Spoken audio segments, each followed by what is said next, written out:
And many other taxes like the betting tax I've taken away. Even though I've lowered the tax brackets, I've been able to generate more revenue in benefits of what? Ghanaians.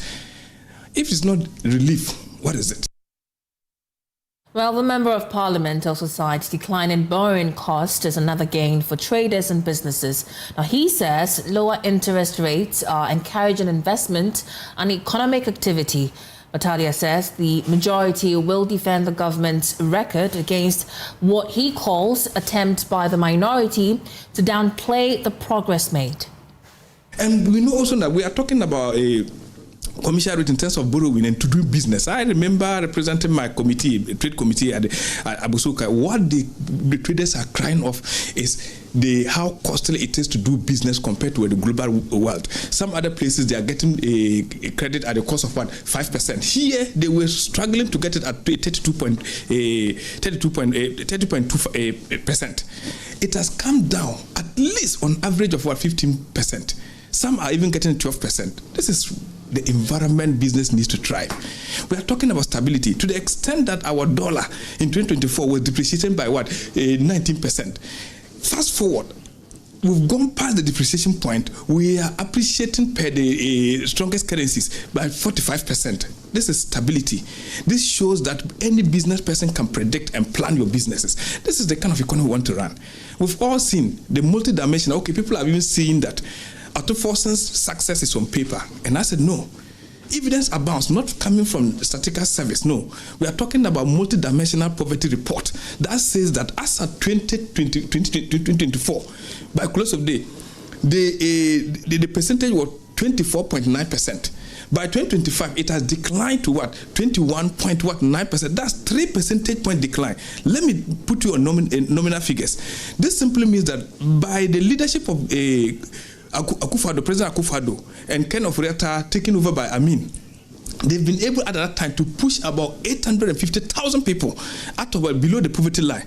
Akufo-Addo came and said, no, I am not just going to do paperwork. I am going to show real impact. By close of 2025, it has moved from what we've been able to. He didn't just move. This is the calculation. He has moved about 950,000 people back to what? To that scale. What that means that the 850,000 people that were pushed out, he has brought them back and added 100,000. If this is not ingenuity in terms of economic performance, what is it? Now, a fierce war of words has erupted in Parliament between Majority Leader Mahama Yariga and Deputy Minority Whip Habib Idrisu over comments suggesting that market women would have attacked Finance Minister Dr. Kharyne if he had visited them ahead of yesterday's mid-year budget review. Now, Habib Idrisu questioned why the Finance Minister broke with what he described as his usual tradition of engaging market women ahead of major budget presentations, and the Deputy Minority Whip suggested that the decision to stay away from the markets was linked to what he says is a growing public dissatisfaction with the government's handling of the economy. Listen to what he had to say in Parliament. Inspired by the statement read by the minister, and the minister was lucky. This morning I was getting a report from the market. You know, normally you go to the market before coming to Parliament.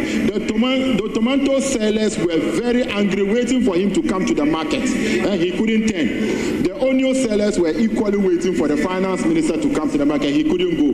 Now he's moving from TV station to TV station. So, Mr. Speaker, I second the motion, and we are ready on Tuesday to be able to unlock a lot of misinformation that contained in the minister's statement. And the minister is very lucky that he didn't go to the market before coming to this chamber. Probably he would have been attacked by the market women because they are very angry. So, Mr. Speaker, we can adjourn. But the comments did not sit well with Majority Leader Mahama Yariga, who took strong exception to the suggestion. Mahama Yariga condemned what he described as irresponsible comments by the Deputy Minority Whip, insisting that parliamentarians must be mindful of the language they use and the implications of their statements in public. This level of irresponsible behavior, reprehensible behavior. How can you stand in this chamber and say that market women are planning to attack the Minister Minister of Finance. That's what you've said. That's what you've said. You have just said that. You have said that if the minister had gone to the market this morning, the woman would have attacked him. Wait, to do what? Waiting for him to do what? Waiting for him to do what? You said that. That's very irresponsible. Very irresponsible of you as a member of parliament.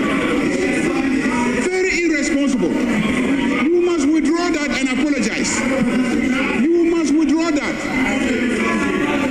You must withdraw that and apologize. Please. Please, this is getting out of hands. This is irresponsible behavior. Please. This is a serious house.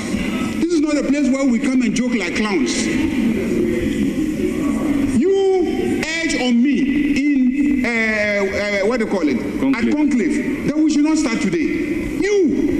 You of all people, you were there.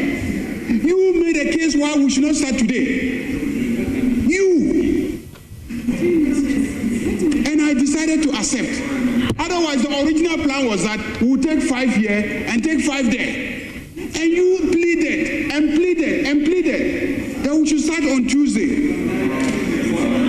And we accepted. Then you come and stand here and then you get up and you say that this side didn't want to debate. That's why we haven't shown up.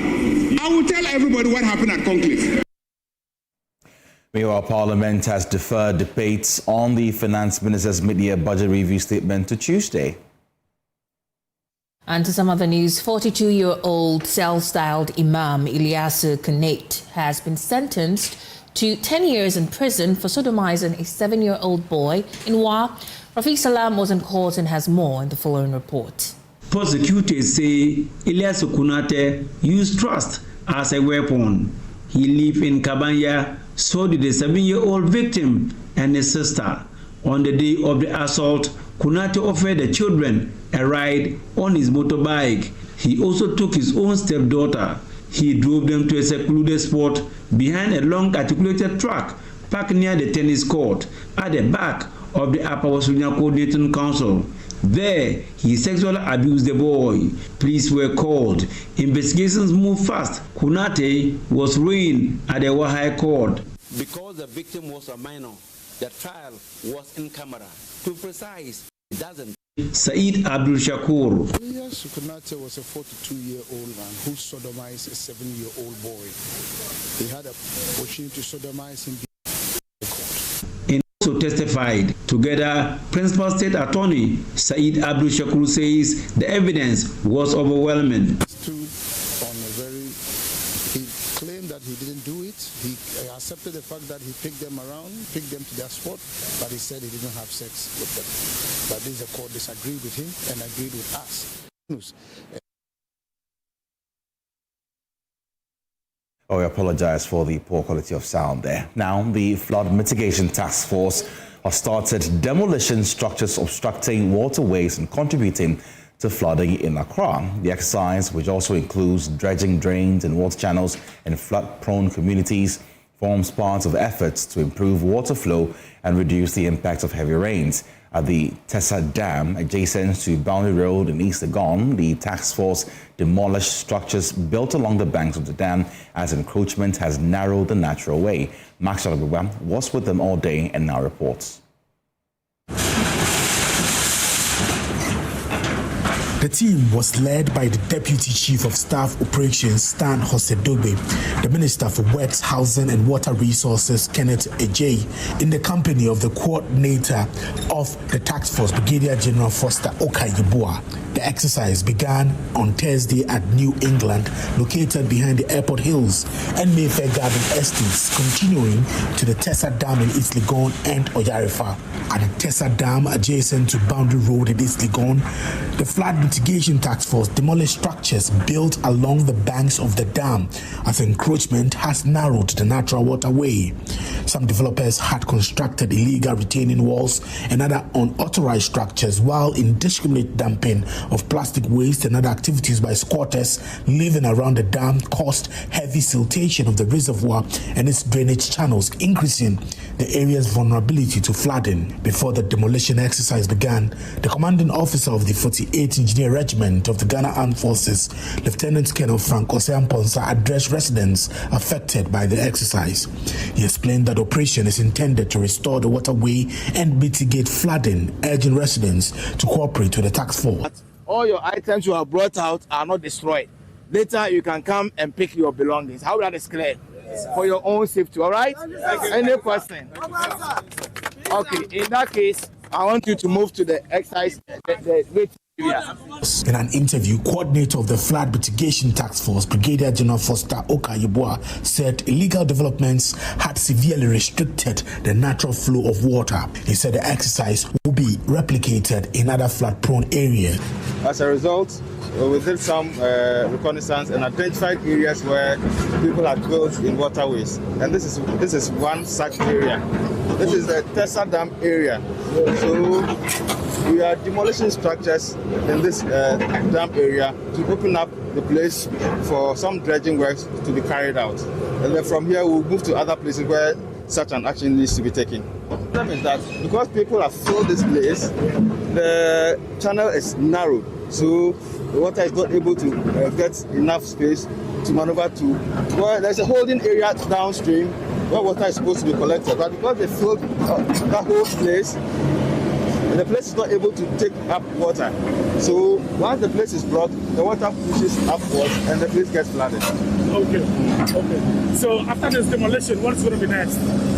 We are going to collect the debris. We are going to dredge and make sure that we create a buffer where people can no longer go. But we are going to ask the assemblies to be watching out so that when anyone tries to encroach upon it, action is taken immediately. Yarifa, Abokobi, Amra here, Damfa, Dansuman area, Malam, where we have a huge refuse dump. Those are areas that we are looking at in our next move. Okay, but which areas did you visit yesterday? I'm told you've been to other areas to carry out similar exercises. So yesterday we went to Mayfair in the Midugu area, then came to this place, we went to Oyarifa. Those are the places we tackled yesterday. Okay. Following the demolition of the unauthorized structures, the task force immediately began dredging the Tessa Dam, which serves as a retention basin for flood waters. The exercise involves removing heavy silt deposits to restore the dam's storage capacity and improve the free flow of water with the aim of reducing flood risk along the motorway, East Legon and surrounding communities. The Tessa Dam is a critical flood retention basin designed to temporarily store storm water during heavy rains before releasing it gradually into the drainage network. Minister for Works, Housing and Water Resources, Kenneth Gilbert J, said that the silting of drains across the country would become a continuous exercise under a directive from President John Mahama. Yesterday we started from opposite around Chado. Yeah. So we did some few demolitions there. We went to behind Adenta to also do some demolitions there.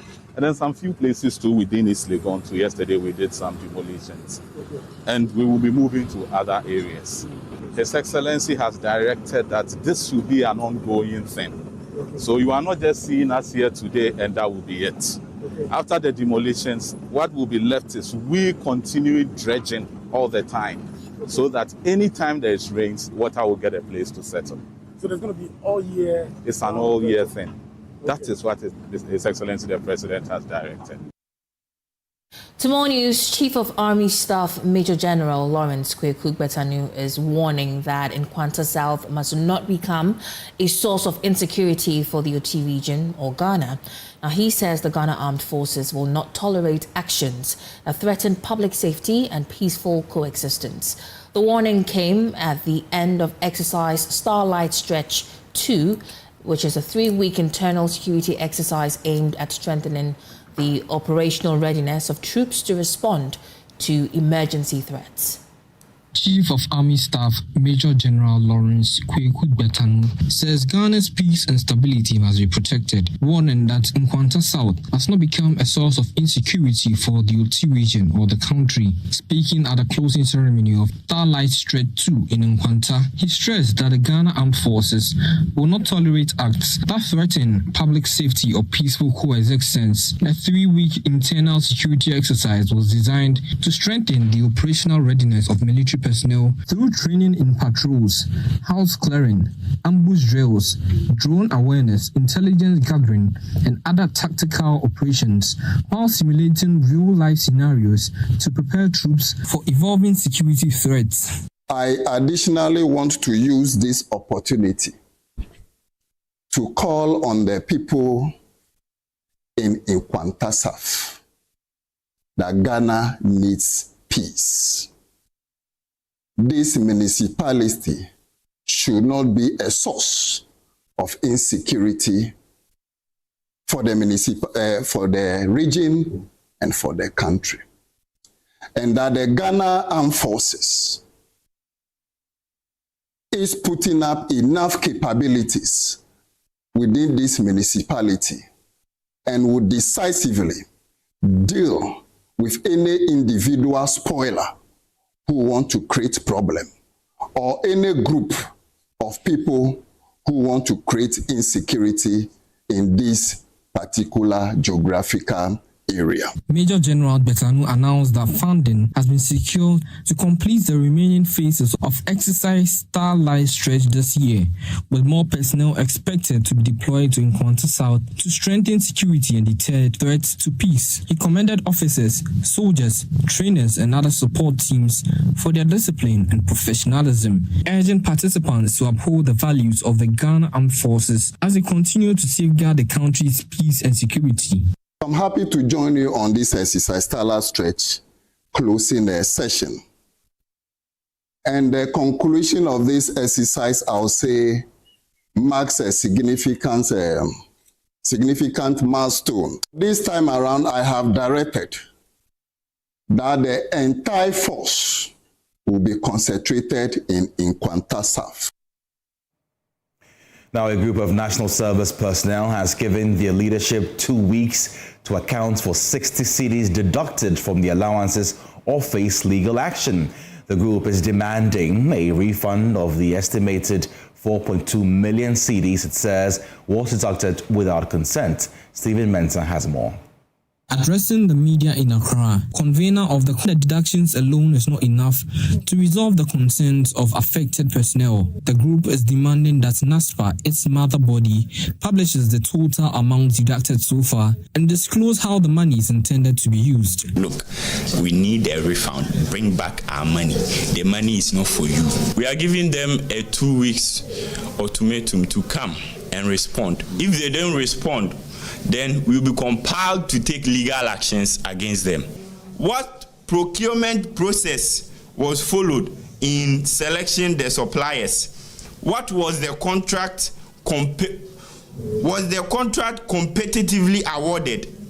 What was the total value of the contract? The group is also warning the deductions will further strain the welfare of service personnel. National service personnel deserve answers, not assumptions, that because everything that has happened before should be questioned. What happens to the money that has already been deducted? National service personnel deserve a clear and timely response. The focus should be on improving the welfare of young graduates and not introducing additional compulsory deductions from already limited allowances. The concerned National Service Personnel Association of Ghana is demanding the legal basis for the deductions, as well as the contract and procurement records relating to the National Service Cloth, warning that it will pursue legal action if its demands are not met within 2 weeks. Stephen Mensah for JoyNews. Away from that, the International Justice Mission is warning that offers from relatives to take children in as domestic helpers are among the most common routes into child trafficking. Now, IJM project manager Shirley Isifu is urging families to report suspicious arrangements to regional correspondent Martina Bugri reports. The meeting brought together judges, prosecutors, social welfare officers, among others, to deepen the understanding of Ghana's human trafficking laws and strengthen collaboration in supporting victims. Speaker Project Shirley Salifu appealed to the public to support efforts to eliminate human trafficking by reporting suspected cases. Sometimes it comes living let's say, down south calls that they need a house help, it is a clear sign of human trafficking. Maybe the child will get there and she will also end up giving the child to another person to work with. So when we get information like this, we can try talking the people out of it. But when we realize they are still adamant, the police is our friend. So let's feel free and confident to always go to the police with cases like this so that they can help combat these issues and nuisance. The acting regional director of the Department of Social Welfare in the Upper East Region, Rosemary Ewua, appealed to stakeholders to provide agent support to strengthen social protection services. Because we lack the resources, we are not able to pull our weight in such areas, because when you identify a child who is being trafficked, you need to get a proper place for the person. Do we have that? Do we have the resources? So that has always been our challenge. Based on this, we want to make an appeal to government organizations, private organizations, NGOs to come to our aid. A Justice System Program Manager at IJM Ghana advocated for courts to be more friendly towards children and people who have experienced violence before. Ensuring that our courts are friendly, especially towards children and people who have experienced violence, using language that they can understand, making sure that the space itself is conducive for them to be able to participate effectively. We need to commit ourselves to ensuring that trials are done in time. Now, mining is often seen as a man's world, but at Heath Goldfield and Bogoso Prestia, that picture is slowly changing, and the company turning around one of Ghana's most storied mining concessions has brought women into roles once considered strictly off-limits, from the laboratory to the maintenance yard.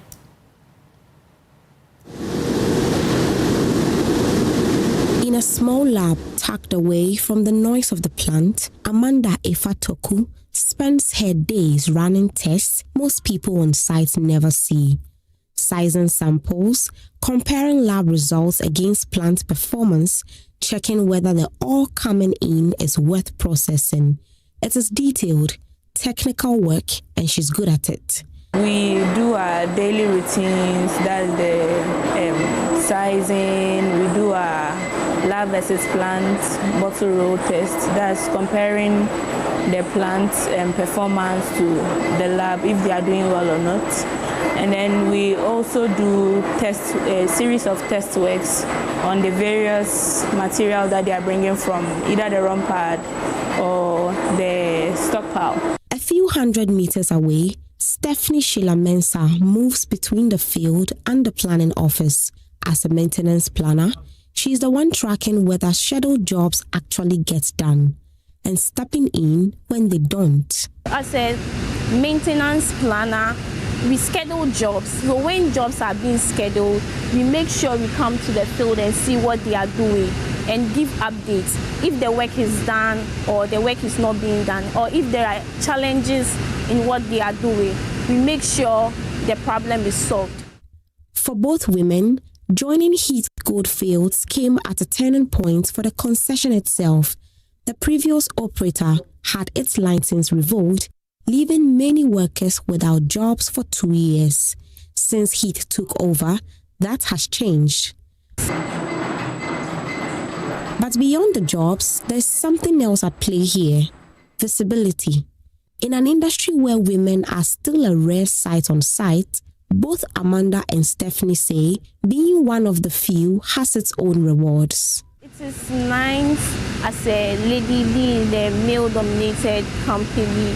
It's nice. It makes you stand out, and sometimes it also helps you to bring out your skills. For Amanda, the impact goes beyond the women themselves to the wider community. So far, work is going on here.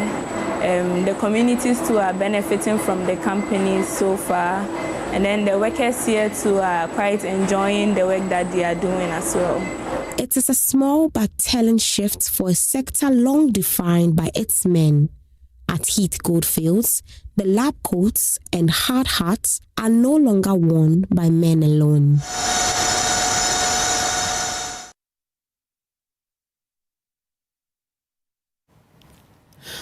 Well, our directors are making some sounds in We're the taking background. a quick commercial break. When we come back, more of the news.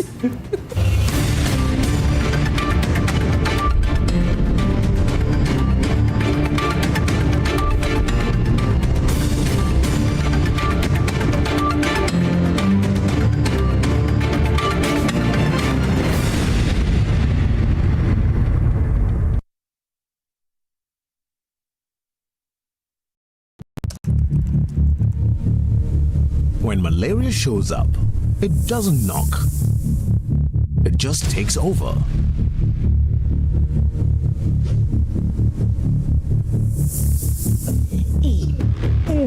No. This fever is too much. When malaria comes, respond with Mala-2. Fight malaria with Mala-2 tablets or syrup from Ernest Chemists. Test for malaria first before taking Mala-2. If symptoms persist for more than 48 hours, see a doctor. This advert is FDA approved. Hey, what's up? Life. It's moving so fast. Yesterday I was in class 4. Today I'm almost in JHS. My shoes don't fit me anymore. My voice is deeper. I was watching cartoons, but now they say I'm too old for that. The more things change, the more they'll stay the same. I still love you the same. Come and sit, Dad. In a world that keeps changing, Calipo still keeps making sweet memories. I still love it. Dad, I told you to have a sip, not to finish it. Calipo food juice drink, making sweet memories. This advert is FDA approved. This strategy will lead. Oh no, not again. Say, relax. The generator will come on now. The generator is not working.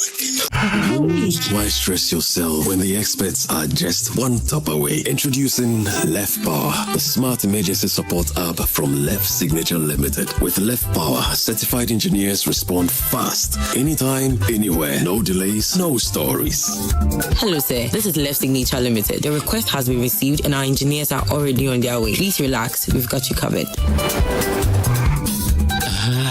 This is professional. Every Left expert is certified, verified, and can be tracked in real time. Oh, you'll know they're coming before they even arrive. From electrical engineering and solar power systems to data center management, cloud services, smart automation, and software development, Left Signature delivers excellence, fast, reliable, and professional. Left Power. Your solution is just one tap away. Available on Play Store and App Store.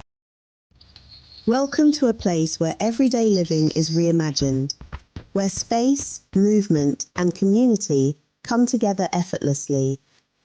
With thoughtfully designed spaces, modern facilities, and everything you need within reach. You don't just live here, you feel safe, comfortable, and at ease. Step inside Eden Heights and discover spaces crafted for comfort, style, and everyday living. And just when it feels right, you will know. Because this isn't just about finding a house. It's about stepping into a better way of living.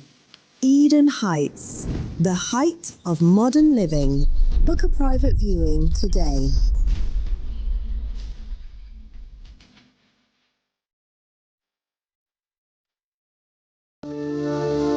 Palladium Residences in Achimota isn't just an address, it's the home you truly earned. Secure your place with just a 10% deposit and choose from beautifully designed modern apartments or spacious townhouses built for everyday comfort. This is more than a building. It's a vibrant, curated community with a clubhouse, state-of-the-art gym, and an on-site hotel, all at ABC Junction, minutes from Achimota Mall. Enjoy city energy while retreating to your private sanctuary. Call now to reserve your unit and benefit from limited launch incentives, including priority unit selection, executive pricing, and flexible payment options available. Don't miss the chance to pick the best homes. Book your private site visit today. Call 050-9823-424. Palladium Residences. Live smart, invest better.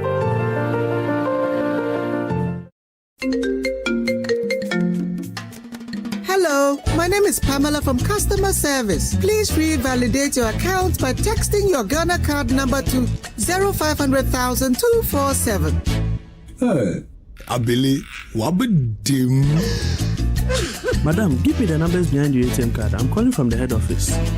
An email was delivered across to our customers this morning. Confirm if this is your bank account. 100,100,100. Thanks for sending your bank card details. Send the OTP now to avoid cancellation. EcoBank will never call, email, send an SMS asking for your PIN, OTP, bank card, or Ghana card details. Don't get played. EcoBank, the Pan-African Bank. Hello, please, I'm calling from Customer Experience Center. Another week is here on the greatest of all time show. My name is Giovanni Clip, and tonight we're bringing you talent. Contestant number 1, let's bring Baby Car. Let's bring. He did it for you. Cut. Oh, there is a leakage. Where's the plumber? For quality and durability, insist on Syntex pipes. If you want quality, this be where you belong. Strong, tough, and reliable. Your perfect match to your trusted Syntex pipe. Syntex pipe, it dey carry water, no wahala. Syntex pipe, it dey make water dey flow. Syntex, and you're strong, and you're tough. Yo, Green, you no go job. You look unhappy and seem to be in pain. I have this long-standing boil at my anus and it keeps coming and going. I feel sick and so uncomfortable, bro. Have you taken into consideration going to the hospital? I've been to several hospitals and they keep telling me the same thing. They said it's anal fistula. I have to undergo a surgery. I'm scared I might not be able to hold my stool if I do this surgery. Wait, have you considered seeing a proctologist? Which one is that? But do we have proctologists in Ghana here? Bro, we have a lot of them. They are being trained every time. Where can I? An anal fistula is an abnormal tract which connects the inner part of the anus to the skin around the anus. As long as this tract persists, there will be a recurring boil around the anus. A proctologist is the one credited with excellent outcomes of surgery of anal fistula. Laser and ligature anal fistula surgeries are the modern methods with very low recurrence rates. Visit Mwintiba Hospital and Coloproctology Center today or call us.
You're welcome back. This is JoyNews, Brian.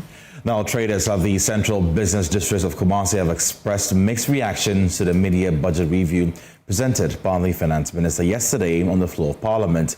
The traders were expecting that Dr. Akufo-Addo had captured the completion of the Phase 2 of the Kejetia redevelopment market. Emmanuel has been speaking with leaders of the market.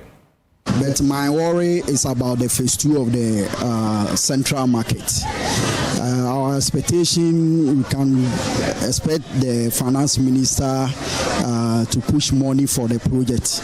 But as for that, I didn't hear about the finance minister. It means as for this year, the contractor will not get access to continue the facility. But the facility is so important for our people in this Kumasi because many of us trading outside the KGTR market, they all have shops in that facility. So our expectation is the government to push that facility maybe next year or early next 2 years. If the facilities get ready, it will help us. But we didn't hear that in the budget. One major policy that the government said he was going to implement that made traders to be so happy was about the Women's Bank. Unfortunately, I think we are into 18 months into this regime. We've not seen the setup of even one of the banks. They said they have a seed fund for it. Yes, the government said he has a seed fund, but we traders want to have access to it. You are struggling to buy. Cost of things are going up, but yet your figures are good. There is some difference in it. So you hear government officials, yes, putting on the figures, yes, the stability of the cedi to the dollar, it's a bit okay now. But we are not feeling it in the pocket, in our pocket as we are supposed to feel it. We are not feeling it in our businesses. The Vice President, Professor Nana Jane Opoku-Agyeman, is urging Ghanaians abroad to put national development ahead of their political differences.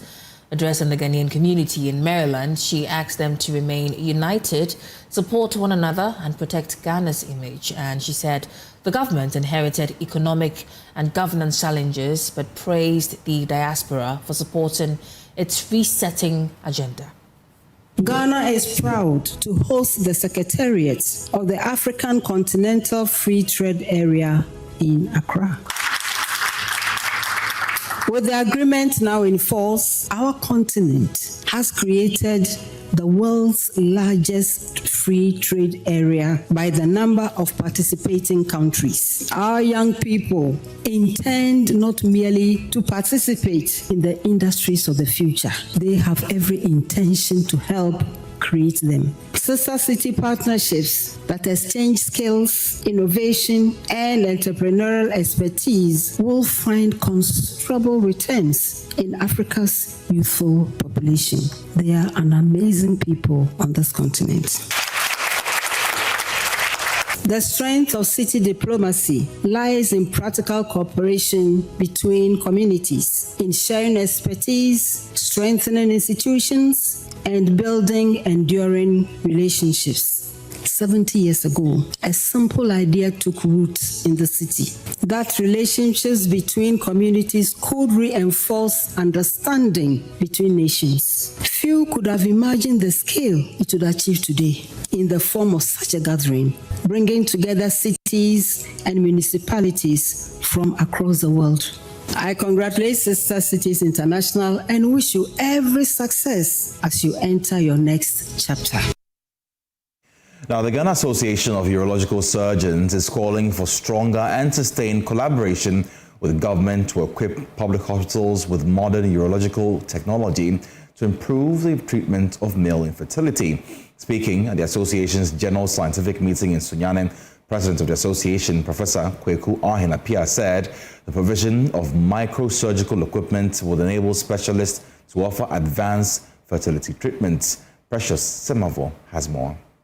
Infertility in Ghana is often viewed as a woman's problem, placing a significant cultural burden on women. However, health experts say available data in Ghana and globally show that male factors contribute to about 50% infertility cases among couples. At the 17th General Scientific Meeting of the Ghana Association of Urological Surgeons in Sunyani, held under the theme Male Factor Infertility, Recent Advances, specialists called for intensified public education to break the stigma surrounding male infertility. Urologist at the Kolebu Teaching Hospital urges men to own up. What we need to appreciate, if you clear land and there's no fertile seed, it doesn't happen. So the man's initial provision is critical for any pregnancy to come about. And as we have been telling you, we know that about 50% of the period is the man not giving a seed that is good enough for fertilization to take place. So the man must own it. So we always recommend that the men should make the first move. Provide a little semen, let us analyze it and see where the problem is. If the sperms are good, you can take the next step and assess the woman. President of the Ghana Urological Surgeons, Professor Akufo-Addo Ahinapia, urged the government to deepen collaboration by investing in modern microsurgical equipment to enhance the diagnosis and treatment of male infertility. The government, through the Ghana College of Surgeons and Physicians, is currently training a lot of doctors, a lot of young doctors in urology. And so what we want from government is continued collaboration with the association in terms of provision of all the modern equipment to help facilitate our work. We just talked about advances in the treatment of male infertility, where you mentioned microsurgery. There is currently no microsurgical equipment in any of the government institutions. This is something that the government can look at and help improve. He also appealed for increased government sponsorship for specialist training to boost the number of urologists across the country. Precious Semevo, JoyNews, Sunyai.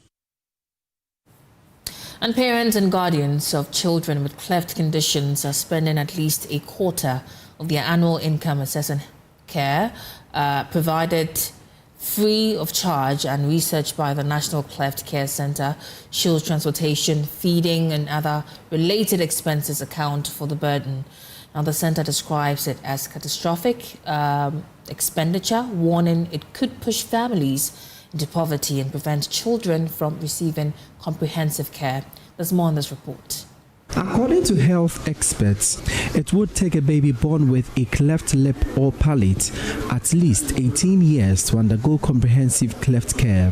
This is a multidisciplinary lifelong approach to treating cleft lip and palate, integrating surgery, medical, dental, speech, nutritional and psychosocial support. All of this holistic medical care comes at varying costs to patients and families. Maxillofacial surgeon at the National Cleft Care Center, Dr. Robert Lami highlights how the lack of financial support could push families and children with cleft into social stigma. Then, if the families of these children cannot afford the surgeries, then it will be pushed back to the myth and the misconceptions, and some of them will be killed. Because these surgeries, we might think we are offering a surgical treatment, but it's saving lives and families. It's bringing couples together, because once they know they can unite to take care of their child and there is a pathway, it keeps them together as a family so they can support the children. Cleft care is currently not integrated into Ghana's healthcare system, prompting urgent calls for no child to be left out of the universal health coverage. Director of the National Cleft Care Center, Professor Solomon Obriabois, says families spend at least 25% of their annual income on transportation and feeding whenever they visit the facility. Research that we did recently and realized that though they are not paying for their surgeries, Samani trained through Ghana Cleft Foundation is paying for their surgeries. The money they spend to transport themselves to this place, the money they spend to feed themselves on their way to this place, if you put all together, they spend more than 25% of their annual income, which according to economics, we call it catastrophic expenditure. Dr. Larry Hollier is the chairperson for Smile Train Global Medical Advisory Board. Many cleft patients have never seen another cleft child, and they really struggle with that. Okay. They think they're alone. But the lovely thing is when they can come to a center like this, and the mothers and their children can see other children and talk to them and understand what their life looks like. That's incredibly helpful to these families, and I think something that's overlooked. For Joy News, my name is Emmanuel. Bright Kweku.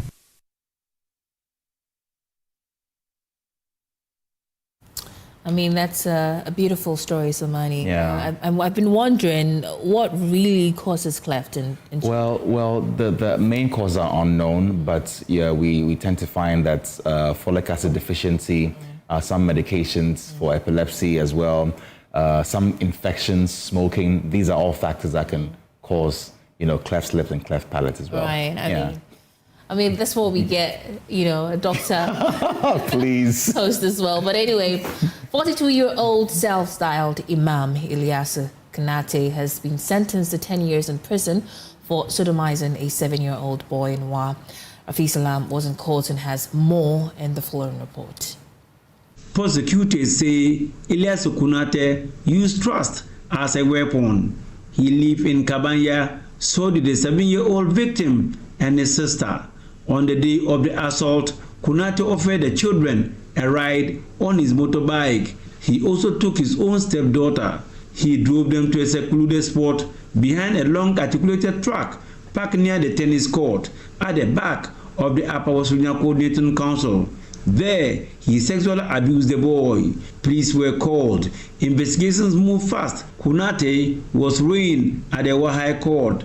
Because the victim was a minor, the trial was in camera. To be precise, it was done at the judge's chamber. It protects the child, but it doesn't hide the crime. Leading the prosecution was Principal State Attorney Said Abdul Shakur. Ilyasu Kanate was a 42-year-old man who sodomized a 7-year-old boy. He had a opportunity to sodomize him because they are neighbors, and the family trusted him with the children, and he's always with them all the time. He decided to take advantage of the situation, picked him and the sister on a motorbike, sent them to a secluded area, and had anal sex with the child, the minor. So our attention was drawn, and then we reported the matter to the police, and the police conducted the investigations, and then we arraigned him quickly before the High Court. In court, Kanate denied the charge. He admitted he took the children to that spot, but claimed nothing happened. The court heard different. The boy gave testimony. A doctor gave medical evidence. The boy's mother also testified. Together, Principal State Attorney Said Abdul Shakur says the evidence was overwhelming. He stood on he claimed that he didn't do it. He accepted the fact that he picked them to their spot, but he said he didn't have sex with them. But the court disagreed with him and agreed with us that in actual fact, the science supported our view. The testimony of the small boy also supported our view. The small boy said that he was asked to bend down, and then he said that his penis into his anus. And then the science showed that there's some activity of a sort around the anal area of the child. So all those combined with the mother's testimony and led to the conviction. The sentence, 10 years imprisonment in hard labor. The court sent a message that a man's title, even Imam, is not showed when the child is harmed. And Principal State Attorney Abdul Shakur says this is just a start, because what happened to this boy, he says, is quite prevalent in the Upper West region. For the boy's family, prosecutors say it is a relief, finally. Reporting for JoyNews, Rafiq Salam. Wow. Well, quite an unfortunate report there. But 20 students who excelled in the literacy and math quiz in Eboka South 6 years ago have graduated as medical doctors after completing their training in Cuba. The beneficiaries selected through the academic competition launched by Member of Parliament for Eboka South, Dr. Kingsley Agyemang, is expected to boost Ghana's healthcare workforce on their return. Dr. Agyemang announced the milestone, the grand finale of the 7th edition of the quiz in Chibi, where he reaffirmed his strong commitment to investing in quality education for young people in the constituency. In the history of Eboka South Municipal Assembly or municipality, when it comes to education, it is through these interactions, it is through these quizzes that we have had the most improved results in our BEC ever in the history of the BEC.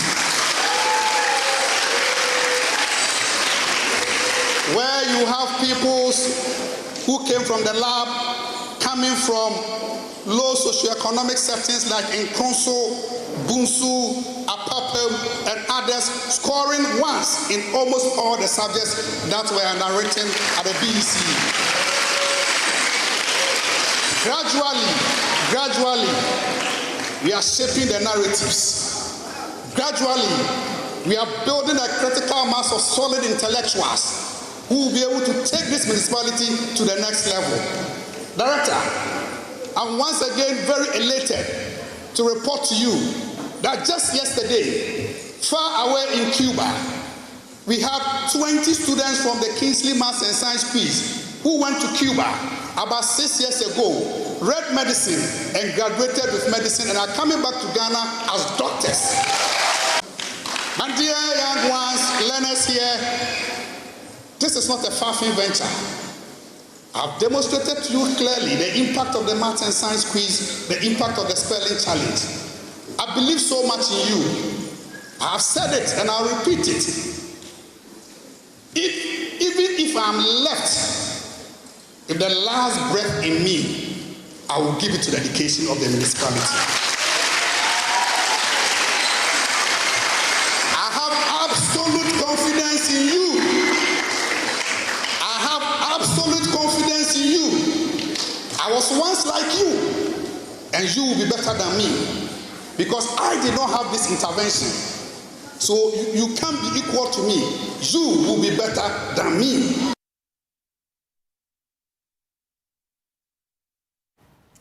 I mean, it's an awesome initiative. Absolutely. And I mean, creating 6 doctors, Yeah. that's amazing, if you ask me. Because I mean, the training, what goes into medical school and everything, it's quite amazing. And Yeah, big I mean, ups earlier you're having a debate with Kweku Asante. Law and medicine. Law and medicine. Anyway. It's fine. It's Friday. Where are you off to tonight? I'm going to bed. I'm going to sleep home. I don't trust you. Where do you think I'd be going?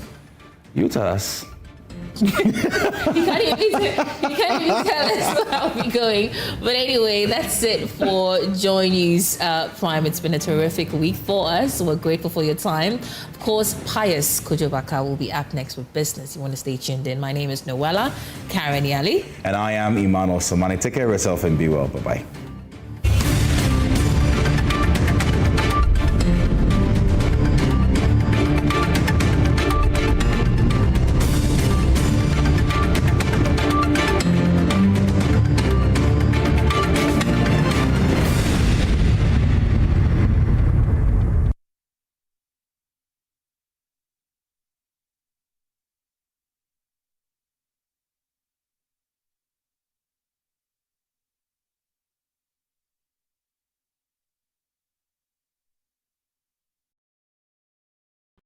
Mistresses, bad referee decisions. Don't let your child's grade suffer a bad match. Ensure a straight win this academic season with curriculum-aligned textbooks and interactive tools from Pegasus Publishing. From preschool to senior high school, we have the exact game plan your kids need to ace their classes. And because it's World Cup season, you get a massive 20% off every single book. Don't drop points. Call 059-5010-175 or dash to Pegasus Publishing in Accra, Newtown, right opposite the Total Energy Station. Free delivery within Accra when you call. Pegasus Publishing, shaping minds, winning futures.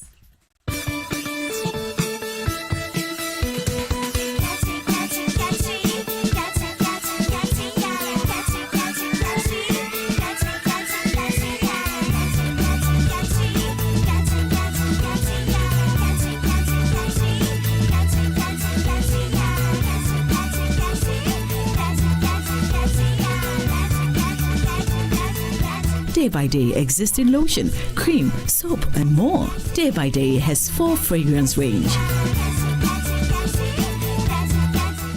All these were food. Food to the brim, Ankasa. I only took small pill. Small. You pour like waterfall. Let's check the camera, shall we? What camera?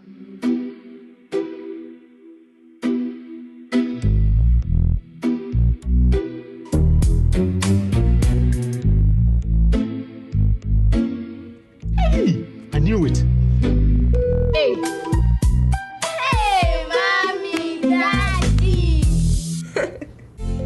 is for sharing. No need to hide to enjoy. Family that share together. Stay together. Wait, there's more. Hey, Grandma. Someone match it. Fratelli, the family drink. This advert is FDA approved.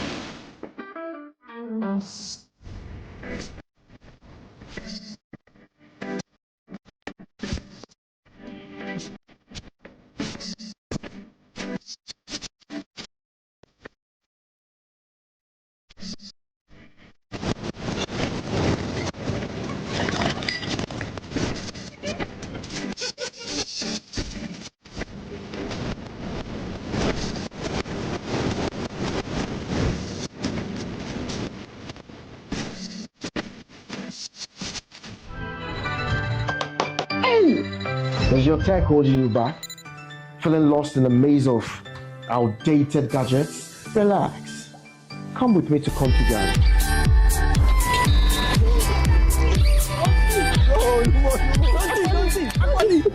See magic. Now I've been international fashion designer. No more pencil than talk matter beer. Configure. Class in one. Oh, number one.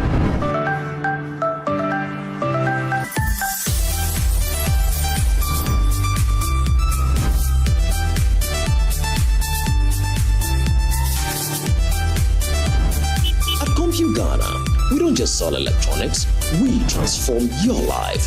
From office to home appliances and more, we have everything you need to step into the future. Comfy Ghana, class in one.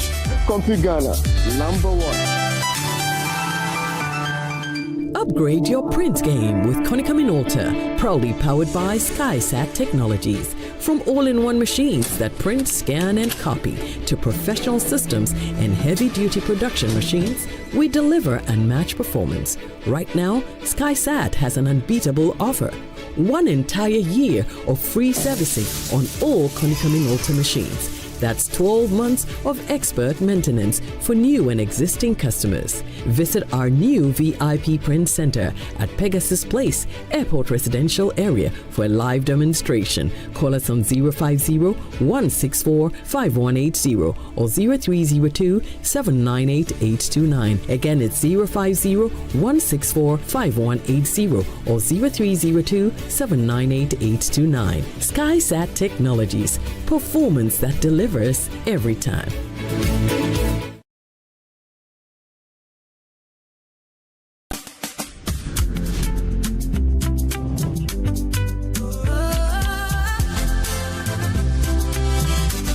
From the heart of Africa we stand, building dreams across the land. Every step we lay aside, helping you rise, taking you higher.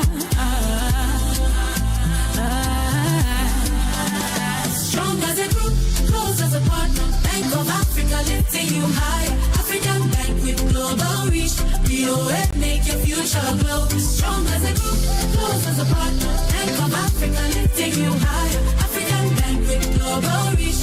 BOA make your future glow. We go there for you night and day. Strong as a group, close as a partner. Bank of Africa lifting you higher. Bank of Africa, as strong as a group, as close as a partner. A thriving cocoa sector begins with fair income, more job opportunities for young people, and a protected environment. By processing cocoa locally, strengthening our partnership, and using modern farming practices, together we are securing the future of cocoa in Ghana and building prosperous communities.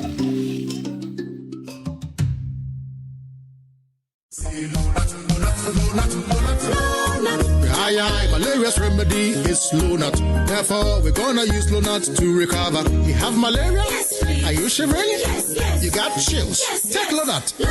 First day. Take Lonat. Second day. Take Lonat. Third day. Take Lonat. That's all. Lonat scatter malaria. Lonat scatter malaria. This advert is FDA approved. Hey! Is your tech holding you back? Feeling lost in a maze of outdated gadgets? Relax. Come with me to Country Garden.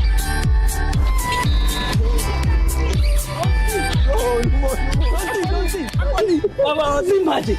Now I've been international fashion designer. No more pencil than talk matter beer.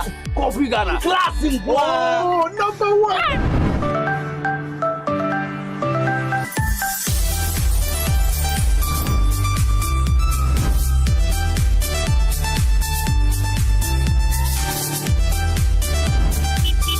Ghana, we don't just sell electronics, we transform your life.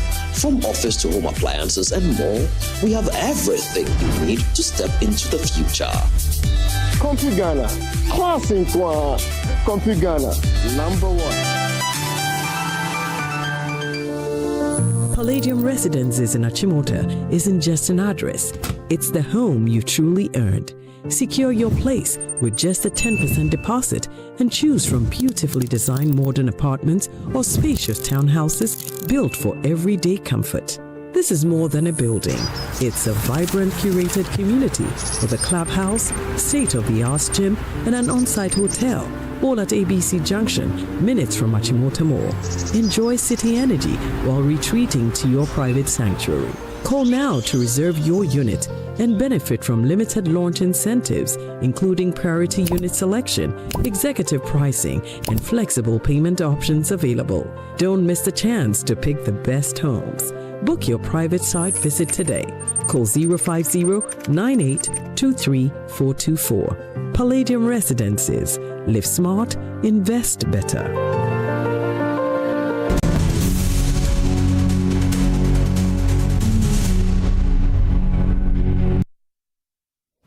Hello, good evening, everyone. Welcome to Prime Business with me, Pius Kujubaka. The Food and Beverages Association of Ghana says prices of locally produced fruit juices could come down in the coming months following government's announcement to scrap the 20% excise duty on locally manufactured fruit juices.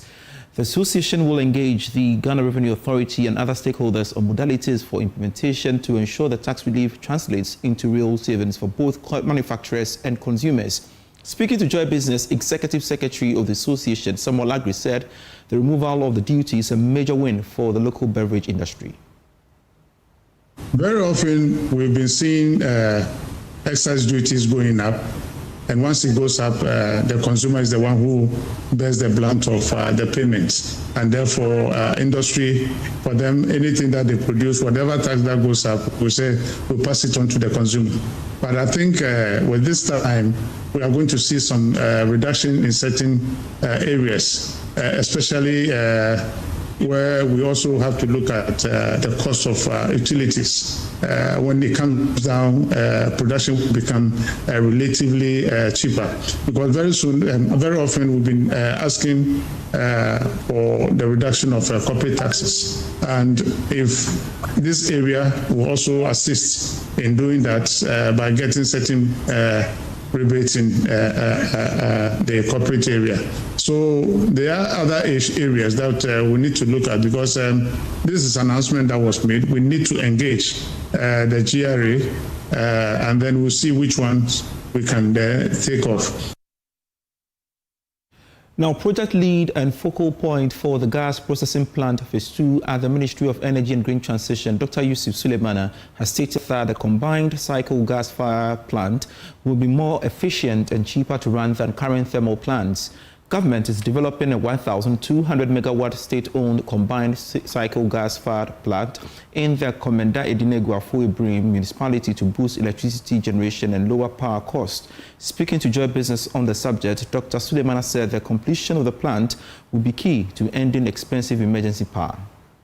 Having GPB2 at this time is serving as a credible backup for GPP1. Pius, I can tell you on authority that anytime GPP1 goes down, we are always going to run helter-skelter to manage, how to be able to manage, the power, generation, mix. And so, if GPP2 is there with 100 million as stated, that can serve as a credible backup, for GPP1. So I think it's an important project at this moment in time. You noticed earlier on when the project committee was set up.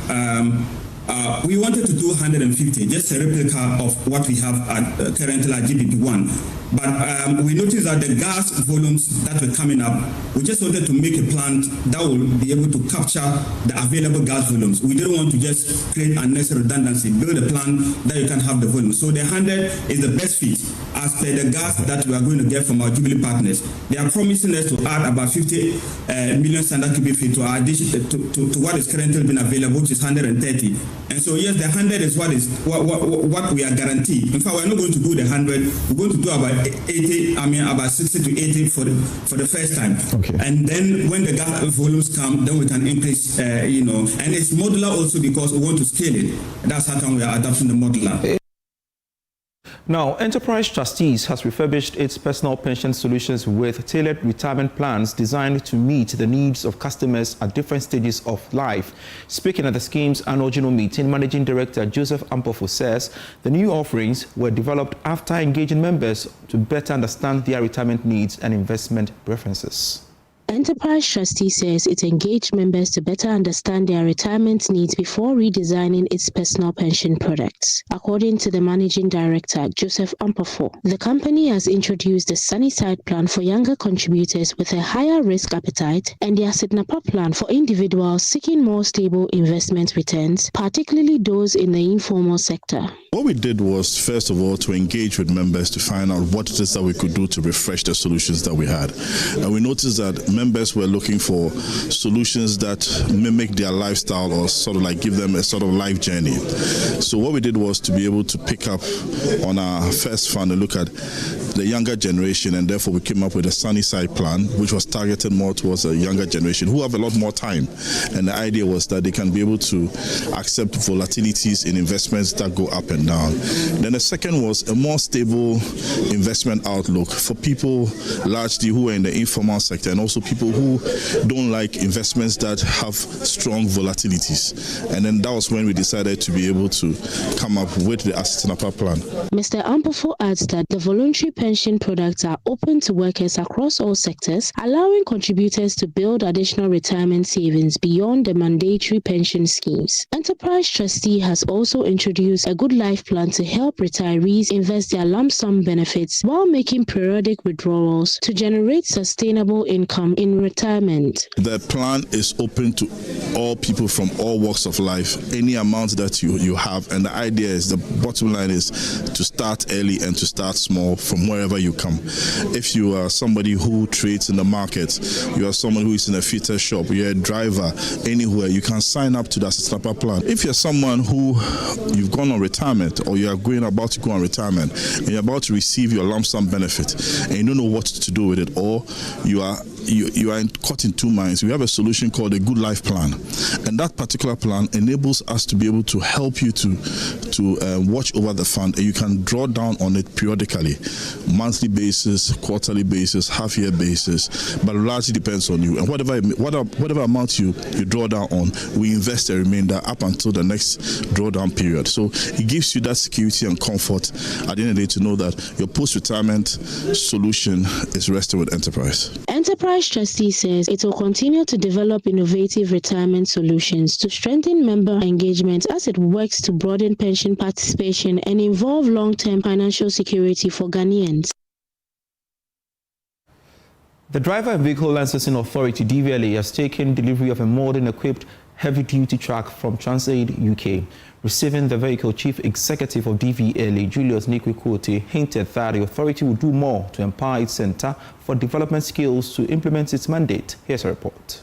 The support from TransAid UK is expected to boost the work of the DVLA Center for Skills Development, which trains drivers on safety and modern equipment used in Ghana. According to the Chief Executive of the Driver and Vehicle Licensing Authority, Julius Korte, the donation comes in handy as it will be used to fulfill some amended obligations in the new DVLA Act. Yes, in the new LI or the amended LI, we made it a point that you shouldn't go through license B, C, D, E to ascertain license F. But you need some level of years as a driver to be able to have such vehicles or to drive such vehicles. Hence, we think it is prudent, important and germane that we ensure that every region at least have one to train their drivers over there. So it's part of the reset agenda system, and it's been a collaborative effort between DVLA and TransAid UK.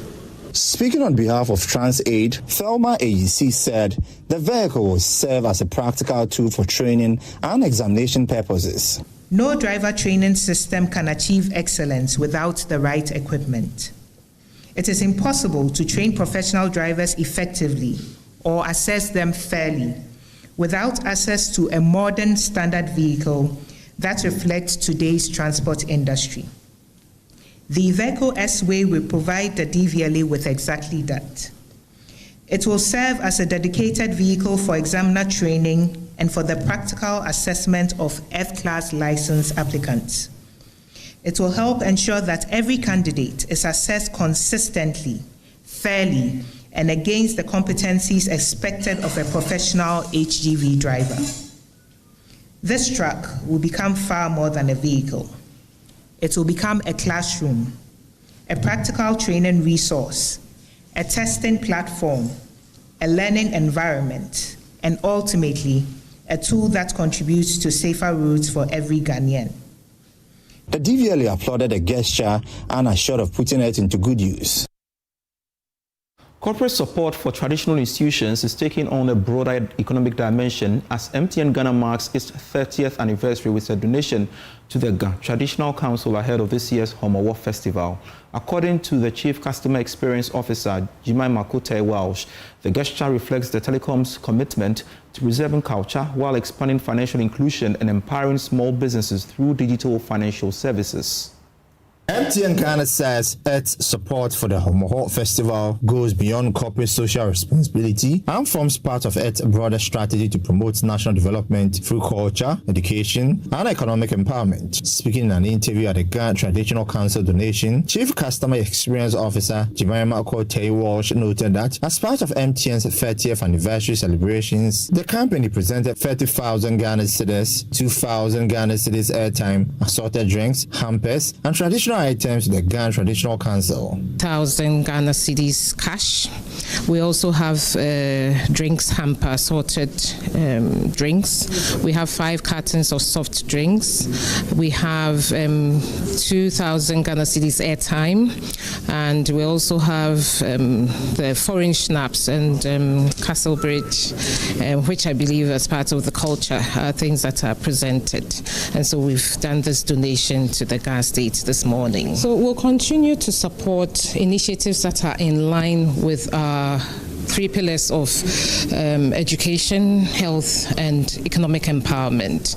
And we'll also continue, to set up support centers to help educate people on products and services, to help them with their issues, solving their complaints or any challenges they have in enjoying or accessing our products and services, and of course also advising and educating them more on fraud. Numo Akwa Mensah, the third highest chief priest of the Ghana state, says MTN Ghana's donation marks the beginning of a stronger partnership between the company and the Ghana Traditional Council. sector. He believes the gesture set a good example for other businesses to support traditional institutions, promote unity, and contribute to community development. This is going to create a relationship between the management of the institute and the people of the Ghana state. And also, this is going to begin the time-to-time relationship between us and then the MTN management board. And then I think this is an example to all institutions, all firms, companies, so any other body working here should just emulate what the MTN has done and also follow their steps in the right direction. This is to promote unity, promote tolerance and a peaceful coexistence between the traditional leaders and the corporate world that we have here. MTN Ghana says it will continue supporting education, health, and economic empowerment while strengthening partnerships that promote community development. Small and medium-sized enterprises remain critical to Ghana's economy, contributing to job creation and growth. But many businesses struggle to survive beyond their early years due to weak structures and limited access to support. At the MTN SME Business Clinic in the Western region, entrepreneurs were challenged to rethink their models, strengthen their brands, and leverage technology to build sustainable businesses. For many entrepreneurs, having a good product is only the beginning. Business expert Richard Maglow says without a strong foundation and a clear understanding of the market, many businesses are unable to grow. What we looked at briefly was understanding the business model. For any business to grow, the key thing is that it must have structure. The way if you want to build a house, you don't build a house from the roofing to the foundation. You don't just do the product and the service to go and look for the market. And that is how come businesses are failing, because they develop the service, they develop the product and go and look for market. Them to stand the test of time. The SME Business Clinic organized by MTN Business provided entrepreneurs in the Western region with training and opportunity to pitch their ideas to judges. This is the second of its kind in this region, and we in MTN Business we believe so much in the potentials of SMEs, small medium enterprises. We are here this morning to give the SMEs in the Western region to a forum for them to also gain some capacity building. We need to support these SMEs because they are the corporate businesses of tomorrow in Ghana. One entrepreneur who benefited from the initiative is Atokwamina Mensah, whose agricultural technology venture emerged winner of the pitch competition. No, it means a lot to us. So for the longest time, we've been meaning to expand to Takoradi, and for the first time we have the budget to work with 300 women farmers in Takoradi. So that's what we plan to use this 30,000 cedis for. I would like to say a big thank you to MTN for giving me first the platform to be able to present what we are doing, and also believing in me and crowning me as the champion for today's session. As the SMEs continues to play a major role in Ghana's economic development, stakeholders say building stronger models, embracing innovation, and understanding customers will be the key to creating businesses that last. In Athalia Kwanzaa, Joy Business, Western Region. Let's stay longer with MTN because for years, childbirth at the Keta Municipal Hospital was marked by overcrowded wards, inadequate space and anxious mothers, with some reportedly delivering on the floor because the facility could no longer cope with the growing demand. But today, the story is remarkably different. 2 years after the MTN Foundation invested more than 15.2 million cedis to construct a state-of-the-art maternity and child health block, the hospital has become one of the busiest maternity centers in the Volta region, recording the highest number of deliveries in the region in 2025. JoyNews returned to the facility to find out whether the investment has truly changed lives. Ivy Setoji reports. For many women in Keta, giving birth once came with uncertainty. The maternity ward was small, overcrowded, and struggling to keep up with the demand. Healthcare workers did their best, but inadequate infrastructure often made quality care difficult. That changed in March 2024 when the MTN Foundation completed and handed over a modern city bed maternity and child health block worth more than 15.2 million Ghana cedis. Today, mothers are welcome into a modern facility equipped to provide comprehensive maternity and newborn care under one roof. Some mothers spoke with JoyNews. The experience has been so good and very comfortable. And the facility is very okay, very spacious. We have enough beds, even the washroom, everywhere is clean. And we are grateful to MTN. God bless them. They should keep doing the good work they are doing. And we are also patronizing them. I even have a Momo agent business, so we are grateful. Those who are even looking for the fruit of the, we are praying that God will give them so that they also come and have the experience. It's a very beautiful experience. So the experience has been okay. On a scale of 0 to 100, I would say everything is okay. I'll just give them 99. Okay, so it's okay. It's helping the community as well and then helping the district. Until even those from other districts are coming around, not just those in the Keta municipal, from far places come around to take services here. So it's cool. So I want to say MTN, kudos to them. They should continue doing the good work they are doing and they shouldn't stop. More is needed of them, so they should continue.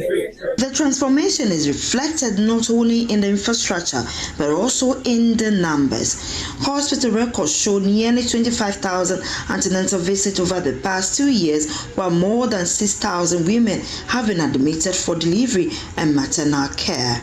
We struggled with people on the floor as far as deliveries were concerned, but after March 2024, when MTN constructed, equipped, and handed over this place to us, I can say that it's been a very beautiful story. It has improved access to quality health services for mothers and then their children. The numbers have improved over the last 2 years. We have had antenatal care numbers growing up to around 25,000 in the last 2 years. That is very significant. It means that pregnant women who came for routine checkups, in the last 2 years, they amount to over 25,000 pregnant women. Our mortalities has been very good. Maternal mortality, which is one indicator that we cherish so much. In the last 2 years, I would say we've only had 4 maternal mortalities out of the thousands that we have delivered. For healthcare workers, the transformation has gone beyond bricks and mortar. Working in a purpose-built maternity complex has improved efficiency, boosted morale, and enabled staff to provide better care for mothers and newborns. This beautiful edifice we see here is not just a building. For us, it has been a story of transformation and growth. Compared to the old maternity block where we had challenges with space and amenities, I think this maternity block, sponsored by the MTN Foundation, has come to serve the good people of Keta and other communities. We, the staff, are very happy because we now have a conducive work environment which has boosted our morale in order to provide better services to our clients.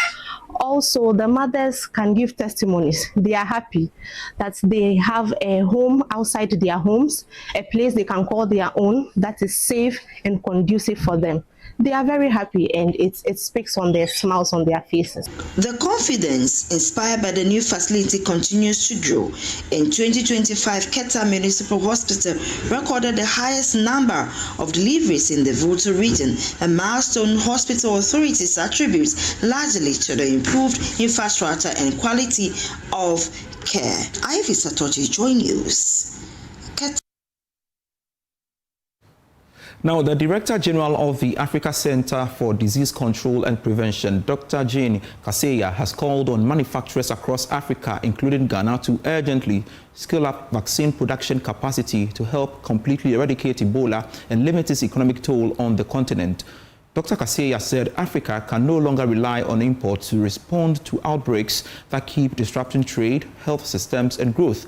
He spoke at a news conference here in Accra. And that's it for Prime Business. I am Pius Kojo-Baka. Local manufacturing, we have a number of countries. As I was talking this afternoon with Algeria manufacturing 82% of all needs they have. It's even more than some Western countries. Then why are we not buying Algerian product, buying Nigerian product, buying Egyptian product and others for the continent? Why we are not supporting manufacturing in Ghana and other places? I think this conversation is ongoing. We managed to put in place what we call the two pillars of the ecosystem. From one side, we have the regulatory aspect with African Medicine Agency, and from another side, we have the African Pool Procurement Mechanism that will help to have predictable market. And then the last one, in terms of sustainable health financing, we see an increase of domestic resources. We see an increase in terms of health insurance scheme. We see the willingness for more public finance management to better manage our resources, because the wastage of resources is almost around 50% in Africa. Just to close this loop, we can start to say we can be out of dependency of external resources. The last point, before giving you the floor, following our agenda of Africa Health Security and Sovereignty, is the digital agenda. As I was saying, you will see that when some Western countries, they stopped their funding to Africa, it was not just money, it was not just commodities, it was also data. Out of the blue, ministers didn't have access to critical data for HIV and other diseases. This is why the sovereignty agenda for the health sector is also about the digital transformation agenda.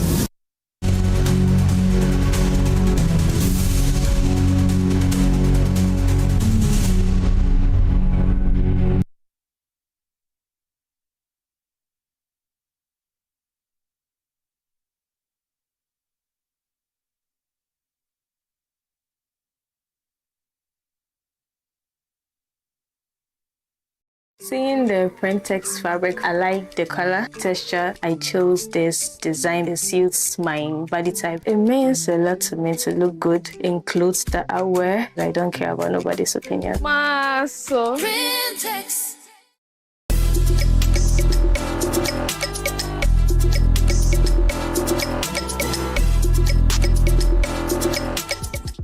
Eye bibi ketewa bi na den sakraya ba. Etoda a ehya free baby out.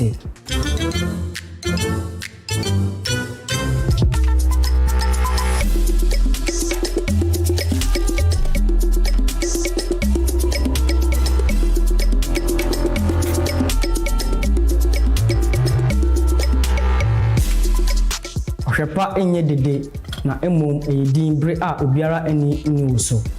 Suban pasha asiefi meso ne woso wofie. Good conduct, great life is brought to you by Indomie. Tastes great. More Kivo inside. Kivo Gari Soaking Mix, a taste of Ghana.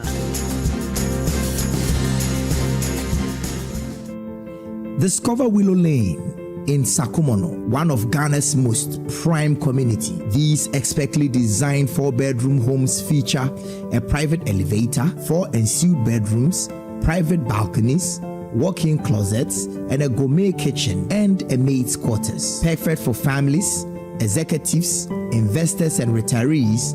Our community offers a swimming pool, playground, and 3-tier security for your peace of mind. Experience the ultimate in comfort, convenience, and community here at Willow Lane, Sakumon. Visit wayley.org or call 0240-111119 or 0308-040500 to book your tour today. Wayley, your trusted home builder.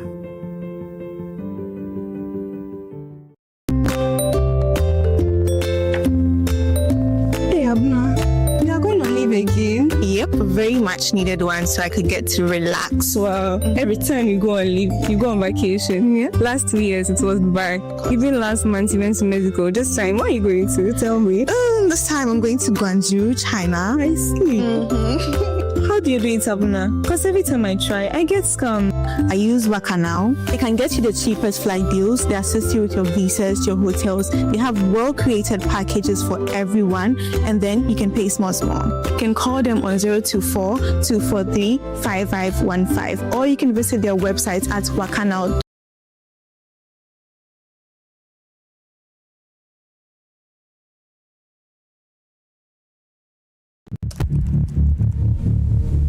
When malaria shows up, it doesn't knock. It just takes over.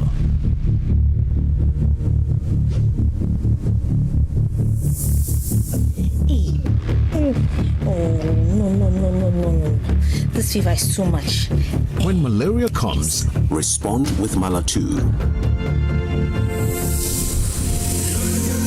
Fight malaria with Mala-2 tablets or syrup from Ernest Chemists. Test for malaria first before taking Mala-2. If symptoms persist for more than 48 hours, see a doctor. This advert is FDA approved.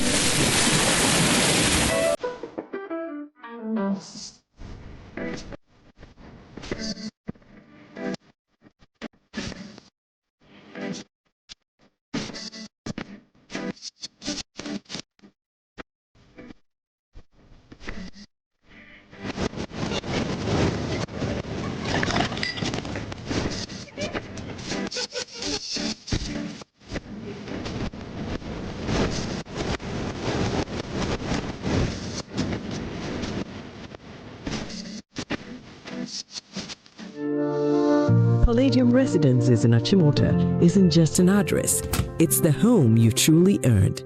Secure your place with just a 10% deposit and choose from beautifully designed modern apartments or spacious townhouses built for everyday comfort. This is more than a building. It's a vibrant, curated community with a clubhouse, state-of-the-art gym, and an on-site hotel, all at ABC Junction, minutes from Achimota Mall. Enjoy city energy while retreating to your private sanctuary. Call now to reserve your unit and benefit from limited launch incentives, including priority unit selection, executive pricing, and flexible payment options available. Don't miss the chance to pick the best homes. Book your private site visit today. Call 050-9823-424. Palladium Residences. Live smart, invest better. Upgrade your print game with Konica Minolta, proudly powered by SkySat Technologies. From all-in-one machines that print, scan, and copy to professional systems and heavy-duty production machines, we deliver unmatched performance. Right now, SkySat has an unbeatable offer. 1 entire year of free servicing on all Konica Minolta machines. That's 12 months of expert maintenance for new and existing customers. Visit our new VIP Print Center at Pegasus Place, Airport Residential Area for a live demonstration. Call us on 050-164-5180 or 0302-798-829. Again, it's 050-164-5180 or 0302-798-829. SkySat Technologies. Performance that delivers every time. putting on just the fabric isn't really enough. You have to put on your confidence. I chose this printed fabric because it symbolizes hope and success because of the color and the texture. Printex. Missed passes, bad referee decisions. Don't let your child's grade suffer a bad match. Ensure a straight win this academic season with curriculum-aligned textbooks and interactive tools from Pegasus Publishing. From preschool to senior high school, we have the exact game plan your kids need to ace their classes. And because it's World Cup season, you get a massive 20% off every single book. Don't drop points. Call 059-50-10175 or dash to Pegasus Publishing in Accra, Newtown, right opposite the Total Energy Station. Free delivery within Accra when you call. Pegasus Publishing, shaping minds, winning futures.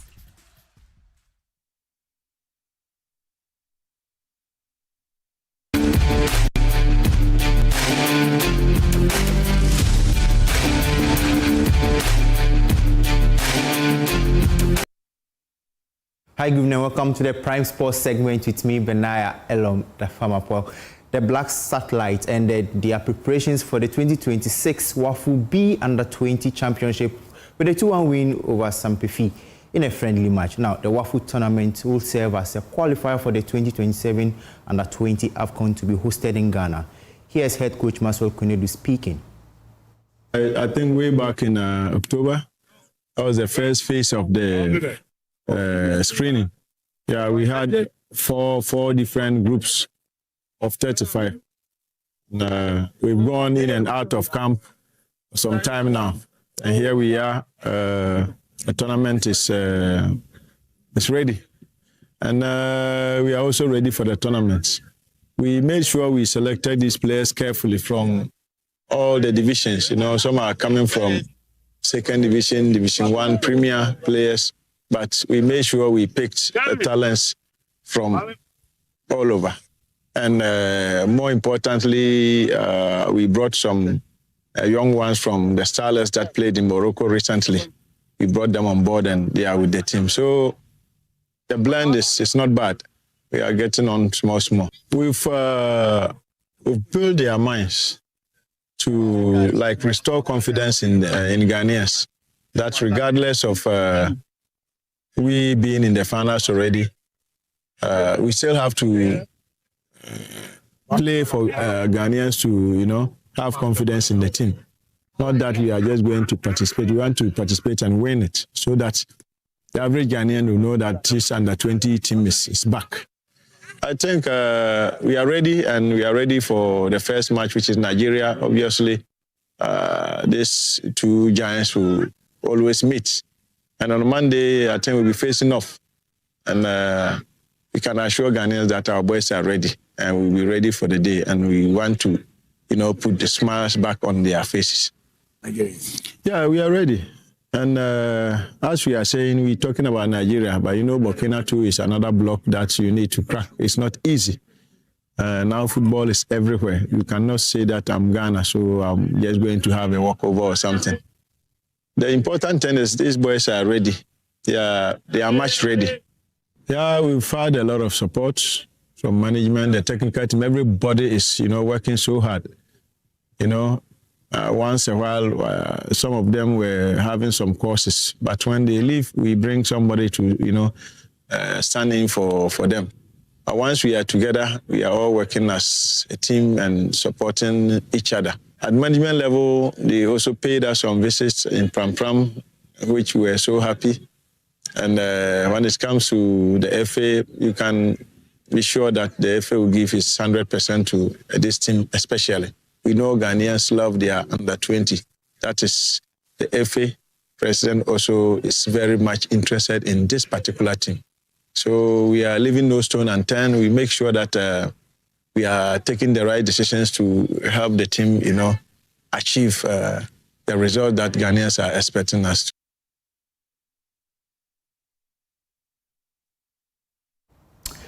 We are just about 48 hours to go for the 2026 Women's African Cup of Nations to kick off. Ghana's Black Queens will be looking to do better than their male counterparts have done in recent tournaments. I have here with me in studio Lawrence Baidu to discuss how far the Black Queens are going to go in this competition. How do you think it's going to go? Look, it's going to be a good return for the Black Queens of Ghana, because having missed out on the last edition in 2022, they were back in the last edition, which was in 2024, delayed, so it was played last in Morocco. And this will be the second consecutive time they are appearing since missing out on the tournament. And it comes with a good omen, because if you look at the performance they put up during the 2024 edition, it tells you a kind of team that is very spirited, motivated, and looking forward to delivering good performances. And you want to take it from their absence in the 2022 edition to come back into this fold and deliver the kind of performance they did. And in that game against Morocco, which many believe was the best game the team played at the tournament, you could see clear signs of a team that really lacked experience, because for the squad that they took to Morocco last year, about 19 of them were only playing the tournament for the very first time. So to have them go to that level, reach the semi-finals, was something nobody gave them a chance, especially after they lost that first game to South Africa. So it's a positive return to Morocco, and they are hoping that with all the pressure that comes with it, because you know this year's edition also serves as a World Cup qualifier. 4 of the teams that will reach the semi-finals automatically qualify to the World Cup. I mean, if you qualify for the semi-finals, you are securing the tickets to the Women's World Cup to be stayed in Brazil next year. So let's go through the squad from the goalkeepers to the attackers. And so in goalkeeping, we have Afi Amenyaku, you have Cynthia Conland Fendib, and who is the vice captain of the side, and you have Osman Huzema. These two, Cynthia and then Huzema, play in the local scene. Afi Amenyaku recently moved outside. So Cynthia is the main choice, and she was the one who delivered those historical performances, if you want to put it that way, last year during that tournament. And in defense, we have who? I think the defensive setup. Look, for someone like Abna Anoma Opoku, it's quite impressive to see her come into this setup. The reason why I say that is initially she's not been with the national team for some time now. She played a friendly against the Black Queens playing for Ampem Dakwan Ladies, and Kim saw her performances and felt it was good to have her. Alexander Terry, I've seen her with under 20. She comes in. Anastasia was with the team last year. Benedict Simon, since making her debut for the Black Queens against England last year, November, also continues to keep her place. Comfort Yeboah was there last year. Josephine was there. Portia, the captain, and then you have Suzanne Amadi as well. And in midfield and wing, I tell you, root midfielders / wingers. Yeah, I mean, even before we go to the midfield / these are the attackers. These are the attackers. Okay. You have Abigail Kim, you have Ajegepena Zakaria, who was the top scorer of the Ghana Women's Premier League. So she's one of 3 local players that have been called up for this tournament. And then you have Doris Boudua, who is always your person. The ever-present Doris Boudua. Because if you look at her progress from the U17s, U20s, and then now to the national level, especially having won the league with Hapoel Jerusalem, we are looking forward to she having a better season or a better campaign that she did last year when she had no goal involvement in the 2024 edition. I want us to go through the groups. It's quite interesting because we have Group A, Group B, Group C, and Group D. And Ghana find themselves. Ghana find itself in Group. Before that, there's the Group A on the table. Yeah, so you have Group A, Morocco, who are host nation. You have Algeria, who played and were eliminated by Ghana in the quarterfinal last year. And then you have Senegal, showed glimpses last year of what they are capable of doing. And you have Kenya, who are also returning to the competition for the first time in a long while. And in Group B, we have. In Group B, that is where I would say my dark horses in Cote d'Ivoire. Look, doing something positive. You have South Africa, who won the competition in 2022. You have Burkina Faso, and you also have Tanzania, who the Black Queens faced last year. And Group C is what many term as a group of death. You have Nigeria, who are 10 times champions of the competition. Zambia, Egypt, who qualified by virtue of their FIFA ranking, and then you have Malawi with the Temwenga sisters in there. And Ghana. Look, in Group D, it's impressive. You look at this is a rich history. In Ghana and Cameroon, you have 2 teams who have been to the final 3 times without winning the tournament, and you have Mali and then Cape Verde, who are also playing the tournament for the very first time. So how do you think it's going to pan out? Like this, look, is it going to be easy for Ghana? If you look at the way the groups are arranged, many are saying that is they are in order. The top 2 in each group, as arranged, move to the quarterfinals of this year. And I don't have anything done to agree, because you look at this, it's history up there. You have Ghana, Cameroon all going through. From my perspective, if you look at Group C, you could have Nigeria and then Zambia also going through based on their performances. Group B, where I feel Ivory Coast will go through because they are a dark horse for me. Yeah. Yes, Burkina Faso have a tendency to prove stubborn. But you have South Africa who are also champions. And then Group A, obviously, you'll be clapping for Morocco and then Algeria, who both made the quarterfinals last year. So I wanted to make a prediction as to where do you think the Black Queens for are me, going to reach in as much as many feel, myself included, I feel that the team could win this tournament. Wow. I feel the best thing or the focus will be for the team to secure a World Cup slot, because we've not played at the World Cup since 2007. So it's impressive. It will be interesting how they will go into this tournament and speak to the players, the technical team, the coaching stuff. What they tell you is that securing a World Cup slot is very important for this team, and I'm sure that is one thing they'll be aiming to. And earlier this afternoon, Bank of Africa were in studio, and they are going to be your sponsors. Your sponsor for to cover the competition. How are you feeling about that? I'm excited to return to Morocco. I always say that my first time there was last year. So that's the visuals over there. Yeah, I enjoyed it very much. But the money, you can give me some though. So. No problem. Talk about it backstage. So I'm excited to have Bank of. We are excited to have Bank of Africa on board to sponsor us to Morocco, where we be bringing you special stories as far as the Black Queens and then the Women's Africa Cup of Nations is concerned. So impressive. And they can follow all this on via our social media. Social media handles, Twitter, Facebook. Yeah. And if there's anything to go by, I'm sure we also have the Ghana Games commentary on Joy FM. That's quite impressive. All right, so moving on, the Ghana Manche has officially launched the maiden edition of the Ghana Manche Tennis Open Championship, with organizers hoping the competition will help discover and develop the next generation of Ghana tennis stars. My colleague Joseph Ayinga-Walter has the rest of the story. The championship, launched at the Ghana Manche Palace in Accra, forms part of activities making this year's Homo Festival.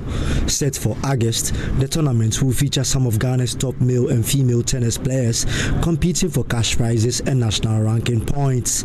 Winners of the boys and girls' categories will receive 5,000 and 4,000 Ghana cedis respectively. Director General of the National Sports Authority, Yao Ampofo Ankra, says the tournament is another step towards strengthening talent development through tennis. With regards to where it's being held, Accra, the Ghana state, we are very grateful, which means that we can replicate this across all the regions. This is an example from the Ghana King, and we can have the same in the central region, the western region, the northern region, Volta, Ashanti region. So it's a really great start and a huge boost for tennis in Ghana. And who knows, we could have champions coming from the local scene for Africa and the rest of the world. So it goes beyond tennis. It's a huge project and a movement that the NSA is really proud to be part of. Yeah, on a personal level, what are you really looking out for this? I'm really genuinely looking at the unearthing of talent. Apart from the professional game, there would also be unearthing talent. I mean, young players who are just coming out to try, you never know. There'll be a lot of scouts to look at the talents available. The competition has also received the backing of the Ghana Tennis Federation. It's all inclusive, not only able-bodied. They are bringing the whole chair people on board, the two top players to play, and we get the celebrity tennis. Of course, Lexis Bill and Dr. Pounds of the multimedia group would there to showcase their talents. Samani, Stephen Appiah, former Black Stars captains, Bafoja, they're all tennis players, and they'll be there to this occasion. Our own Dr. Madani Macaulay, a true son of the Ghana state, will be there. So there are bigger times ahead of us, and I implore corporate Ghana and media to focus on this and give it all the attention that's needed. Let's do some volleyball now. When the road to the Los Angeles 2028 Olympic Games begins to take shape for Africa's volleyball nations, with 3 major continental championships scheduled for 2026. The Women's African Cup of Nations, which will be held in Nairobi, Kenya, from August 23 to September 5, followed by the Men's African Cup of Nations, which will also be held in DR Congo from September 7 to 21. Morocco will also host the Women's Africa Cup of Nations Beach Volleyball Championship. Beyond continental glory, these tournaments are also crucial as they serve as qualification pathway for the 2028 Olympic Games, which will be hosted in Los Angeles. Now, joining me in studio is Moses Apia, who is a member of the Ghana Volleyball Federation Media Committee. You're welcome. Thank you. So, how are preparations going ahead of all these tournaments or competitions? Because these are back-to-back competitions. Great. Let me extend my sincere greetings to the Honorable Minister for Sports and Recreation, Honorable Akufo-Addo, and then the President for Ghana Volleyball Federation, Mr. George Tete Esquire. Then my very own boss, Mr. Mohamed Aoud Aputiok, who is also the founder and lead organizer for the Super Volleyball Championship, and also he is the head of media committee for the Ghana Volleyball Federation, as well as a board member of the Ghana Volleyball Federation. Also to Honorable Bernard Mona, who is the club president for Calibi Volleyball Club or Calibi Sporting Club. Yes, preparation is underway, and as you said earlier on, both men and women, together with the beach volleyball teams, have been able to secure qualifications to the Continental Championship, which beach volleyball will happen in Morocco. The date is yet to be out, as well as the indoor volleyball for women, which will take place in Nairobi, Kenya, and that's going to be 23rd of August to the 5th of September, whilst the men will also go to DR Congo from 7th September to the 21st of September. And how is training going ahead of all this competition? Yes, it's quite a bit challenging, considering the kind of environment that the competition will take place in. It's more challenging to the federation and the playing body. As it stands, the team are done with the qualification where the women secured 3 straight set wins all throughout the qualification stage matches in Ivory Coast.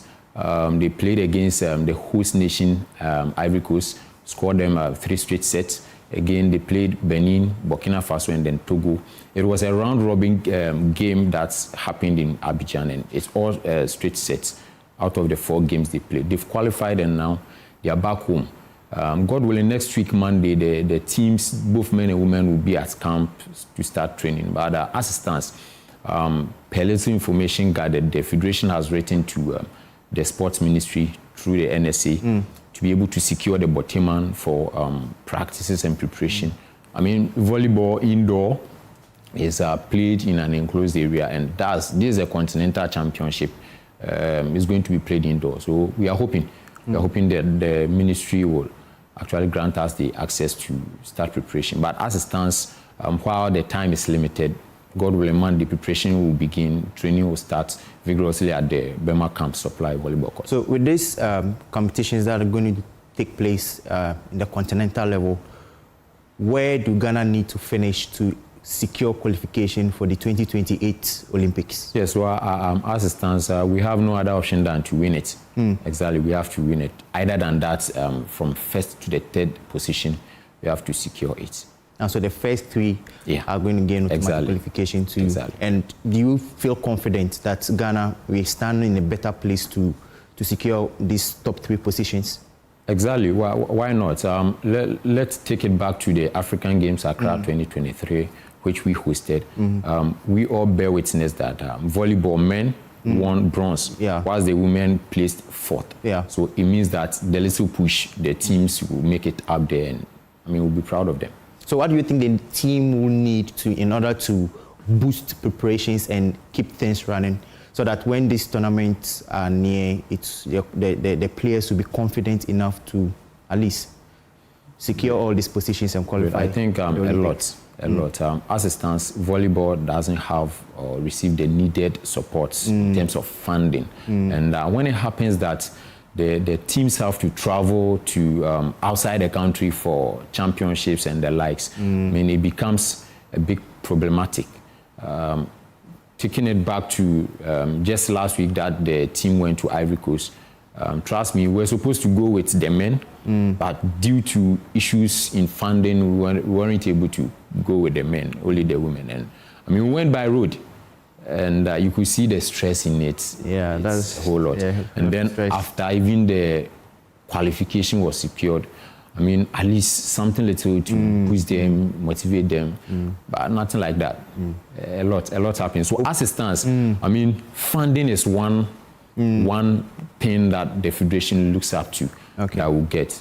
Aside that, also securing the venue, that's Botiman Sports Complex, to help the team get adapted to the new environment that they will find themselves. Hopefully the destiny helpers or the big men in the country or government officials are watching, and they'll come to your aid. And I wish you all the best and good luck in whatever you guys are going to do. Yeah. Thank you. All right, so that's Moses, a member of the Ghana Volleyball Federation media team, talking to us. I hope the team are preparing ahead of the Continental Tournament and also the 2028 Los Angeles Olympics, which will be held in the US. That's how I wrap up the sports segment with me, Benaya Elom Dapamapo. For more stories, you can log on to myjoyonline.com. Have a good evening.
Right, so welcome to another episode of Personality Profile. I'm particularly excited about this one because he's not a stranger on our screens, particularly here on Joy News. Very familiar face. You always see him with me on the AM show almost every Tuesdays. Every now and then we change the days a bit, but you're sure to find him on the AM show on Tuesdays.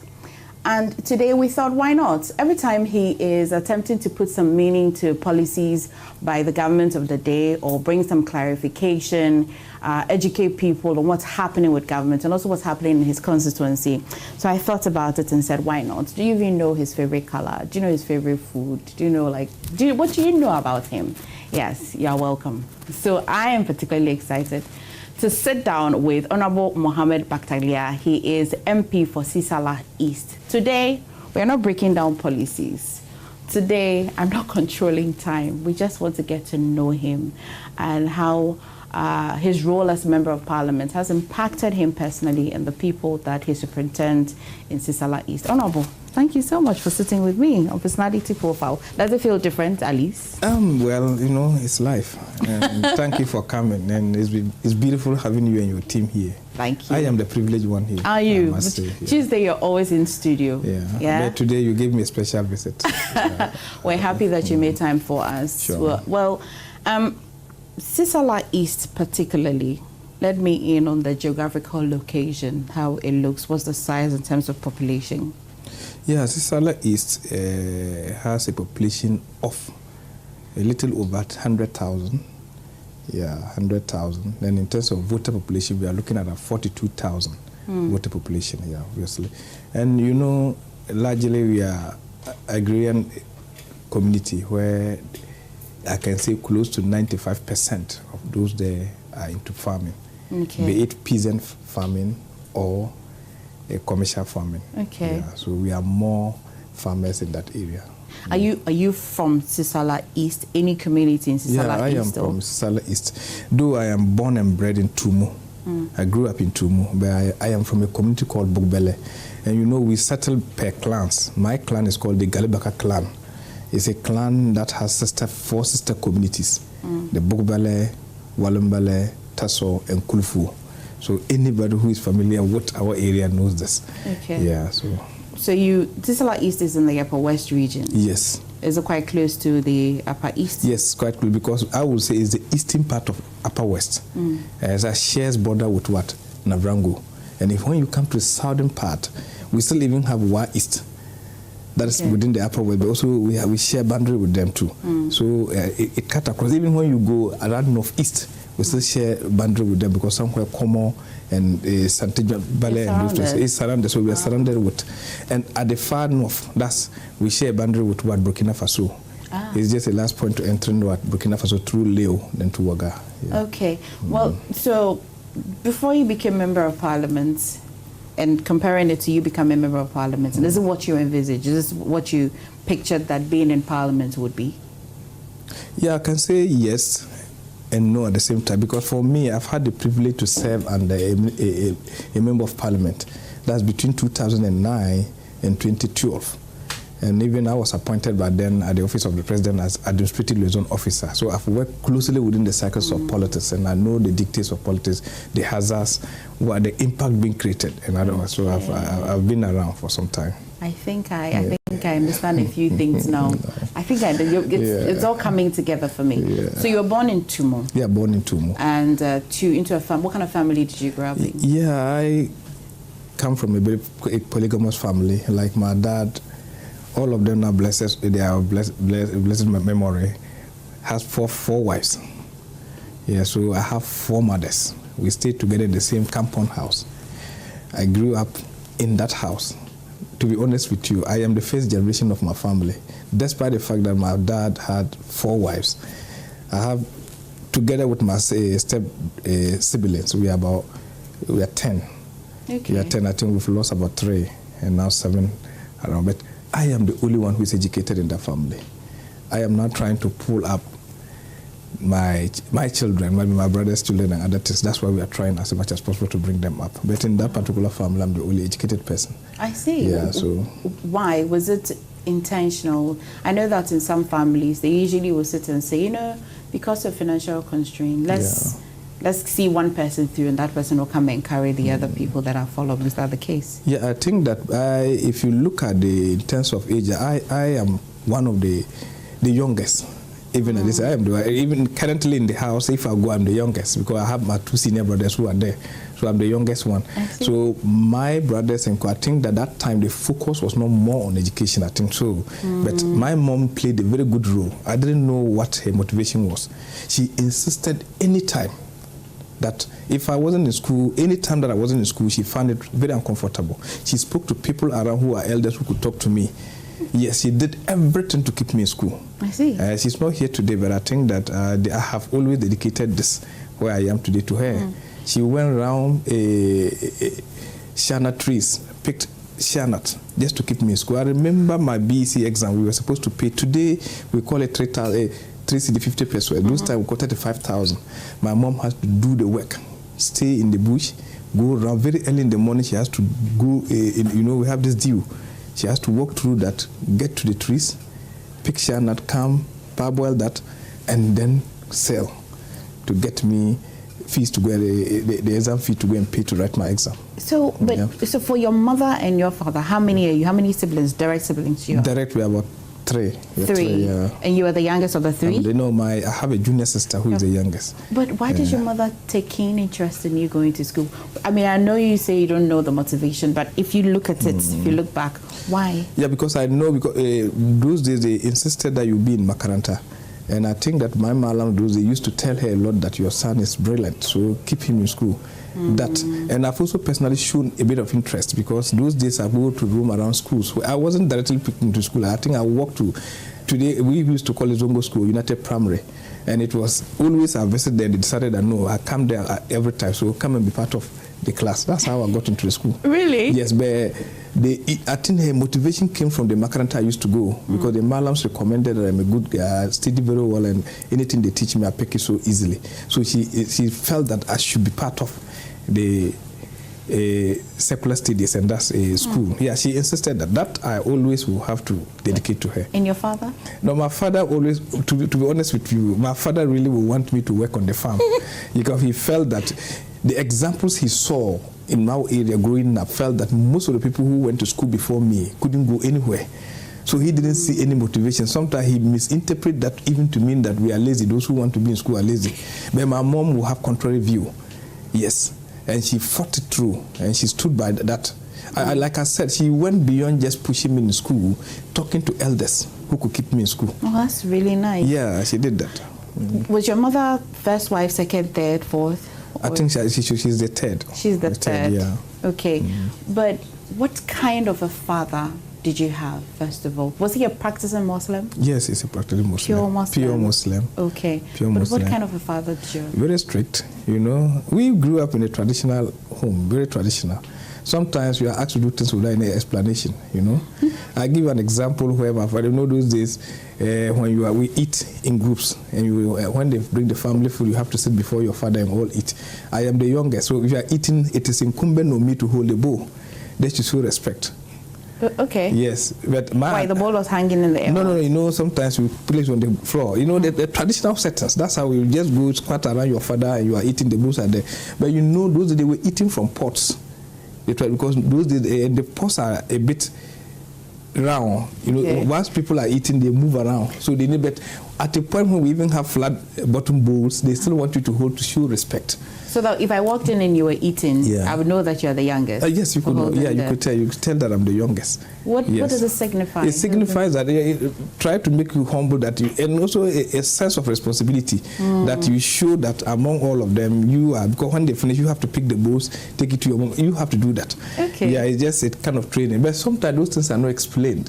Let me tell you the flip side of it. When we went to the farm, and because I'm used to eating and holding as a younger one, when we went to the farm to eat and I held the bowl, he knocked my head. And I said, why? He said, no, but don't I know it's a taboo to hold it when we are in the farm? I said, I've never been told. For you were just following the principles. Following the principles. Yeah. So you see, that's how you have to learn through the hard way. Sometimes basic things have not been explained to you. But education also unfolded a lot of the things they were doing that you could see that, no, they couldn't just have explained, but this is what it's supposed to be. You have my attention on the polygamy part. Why? Yeah, because and all four women lived in the same house, the same compound. Yes. So, for example, would you eat the food that your stepmother would cook? Is it timetable? Like I said, they bring everything before your father. You live at a point where you don't even know this your brother or stepsister. No. Okay. Because when it's time for eating, every food is there. And sometimes in terms of preparing the food, they go around, because if my mother is to cook for this week, maybe her Rava will be cooking for the next week. So you have to eat. You have no reason not to eat the food. Was your mother happy? That is a question for her to answer. Unfortunately, she's not here. But I think that she has always, we've all referred to her as a mom.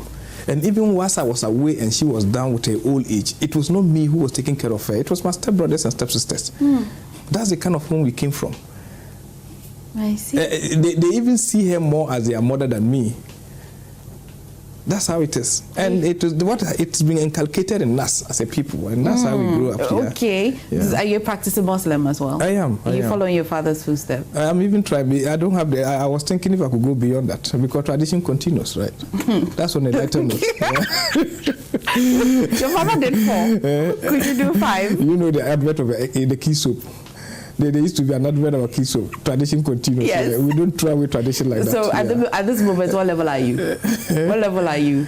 Oh, for now, I'm the level 2. Level 2. Yeah, I'm level 2. They all live in the same compound. No. You know, modernity will not allow that now. Yes. Modernity will not allow that, and I think that what it is now, we have the, even today they themselves are career women. Okay. They are working and they are doing very well for themselves. So I'm sure. Let's go back to when you started school. Yeah. Now, your mother did everything to keep you in school. Sure. Walk me through your educational journey. Yeah, well, like I said, I was born and bred in Tumu. I started my school at United Primary, we call it Zongo School.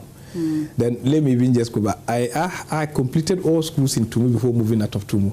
So from United Primary, I went to Tumu Junior Secondary School. You know, we had a junior secondary school. That's between 92 to 95. That's where I went to a junior secondary school, Tumu United Primary.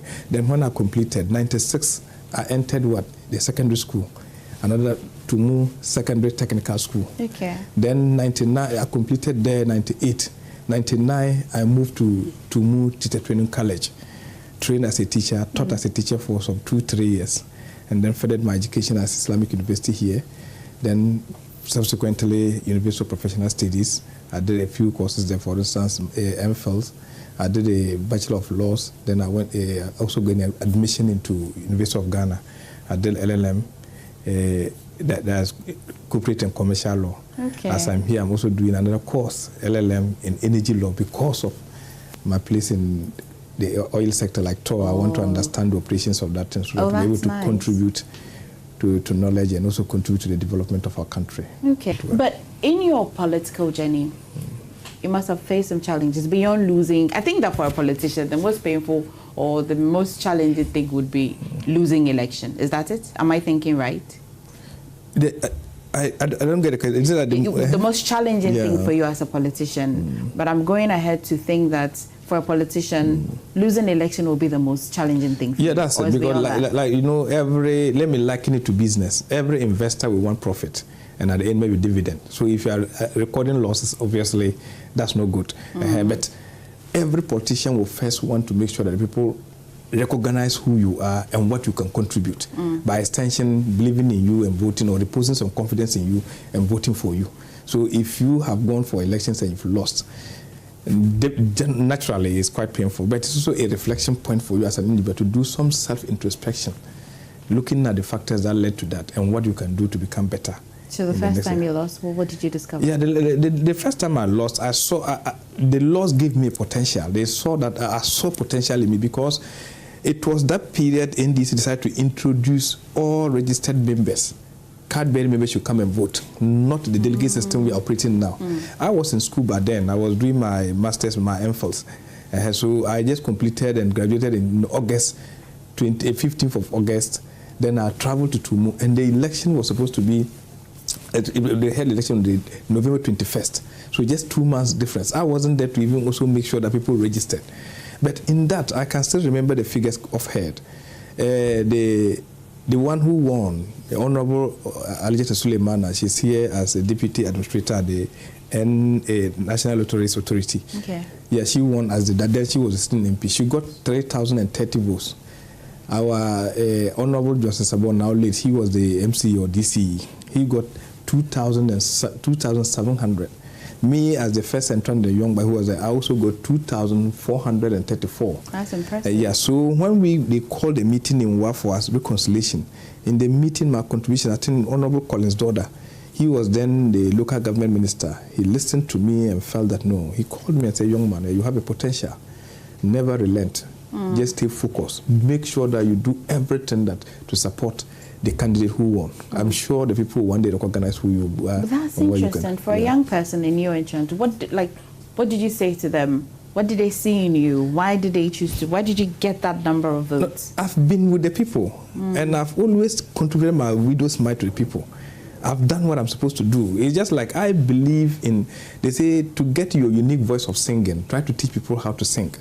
Okay. And whatever I got, I remember at the secondary school, we used to have one headmaster called Kogo. He told me, as a boys prefect, that try to brighten the corner wherever you are. It doesn't matter how dark it is and how you met it. Add lights to it. Don't further darken it. And that has always been the philosophy driving me. So whatever I got, I went back. Even at the point, like I mentioned in my line of work, in 2011, I was working voluntarily for an NGO from US.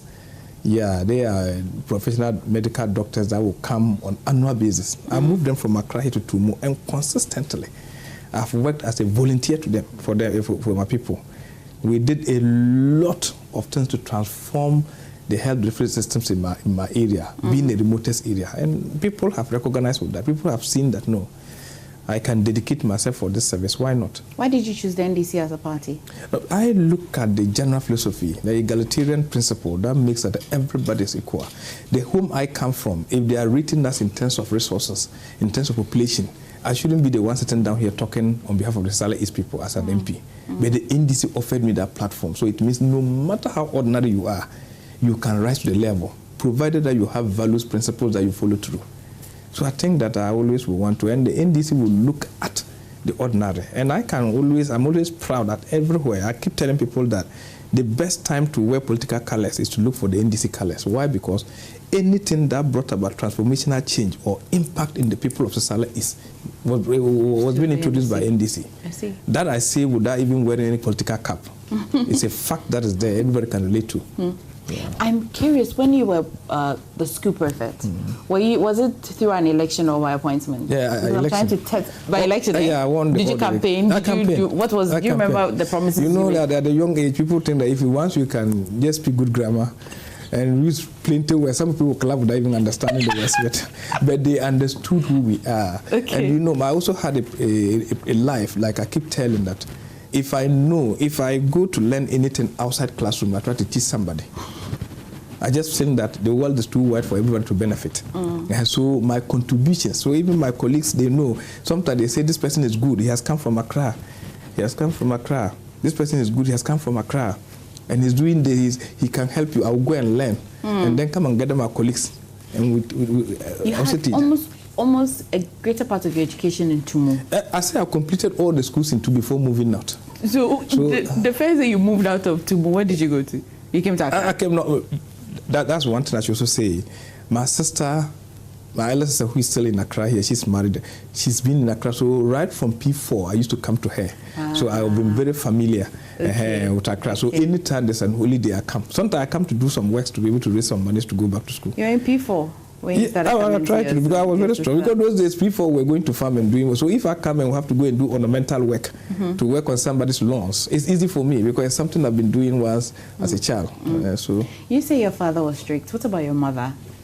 What kind of a mother did you have? To me, I think that my mother is the same, because her even goes beyond strictness, because her includes direction. Because she saw that there's something. Yes, I have to make sure that this guy gets it.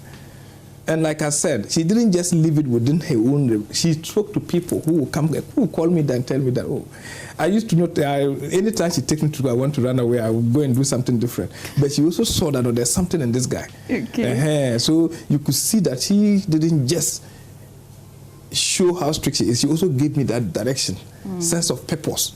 I must say that. She gave me that sense of purpose. And I can see clearly, everybody knows that I have that soft heart for my mom. Oh. Yeah, I have that one. I have it. Oh. I have it, yeah. Why teacher training? Good. That's another. You see, where we were coming, growing up in Tumu, they say people likely will act based on what they see.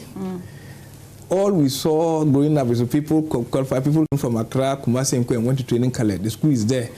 When you are there, you are seen as one of the toughest guys. This guy went to secondary school and passed. And that was it. We just went because it was what we saw. I went there because, and also because those days when I was talking about, they told me that no, my mother was advising if I have to go to any school, for instance, I got an admission to go to Tamil Polytechnic and other, like Nyampala did at Greek at the secondary school.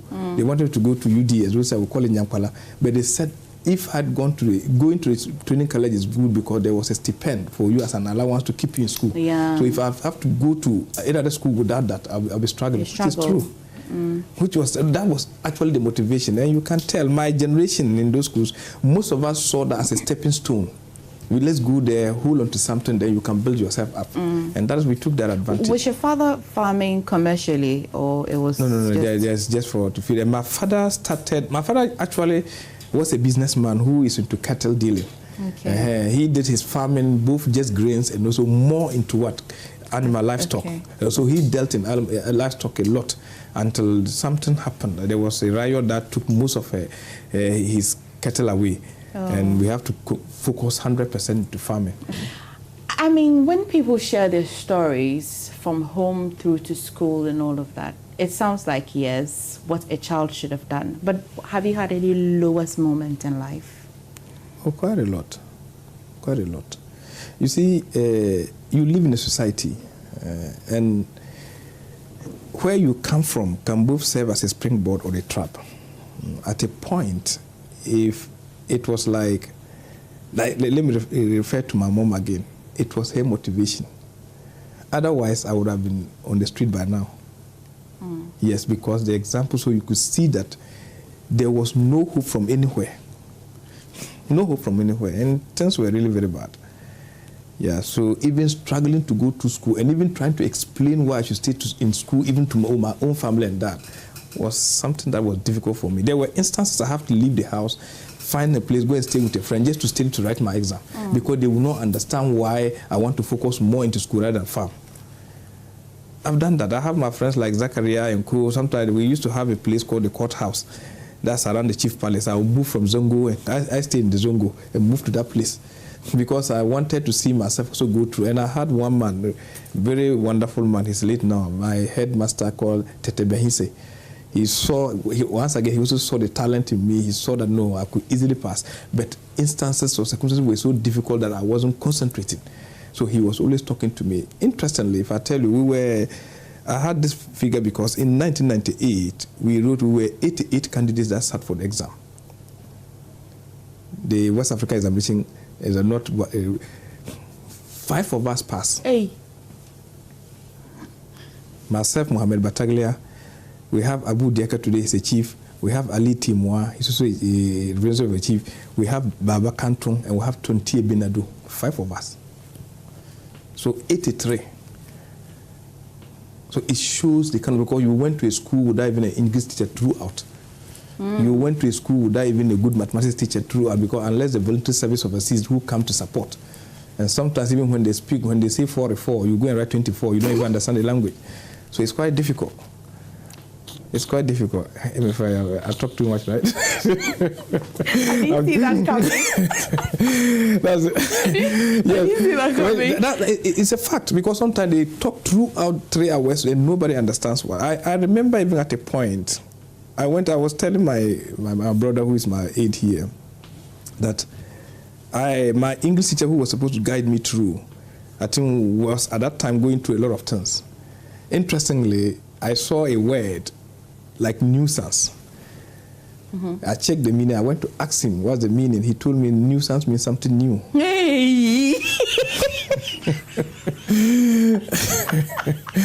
You checked the meaning first. Checked the meaning. So you knew the meaning. So you went to test your teacher. No, I don't want to. I just want to confirm, because I knew something was wrong with him. Trust me, I have to take it up to talk to the headmaster about it. No, the situation will let you have to carve your own way. Otherwise, because I felt that he was not in the right state of mind to be able to take us through. Oh my God. But how do I have tested? I just tested that. And I went to complain to, because I was a senior prefect. You have to be able to, and you have to give facts. Okay, you started your politics very early. No, you have to give facts. So that's why I did that. And eventually they invited him and he confessed. So they have to give him some space to go and stay in the house for about 2 months or something. I see. Yes, he was actually going through some traumas from the family or something. I think that. Yeah.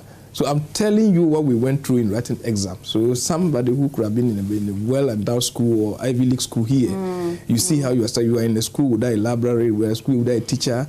It's not that easy. Really, it's not that easy. It's really not that easy. Yeah. I mean, journeying on and all of that, and did you even think, I know and I hear the drive and I see that you were somebody that beyond your mother whipping you into line or back in line, you encouraged yourself generally, if I listen to your story. But did you anticipate or did you see that you'd become a member of parliament and even more? Yeah, growing up I had dreams. But I knew that I could contribute to society. But I couldn't zero it down to politics. But trust me, I used to be like, even as little as I was, I used to like politics.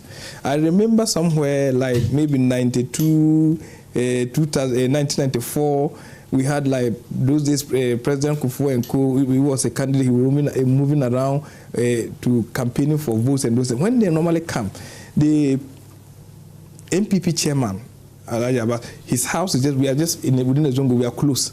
So anytime any of them come there as a big man, I run to them. No matter how you chase me, I want to listen to them.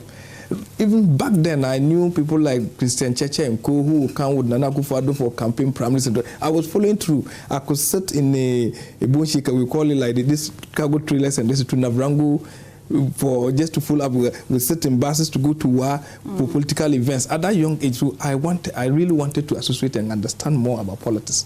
So I think that even though I saw the angle coming, but I didn't know I would end up being a member of parliament. But right from secondary school and university, I could see those signs, and I felt that no, I could also contribute because what we faced as a people. I concluded by saying that I made it on your platform that I think that we have to be able to harness our potential by minimizing our sympathy. Okay. You get it? So I think that we've always sold sympathy. No, but we have a potential. Why don't we unearth that? Why don't we harness that? Why don't we make sure that we channel energies into what good use? You only become a good leader if you are able to effect us to favors. Without that connection, then who are you as a leader? For a school prefect, dear, usually we get favors from the girls. Did you get favors from the girls? I used to be called Boss P. The boys P, the boys prefect. Okay. Those who are schooled with at the secondary, they still call me Boss P. Those at the university will call me Presido. Okay. Yes. Okay. But like you said, I'm a good practicing Muslim, so I was restricted in many ways. When did you take your first girlfriend? Well, then we'll talk about whether or not you ever had broken heart. Every man I'm told ever. Yeah. By all means, some stage I see my crew members, one of them shaking their head. It's not true. Then they've not transitioned to be a man yet. I hear that by all means, like by all means, you get broken hearts. Caused by who? Caused by. Why you are not telling me is that you've done many, right? No. It was nice to accelerate that experience for some men so that they graduate to become better. No, they tell you that it's a test case for manhood, you know. Is it? You should be able to test us to grow to it. It's a natural feeling. We didn't create it. Tell me Sometimes we don't even blame you. We attempt out of frustration to blame God, you know. Tell me about it. Did you ever have any broken hearts yet? No, in life generally you will have. You will have those things. But those ones sometimes at this hour you ask yourself whether it was worth it or not. You were even actually real. Because they say nearly every man has that one name. That's when they're there, they say, hey. Did you have any of those experiences? No. Hey, then you were very like you were standing on business all the time. No. I tried to be careful. Okay. Yes. Okay. So what age did you get married?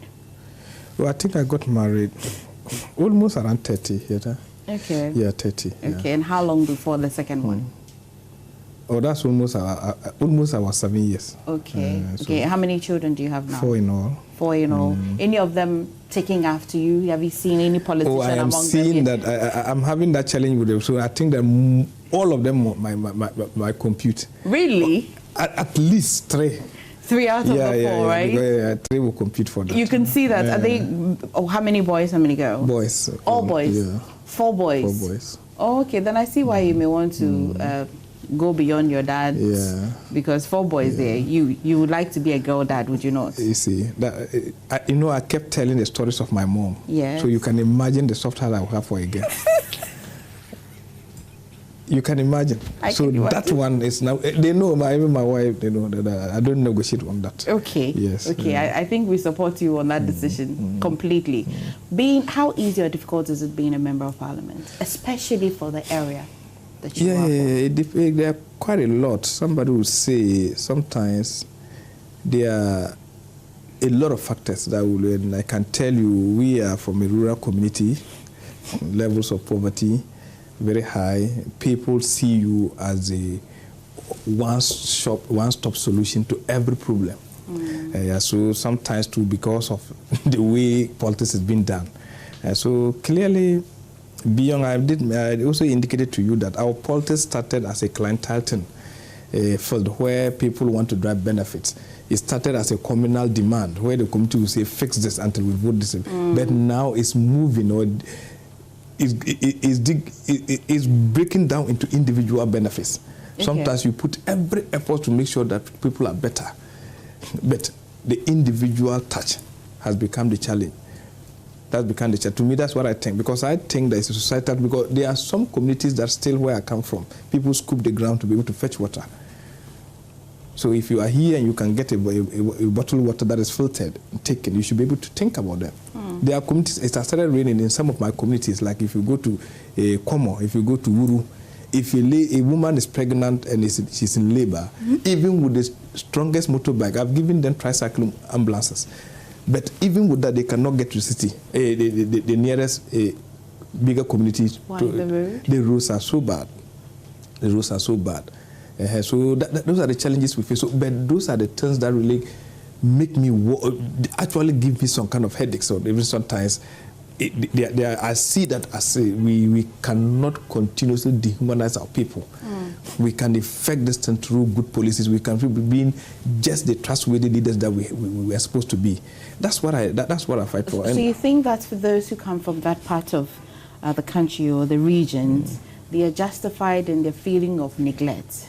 Oh, completely.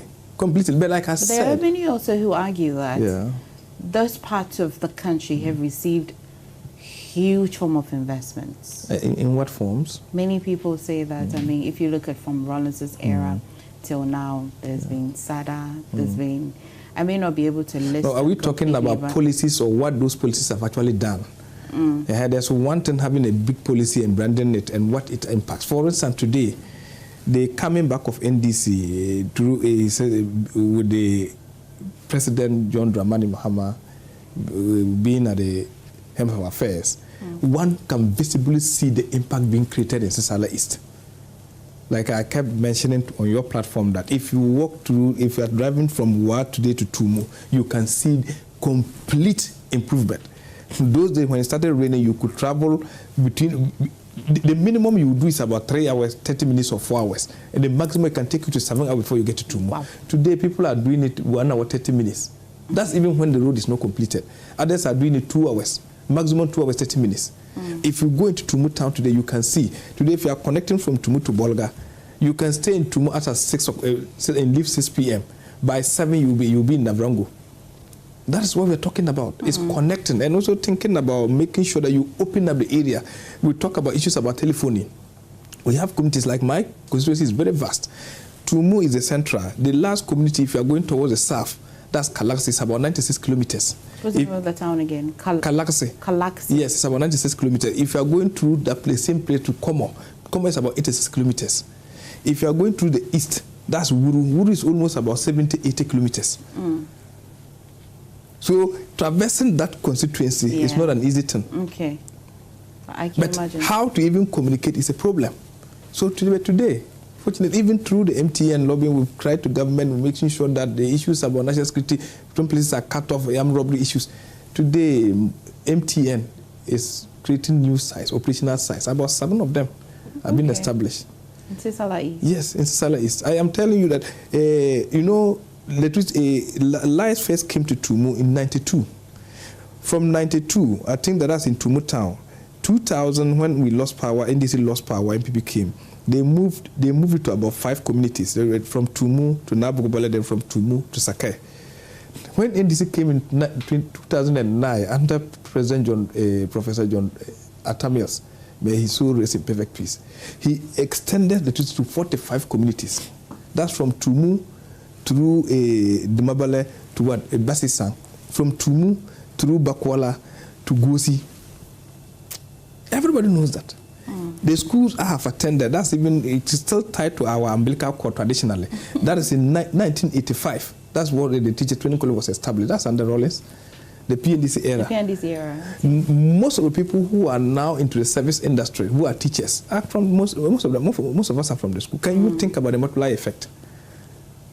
And we were talking about most people. I'll give you a story. Like we had issues about what? Traditional birth attendants dealing with our women in labor. Yeah. Mohammed Bataglia, has one chance. It's a situation like that. I was driving from Walambali to Tumu in the evening around 4 p.m. A young lady in Wambale was caught up with labor, and I think she was being attended to by a traditional birth attendant. They struggled with her for over 8 hours. Oh my God. She became so weak she couldn't even sit on a normal motorbike. So when I was coming, one gentleman ran and she called Idris. I still remember the names. He stopped me because that's my area, that's my community, and I picked her. When I picked, and I saw bringing her into my car, I was using a Ford. Bringing her into my car, I saw a corpse being transported into my car. Oh my God. And she was there. One lady was sat by her trying to support, and I was, out of fear, I was driving. It was a bumpy road.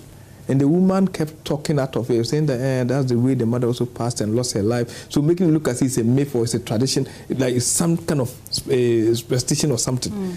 So I was speeding, but 5 kilometers or about 6 kilometers to Tumu, we have a community called Kubi. Elders normally say they have a speed ramp because of reckless riding, and so they put a speed ramp there. I didn't even realize I bumped into that speed ramp, and we bounced so badly, and she delivered in my car. Oh, jeez. She delivered in my car. The woman became confused. I became more confused. You would be. So I told her that now we are just about some 10 minutes from Tumu. So can we rush this? So I drove straight to the hospital. I know Madam Anissa, she's the midwife. She came out, supported them. When they were, by that time, when they were bringing her and the child out, I took a picture. I told you I've been working on voluntary basis as a candidate for Betty Foundation. So I sent a picture to Boston. That's where our bosses are, and the headquarters is in New York. I said the plight of a rural child, a lady, with happiness to bring forth life, but end up losing her own life. What can we do to help? Then they said we should think about something. Then I said that at that time, if they had a tricycle, we couldn't have afforded ambulances across. If we could just get a tricycle, construct a bed, put an infusion hook, put a chair, a place for a nurse, and the family member to follow. They could have been transporting her no matter how slow that was to the next facility. They said we should pilot it. I spoke to the Municipal Director of Health, and he agreed to it. We piloted 2. I got some fabricators to work on that in Tumu, called Ambra. I took one to Bano, that's the eastern part, and one to Bukubale, where I picked the lady.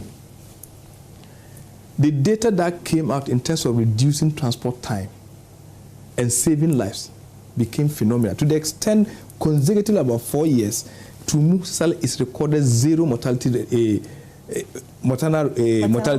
Yes, 0. And they were up there when they go for their health reviews. So I said that in that case, we can do better.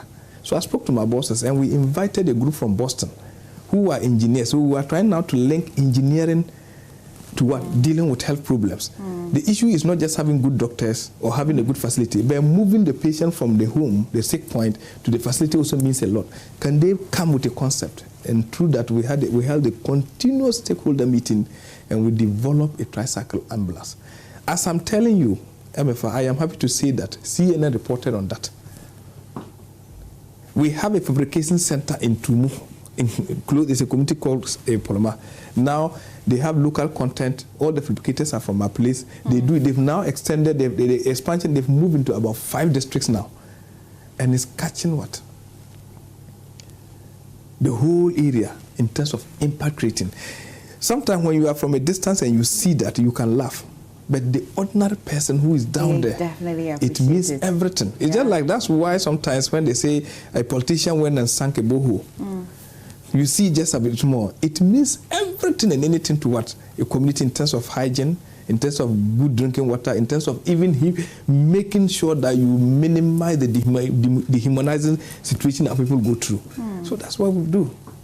This woman, when she regained consciousness, did they tell her the story? And they told her, and the family constantly kept thanking me. Oh. Yeah. What did she deliver of, a boy or a girl? A boy. A boy. Have you met the boy since? I met the boy and the mother once. That's yeah, but I'm sure by now he's grown. I'm sure he would be grown. Well, you're watching Personality Profile. Today I'm sitting with Honorable Mohammed Bataglia, and a lot of things becoming a lot clearer. about what some politicians may have to do in their community. Stay with me when we come back. Of course, you know I have to play my favorite games. I want to also find out. He looks very, very, very gentle. He's always gentle like this, both like breaking down policy and also defending the government and even talking about himself. It seems to be the same all through. But I want to know, what's that darkest thing he has done as a politician? Stay with me.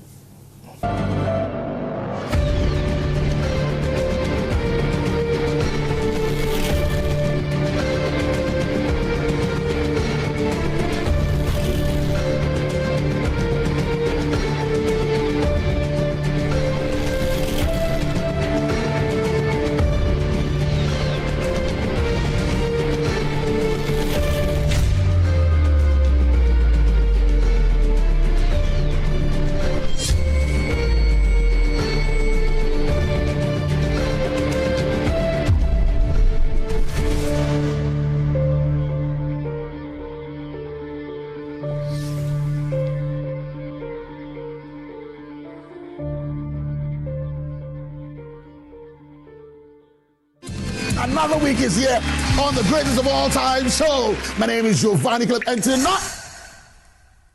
tonight we're bringing you talent. Contestant number 1, let's bring Baby Girl. Let's bring. You did it for you. Oh, there is a leakage. Where's the plumber? For quality and durability, insist on Syntex pipes. If you want quality, this be where you belong. Strong, tough, and reliable. Your perfect match to your trusted Syntex pipe. Syntex pipe, it dey carry water, no wahala. Syntex pipe, it dey make water dey flow. Syntex, and you're strong, and you're tough. And he tee up someone in red, and he goes to That's who goal is for. I got 5 Champions League. You want to know? I be the real goat. I be the real goat. Who is the goat? Ghana Jollof or Nigeria Jollof? Ghana Jollof has no co-equal. The smell alone. Oh my God. No, that shift. You two they lie, eh? Now the same stew when they use cook the rice and then they go put them for top. Hey, you are lying. Ghana Jollof.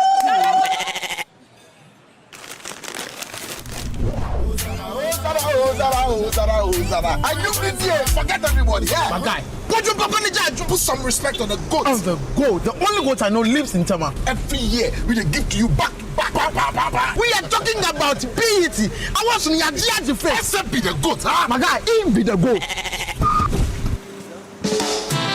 Though our choice of goats may differ in football, music, and jollof, Alomo Bitters always brings us together. Alomo, experience greatness in every moment. Drink responsibly. Not for sale to persons under 18 and recommended to pregnant women. This advert is FDA approved. Palladium Residences in Achimota isn't just an address, it's the home you truly earned. Secure your place with just a 10% deposit and choose from beautifully designed modern apartments or spacious townhouses built for everyday comfort. This is more than a building. It's a vibrant, curated community with a clubhouse, state-of-the-art gym, and an on-site hotel, all at ABC Junction, minutes from Achimota Mall.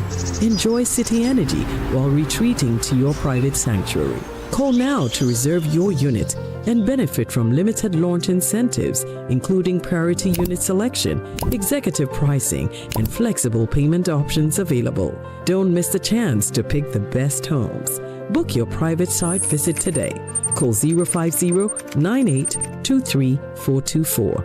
Palladium Residences. Live smart, invest better.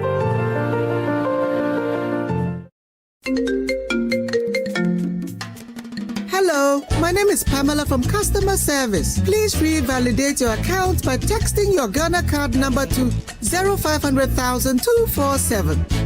Hey, Abili, wabidim. Madam, give me the numbers behind your ATM card. I'm calling from the head office. An email was delivered across to our customers this morning. Confirm if this is your bank account. 100-100-100-100. Thanks for sending your bank card details. Send the OTP now to avoid cancellation. EcoBank will never call, email, send an SMS asking for your PIN, OTP, bank card, or Ghana card details. Don't get played. EcoBank, the Pan-African Bank. Hello, please, I'm calling from Customer Experience Center. Upgrade your print game with Konica Minolta, proudly powered by SkySat Technologies. From all-in-one machines that print, scan, and copy to professional systems and heavy-duty production machines, we deliver unmatched performance. Right now, SkySat has an unbeatable offer. 1 entire year of free servicing on all Konica Minolta machines. That's 12 months of expert maintenance for new and existing customers. Visit our new VIP print center at Pegasus Place, Airport Residential Area for a live demonstration. Call us on 050-164-5180 or 0302-798-829. Again, it's 050-164-5180 or 0302-798-829. SkySat Technologies. Performance that delivers every time.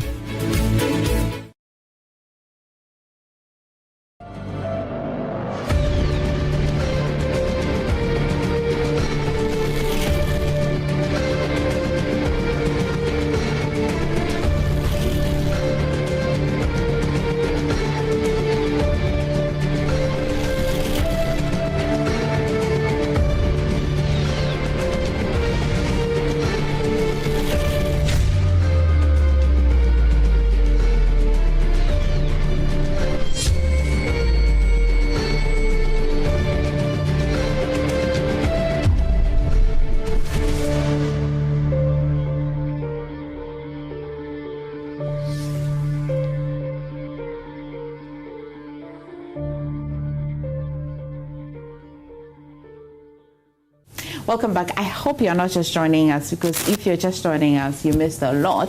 But I promise that the last few minutes that we have to wrap the conversation will be nice. Honorable, I hear that politicians do a lot of drag things. Is it true? I don't know about that. Maybe in terms of, I might be a bit old, but in terms of politics, I'm quite young.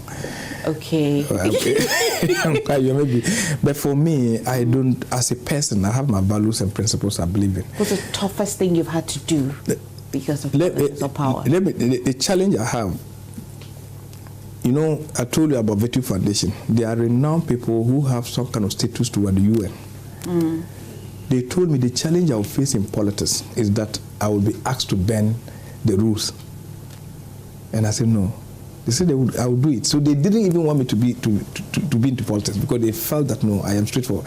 And I have always made this comment. When I lost the 2020 election, the conclusion most of my followers came to, especially those who are my close confidants, said that particularly one of your challenges in politics is that you always want to see it as it is. Politics find a way to lie to the people. And I said, then let's dissect the figures, because the one who won got 12,800 plus. I got 12,134. The difference is just about 738 votes. So I asked the 12,000 people who voted for me, we were both in 12,000 brackets. Yeah. Did they vote for me because I was telling the truth or because I lied? I was there, one chief called me and said, Bataglia, I like you. You are somebody who shows like this, you have good vision, but try and lie to Salaman. Really? And I mean, you could see on Tuesday when I was on your platform, since that I am not comfortable, I won't agree to that. You tried letting me collaborate with what somebody was saying. You insisted, I said no. Did you remember? Did you remember? Understand you. Because from your hand communicated to me. Because I remember one of the panelists said something about 2 million regarding Tor. Yeah. And you asked, you asked me that question? Because you were the most authority when it comes to Tor on that panel. Yes. And as a journalist. So you were asking what I should do. Yes, because once even that, what he said in the political balance was to be in my favor. Then I said, no, you can go and verify. I wouldn't say because I'm not sure about that. Okay, we're not on the AM show now. Yes. We're on personality. Yes, I'm telling you that. No, I'm just telling you that I cannot say yes to something I don't know. You don't know. Okay. I understand that truth is what you say matches with reality, no matter how uncomfortable it is to you, the one who is saying it. Is that not it? Yes, so that's it. So one of my biggest challenge in politics that I have to face is because people think that particularly we always want to say he doesn't want to. That's what it is. But are you navigating well? Is it giving you peace? No, but I think that people have come, many people have come, to the extent that I have won 103 out of 106 voting centers. It shows the kind of confidence being reposed in you as a person. So you cannot play around with that. Okay. And I hold that in high esteem. I don't take it for granted. What's your favorite food? Yeah, I like the tunza feeders, you know. Did you eat anything? Do you like to eat anything apart from the local dish from your region, or? Oh no, me, I'm a local person. So I eat a lot of my local dishes. Yeah. Okay, but do you try things like fufu, banku? No, you also have fufu, but the yam one. Okay. Yeah, even my community, we are known for fufu. Fufu. Okay. So what kind of soup? Or either granite soup or light soup. Okay. That's what we do. So, but if you're sleeping right now like this, and they wake you up, that's like for example, you are not honorable, and the person is not shy to wake you up, and they wake you up like this, that cook something. What can you cook? I'll cook TZ. You cook TZ. Yeah. I'm not forcing you to taste it, but I can cook it. I'll decide whether I want to taste it or not. But so, what ingredients do you need to cook? How many minutes do you need to cook TZ? Oh, it depends. It depends on the kind of food, soup you want to have. If there's jojo, maybe we have some simple food like granite soup. You can have it. You can. Do we eat TZ with granite soup? Yeah, we do that. I thought it was green soup only. No, that's here. That's here. Yeah, that even here TZ is konkonte. Ours we don't know konkonte. We don't add the konkonte flour to it. No. Yeah, we don't do that. Okay. Yeah, so you understand, I know what I'm talking about. Yeah. So the most common TZ food prepared, where in your kitchen, I don't have the ingredients. What do you need? You just need water, flour. Water, flour. Yes. You get it? Yes, I do. So you just put the flour in it, stir, and you turn like a porridge after some time. Oh, then honorable. Okay, this is it. You have to first. So we are cooking TZ. TZ, okay. With what soup? We can go with the granite soup.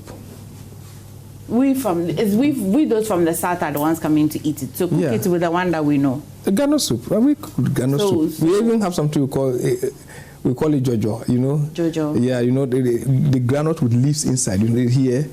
It's so common here when you go here. In fact, I like the TZ with the granite soup. Yeah. So which one are you cooking first? The granite soup first or the TZ first? No, you have to prepare your soup first. Let's prepare the soup. What protein are you putting in the soup? What are your ingredients? It depends. When you have others will have fish. You have the leaf. Want to use? I would want to use fish or chicken. Fish or chicken. Fish or chicken or any. Yeah, so you can like parboil your chicken. Yeah, add some spices.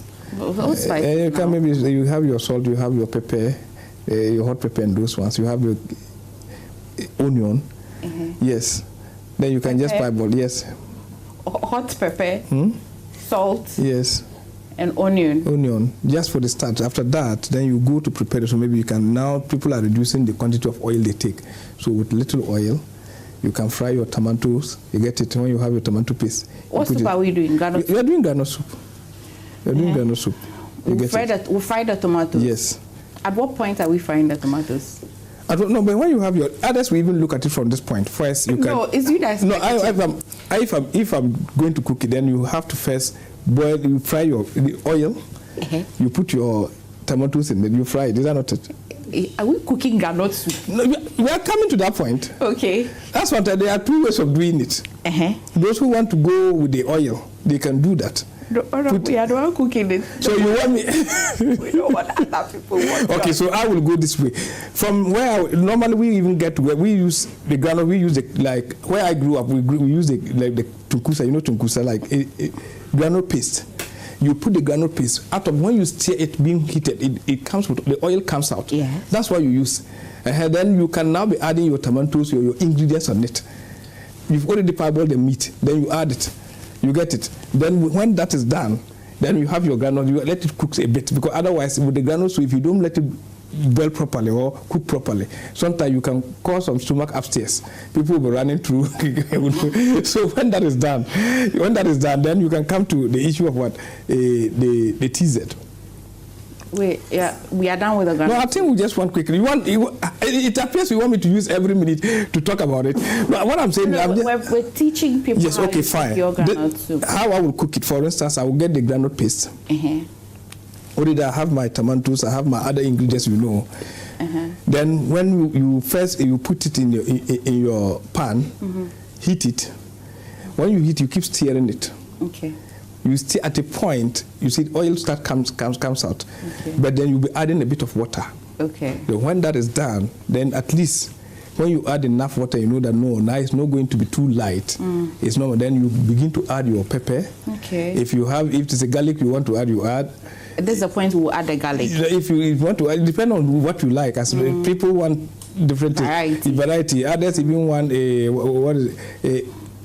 besides I mentioned pepper. You did. Yes, you did. I mentioned salt. Yes. Then you can now put your meat, if the chicken. The chicken that's parboiled. Yeah, parboiled. Put it there and allow it to boil properly.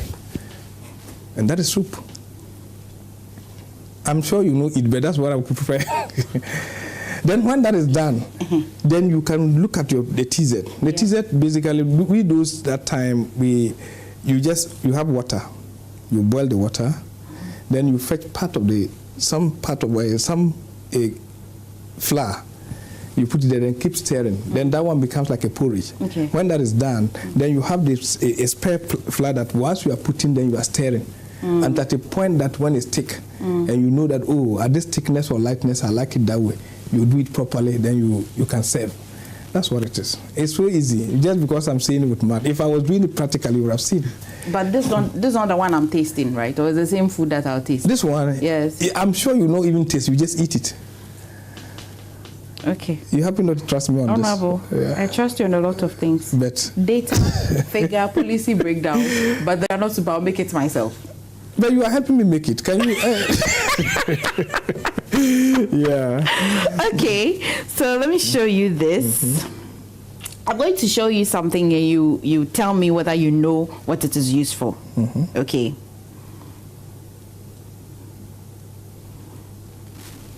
So this. I thought. Have you seen this before? No.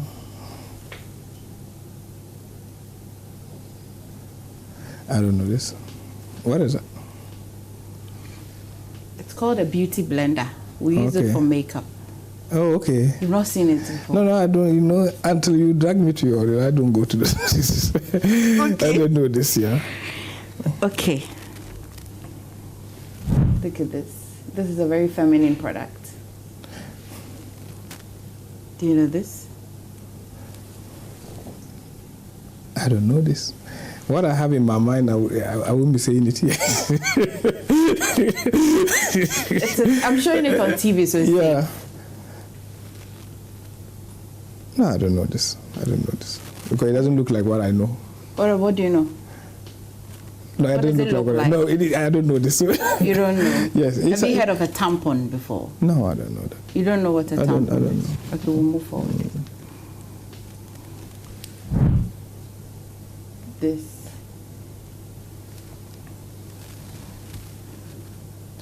What are you doing to me today? I want to see how well you know feminine products. Oh, well, who asked you to test me on that? No, we're not testing. Yeah, for a husband to two, dear. This may be familiar. Have you seen this before? I don't know this. Anything feminine, I don't know. So go to the masculinities. Okay, that's what I use. Okay. Let's go to the kitchen.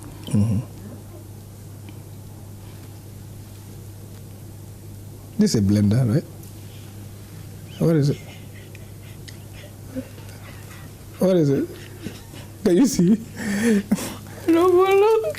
Huh? I don't. Is this still a blender? No. It's black pepper. No, but from the top, if you look at it I'm looking at it from here, not this one. I'm looking at the whole thing.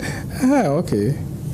I was looking at it from the top, the whole machine. Even the whole machine, it doesn't look like a blender. That's what it looks to me. It's not the shape of a blender, is that not it? That's the shape of a blender. Unless or not, that's the shape of a blender. Okay, this one, I'm so sure you will get it.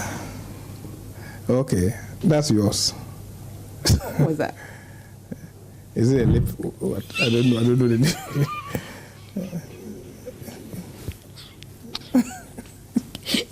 Honorable, I think we'll let you stick to teaching, policy breakdown, and formulation. This is more feminine things. Yes, because we want to see how the men are coming along and understanding. How you are bringing us along.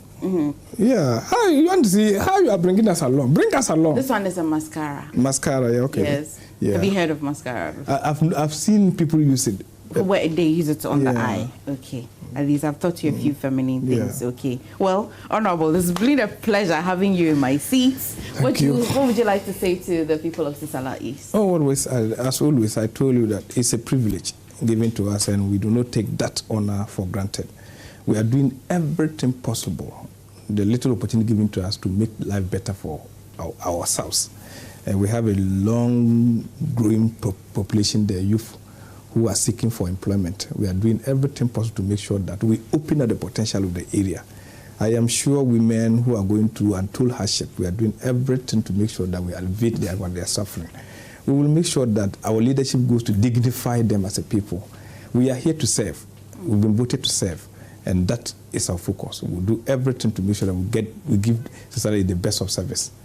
Yeah. Well, Honorable, thank you so much for sitting with me today. My pleasure. It was an important conversation to encourage somebody out there. Yeah. If not a person in Sisala East, definitely somebody out there watching us today will hear your story and be encouraged, be motivated to know that they can be whatever they want to be. Thank you so much. It's been a real pleasure. I am the privileged one here. Thanks for coming by. Well, you're welcome. You know him. You've heard his story. I hope that it encourages you, motivates you, also motivate somebody else, encourage somebody to watch this and be encouraged as well. My name is Emmanuel. It's been a pleasant date with you.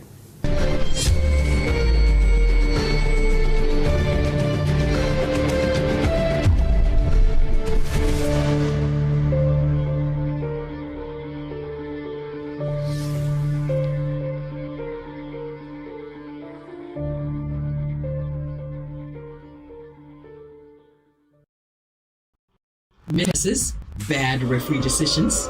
Don't let your child's grade suffer a bad match. Ensure a straight win this academic season with curriculum-aligned textbooks and interactive tools from Pegasus Publishing. From preschool to senior high school, we have the exact game plan your kids need to ace their classes.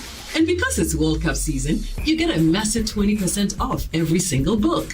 Don't drop points. Call 059-50-10175 or dash to Pegasus Publishing in Accra, Newtown, right opposite the Total Energy Station. Free delivery within Accra when you call. Pegasus Publishing, shaping minds, winning futures. Upgrade your print game with Konica Minolta, proudly powered by SkySat Technologies. From all-in-one machines that print, scan, and copy to professional systems and heavy-duty production machines, we deliver unmatched performance. Right now, SkySat has an unbeatable offer. 1 entire year of free servicing on all Konica Minolta machines. That's 12 months of expert maintenance for new and existing customers. Visit our new VIP print center at Pegasus Place, Airport Residential Area for a live demonstration. Call us on 050-164-5180 or 0302-798-829. Again, it's 050-164-5180 or 0302-798-829. SkySat Technologies, performance that delivers every time.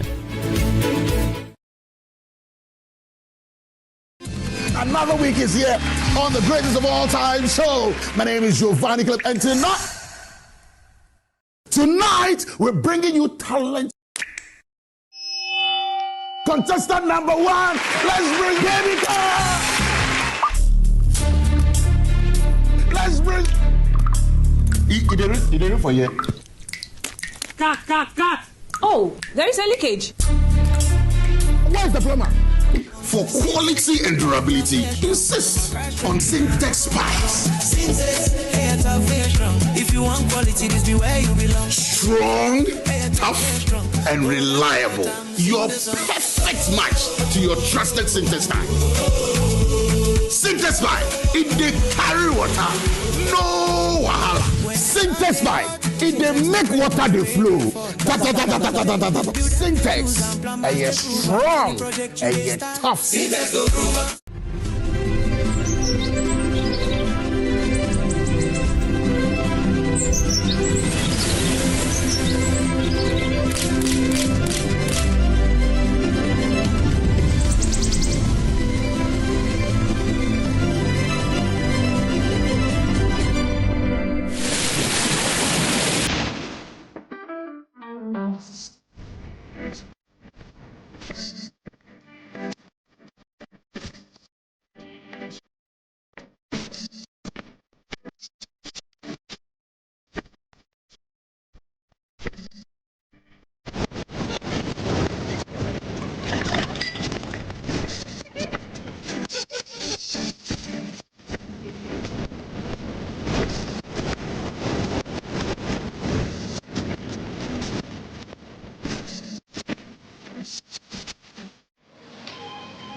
Why? What's wrong? Paper jam. Introducing Ghana's leading pay-as-you-copy photocopier leasing company. Lease an A4, A3, heavy-duty or production machine and pay for only the copies made or design your own payment plan. Simple and tietia. That's not all. Incredibly, toners, repairs, maintenance, follow-me printing, centralized tracking all come free of charge. Remember, financial prudence is the name of the game. Folks, forget about the expensive gimmicks and be smart. Join the hundreds of satisfied clients across all the 16 regions and every sector of the economy and save over 60% of your printing costs. Visit us at www.valexlease.com or call 0244-644048. Be prudent and lease a copier. Terms and conditions apply. Valex Lease is a wholly owned Ghanaian company. Valex Lease, affordable document management solutions.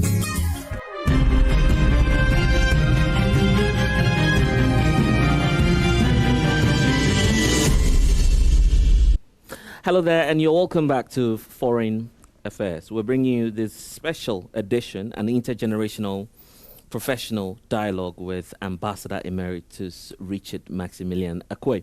We left off talking about his experience in China, and there are succeeding generations of ambassadors who are also here who may have closer experiences or similar experiences, if we can term it as such. And that's why I want to bring in Ambassador William Branford. Of course, you served in China partly, Japan partly as well. And talking about China, we know that Japan is also somewhere in Asia. So was the experience the same for you? And how about the challenge of the language? Well, thank you for the question. Now, as preceding speakers have done, right, I also want to thank, he threatened that I can call him Richard, and I said, no, I mean, how can I call my grandfather? So I still call him Ambassador Emeritus Akwe. Right. Sir, we want to thank you profusely for having taken the time to really agree and share your experiences the way you've done. I want to believe that just listening to you, we may have one or two amongst us here who would consider this possibly the turning moment in their prospective professional lives. You've been an inspiration to so many, and we hope that we can do some more of this exchanges later on. Yes, Japan was an exciting period for me. Learning Japanese, the time we served there, was not as difficult as circumstances prevented people from learning Chinese during the time of Ambassador Emeritus Akwe. In fact, there were so many opportunities for you to become proficient in Japanese. Arrangements were made for you to learn the language. What I found was difficult was written Japanese, but the spoken Japanese was manageable. But talking about sharing experiences, you know, since the Fourth Republic, diplomats have been admonished to go and do economic diplomacy.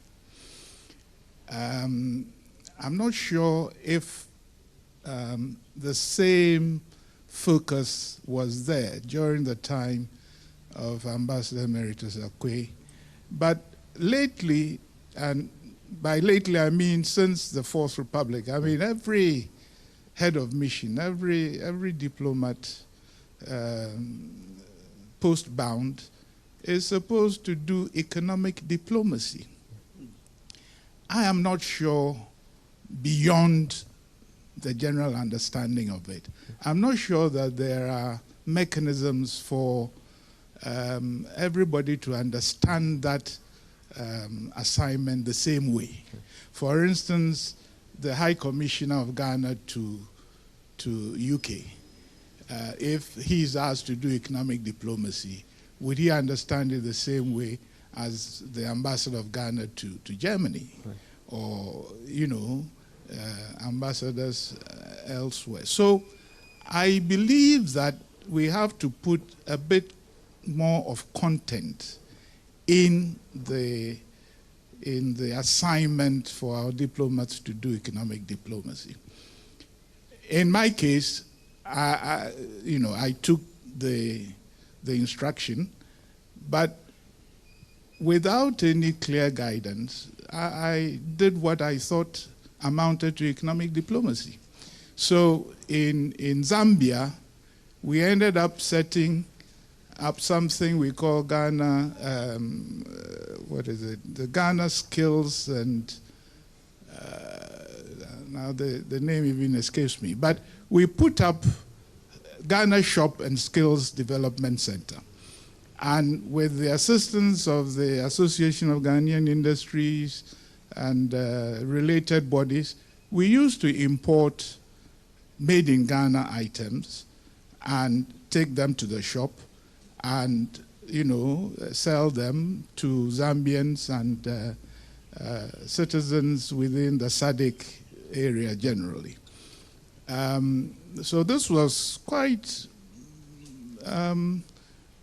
it was well, you know, functioning until I was relocated to Japan.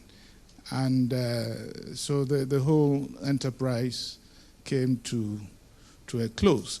But at the Conference of Ambassadors, this initiative we had set up in Zambia was quoted as one of the things that, you know, ambassadors could do by way of economic diplomacy.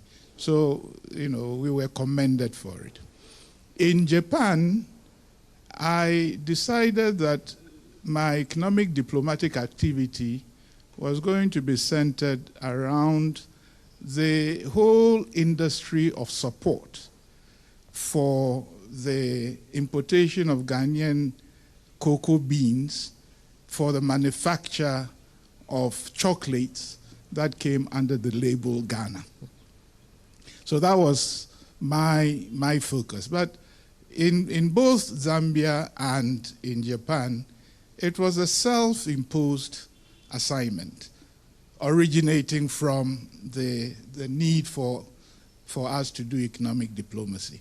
But I'm not sure that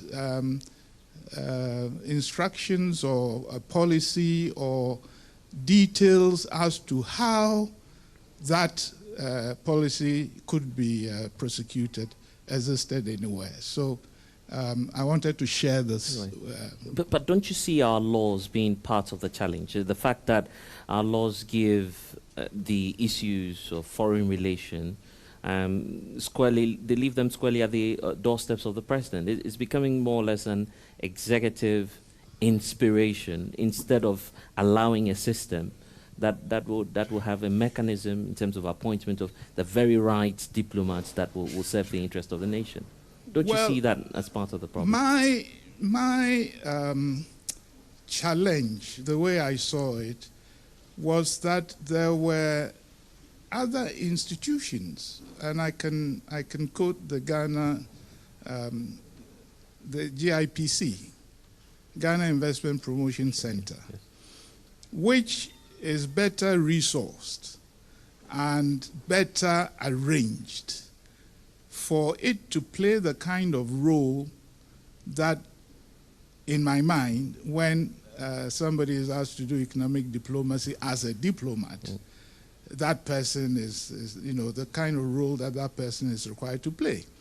So without the resources, somebody at Post who these days have other preoccupations, for that person to now be told that they also have to do economic diplomacy without resources to begin with, wouldn't be, you know, as competitive as somebody who is legally and financially placed to play the role. The GIPC legally is the one to do all the inward investments and so on. They have the legal mandate, they have the financial resources, so they can go out and do the inward attraction and all of that. The regular diplomatic mission sometimes does not even have a budget to do consular work. So for it to then go beyond that and do economic diplomacy, which requires resources. You see, this is the area that I think we have to try and streamline. Well, let's put that to Ambassador Akwe. How do we fix the problem? Ambassador Branford is right. And some of the problems he has mentioned were encountered by me also. But number one, my number one point was with everything depends on your home government, your own government. Nkrumah's vision was very simple, very direct. And he said, seek ye first the political kingdom. And all of that. And all other things will be added to you. Right and wrong. The other things are not automatically added. Some of the initiatives ambassadors have to take in their respective countries of accreditation were, as you say, the result of their own initiative. Because Africa has always been underdeveloped. Under colonialism, under neo-colonialism, under existing present laws of international laws. So that was why in the 1960s, the General Assembly established UNCTAD. You remember, Kendazi was in charge of UNCTAD at one time. All these were attempts to bridge the economic inequalities between colonial masters and colonies. I remember when I was in Geneva, I was conscious of the economic responsibilities of an ambassador. And when you talked to businessmen, Swiss businessmen, their response was always, oh, nothing is impossible. Everything is possible. Everything is possible. So they said, so I knew the government was interested in embassies doing what they could to promote Ghanaian exports to your respective country. At that time, there was pineapple development in Ghana. A lot of pineapples were being grown and exported. And I found, for instance, my Kenya counterpart or colleague was doing a lot of business with flowers, exports of Kenya flowers to his country of accreditation. So I wanted to do my little bit, and I contacted some Swiss businessmen who were interested in importing Ghanaian pineapple. So I arranged for a certain volume of pineapples to be exported to Switzerland. To these, the first consignment was met by the Ghanaian producers. Subsequent consignments were not met. And European businessmen do not deal with elements that are not credible, sustainable. So it is up to us. When I was in other countries, we used to have trade attaches from the Ministry of Trade to assist the ambassador in what you are calling economic.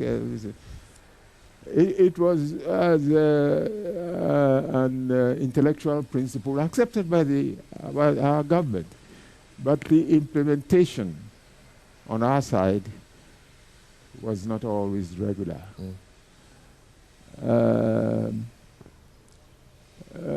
The laws, international laws guiding economic activities were taken care of by UNCTAD, in which our old man was the head, Ken Dazi. But they cannot produce.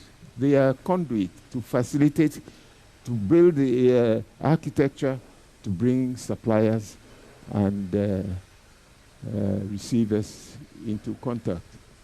So it depends on two things. One, is our government really serious about certain things they advocate, which is economic improvement? Now we are in serious economic difficulties in Ghana right now. You ask yourself, how did we get here?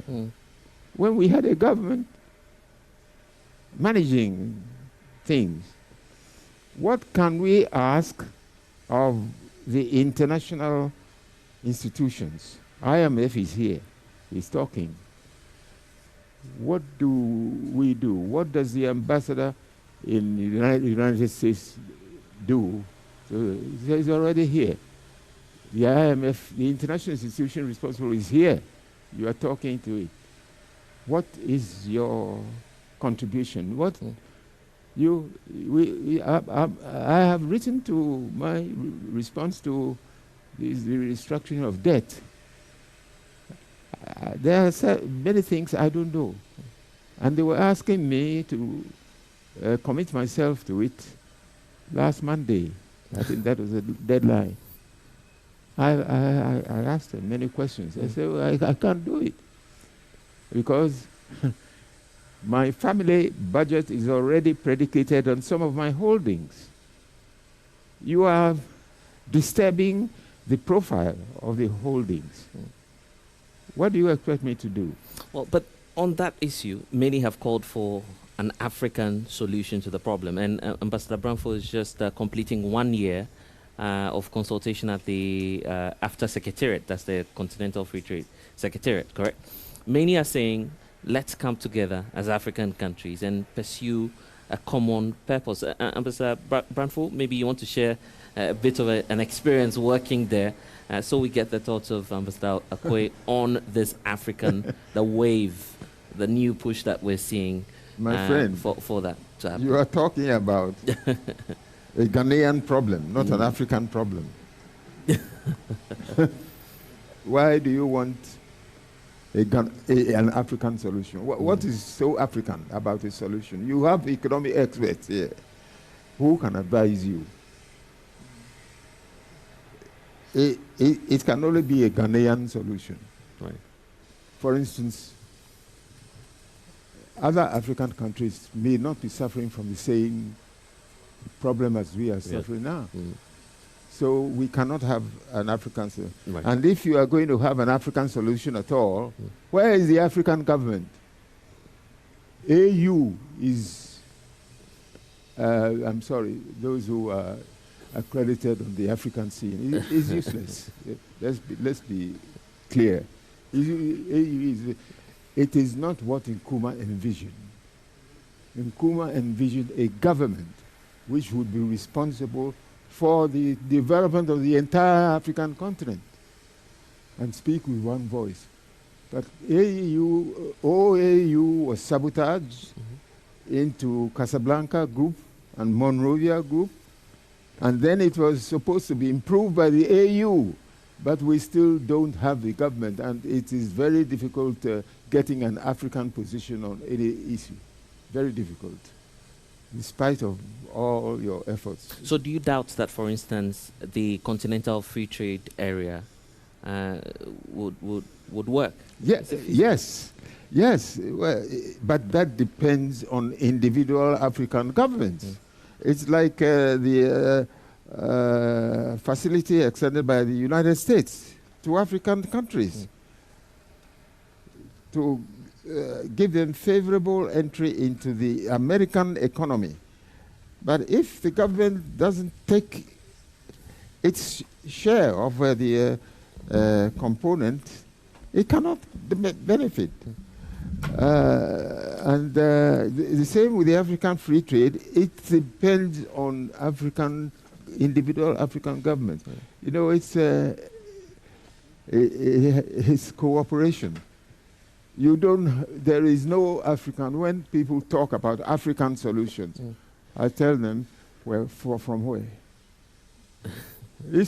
You have to deal with African governments who may already be sort of entrenched in their relationships with other European countries.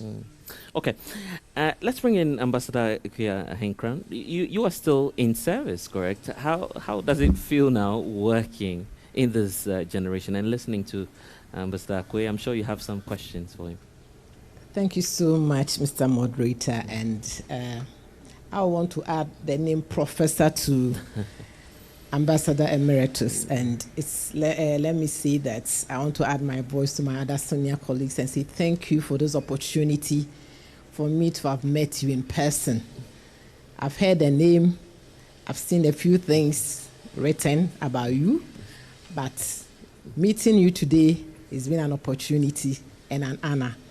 And listening to you with all those wonderful memories, very sharp mind lecturing, that's why I've added a professor to it. I'm honored and I'm very grateful. I want to ask some questions. Questions in the sense that in joining the ministry, we've heard so much about the old people in terms of intelligence, the legacies that they left behind. And the ministry is not as it used to be, or officers are not like the earlier people that were recruited. In your presentation, you did mention that you were recruited from the Home Service. So we want to know, how was the recruitment done? Was it by an advert, or somebody approached you, or you wrote an excerpt? That is just the first question. The second question, you also said that you were sent to the British High Commission in Canada.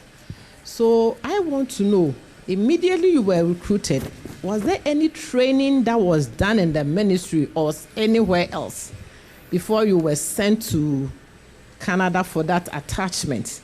And then during the period of your career with the ministry, was there any continuous training that was offered to you, right in the ministry or outside? Was there anything like that in building your capacity? Thank you. Ambassador? Thank you for your 3 questions. The first one. Well, thank you for your comments. I am encouraged to hear your compliments to me because when I was in the service, I was not very popular. They regarded me, some of my colleagues regarded me as a terrorist.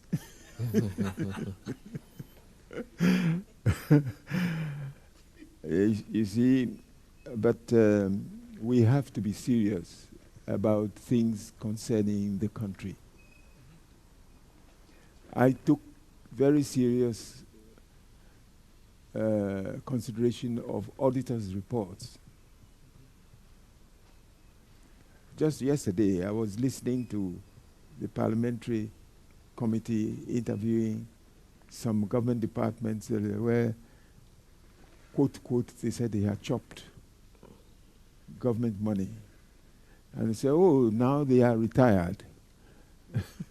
So the chairman was asking, so what steps are you taking to recover the money from, I said, whether they are retired or not, they are responsible. I said, oh, sometimes you see them, sometimes you don't see them. Then they were laughing. I would have taken a different approach. We waste time too much asking for this and that. Somebody was supposed to be supervising the accounts. Hold him responsible. That's what I did. And of course, it doesn't make you popular. They say, oh, that man is too tough. But they were the same people who used to come to me afterwards to say, oh, thank you, sir. I said, oh, you, Victor Behu, I used to discipline him. He's now a big shot. So you asked, how did they select us in the first place? I remember there was a special commissioner appointed for the purpose, Mr. Akufo-Addo. And he came on tour. I was then assistant government agent in Mampong. He came on tour. He interviewed a short list of people they had in mind. Of course, they had our resume and other things. And I think they made certain assumptions that, or because of this man's education, he'll be a good man for. So let's see whether he can do it. That's how we were trained. And so many of my colleagues who were similarly selected, they were very able people. As I said, Kendazi, Amonu, Sechi, ABB, Kofi, they were all people you could respect, my colleagues. So that was, and then he came back, he's collated with his team, and they provided a short list, and that after the short list, they had 10. Then we were selected. Your second question was there any training given to us? Yes. Mr. Mike Ensor, we were being trained by British people. You know. At that time, they called it external affairs. They said because they didn't want to offend the Commonwealth. They said Commonwealth is not foreign; it's like a family. So I don't care what you call it. What do you do? What does it do? So they arranged for us to go on tour, remembering the first principle of diplomatic assignment: know your country before you go.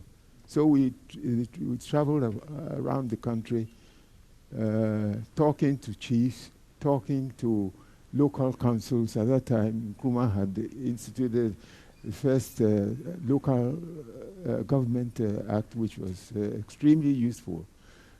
Local councils were being trained to supersede native tribunals and offices.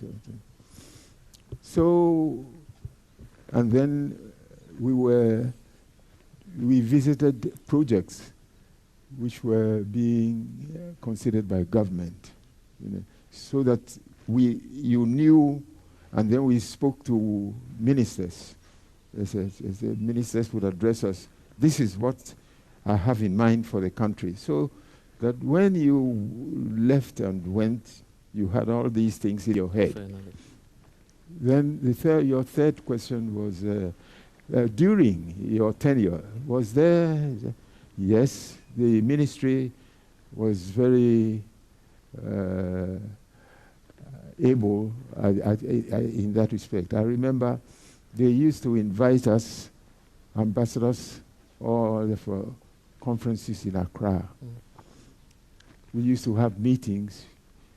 I remember Mr. Feli, he was at one time our commissioner for foreign affairs. We had very good exchange, and we had criticisms for government to consider, and they had their own explanations.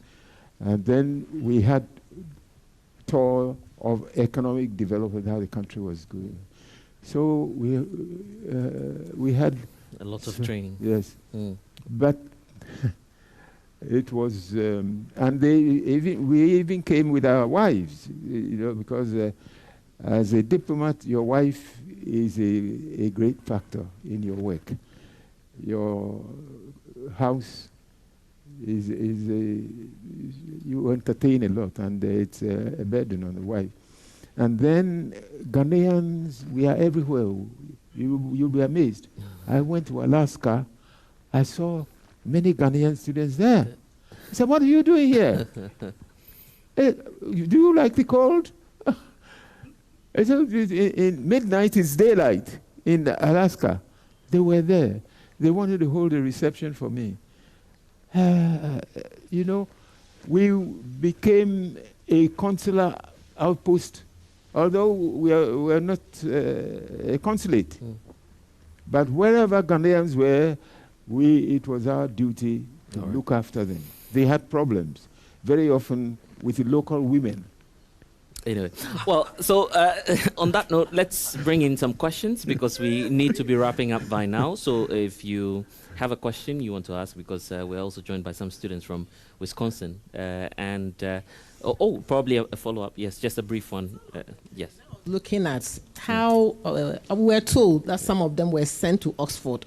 So at what time did they go to the Oxford? And then in the ministry, was there any formal training for them that at this level, for instance, you need to do this course before you move on to the next one? That kind of formal thing. So we'll clarify that, but we'll add some more questions to it, and then Ambassador will deal with that for the sake of time. So if you're in the audience, you have a question or a comment to make, just do that for us briefly, and we'll go back to Ambassador.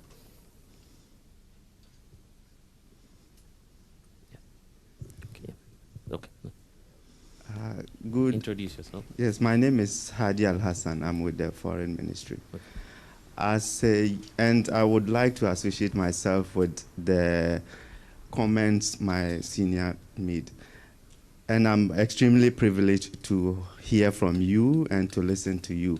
My question is, as a young diplomat with no institutional memory and records, and no mentor to shepherd you through your diplomatic career, what were some of the little and big things you did that made you a successful diplomat?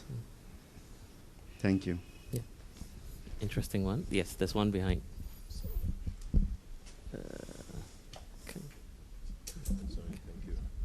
Okay, so, well, I'll first of all say it's a privilege and a great opportunity, at least meeting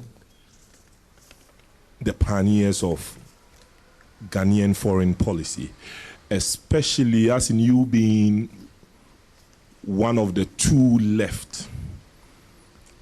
It's a privilege. I will just beg of you to ask if there is a memoir on you, or you are planning to do such, in order as in we the young ones coming up can follow or can read to appreciate what is out there for us. Thank you. Right. And yes, we can take some more. Yes. Any more? Yes. So we'll take yours. I'm most grateful We'll take all of for the opportunity to interact with a Professor Emeritus Ambassador Akwe. At least hearing and seeing you for the first time is a great inspiration to some of us. My question is,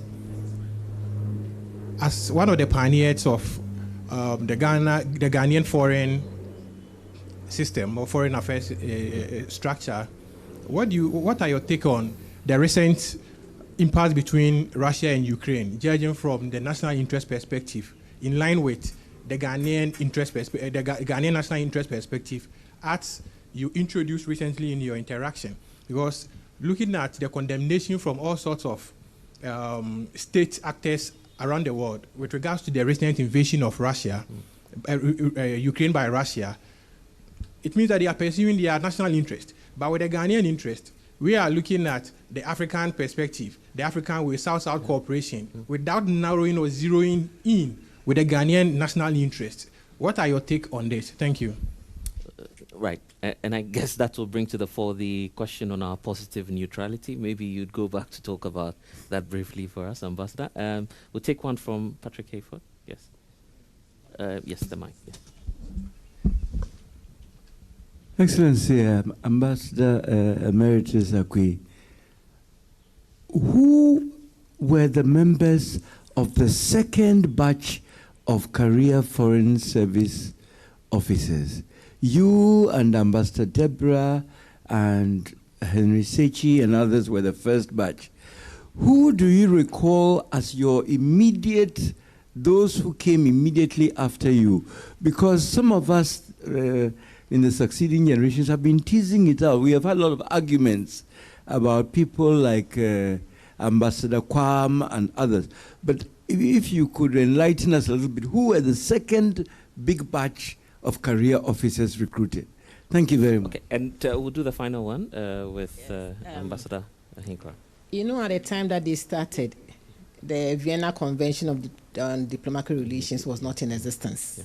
It came into existence in 1961. Yeah. So I want to know, what was their guiding principle? How were they guided in their relations with other countries? Thank you, as diplomats. Right. Ambassador Satu, you have one more? Okay. Ambassador Brownfield?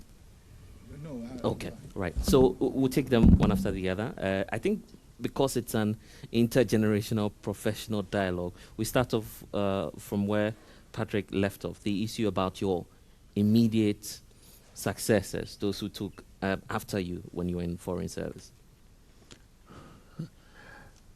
I can only quote a few names who were working with me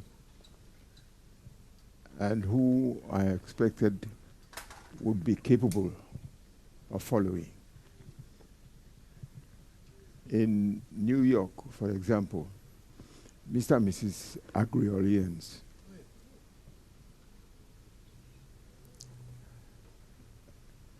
Jack Wilmot and Mrs. Wilmot, they were on my staff, both married people, and they were excellent. Kwam,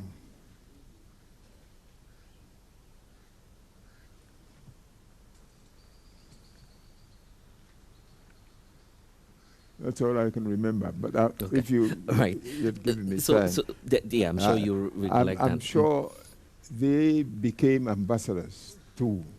They were good material. And then there's a young foreign service officer, I don't know if it's fair to describe him as such, equally asking about your secrets, how you made it and how you became successful. Maybe some little tips for him to guide him in service. First, I would say be yourself. Number one, be yourself. Have confidence in yourself. Know your country, especially your government, especially the president. His focus, what is his focus on and with Nkrumah, we didn't have to go very far. His outlook was very open. So we knew the line we were to take. And in fact, with Nkrumah here again, we were surprised. African affairs was preeminent in his head. African affairs used to be a department of the foreign ministry. But we observed that there was so much frequent consultation and direct interaction that he found it necessary to remove African Affairs Department to Flagstaff House. It became African Affairs Secretariat with Mr. Kebi Asante as the head, Patrick Sedo. He didn't think much about European foreign ministry were dealing with Europe, all Europe. He didn't care very much for that. Although we had been given scholarships. Somebody asked a question about we were given. I was given scholarship to go to Oxford. Others were given similar scholarships, and I chose PPE, what we called in those days, politics, philosophy, and economics. Others were chosen. There was a push by government to educate the people who are going to be top managers of affairs. So that now there's a question about whether or not you intend to write a memoir or put out a document that others can follow. I did intend once, but it's fallen by the wayside. I find my hand is not very good now, and sometimes I can't even write. So even sign checks, arthritic. Now I know what foreign people do is to have a secretary to dictate things. Now that also has risks and scandals sometimes. President Lyndon Johnson, he used to call his secretary at midnight. We don't know what he did after dictating. And here, I don't have to do that. Already, scandalous things are floating about you. So I don't have the equipment to do. It has often come to mind. I even kept a diary, but then I threw it away because I got fed up. But just on this point, I need to point out as well that your daughter as well is here. Well, kindly introduce yourself to us. And are you willing to probably help on that, writing a memoir? Please give the microphone to her, or helping out on that. My daughter. He's tried over the years to solicit my help as secretary, but it's not been fruitful. So I am appealing to you students who are now students to find your way to become his scribes. Right.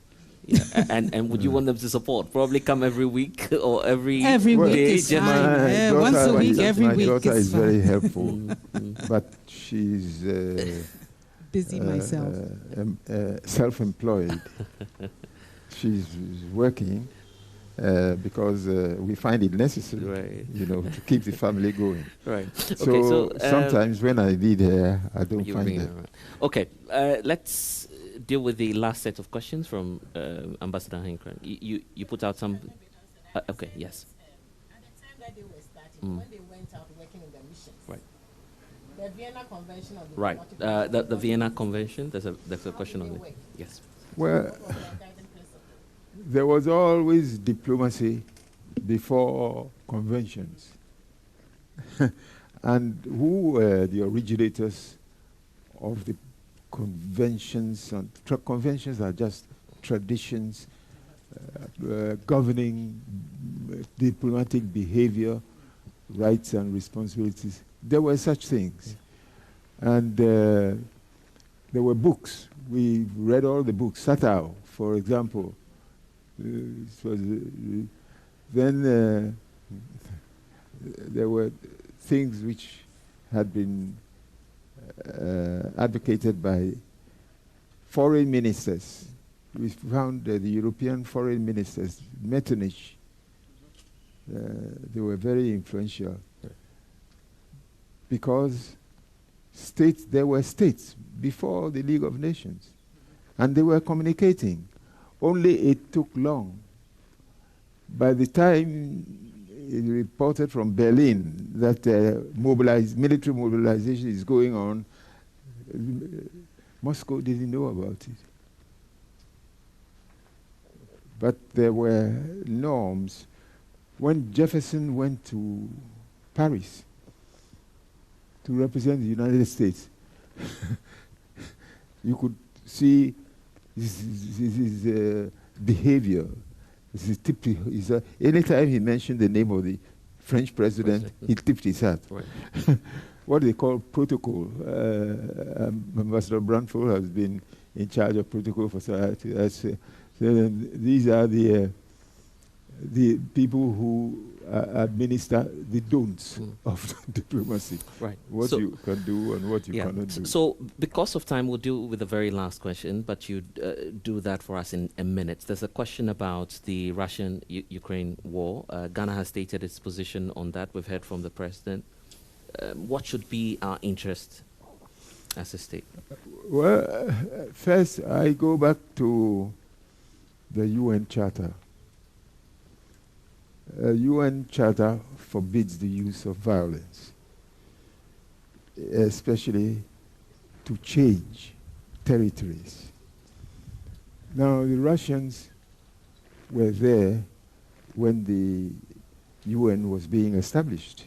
Stalin, the big three, Stalin, Roosevelt, Churchill, they were responsible for the Atlantic Charter, which developed through several conferences into the United Nations. So they were there from the foundation. They agreed to the charter, and the charter obligation under international peace and security states there should be no change of territory by violence. This is one of the causes of the First World War. And then there was also the League of Nations, which failed. It failed 1946, the UN succeeded. Why did it fail? You remember the attack on Abyssinia by Mussolini. See, no action was taken by the League. No action, no. So by the 1940s and the League had, in fact, it had self-destruct. And all these amendments, improvements in international relations came from the United States. And they were very insistent that there should be no colonies. You often forget that between the friendship of Roosevelt and Churchill, there were very serious disagreements between them. Because for Churchill, the Second World War was to re-establish the old order. For the Americans, As with the League of Nations, they foresaw development of all the world, and self-determination was one of the key elements they were insisting on against Churchill. Roosevelt was advising Churchill, why are you denying India self-government? Mahatma Gandhi, why are you go on free? He said, no, I've not become the Queen, Her Majesty's first given minister. what's happening now between Russia and Okay, should we have an interest? My point is, everybody agreed to the membership of Ukraine as an independent country. Ukraine has been sending delegations to the United Nations General Assembly, Security Council. Putin, who is obsessed with historical grandeur, Tsarist empire, he wants to recreate. He is opposed to the dissolution of the Soviet empire, under Gorbachev. And Latvia, Lithuania, all these border countries, they became free. They belonged to the Soviet Union. But the Soviet Union was an artificial construct sitting over the many nationalities who wanted to be free, like Ghana. So, well, I don't know what the Ghana situation is, but we, as a loyal partner in the Charter, we accept the Charter. We accept the Security Council that there should be no change. But look what happened. First, Soviet empire broke down. So Ukraine became independent. It is a member of the United Nations. It should not be attacked by another member of the United Nations. All right. Well, because of time, my opinion. Yes, we need to be going. I agree with Mr. Biden, Uncle Joe. He looks very weak, but he's a very sharp man. Right. Very sharp man. Ukraine is a victim of aggression. It should be helped. If Ghana has another position, I don't know. Well, but I think that is our that's exactly our position. So please, a round of applause for Ambassador Kharyne. It's been a very insightful program, but for the sake of time, we need to be wrapping up. I'm prompted to wrap up now. So we would obviously look for another opportunity to do this again. This has been the special edition of Foreign Affairs, of course, bringing you that intergenerational professional dialogue with Ambassador Emeritus Richard Maximilian Akwe. I'm sure the interactions will continue after here, but thank you, our viewers, for joining us. And, of course, if you want to know more, you have to get in touch with the team here, and they will definitely have some time to explain much more to you. Ambassador? I thank you. We need to go. And I thank my friends.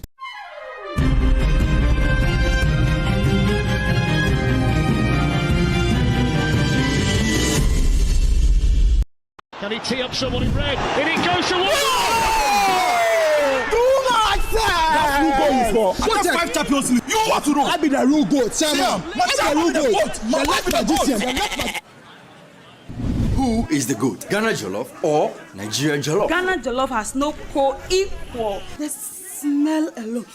Oh my God. No, that shift. You two they lie. Now the same stew when they use cook the rice and then they go put them for top. Hey! You are lying. Ghana Jollof.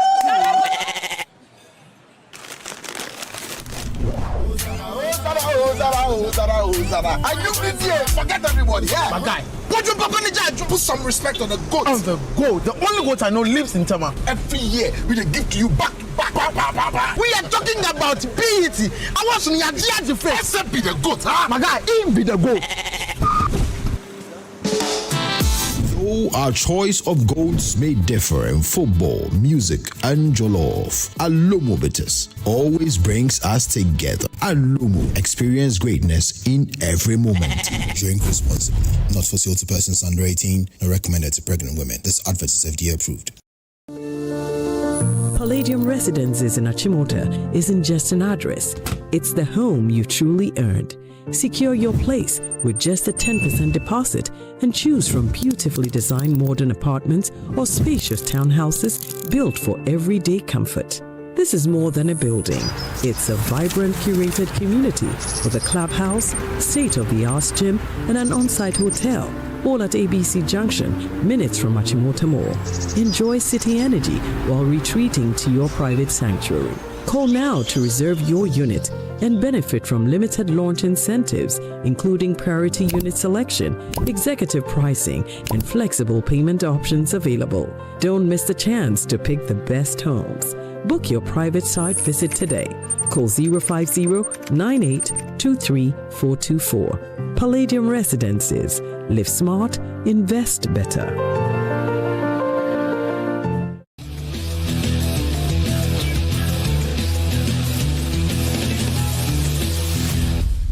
Zuera Mohammed Ibrahima, the Honorable Member of Parliament for the good people of the Salaga South constituency.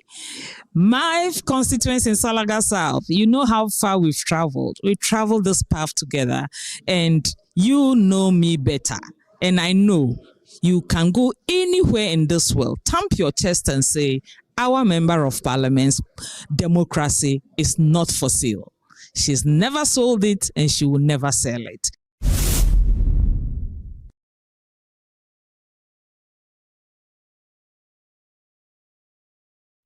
Missed passes? Bad referee decisions? Don't let your child's grade suffer a bad match. Ensure a straight win this academic season with curriculum-aligned textbooks and interactive tools from Pegasus Publishing. From preschool to senior high school, we have the exact game plan your kids need to ace their classes. And because it's World Cup season, you get a massive 20% off every single book. Don't drop points. Call 059-50-10175 or dash to Pegasus Publishing in Accra Newtown, right opposite the Total Energy Station. Free delivery within Accra when you call. Pegasus Publishing, shaping minds, winning futures.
because there's no place to hide. And even when you think no one is watching, the energy can swing in an instant. This BB Naija Season 11. Everything burns brighter. Only the biggest moves tip the scale, because nothing is given, but everything is for the taking when the world watches. Will you be outshined, or will you step up and take the spotlight? Big Brother Naija Season 11 starts Sunday, July 26th, showing 24/7 on DSTV Channel 198 and GoTV Channel 49. Headline sponsor, Bet Power.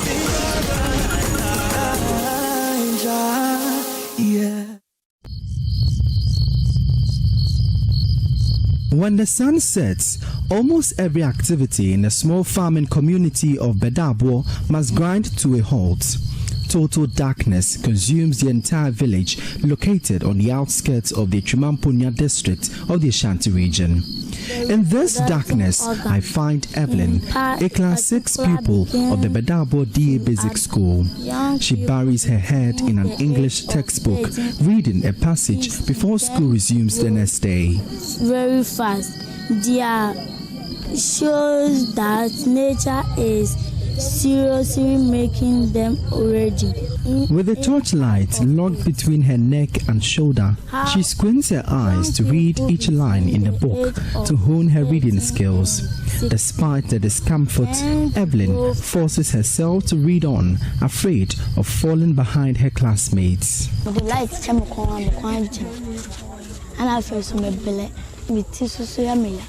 Everyone in school, and as I'm about fear, I'm about the lights, Shamakwan, I'm to them, and as I'm about one thing. Sorry, and I upon school, my buffy, I'm about Yadi. And you will just my duty, and I'm about home way. When I say a quanga, clam, some per se, cook ticket. I'm meeting by opinion. Boy 10. Evelyn wants to become a nurse because she cares about helping people in her community, but her dreams hang on the balance. I'm very nice in my pa. A bad bit me out, but any had the amber. Sir, massive for or more light, and blown bet me a shine there were them. I also so light me, I say, baby, I wish you be a damn now. Now the light as you come. Nowadays, see how they are. Me feel good. Every say, mother for a new man, there was a quiet and so about as I'm so much of this year. And so this year, you send a 1 man of Mususiano. Evelyn, yes, you are anyway. Minutes into her reading, her mother calls her for the torchlight. As the only source of light in the house, Evelyn quickly sets her books aside to help.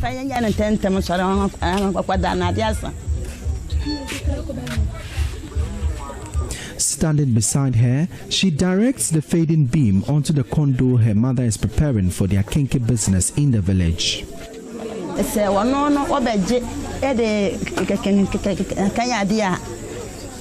I'm a train who we answer and son and now I'm so about me. I am a no, I'm a jet at the year and to know. By the time I did change and a pana, and now I will know so no, I will no awaken. We're torching away. Some man in French were torching away. We went to some. For as long as they can remember, they and their neighbors have lived in darkness.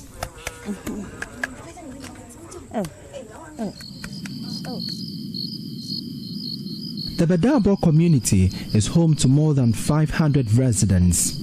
In most households, lamps and mobile phone lights serve as their only source of illumination. On fortunate nights, they rely on the glow of the moon. That's what you call no chepa. Frisa body, you like to have that. You like to have that. It's a diet here. You soon watch it. You're not a quaddy at him. Say, I know new dream. Until be a light no MIA. We are going to say you can't could need a boom, can you cook it one a wahano? Eso bedu pepesu na Bedabo le try ele ni light offer e ade a e asefum yi pa.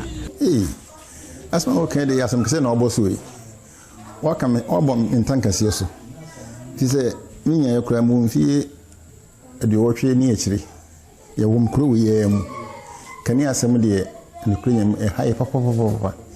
Ti se ama ye nkwa disua kura enkoso. Ya pima so mpim. Mintimi na kura mintimi na. Eye madwendwen papa. Titi kura ne nkura na amko school no. Ena ni buaba. Nam se ndi nkura no ko yenso kura na kura ni yemenim ni. Enyinya me na dum ye kura na nka omo adisua me kura to sini. Computer ye de sua de na me light ya eni haniti ye nkola ICT omunye bi wa ha. Ene ICT ni so na ye de ye bibia. Enti eye ya de hiade kase. Only 5 houses in the entire community have electricity, and that's because their owners can afford solar panels or generators. So when workers arrived in 2013 to erect electric poles and wires across the village, the mood changed. Some spoke about finally buying fridges and televisions. Others imagined their children studying under proper lights. For a moment, it felt like their turn had come, but the excitement did not last. The poles remained standing, the wires hanging quietly above, and the lights never came. I am from NDC, MPP, and this relay, and this government for the last 4 years, and belay. And MPP events at EBC. Transform this year. Up to this time, no action. I didn't know it was a bus. Transformers worth thousands of cedis and distributed by government to the communities are wasting away. What you see here is supposed to be a transformer that would distribute light into this entire community. And apparently, these transformers in all the 10 communities we have been to are having them sitting idle without lights. Some of them having the oil that sustains it dripping away. In fact, they are even covered by cobwebs and they have been abandoned at the mercy of the weather.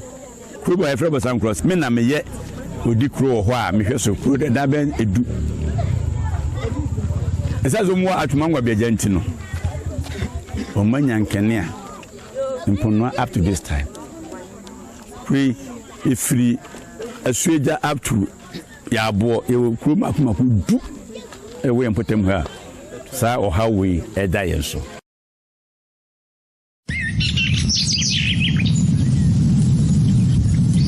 A few kilometers away from Bedabo lies Mansaso, an almost abandoned village.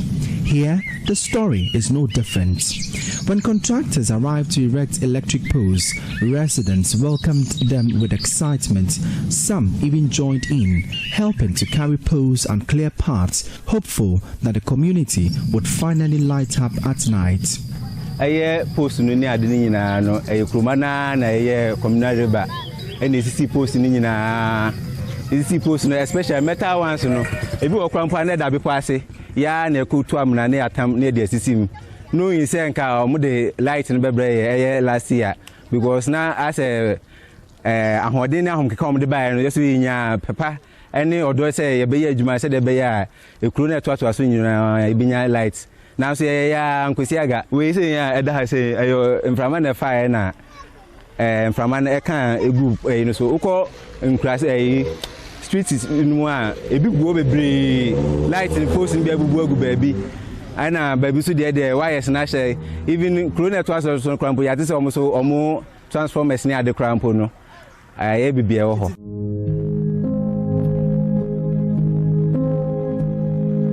Parts of the installations are already falling apart, wires dangling loosely, and some poles beginning to tilt. What was once seen as progress is slowly deteriorating, with millions of cedis worth of infrastructure now left to waste. It has a free NDC pension. Umame MPP so buy the same thing we are sabe. And yet, we are the by so yamba. They are feeding any abre pie, see and twaba ukruma. Mamma like a young twaba. kane asem no de ha ye pa mo ne mede na nye sa de edu abato ye obi awa. A rather disturbing scene in a community is a mass exodus of the community folks to neighboring towns with access to electricity. So this is a household, and ideally it should accommodate maybe some 10 individuals, but unfortunately, given the current condition in this place, that the community does not have electricity, many of them have abandoned this place. As you can see, the roofs are off, the entire structure is rotting away, and that is the case for many of these homes here at Mansaso in the Echima Mponia district. For the many residents, they say a lot of the young people have left this community to seek greener pastures elsewhere.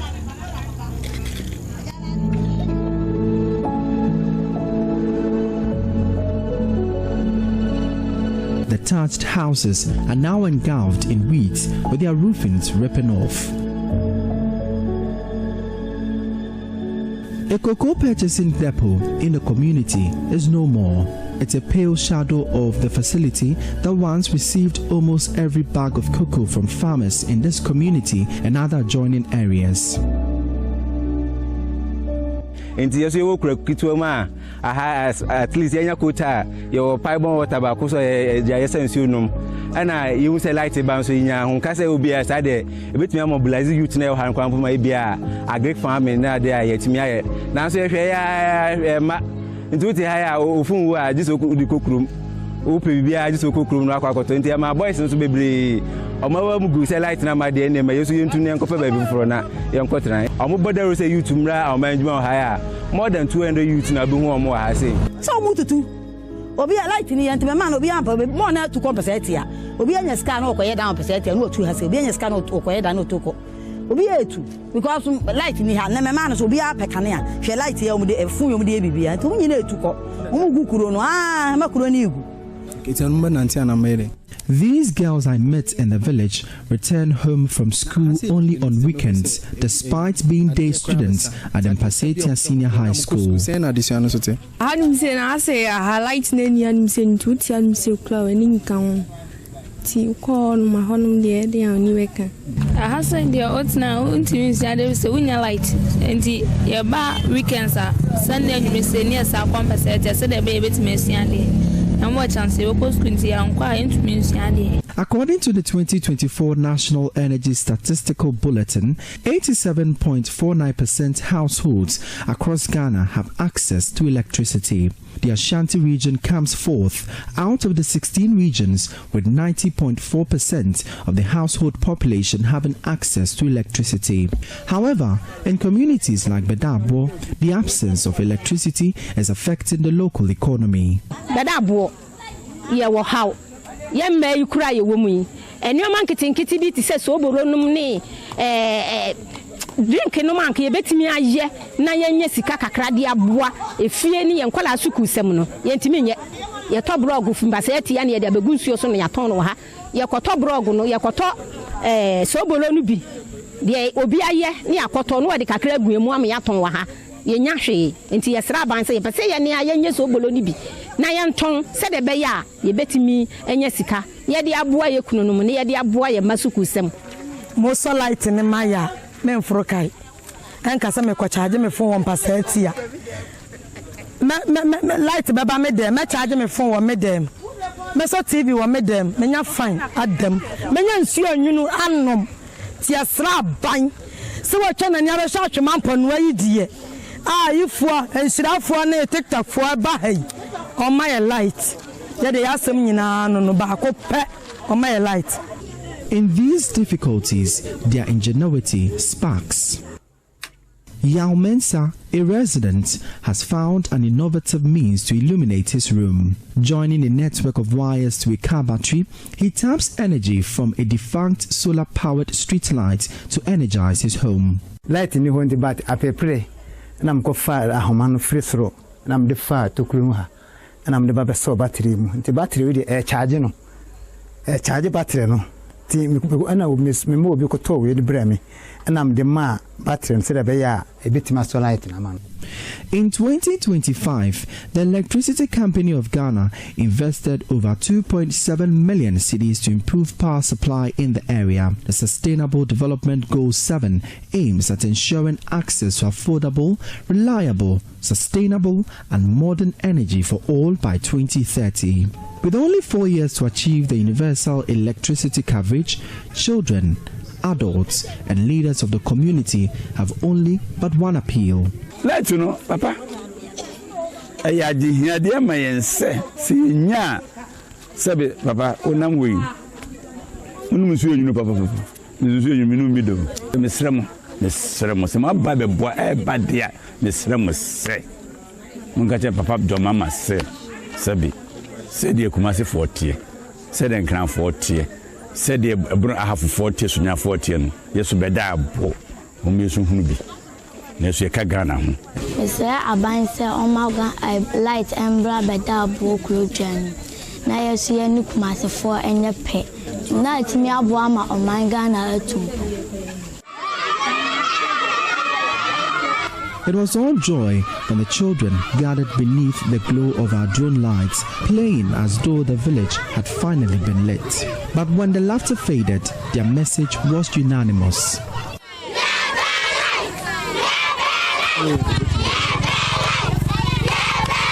And so this has been the call for the entire communities along this particular stretch. And as you can rightly hear these children chant here, the only source of electricity in this community is the drone that we brought into this community. And that has sparked the debate for them to have electricity in this community. From here at Bedabwo in the Etrima Mponia district of the Ashanti region, my name is Emmanuel. Right quick.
Everything has meaning, but not everything is as it seems.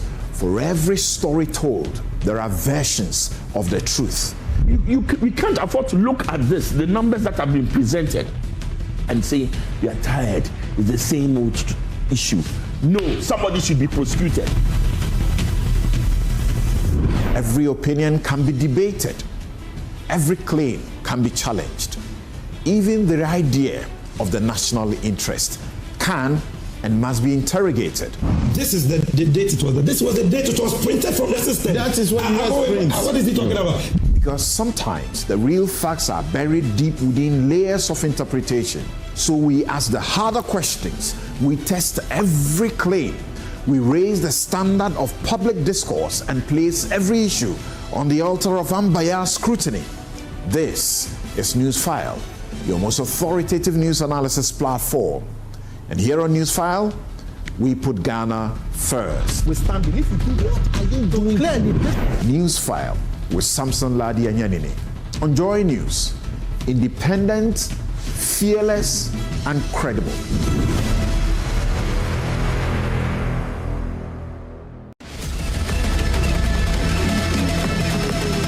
Democracy is by choice, not cash, not coercion, not corruption. Vote buying silences the will of the people. Unchecked illicit political financing weakens the very sovereignty of a state. Democracy falters when everyone's choice is compromised. An unprecedented multimedia politician-citizen forum brought to you by JoyNews Impact Makers Foundation. This community-level engagement will spotlight illicit political financing, explore its implications, and proffer solutions to safeguarding Ghana's democracy. Democracy is not for sale on JoyNews, Adom TV, Joy FM, Adom FM, and across our social media platforms.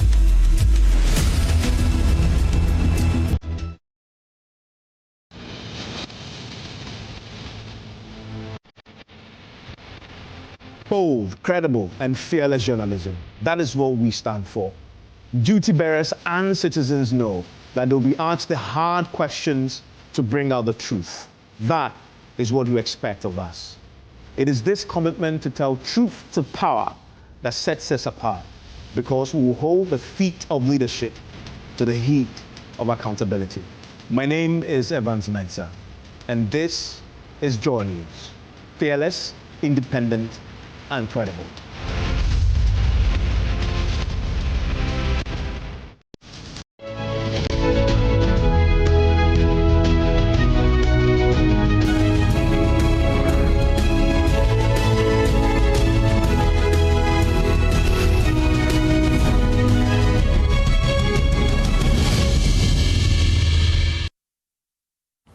Hello, good evening, everyone. Welcome to Business Live. Coming up in this bulletin, prices of locally produced fruit juice is expected to be reduced following the announcement of the removal of 20% excise duty on locally produced fruit juices. Joined by the Food and Beverages Association, the real beneficiaries of this move. Also in this bulletin, electricity generation to receive a major boost as government announces the development of a 1,200 megawatt state-owned combined cycle gas-fired power plant in the Komenda Edina Iguafo Ibrim municipality. We'll be getting details of these and more for you. Please do stay on. Business Live on Joy News is brought to you by EcoBank, the Pan-African Bank, and Telecel, connecting energies.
Thanks so much for your time. I am Pius Kojo Baka. A look now at our stories.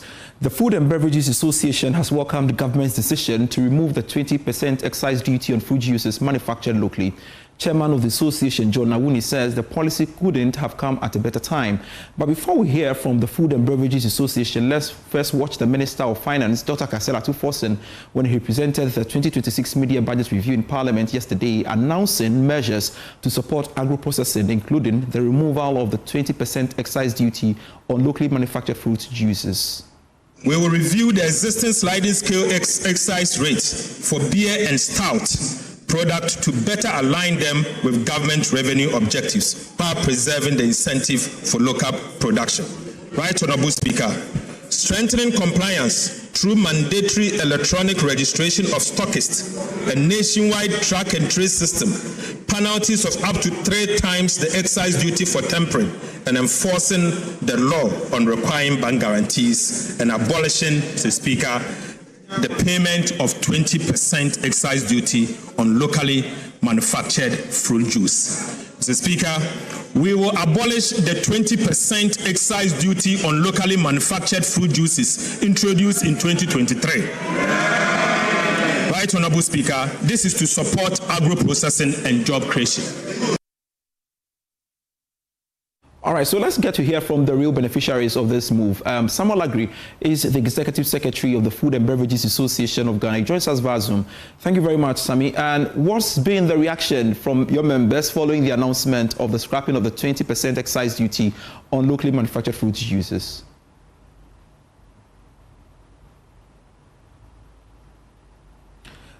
Unmute for me, Mr. Agri.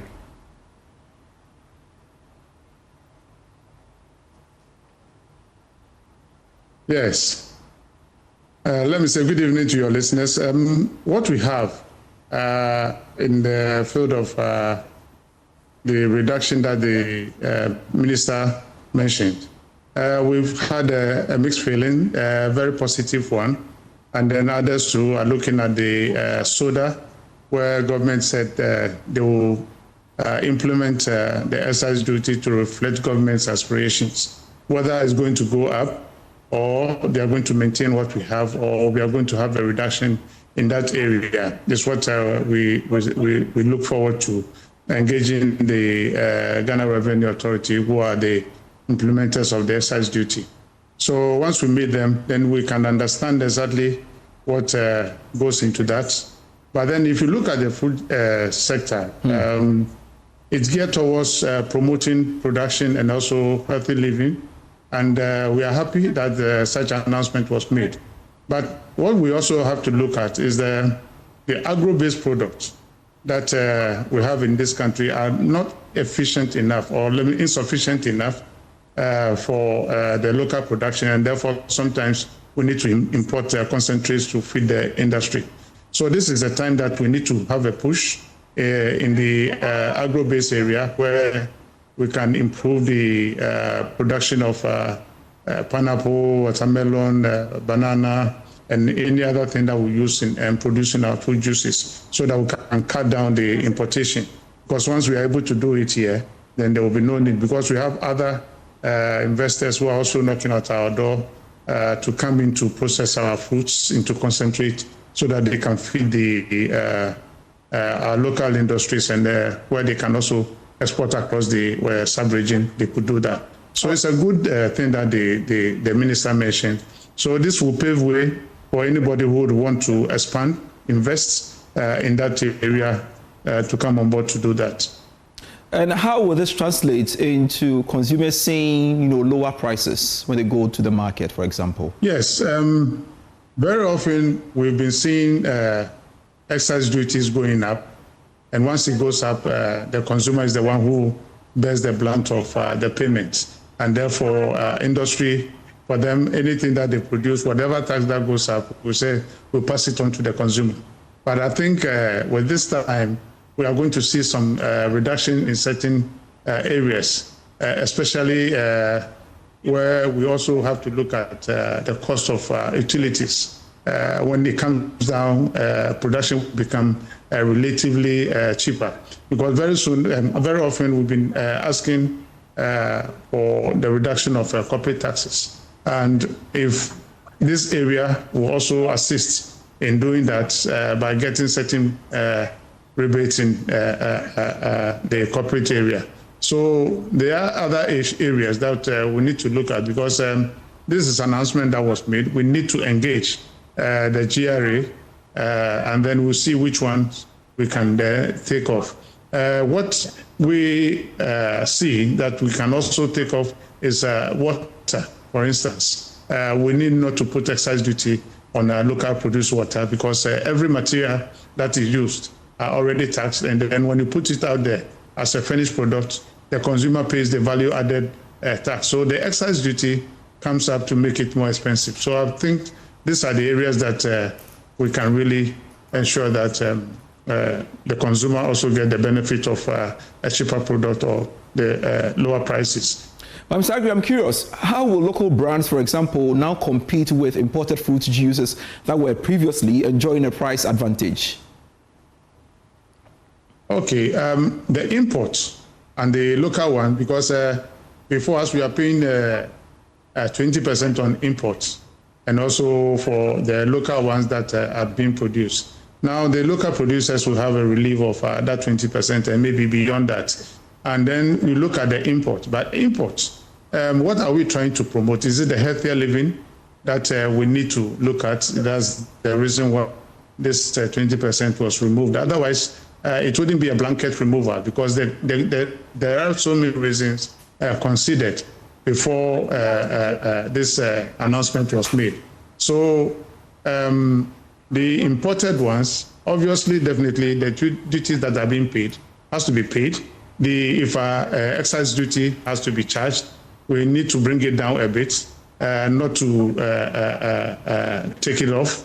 But how will it benefit the consumer? Because 100% fruit juice is healthier products that we need to encourage and promote. And then producing it locally, we get the full benefit of this excise duty waived off. But the imported one, we have them in so many juices that comes in the concentrated or the nectar product that comes in that are infused with sugar. These ones, we can look at it, how much excise duty must go on it. We cannot waive the excise duty completely, but then at what rates can we charge? And then those that are coming in as 100% fruit juices, we will then promote and then ensure that whoever is bringing whatever fruit juice that is coming in and is 100% fruit juice will also have the benefit of helping the consumer. So then we have a choice. You pay higher for the sweetened one, and then one that comes fully, because this 100% fruit juices, they have their own natural sweetness, which does not come through any additional or additives. So if we want to promote healthy living, then that is the only way we have to go, by looking at what excise duty must go onto the imported one, the nectar one that we bring in, and then the full 100% fruit juices that we produce locally and also import. So it's a mix. We need to push and promote healthier living, but how are we going to do it? So I'm sure by meeting the GRA officials, we will be able to come up with something that we need to. And then we look at the excise duty on the promotion of the sodas and the beers, where the minister said they need real-time figures that manufacturers are producing. The only way to go to get a real-time instant results is to go into the digital area. So if you're able to promote the digital system, which for a long time it has been on the table, we will be able to. So those who are doing the high-end speed lines will really have a relief. And the GRA will also have their figures on time, because you can sit in the office at the press of a button, you can tell how much each company has produced within the second. So it's a good call. This is a time that we need to actually ensure that we're able to push these policies through. And I want to believe your engagement with the GRA will be as quickly as possible for we, the consumers, witness some reduction on our shelves, I guess. Yes, we have to. It will come in hand, but then it's not going to be very immediate. Because if you look at what is let me make a typical example of one product that people are keen to, like very quickly on that. Calipo. Calipo, for instance, you might go to the market in the next 2 months and you see a reduced cost. So it wouldn't be the same as you see today. Right. So definitely, yes, we are going to have some windfall, and we should all take the benefit to get the results that we want. Executive Secretary of the Food and Beverages Association, Samuel Agbe, thank you very much for your time here on Business Live. Thank you for having me. All right, let's shift focus to some other stories. Finance Minister Dr. Kasela Tuforsen has announced that the government is developing a 1,200 megawatt state-owned combined cycle gas-fired power plant in the Komenda Edina Iguafu-Ebrim municipality to boost electricity generation and lower power costs. Now, presented the 2026 media budget review yesterday in Parliament, Dr. Forsen said feasibility studies have confirmed the project's viability and preparatory work are already underway. Mr. Speaker, government is implementing. Government, in partnership with the private sector, is developing 100 million standard cubic feet per day modular gas processing facility. Land acquisition has been completed, while the environmental assessment, engineering design, financial due diligence, and project structuring are underway. Mr. Speaker, this will be submitted to Parliament for consideration. Financial close is expected by end of 2026. Right, Honorable Speaker, the project is expected to create nearly 1,000 jobs and generate about $2 billion in benefit to the state over the next 5 years through fuel savings, foreign exchange savings, taxes, levies, and dividend. Mr. Speaker, I now report on our 1,200 megawatt state-owned power plant. Right, Honorable Speaker, government is also developing a 1,200 megawatt state-owned combined cycle gas-fired power plant at Akufo-Addo in the Commander Edna Eguafo Ebrim municipality. Mr. Speaker, feasibility studies have confirmed the project viability with environmental engineering and permitting processes progressing steadily. The first 600 megawatt phase is expected to be commissioned in 2028. Let's engage the project lead and the focal point for gas processing plant phase 2 at the Ministry of Energy and Green Transition, Dr. Yusuf Suleimana. Thank you very much, sir, for agreeing to speak to us here on Business Live. Really, what are the key significance of having GPP2 in an energy mix? Yeah, thank you very much, and good afternoon or evening to you, Pius, and to your cherished listeners and viewers. That is hugely significant in the sense that if you notice the strategy that we are championing, we have something called gas to power. Most of our power plants are going to be run by gas, and gas will significantly reduce the cost of, generating power at the end of the day. And so, such a project coming at that time in tandem with this 1,200 megawatts. And indeed, part of the gas that is going to be produced from the GPP2 is the one that's going to be used to feed, this 1,200 megawatt alongside the ENI gas that is also coming up. And so we're expecting about 150 standard cubic feet per day combined gas to be able to feed, to be able to produce this 1,200. So yes, it's really significant. The second aspect of its significance lies in the fact that Pius, we've been using LCO over the years, or in recent time to generate power, and that's hugely, expensive when you compare, to natural gas, using natural gas to generate power. This year alone, from January to June, let's say half a year, we are saving about $268 million just for switching from light crude oil, to natural gas. And so that is hugely significant. And also having GPP2 at this time is serving as a credible backup for GPP1. Pius, I can tell you on authority that anytime GPP1 goes down, we are always going to run helter-skelter to manage, how to be able to manage, the power generation, mix. And so by if GPP2 is there with 100 million as stated, that can serve as a credible backup, for GPP1. So I think it's an important project at this moment in time. All right. So will the GPP2 be similar to that of the one in terms of technology deployed? Yeah. So not directly, similar. This is an enhanced version of GPP1. GPP1, they are using a technology called Joule Thomson. Joule Thomson will not maximize liquid recovery. It will recover about maximum 40 to 45% of the liquid. And in this business, the liquids are where the cash is coming from. When I talk about the liquid, I mean apart from the C1, C2 that is used to generate the power, the liquids are from the methane, butane, which is the LPG, and then the pentane plus. Those liquids are where the cash is coming from in this kind of technology that is used. So yes, there will be a different technology. GPP2 will come with a table expander. A table expander will maximize about 90% of the liquid recovery. And I think that will hugely boost our LPG requirement. And that's how come the finance minister also mentioned that it's going to bring about, foreign exchange savings. And that's also coming from LPG importation as part of GPP2 establishment. Pius. Dr. Suleimana, we understand from the media budget that the project will be a modular and 100 million standard cubic feet per day. Why that really?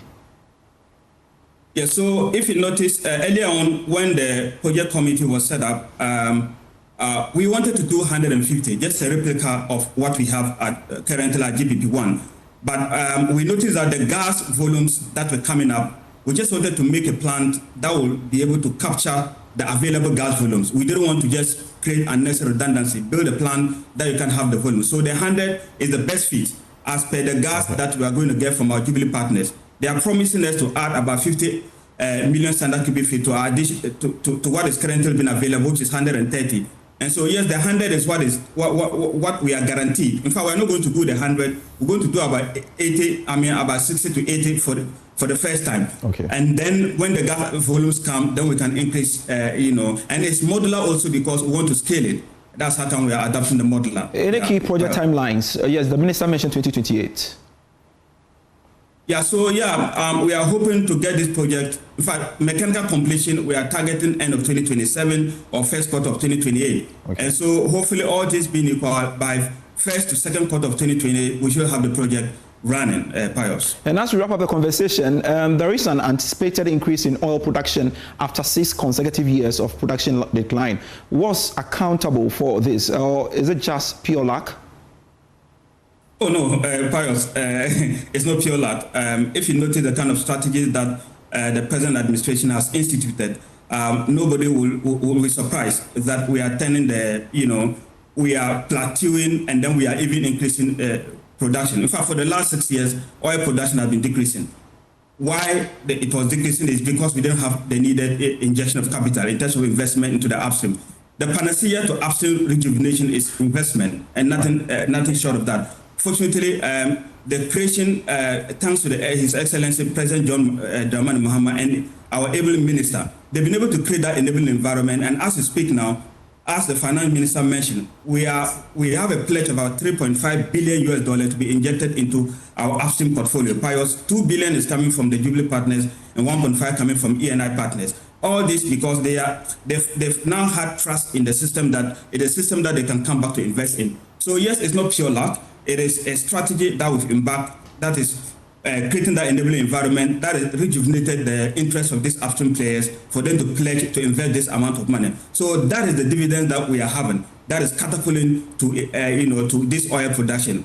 Jubilee partners are planning to drill about 5 wells. 3 wells are already drilled, and that's how come the minister also mentioned that oil production has already ticked to about 90 in the Jubilee field. And that's because of the investment that we've gotten into the fields. And there's more coming, Pius. There's always light at the end of the tunnel.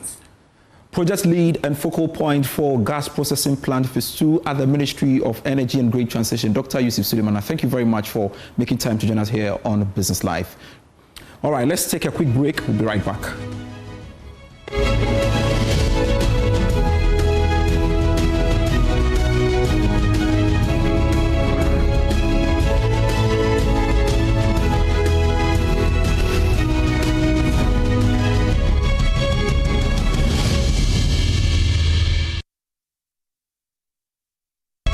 Hello again, welcome back to Business Live. Enterprise Trustees has refurbished its personal pension solutions with tailored retirement plans designed to meet the needs of customers at different stages of their lives. Details of this report.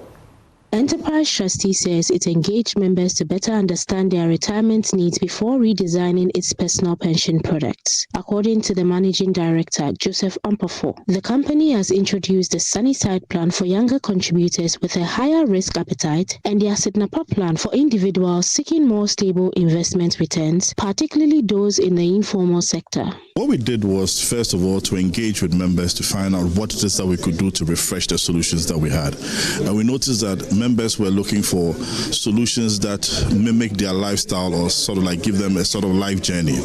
So what we did was to be able to pick up on our first fund and look at the younger generation, and therefore we came up with a Sunnyside plan, which was targeted more towards the younger generation who have a lot more time. And the idea was that they can be able to accept volatilities in investments that go up and down. Then the second was a more stable investment outlook for people largely who are in the informal sector and also people who don't like investments that have strong volatilities. And then that was when we decided to be able to come up with the Asset Snapper plan. Mr. Akufo adds that the voluntary pension products are open to workers across all sectors, allowing contributors to build additional retirement savings beyond the mandatory pension schemes. Enterprise Trustee has also introduced a good life plan to help retirees invest their lump sum benefits while making periodic withdrawals to generate sustainable income in retirement. The plan is open to all people from all walks of life, any amount that you have, and the idea is, the bottom line is to start early and to start small from wherever you come. If you are somebody who trades in the market, you are someone who is in a fitter shop, you're a driver, anywhere, you can sign up to the Asset Snapper plan. If you're someone who you've gone on retirement or you are about to go on retirement and you're about to receive your lump sum benefit and you don't know what to do with it, or you are caught in two minds, we have a solution called a Good Life Plan, and that particular plan enables us to be able to help you to watch over the fund, and you can draw down on it periodically, monthly basis, quarterly basis, half-year basis, but it largely depends on you. And whatever amount you draw down on, we invest the remainder up until the next drawdown period. So it gives you that security and comfort at the end of the day to know that your post-retirement solution is rested with Enterprise. Enterprise Trustee says it will continue to develop innovative retirement solutions to strengthen member engagement as it works to broaden pension participation and involve long-term financial security for Ghanaians. Thanks so much for being part of Business Live for today. I am Pius Kujubaka. Business Live on Joy News was brought to you by EcoBank, the Pan-African Bank, and Telecel, connecting energies.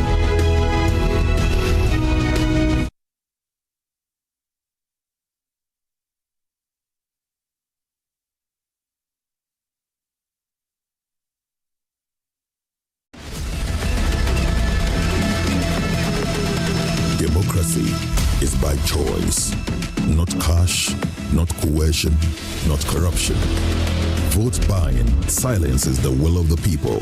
Unchecked illicit political financing weakens the very sovereignty of a state. Democracy falters when everyone's choice is compromised. An unprecedented multimedia politician-citizen forum brought to you by JoyNews Impact Makers Foundation. This community-level engagement will spotlight illicit political financing, explore its implications, and proffer solutions to safeguarding Ghana's democracy. Democracy is not for sale on JoyNews, Adom TV, Joy FM, Adom FM, and across our social media platforms.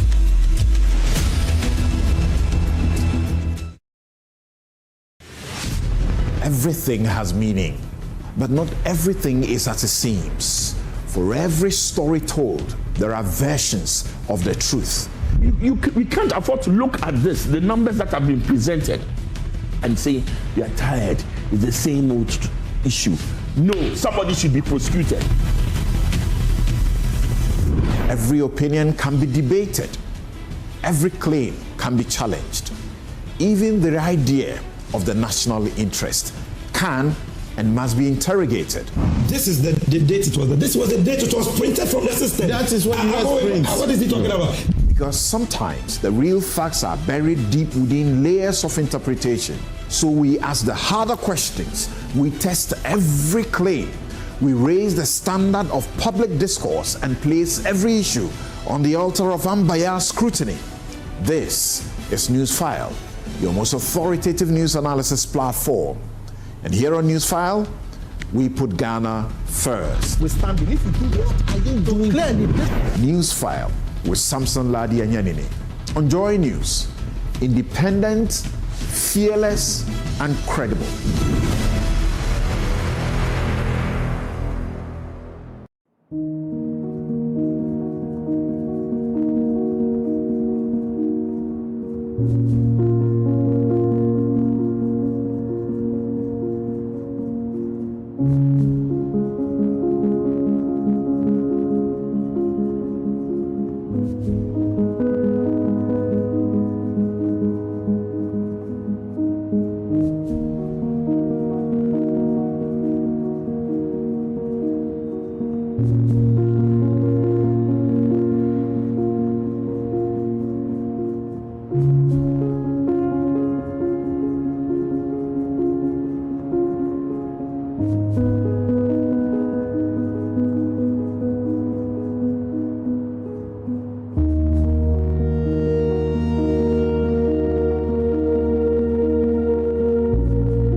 Is to inform, empower, entertain, and inspire.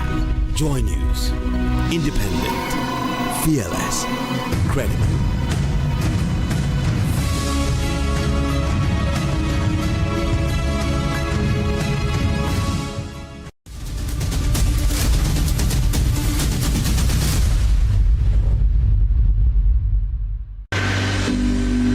Lost on how to deal with rising temperatures? How about the threats posed by extreme weather to livelihoods and food security? Guess what? There's hope. Farmers are adapting. Innovators are finding solutions. Communities are building resilience.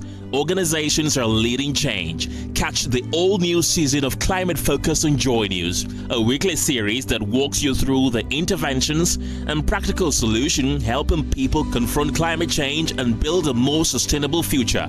Climate Focus every Thursday in all JoyNews bulletins, radio, TV, online, and digital media. Climate Focus is brought to you by JoyNews in partnership with CDK and Ghana, Beyond the Science and the Ministry of Foreign Affairs of the Netherlands and the International Development Research Center IDRC Canada.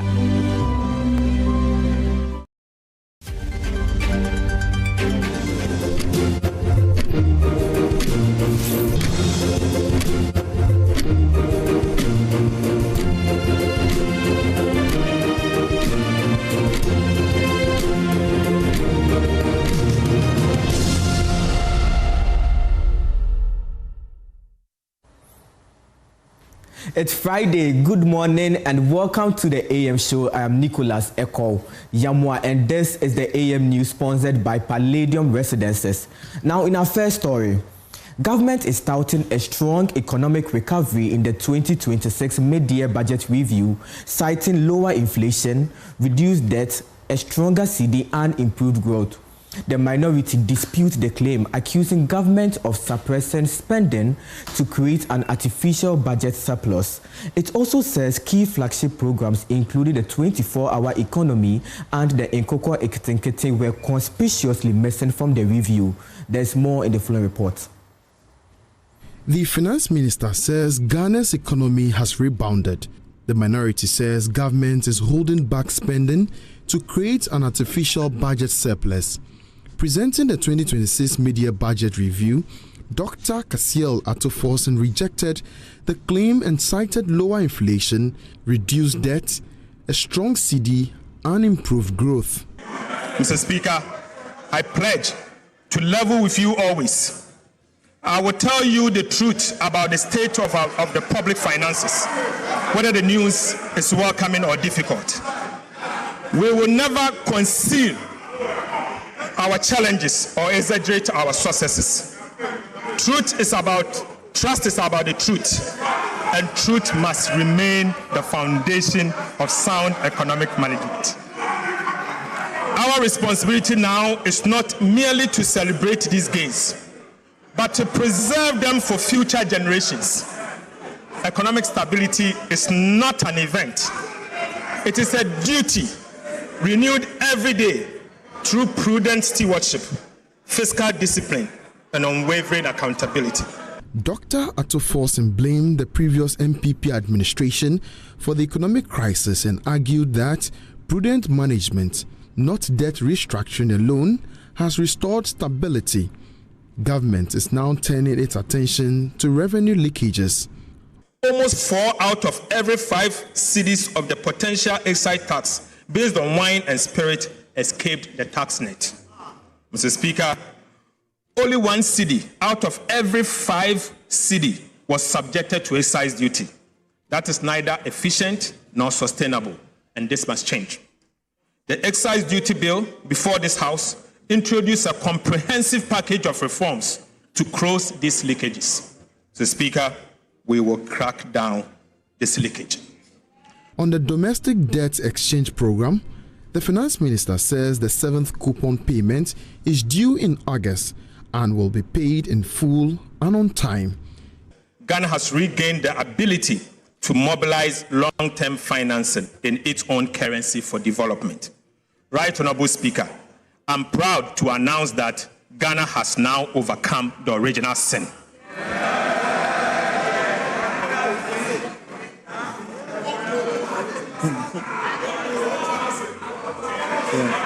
Mr.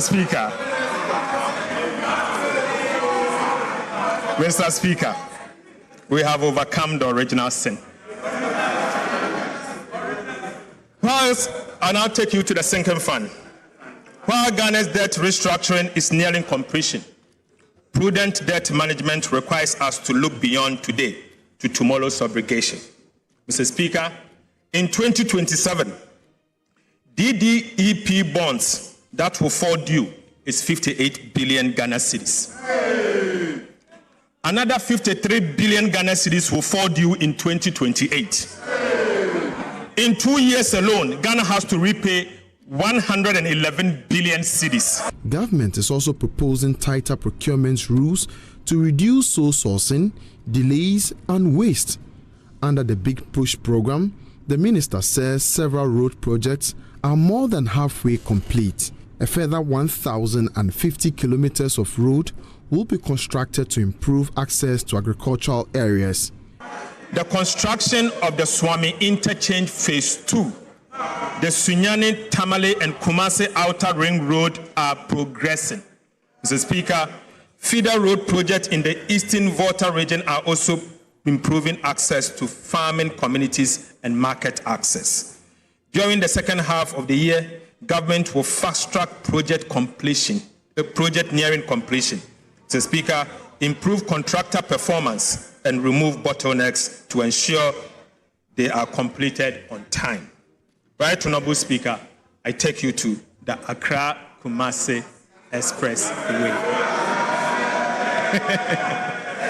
Mr. Speaker, the Accra-Kumasi Expressway remains the flagship under the Big Push program. It involves the construction of 176-kilometer, 6-lane bi-directional expressway linking Ghana's two largest commercial cities.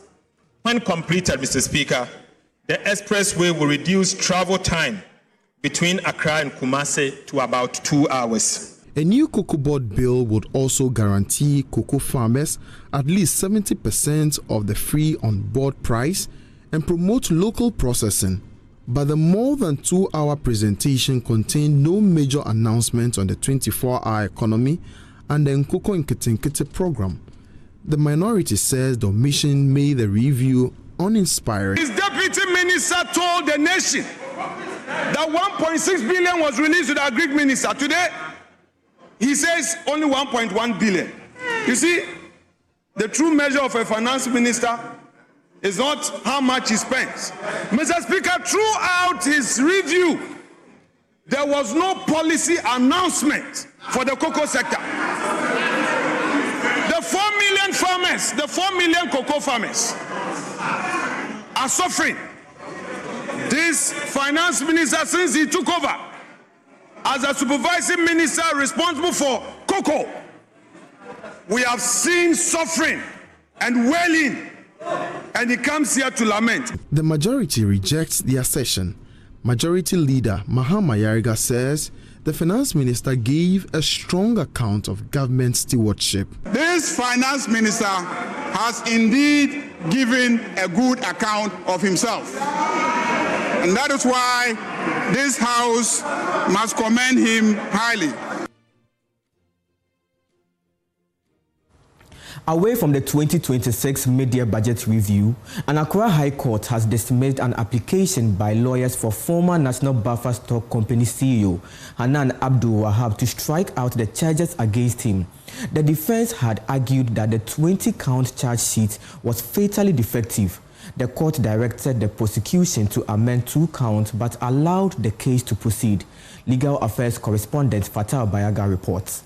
The application was argued by Hanan's lead counsel and former Attorney General Godfrey Obodame, who contended that the 20-count charge sheet was fatally defective and should be struck out in its entirety.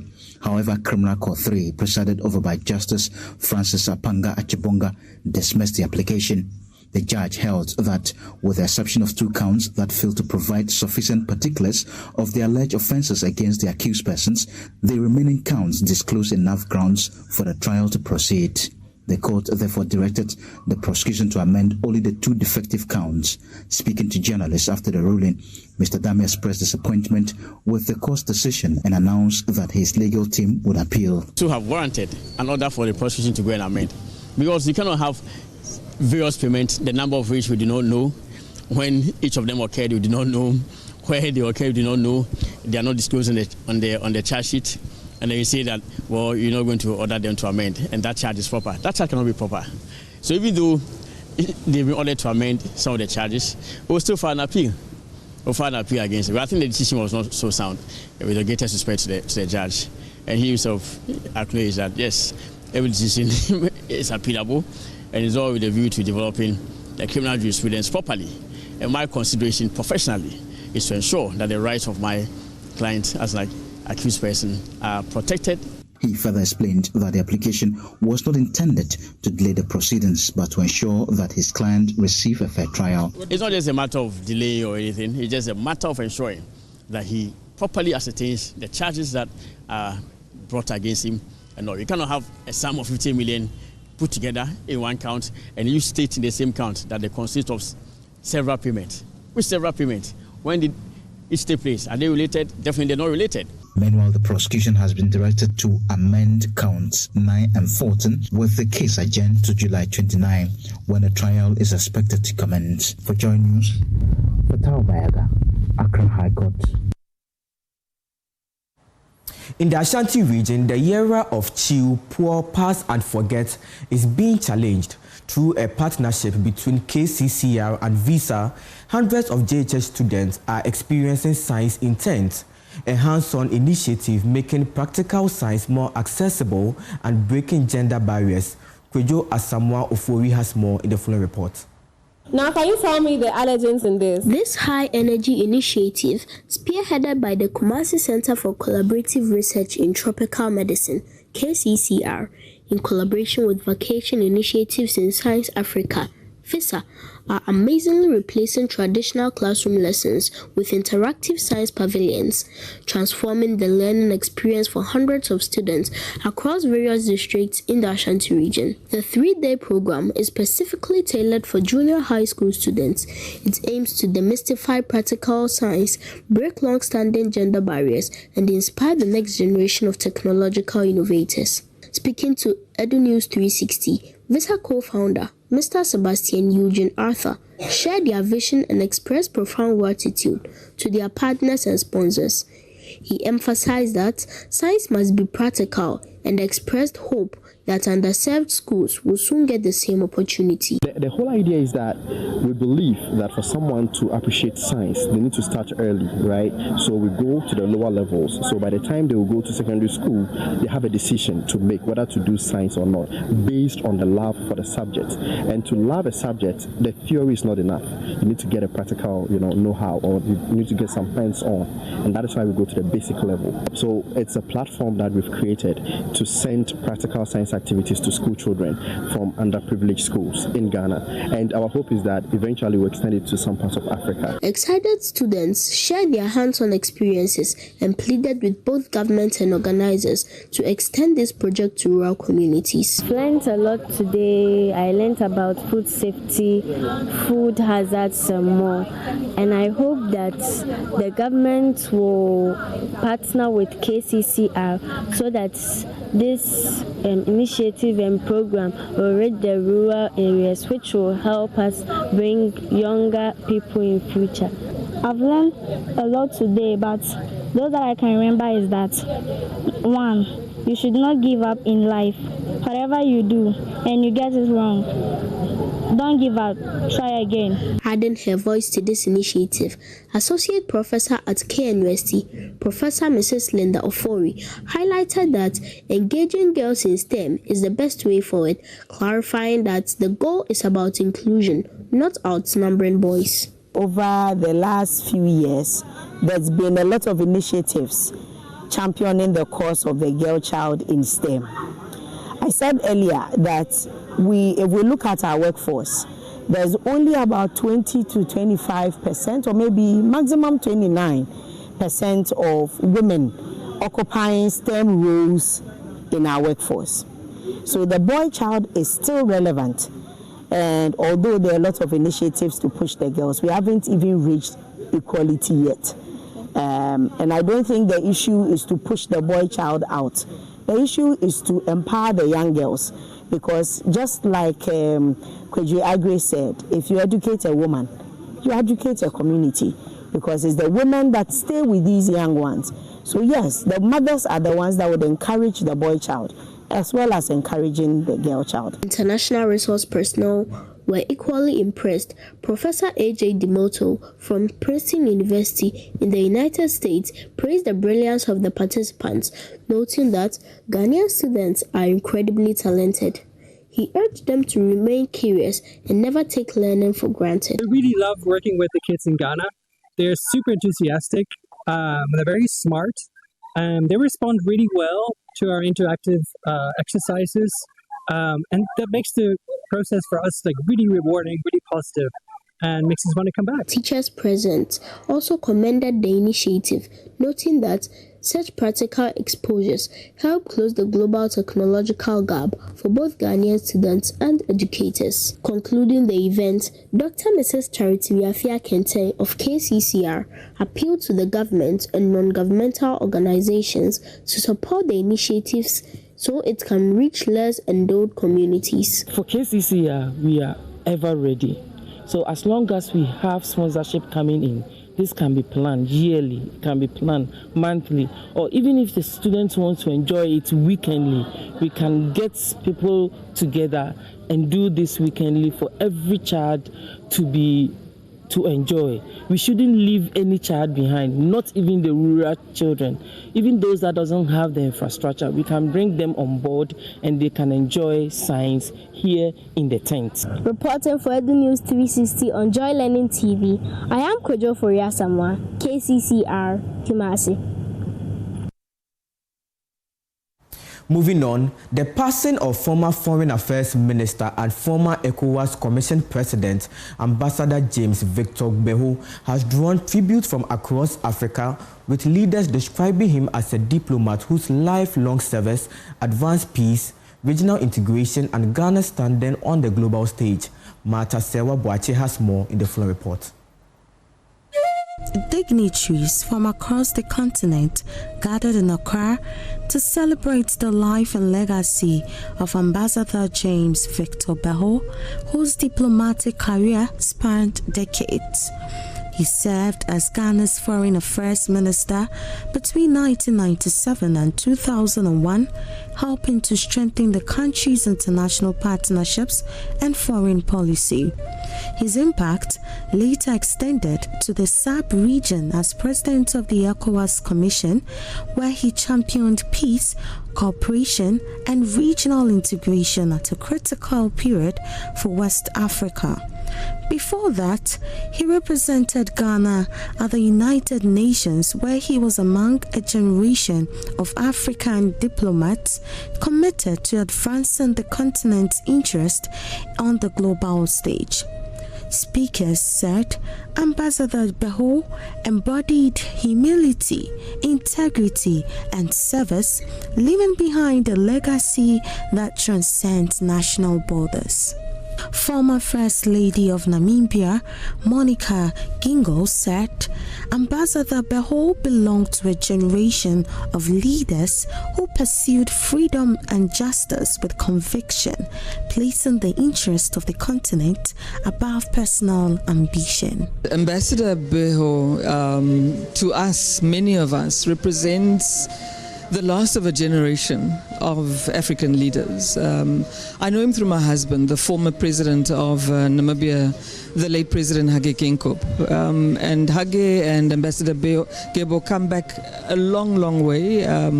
When they were both in New York in the 60s and the 70s. At that time, my late husband was a petitioner to the United Nations. He then became Prime Minister of a free Namibia.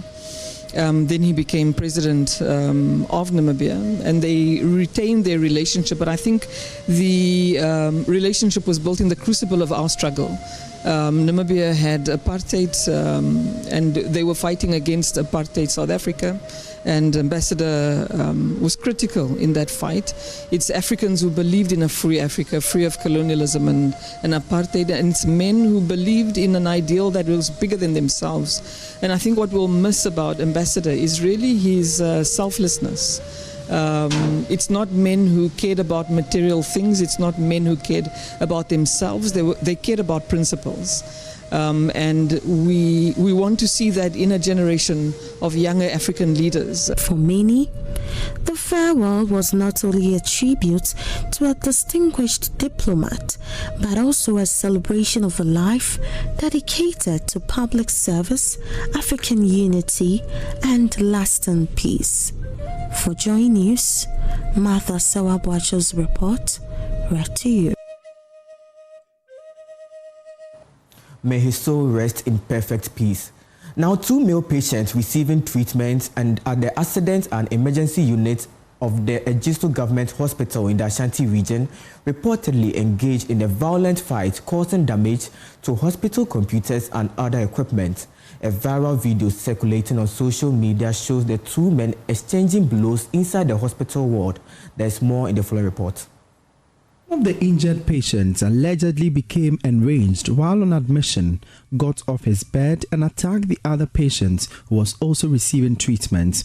Health workers on duty intervened to attempt to separate the 2 men. However, the scuffle resulted in the destruction of several desktop computers and other hospital equipment. Some health workers who spoke on condition of anonymity said the incident occurred on Monday morning. Well, accidents and emergency pharmacy, I'm saying they be because me kosha me pay ya kese me ma mienu 2 men and o ma konto kwama o ma preprom. I think ba ko de se kan kwa wo ba kwani. I was at the accident and emergency unit when I heard a noise from outside. When I came out, I saw 2 men engaged in a heated exchange. One had stabbed the other. We tried to separate them, but to no avail. They destroyed computers and other hospital equipment. We had to call the police to restore calm. No, we are giddy computers in your next videos now. Almost says a computers in your. Said I'm afraid police for I'm a police for a situation. Information gathered by the news team indicates that the patient, alleged to have initiated a fight and caused damage to the equipment, remains on admission under police surveillance. When the news team visited the hospital to seek official clarification, management declined to comment, stating that the appropriate authorities were unavailable. They noted that the violence caused panic among other patients and staff, but calm was restored after about an hour, allowing normal hospital operations to resume. Joseph Oben's report for JoyNews.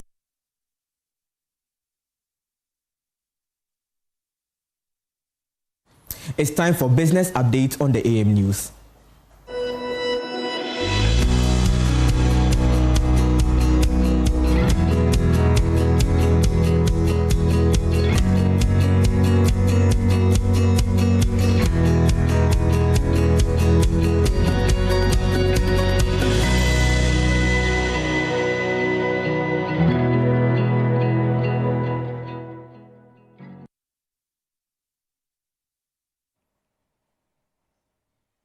Well, let's do some business updates now. And government has announced measures to support agro-processing, including the removal of the 20% excise duty on locally manufactured fruit juices.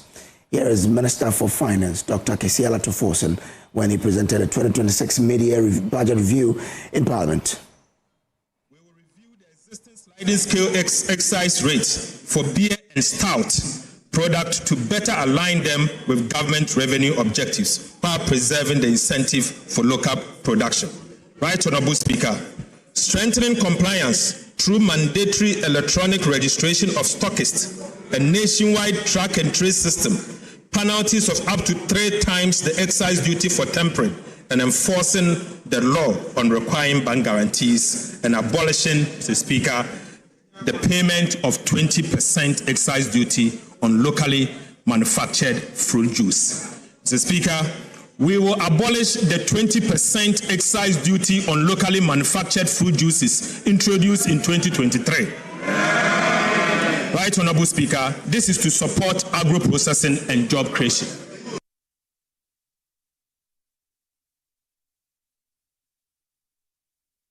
Well, meanwhile, Chief Executive Officer of the Chamber of Agribusiness Ghana, Anthony Morrison, says the move is expected to significantly boost Ghana's agro-processing and agricultural export sector while creating more employment opportunities across the agricultural value chain. We were the biggest. As it stands now, we've lost the entire pineapple industry. We only have 2 commercial farms now left. So we think that this will go a long way to revitalize the pineapple sector and also drive some export. You know, previously pineapple was the biggest fruit exporter among all the fruits, but now we have lost it. We also want to commend the president once again because if you are talking about creating jobs, jobs in a very physical level that are supporting economies.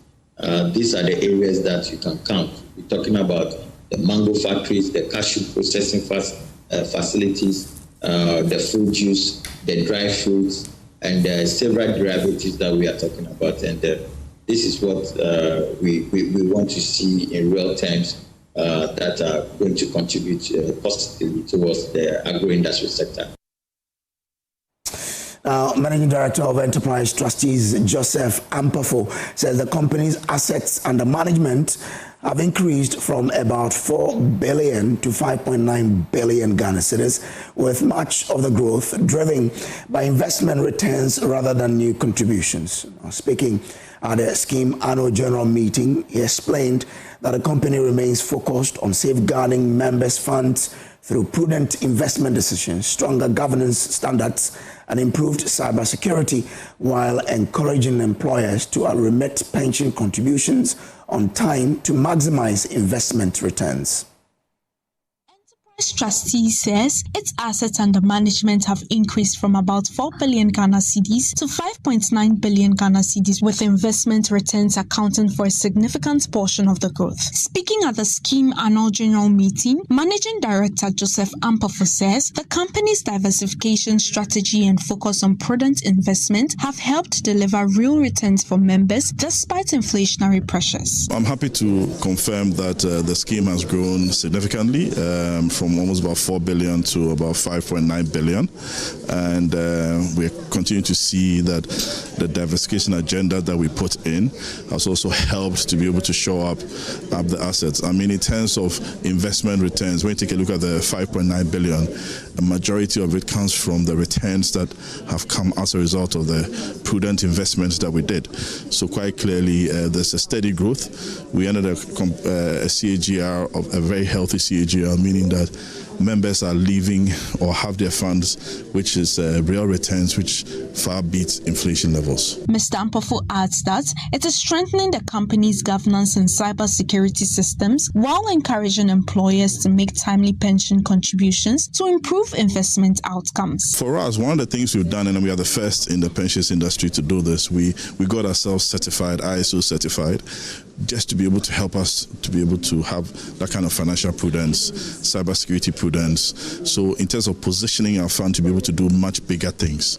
The other side is the fact that we're also engaging with our service providers to be able to give us robust investment ideas. And also we're also on the market to ensure that employers pay and pay on time, such that we can also invest the contributions we receive on time to receive the benefits that are due members. Enterprise Trustee says it will continue to prioritize safe and strategic investments while exploring opportunities that deliver sustainable returns and secure the retirement of future members.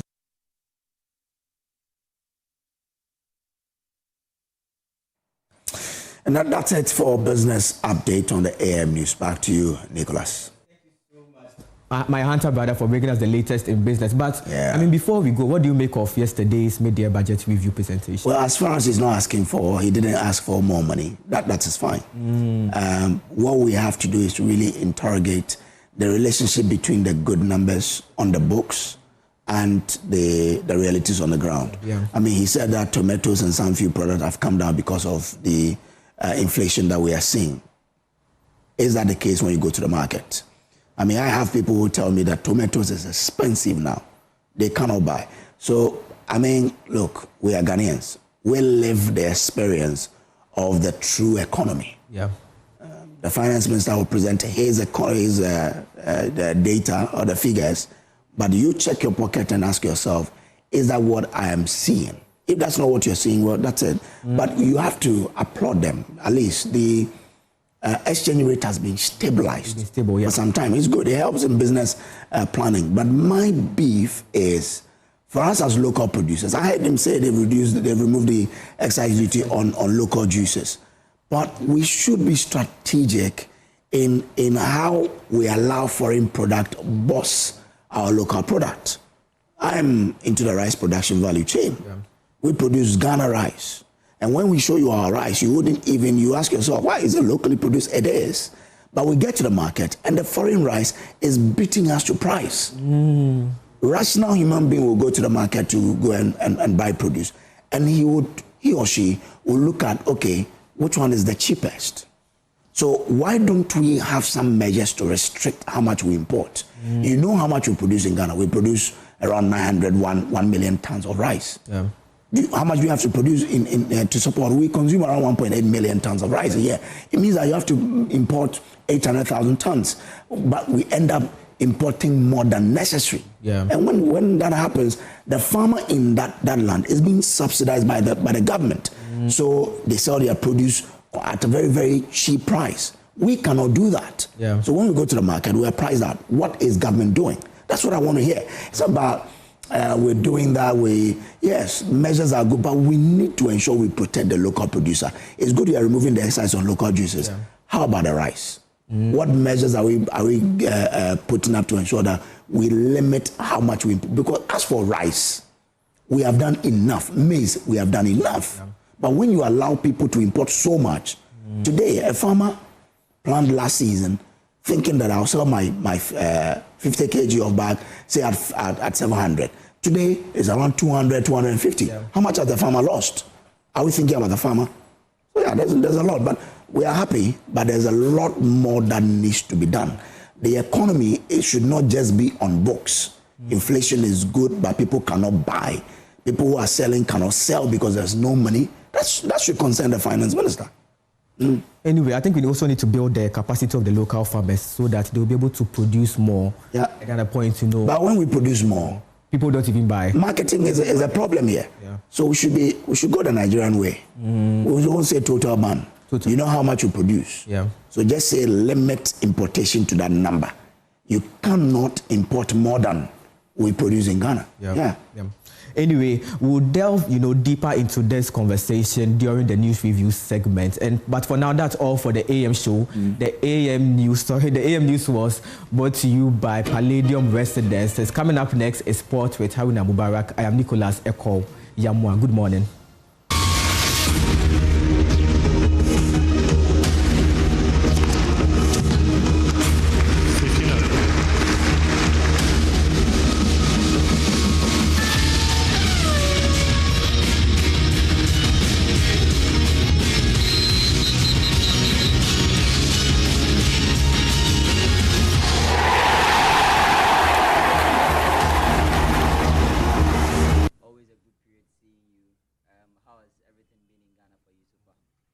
Thank you.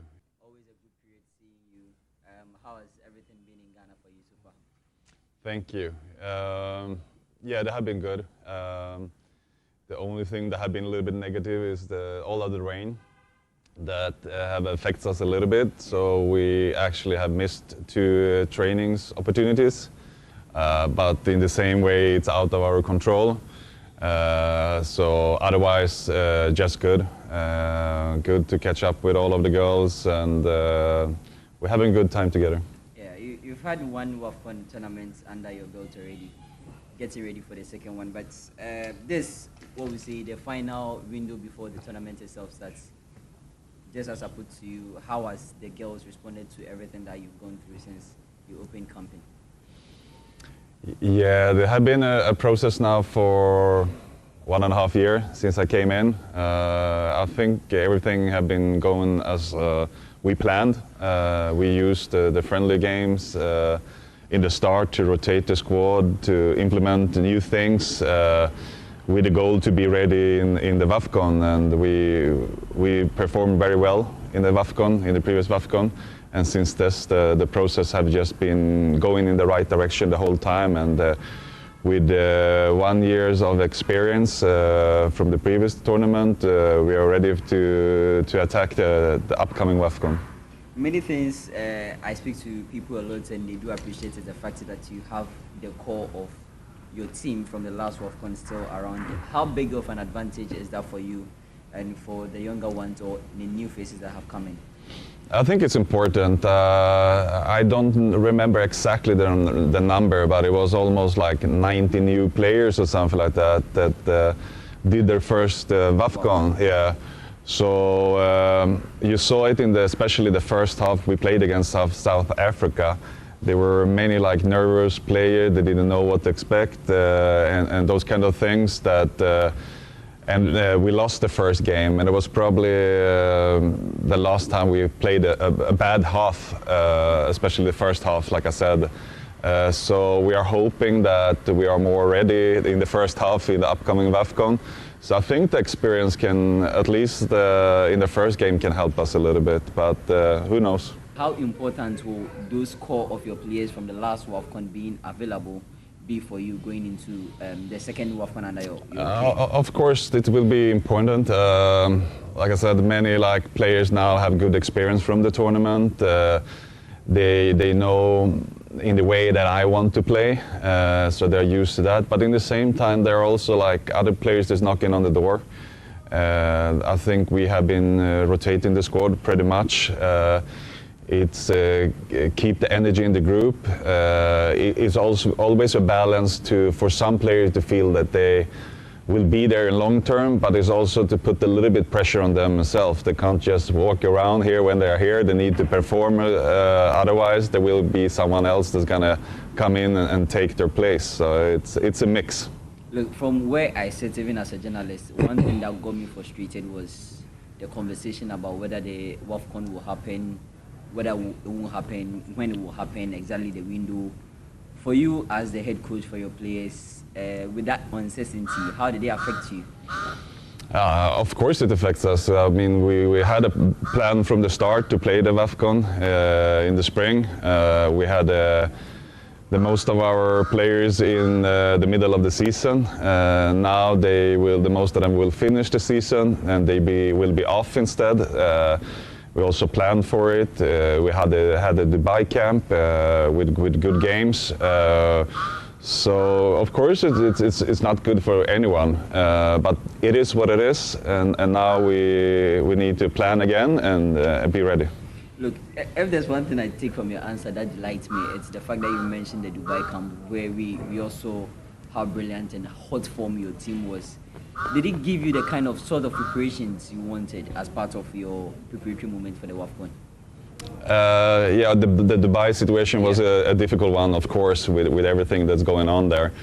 But in the end of the day, we had two really good games. We won against Hong Kong 4-0, and the same result against Russia.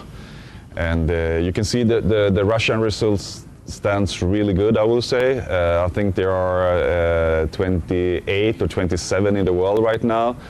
They just played 2 games against China. China, I think, is 16 or 17 in the world. They won both of them. So it shows a little bit where we are. I don't see us as a national team that is around this 60 in FIFA ranking, because I know that we can beat the teams that are around 20. Yeah. Look, for me, I always want to use myself as an example, because when the team is qualifying for a tournament, or when the team qualifies, it brings a sort of excitement for me. It boosts my CV as well. How excited is this squad ahead of their return to the WAFCON? I think they are super excited. In a little bit different way if I compare with the previous one, because Ghana missed some of the WAFCON before and had some negative results. So I think there was a different feeling before the last WAFCON. Now it's more that we're gonna try to go for it. I know it's not gonna be easy. There are probably 8-9 teams that actually can win the tournament, but we are one of them, and we're gonna do our best. Considering your performance, because a 3rd place, a bronze medal was over the roof. Considering how we played in the first game, the first half of that first game against South Africa, had opportunity of being among some friends who were mentioning, are you sure this team is capable of? But in the end, we went on to win a bronze medal. From where you sit, would you say the demands are even higher, looking at what you did in the last WAFCON? Yeah, I'm pretty sure we can go all the way and win the gold, but it's a little bit dangerous to say it, or of course you have to believe that you can win the tournament, otherwise there's no reason to play it at all. But like I said, I know there are like 8-9 other teams that can do the same thing, so we need to respect that as well. Do everything we can, prepare in the best way, and like always, you need a little bit of luck as well, good performances and good luck, and then maybe. You happen to be, I know your first reactions when the draw came out, but you also happen to be in the same group as Cameroon, Cape Verde, and Mali. For you, from where you sit, what are the expectations like? Yeah, I watched Cape Verde yesterday. A little bit difficult to know exactly their level. We haven't played against them. I've only watched 1 full game with them. So I think they will be a little bit a dark horse in our group, okay? Mali, we played a draw against in the previous WAFCON, and Cameroon squad, when you're looking at this, is really, really good. So I think it's going to be a tough group, but we know how good we can be. So we're going to do everything we can to make it to the playoff, and then step by step. Coach, from where you sit, do you think this is a Black Queen squad that is capable of going to Morocco again and doing the unthinkable? They can absolutely go all the way and win the goal. It's not going to be easy. It's maybe 8-9 teams that can do the same thing. It's going to be like 3-4 50-50 games. Almost like a coin flip. You just need to make sure that we do everything we can to be prepared, and always you need a little bit of luck, but I'm positive. If there's one thing that has been in demand for a very long time, it has to be a World Cup spot. Do you think, or do you feel this is finally the year where we get out, go onto the pitch and grab that spot by the scruff of its head? We can absolutely do it. I mean, if we had a similar way to make the World Cup like the men's, when you play more games, I will be pretty sure that we could make it.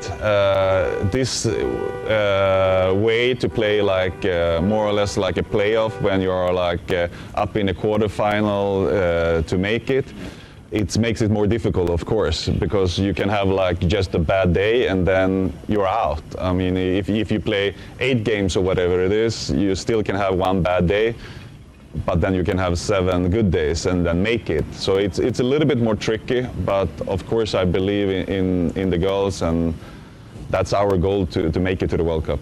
Something you keep referencing is the fact that this is a 2-in-1 World Cup, 2-in-1 WAFCON, because there's a title to fight for, there's a World Cup slot to fight for. Do you feel there's a certain level of anxiety amongst your squad as to we need to be there at all costs?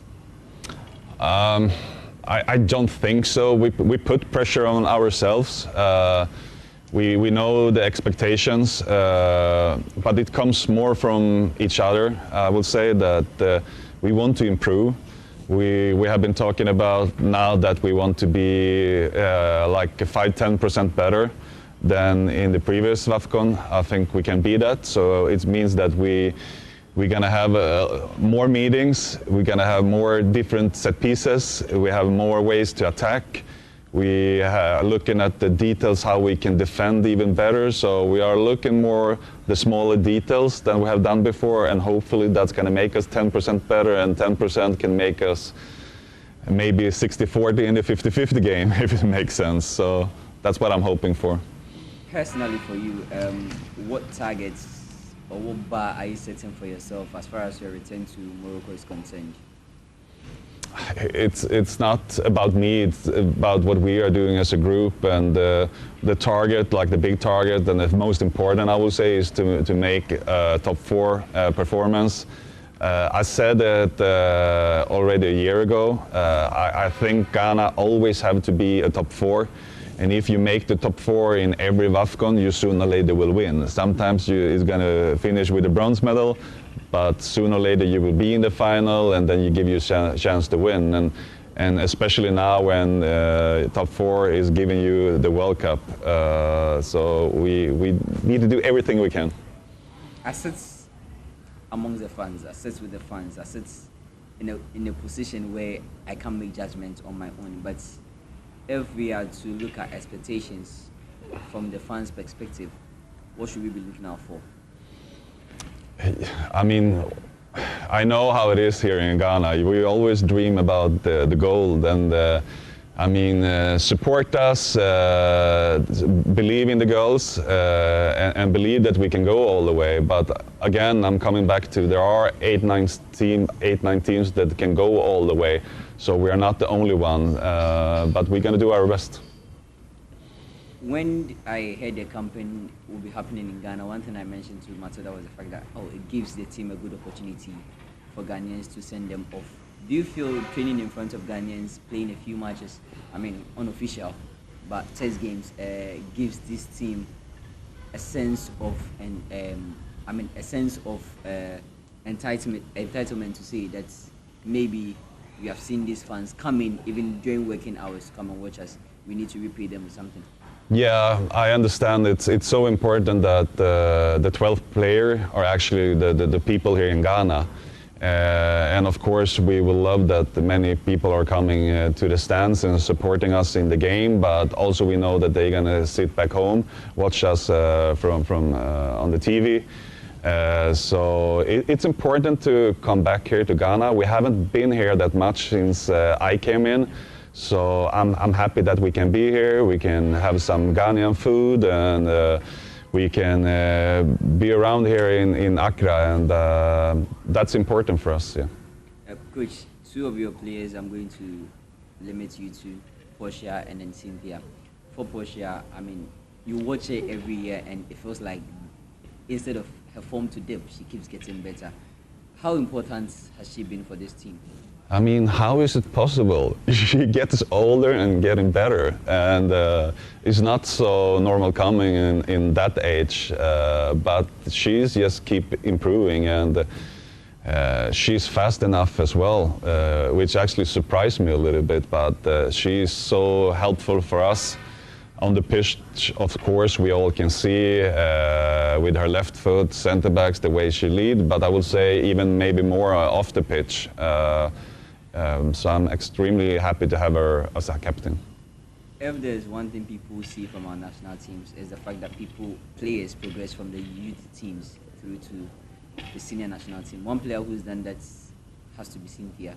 Played with the U17s, U20s, and eventually got the nod to be the Black Queens Black Queens, sorry, she's not taking your positions. The Black Queens goalkeeper. How big of an impact is she to players who rise from the youth teams, and then to her other goalkeepers as well? I think it's really important. I think there are so many talented players here in Ghana. She's just one example, but she has been really good. And I think when you look at her, I think she play on maybe like 50% of her capacity. So it shows that there's so much more job to do there. We know many times a goalkeeper just getting better with the age because the goalkeeper's job is to take decisions, and the good decisions comes with experience. So I think we see a goalkeeper there is one of the best in Africa already now, but imagine in 4 or 5 years. Yeah. All right, Coach. It's been a good conversation. Okay, thank you so much. I appreciate it. Okay. We hope that we'll meet you at the airport with loads of fun, just like we did the last time. Okay. Right, hope so. Thank you. Thank you.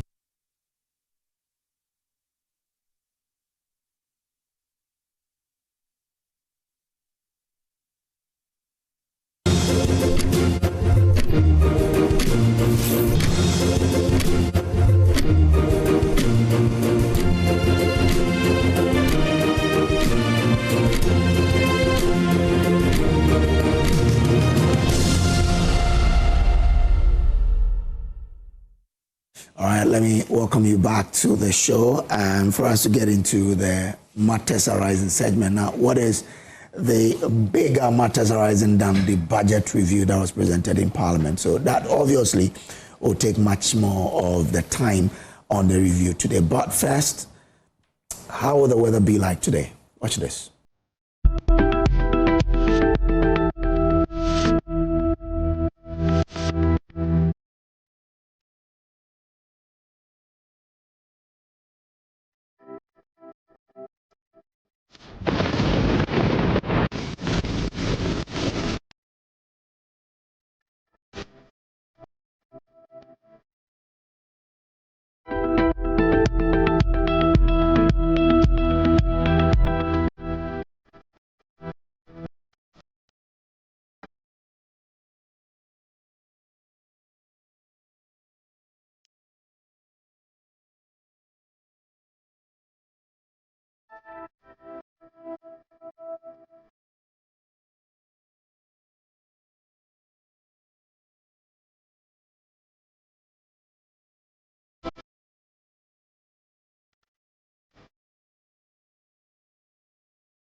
Well, so yesterday the finance minister went to Parliament to present the media budget review. We're going to diagnose it, look at the highlights, and unpack the real issue. So today on the table, we really assembled, arguably, look, the people who can really do justice to the issues. We have a trader in here, we have a finance. Okay, so we have 2 finance people. And we have a parliamentarian and a medical person, right? So that they can get into the issues and help us understand. But remember that the AM News Review is sponsored by Syntax Pipes and Pegasus Publishing. Now, Professor Isaac Body is Executive Director of the Institute of Economic Research and Public Policy. Prof, good morning. Good morning. I guess you've dissected the budget review and you're going to help us deal with the real issues. Fortunately, it came late. Yeah. We're not exhausted on the entire. Okay. Well, Prof is, he has another finance and tax person here, Nelson Kujoku-Agbeji. He is financial and tax analyst. Nelson, good morning. Good morning. It's been a while. Yeah. You know what? Professor Titus Bayo is a medical professional, yeah? One time General Secretary of the Ghana Medical Association, and currently he is a member of Parliament for the people of Lambusie and board chair of Kwelebu Teaching Hospital. Prof, good morning. Good morning. All good? Correct. It's a very reassuring morning. Okay. Yeah, hearing from our finance minister yesterday it gives me hope, gives me confidence that we are led by someone who seems to know what he's about and where he's taking us. So I went home very reassured. Okay. Yeah. All right. We have Joseph Paddy, is Vice President, Ghana Union of Traders Association, GUTA. Mr. Paddy, good morning. Morning, Kojo. All good? Very well, very well. So far, so good. Okay. You know, before the finance minister started his budget review, he made mention of the devastating impact of the flood. Yeah, which I mean, the business community were also affected badly. Some houses were submerged, and people lost some goods and wares. So some of us are saying it's a self-inflicted issue that we've inflicted on ourselves. So we want to plead with our people. They should stop dumping the gutters, the refuse in the gutters. Okay. Yes, so these are some of the things, and the people should stop building on waterways. Okay. So we want to encourage it because we lost so much. We lost so much. We can't quantify what we've lost, but the business community have lost so much. Okay, all right. Now, let's get into the budget review. Let me start from the trader's point of view. What was your highlight of this budget? Our highlight, we're looking for the market stability. Okay. Yes, and the indicators shows positive. Yeah, we're talking about inflation, the rate at which goods and services was going up. Yeah, actually, the price of goods and services. The price of goods and services has changed, significantly has changed. We're also looking at interest rate, which has dropped significantly. So it's going to have an impact on it. And government giving space to the private sector to go and borrow. I hear people are saying government is not buying. Government is the highest buyer, but it's not buying. And the government is not spending. But you must spend what you have. So be prudent in their spending. We are okay with it. And one of the things we're looking for is the women's banking, because cost of trading is expensive in the country. So when they mention of the women's banking, we want to see the modalities. We don't want this to be colored like others. You know, I think Maslow came to serve a purpose, but somewhere along the line it was colored. I don't want to mention those colors, but now with the women's banking, it should be open up to the women, because women do better in trading. You know, a chief in Kumasi told me once upon a time that the mother was selling kontomire in the market and took care of them to university, and today is a chief. So if we're able to support these women, and at times some of them go to borrow at the rate of 10% per month. When they go to borrow at 10%, so are they magicians? So accumulatively, annually, they are paying almost 120% per annum. It's a challenge. So when government came out with this women's banking, we thought it was a good idea, but it's keeping that too long. Let's see the modality how it's going to work out, how the women are going to assess it, and what can be done around it, so that they can have a cheaper credit to trade. So these are some of the things we're looking for. So with the budget coming, and they made mention of it, but one of the things we didn't see, and one of the things we're praying not to see, is adding on to another layer of tax. But there was assurance that there's no new tax that was going to come. So that gives us so there's this indication looks positive. Now we are not putting pressure on the forex. Okay. Yes, because we've seen some stability for the past 15 months. Okay. Unlike previous days where almost every day you sell, you want to go and chase for a dollar. So this assurance is there. So we pray. We're a little skeptical.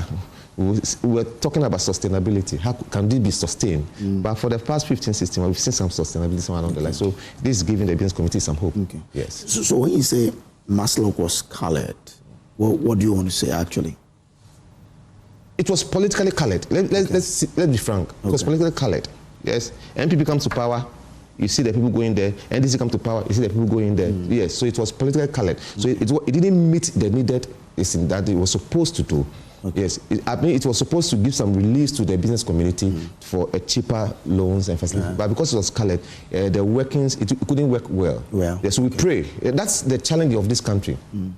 Good policy, colored. Okay. You understand? So bad implementation, you say? I wouldn't say bad implementation. Okay. We spoke about 1D, 1F, for example. Yes. But somewhere along the line, it was colored because it's perceived to be an NPP product. Okay. So the implementation becomes a challenge. Yes, and now we've come to another one. What's the name? This current one we have in 24-hour economy. You know, it's a good idea, very good idea, because most countries practice it. But how are you going to do it? These are some of the things we're looking for. Let's take all the colors out of it, and let's talk as a Ghanaian. Green them. Yes. Okay. The green, the blue color. Okay. Okay, let me come to Vincent. Vincent, what was Nelson Kwagbeji? Yes. Nelson, so what was your standout from the budget?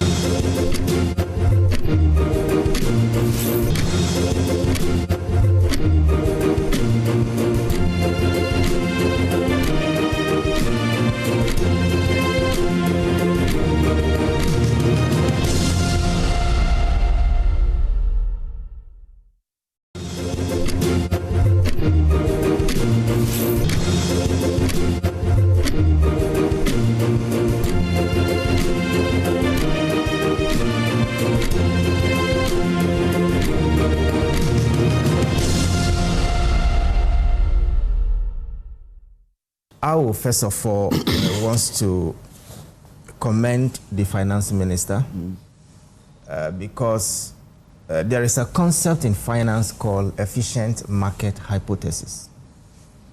And that concept explains how quickly market assimilates and incorporate information. And that affects, prices that are listed on the stock exchange and market in general. And so from the way the vice president of GUTA spoke, it means that market has favorably received the information that was presented yesterday. Okay.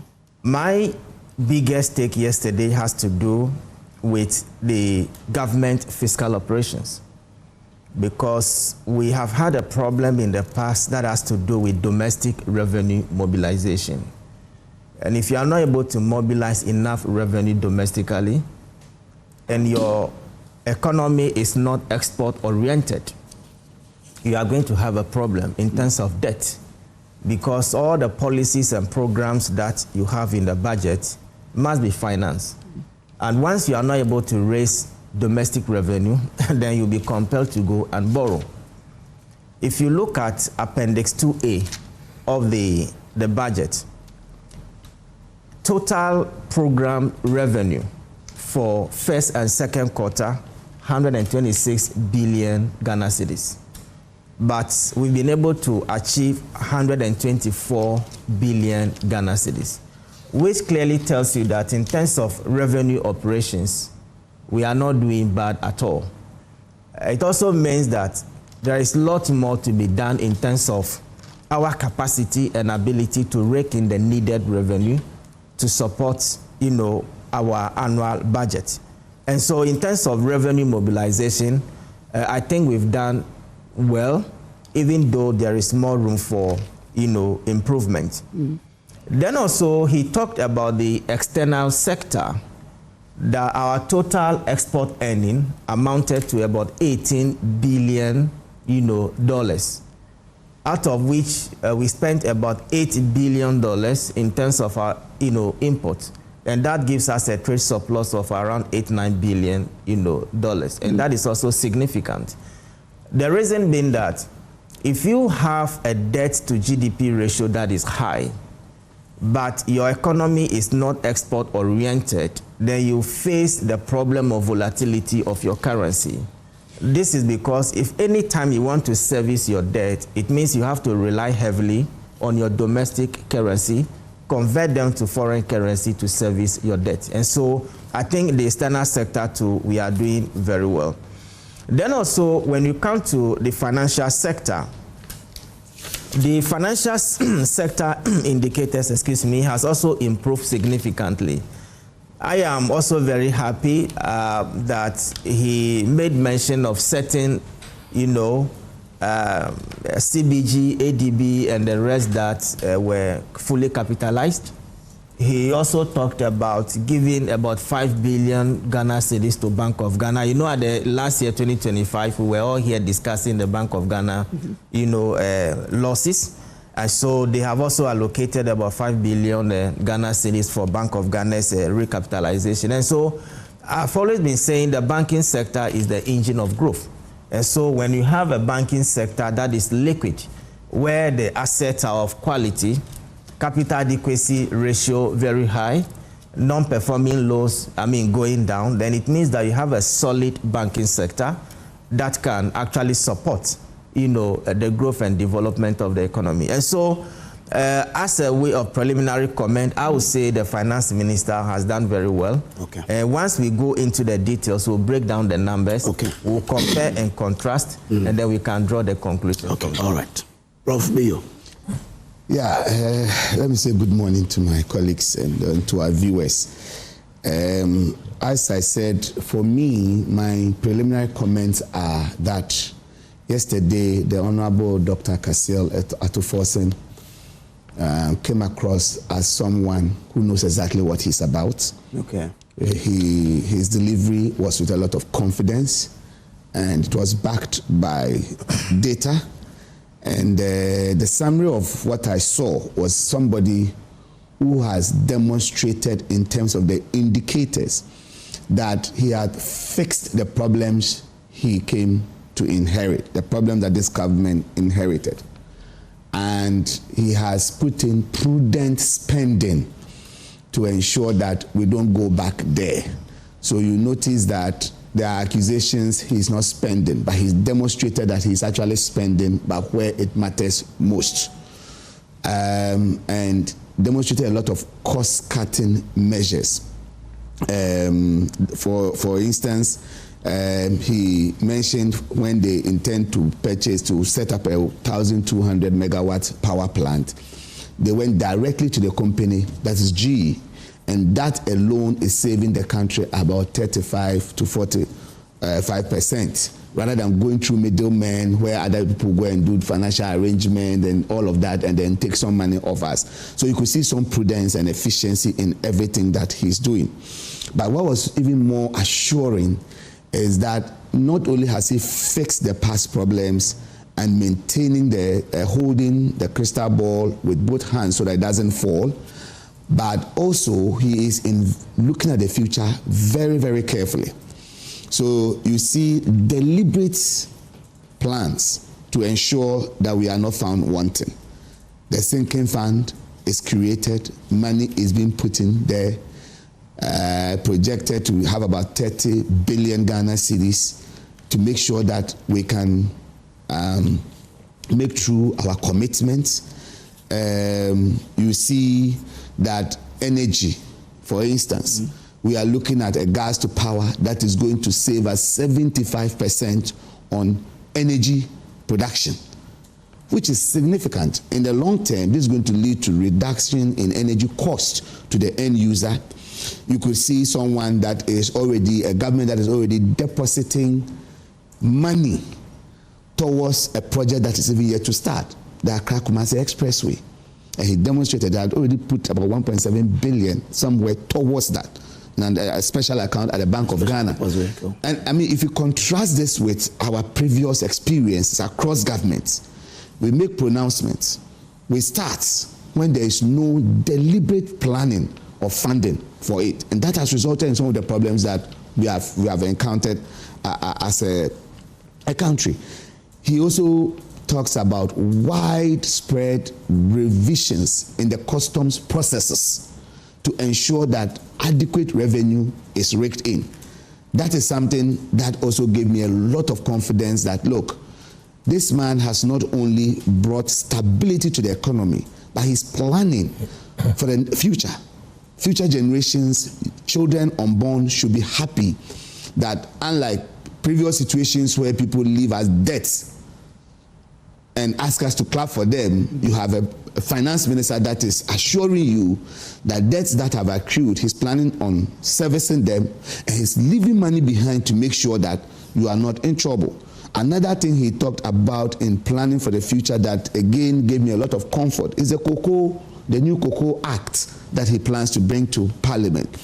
And he's already assuring our cocoa farmers that this act will ensure that they get close to 70% of the price that is purchased. And he thinks there must be an overhaul, complete overhaul of the sector with legislation, which is the right way to go.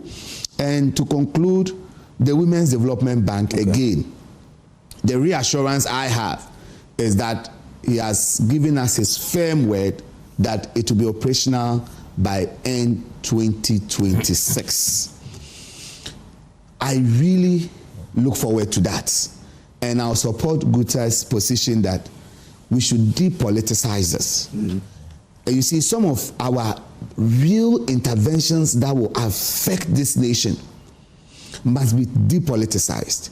And that's why when our colleagues and friends on the other side of the divide are pushing us to repeat the same thing, if we do that, then we have not brought any resets. You see, you take 24-hour economy and people are like, what has happened so far? We need to see if you are bringing something that will bring a structural change, systemic change, it must bid its time and be integrated properly. Women's Development Bank should not come as a bank that will be for only NDC women organizers or NDC sympathizers. If it is a bank, you must go to the right channel. I mean, if we had wanted to just create some propaganda thing, the easiest way is that government would have just sent some money out to every district, take 5 million, loan out to the people through some credit union or through some post bank. There's post office in almost every district here. That's an easier route, but that would fizzle out with the government. So they are going through the process. They have incorporated a bank. They've gotten the banking license from Bank of Ghana. They have to set up structures and make sure that it has come to serve the people of Ghana. And if that is it, we should be patient and allow it to mature. And it should be operationalized such that our ordinary market women who do not need huge loans, someone needs just 1,000 to do her cocoa business in Pina Market, in my constituency. Someone needs just 2,000 to do something in Hamele.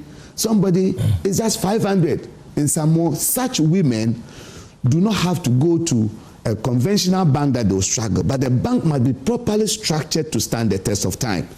And I'm hoping that all these weights will produce a bank that is fit for purpose. Okay. The final one, which I thought he would have mentioned that it didn't come up, is I also heard, I'm not a finance person, but as I was listening, I was looking at things of interest to me.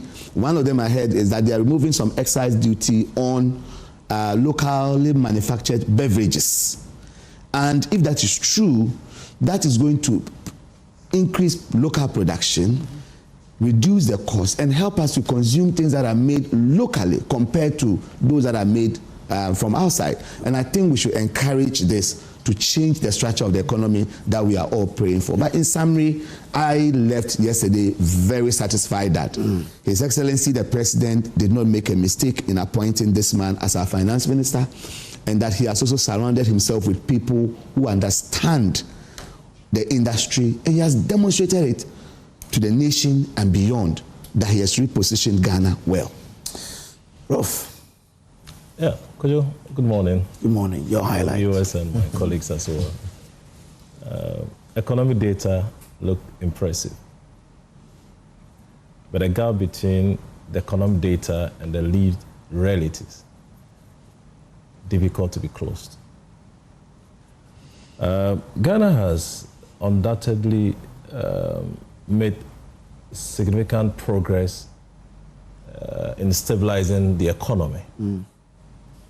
One, inflation drops, interest rates declined, exchange rate improved, public debt, yes. And then in terms of reserves, we have seen some gains. So in total, we can say that yes, they all deserve some recognition, which we must give to this administration. We might have issues in terms of how these variables are arrived at. For instance, the public debt I talked about, we have rebased the economy. So your denominator and the denominator will have issues.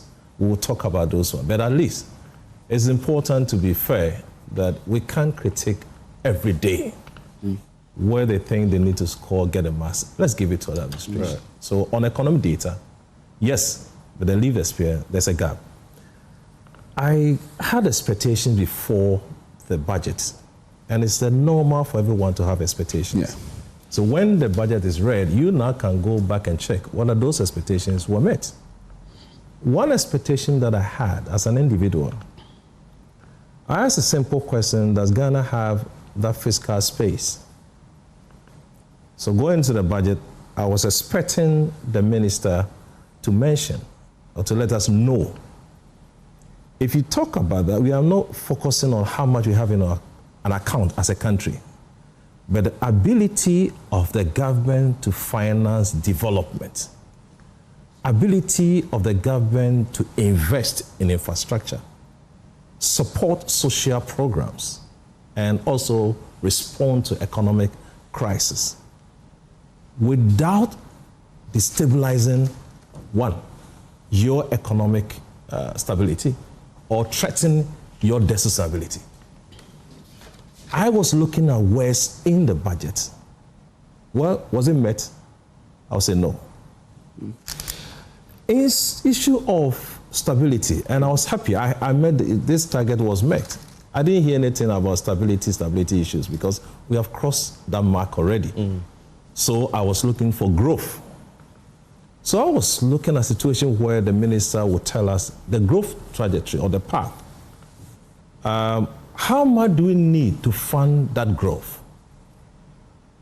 There was something about, which I have the budget here, what was actually spent in 2020, half year of 2026. How much did we spend?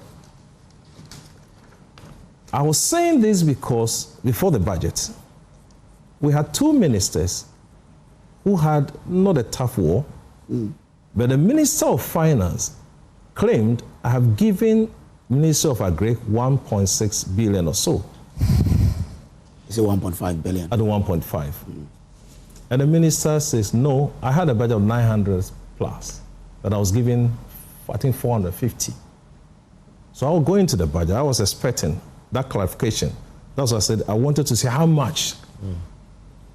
The arrears, they uncovered, in 2025, uncovered about 65 billion or so. So yesterday was, the information was, I think it was 1.1 billion that has been released so far to the ministry. Yeah, so another 500 had been released to a flagship program of the ministry. So it totals to the same thing. Well, so I saw I saw a PRO to the minister asking that how did 1.5 draw down to 1.1 billion. So I don't know how they do it, whether the Ministry of Agri is aware that the 500 we've issued or released is part of your... Fine, maybe, but it is, yeah. Well, I'm sure you had it to my time because you've taken some. So I was looking at that. It was clarified, we are yet to see. Then the issue about the unpaid bills arrears, that they've paid 13 billion. I was trying to find out how much had also been paid after the 13 billion. Let's look at the document itself. And I said I've gone through about 60% of the reading because it came very late. There were a few things that I found in the TAB budget, the document itself. Earlier on, the statement by the minister, I think page 82, it states that inflation passed 50% before this administration took over office. Maybe if they have time, they can go back again and look at that wording, because it was 23%, not 50, 23.8, not 50. But in the document, they stated before that they took over, it passed 50. No, so, Prof, let me just guide you a little bit on that. I didn't think, the wording was not that he inherited an inflation of 50%, but it had gone past 50% before we took over. What it meant is that the reign of that administration that we took over from, in that space, that longitudinal data, it had gone past 50. But it was on a decline to about 23 at the time we took over. So I think his question is, why don't you rather limit yourself to the 23 that you inherited? It's a choice of words. My communication, it has an impact. You must contrast. You must contrast well. So I should look at that because it's a document. Yeah, I get you. Have opportunity to read that. Then they said ECOWAS convergence criteria, they have met all the thresholds. It's not true. There was one they didn't meet. Okay. Which is the inflation target. So you check those. The inflation? Yes. Okay. So the media budget only will tell you, evaluate implementation of an approved budget. That's all the media budget will do for you. But in the budget, and I was happy when my good friend said the colors that we saw. In fact, some of the speeches, statements were more than the fiscal review. Because the administration must focus on budget implementations issue, expenditure executions, and all that. But check the entire document. And IRPP would did just a quantitative assessment of the entire speech. And that should tell you, the entire document had about 99 pages. Check page 5, which is paragraph 18. Inherited. This, someone wears, and Prof said, we should not politicize everything. Yeah. It's a platform to advance your statements and execution plans. Stated, inherited an economy on its knees, page 18. Page 18, eh? That's paragraph 18, and then page 5. Okay. The same page 5, reckless spending, excessive and bench borrowing. In page 5, the same, paragraph 19. Lack of accountability, economic collapse. Then page 8 to 9, never again. I saw those words for me. And if you do the quantitative assessment of this whole budget, it tells you almost about 5 to 10 pages devoted to inherited crisis and political narratives. Largely devoted to previous administration, almost 18 to 45 paragraphs devoted into. So the substantive issues should have been given more time for such discussions. Okay. Again, no supplementary budget submitted. No supplementary. And I was happy when the minister said, no supplementary budget submitted. And it's a fact. He even stated it there. Today, I am not here to seek supplementary estimate. Yet, in the same budget, we have 5 billion for Ghana's related National Reserve accumulation policy. We have flood interventions, Bank of Ghana recapitalization introduced. But I'm told these are not new. They are not asking. They are only going to take from what they have. So is it a revision? No, is it a revision? You tell me. You understand. You understand the terms. Is it a revision? If you have come into the floor, the revised budget, because you want to do some cutting from other places too, let me know. Okay, something on the flood. The job we've done on the budget, realized that, they went to Parliament to seek for some 350 million. Yes. That they got from some contingency votes. Yes. They then added some 226 million to it as well. Further to it was reallocated within the Ministry of Works. Yes. So total flood response, 576 million cedis. Yes. But that is from within. Not additional funds. So that's what they had to do. I was happy. He said no additional budget. It's fine. But some of these things, you need to let people know your intention before coming to the floor.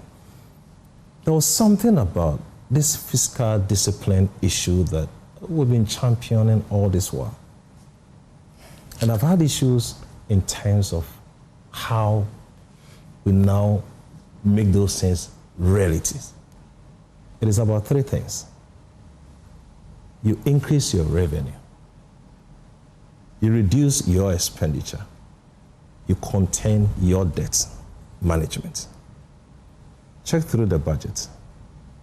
In terms of revenue targets, yes, we have seen about 224 billion or so. Yeah. Did we meet the targets? No. Expenditure. The target for half year? Yeah, half year. What was it? No. Government, I'll come back to that, and then we'll look at the expenditure. For expenditure portion, there's a celebration that yes, we've cut down expenditures. Where did those expenditures go? Did we cut the essential investment expenditures? expenditure target was 9.9% of GDP. Actual 8.0. You have reduced your expenditure. Because we're not able to meet we're not meeting the revenue. Okay, there's a shortfall in revenue generation, right? Mobilization. Yes, so and so of course, expenditure was also we then need to find out part of expenditure. So I think the shortfall is just 0.1% of GDP. Shortfall is very little. But once you're not getting exactly what you budgeted for, you cannot also then spend exactly how you wanted to spend. You will not. Yes. So you'll be forced to cut. Could it also be that? Could you also, because if you check the expenditure side, we'll give you more time today. No, Prof, we'll give you time. Because if you check the expenditure side, you are raising very valid things. That is getting all of us to talk. So you have more time. Compensation for employees. The budgeted was 45.3 billion, but they ended up being 42.8 billion. It could also mean that they kind of trying to clean the payroll. That could also be, that they are trying to clean the payroll to take ghost names from the payroll. That actually, so we need to take the expenditure one by one to see what could have necessitated the cut. Because if you look at interest payment, was supposed to be 24 billion. But they ended up doing 20.3 billion. So there's some 4 billion that they have saved from there. So but what I was going to say, if it's interest payment, is it savings or probably a renegotiation that hold? Because once it's interest payment, it has to go. The currency exchange will play a role in that. Yeah, so is giving, so that you can make it. Okay, and the $700 million that they paid recently ahead of schedule will also be some interest saving mechanism that is in there. You get it. But and then clearly there's a 4 billion difference there. So we need to take the expenditure one by one. What I was saying to do anyway, revenue one by one, we see where the shortfalls are. Expenditure one by one, we see where the shortfalls are. Then we can draw a conclusion. But I was just cautioning on the expenditure that coming from government and sitting on some government boards and looking at how things are going, we may have delayed expenditure. I don't know if there's a term like that in your financial words. But what it means, you see, there have been introduction of new processes, ensuring discipline. For instance, the commitment authorization, the value for money. So all this means that things that you even intended to procure early part of this year, by the time you complete these processes, those procurement may come later in the year. I don't know if what I'm saying. So for instance, a ministry may want to spend, say 100 million. It is not that they will still not spend 100 million, but because they need to get commitment authorization, they need to get value for money, all of which have begun this year, these expenditures may still come, but may come at a later part of the year. That's what I'm trying to say. All right. We are back to Prof, yes. This was presented to us as a fiscal discipline. 9.9 against 8 was presented as fiscal discipline. Is that not it? No. Lower expenditure do not always mean that if those essential investments are delayed. No, cannot be automatically. Because just as he said, delayed projects contributed. So when you delay your project, you will not spend. When you have a delayed payment, he alluded to that, my good friend, it can also cause that. And when we have postponed capital spending, it also affects. Then on revenue target, we mix the target, the period, the half year. We had non-oil revenue, 6.5 as a target. We were close in meeting that target, so we didn't meet that target. Then domestic revenue, 7.8%. We had 7.7. We didn't meet that target. Total revenue, so 7.9 against 7.8. So every major target actually fell. So how do you take care of your expenditures? It will be difficult, naturally. What we are saying is that we all live in one economy. It's our hope and it's our prayer that measures put in place by this administration will help. I didn't hear more issues on discussions on employment. And Nelson was very honest.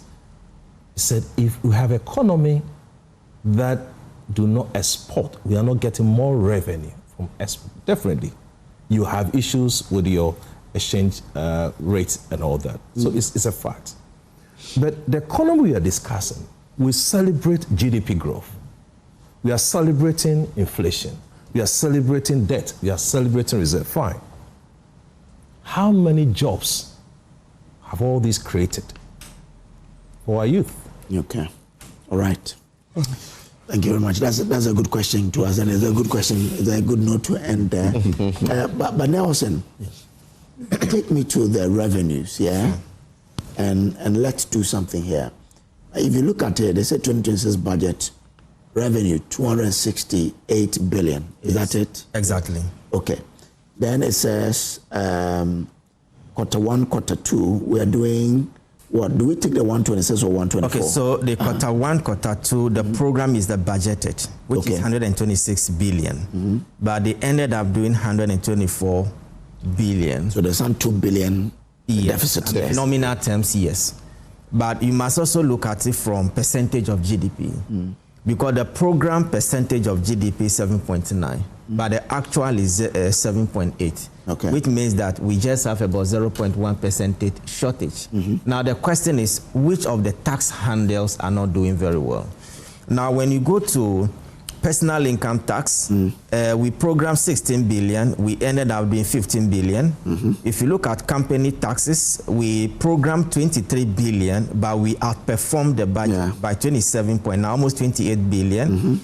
When you look at company taxes, we programmed oil, we programmed 3.7 billion, but we ended up doing 2.3 billion, which to me is reasonable because production volumes have actually reduced. And so once you are not producing more, what it technically means is that your, petroleum revenue will also drop. Yeah. So that is, normal. Then also other direct taxes, we also programmed to do 9 billion, but we ended up doing 11 billion. So, taxes on domestic goods and services, 41, but we ended up doing 34. So clearly, in terms of direct taxes, the only place that we couldn't meet our target is personal income tax. Okay. Now, when it is personal income tax, it also means that that is PAY. But the domestic goods and services you're looking at, 41 and you're doing 34. That's I think that is the sum. The sum. Yes. Yes. So what I'm basically saying is that for the sum is the total. The sum and that should be the interest. Exactly. If you want to do the breakdown, that's where you go into finding out what is not doing well. Yes. But if you're looking at the total. Exactly. So this granular analysis actually helps us to identify which areas are not doing well, then we can focus more on them. Now, the challenge that we have had is that our economy is largely informal because the people who are having the restaurant, they don't even pay levies to the district assemblies, not even talking about central government. So going forward, what we need to do is how do we rake in those people to understand the implication of, tax revenue to government? Because if we continue this way, we end up missing our tax revenue target, then it will certainly affect the bottom line, which is then the expenditure. Now, when you come to the expenditure side, we did mention of compensation, 45 against 40. But let's stay on the revenue. The taxes, because earlier you mentioned that there was no introduction of any tax. We didn't hear that. No introduction of new taxes. But the minister also mentioned that there is a removal of exemption on bunkering. On bunkering.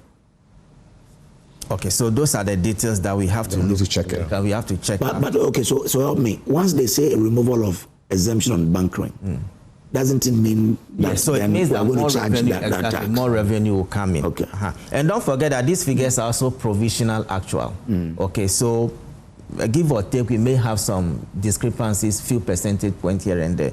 But globally, if you look at it globally, if you look at international trade taxes, import duties, we programmed 14.9 billion. We ended up doing 13.6 billion, which is also not really bad. Okay. And then when you look at indirect taxes, let's take them one by one. Excise duty, we wanted to do 5.4 billion. We ended up doing about 3.1 billion. Value added tax, 25, that was programmed. We ended up doing 23 billion.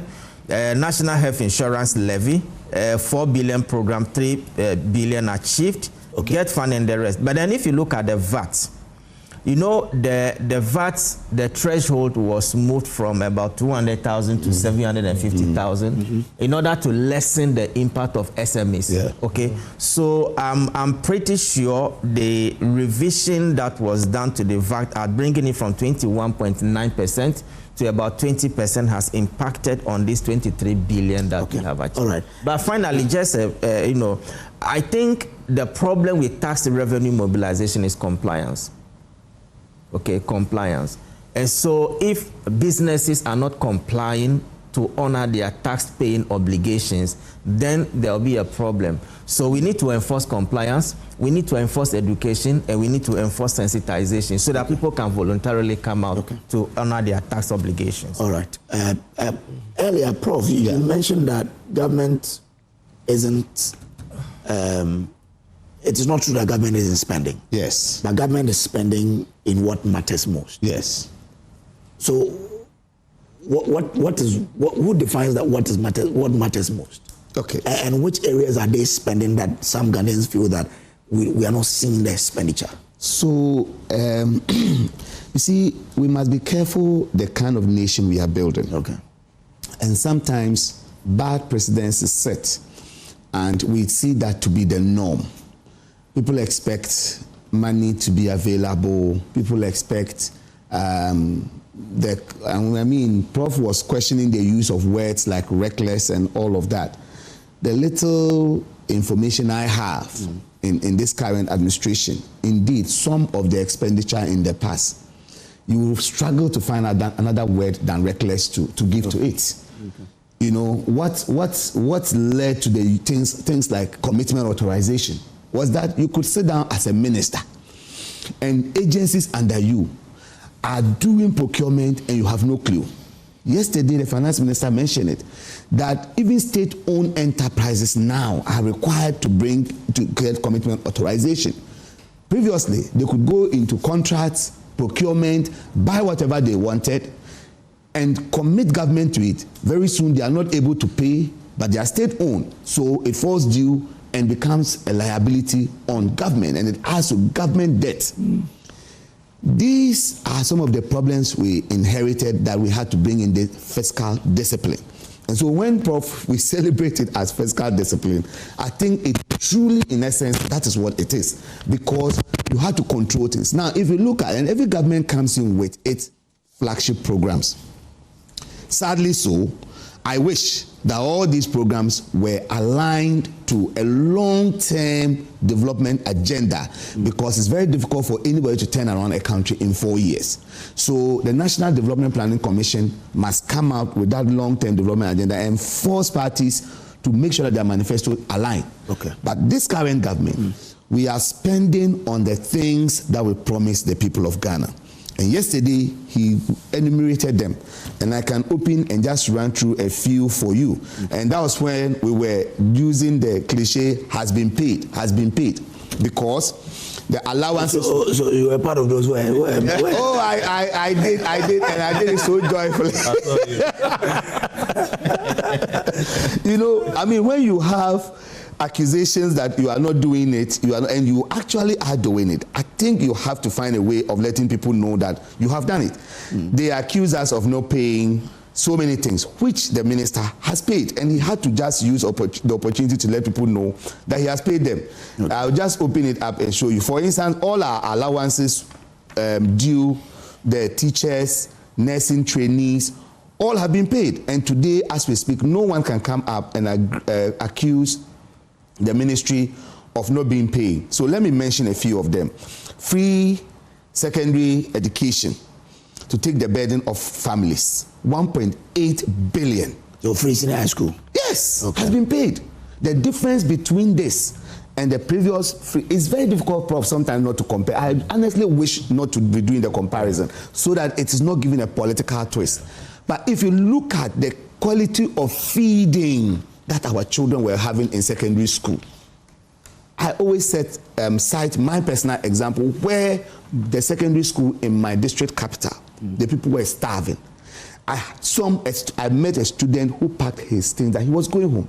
That he didn't go to school to die of hunger. And a teacher drew my attention to it.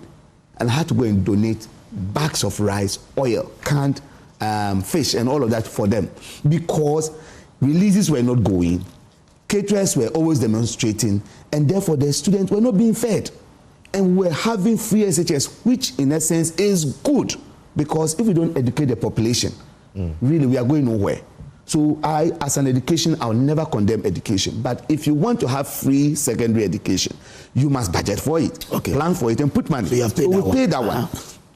Road maintenance. We set up a road maintenance fund. We have paid 1.7 billion to that fund to be able to maintain our roads. And if you go, people are doing reshaping in the villages. In my constituency, you will see roads that have been awarded. I've seen nothing like that in Hunter West, though. Really? Oh, yes. Then check in other places. I have seen reshaping. I'll check on where I know that. I don't know. I went to Wa last week and they were complaining badly, bitterly. Yes, the roads are a problem. And His Excellency didn't mean swear when he said that the whole country is going to be a construction zone. Because if you take from the big push roads, for instance, contractors are on site, but not as quickly as we would want. I am not happy. Hamley Tumu Road, I'm not happy. The contractor has begun from the Tumu edge coming slowly. I wish he was from Hamley going. We haven't felt it. There's one passing through Laura, through Kharyne to Hang. That one too, I've not even seen the contractor on site. But if you take the Wenchi to Sola, the contractor is on site, is working on the culverts and those things by the side. Yeah, the size. Apparently, according to the contractors, that and the base and all of that is the most difficult part of the construction. When it gets to adding the asphalting, it's quick and they can do that in 3 months. But we just hope that they can quicken the pace. But this road maintenance fund has been paid, and this is. Should we celebrate paying or seeing the work on the ground? So the time lag is what I expect the economists to tell me. As a scientist, as a medical person, I can tell you that if I give you these tablets for a hip pain or headache, in 30 minutes, you should have pain relief. Or in an hour, you should expect pain relief. I don't have that capacity to be able to tell that if I see a 5% drop in inflation, or a 5% drop in interest rate, or this increase in this indicator, how long does that take for me to see it translate into more jobs? I don't know. I wish someone could come out with a model to tell me that if the indicators stay this way, by this number of months, if we don't see this in our packets, then you have failed. And I wish that the economists will give us that answer. I don't have it. I'm celebrating the indicators. I've seen what we have paid, but I want to see the lived, what Prof called the lived experiences. Because that is really where we need to get to. I'm counting on hope that this restoration will eventually lead to improved lived experiences. And let me just mention, before Prof will come in, a few of the paid things that excited me yesterday. I celebrate. Yes. I mean, Youth Employment Agency, 459 million cedis paid.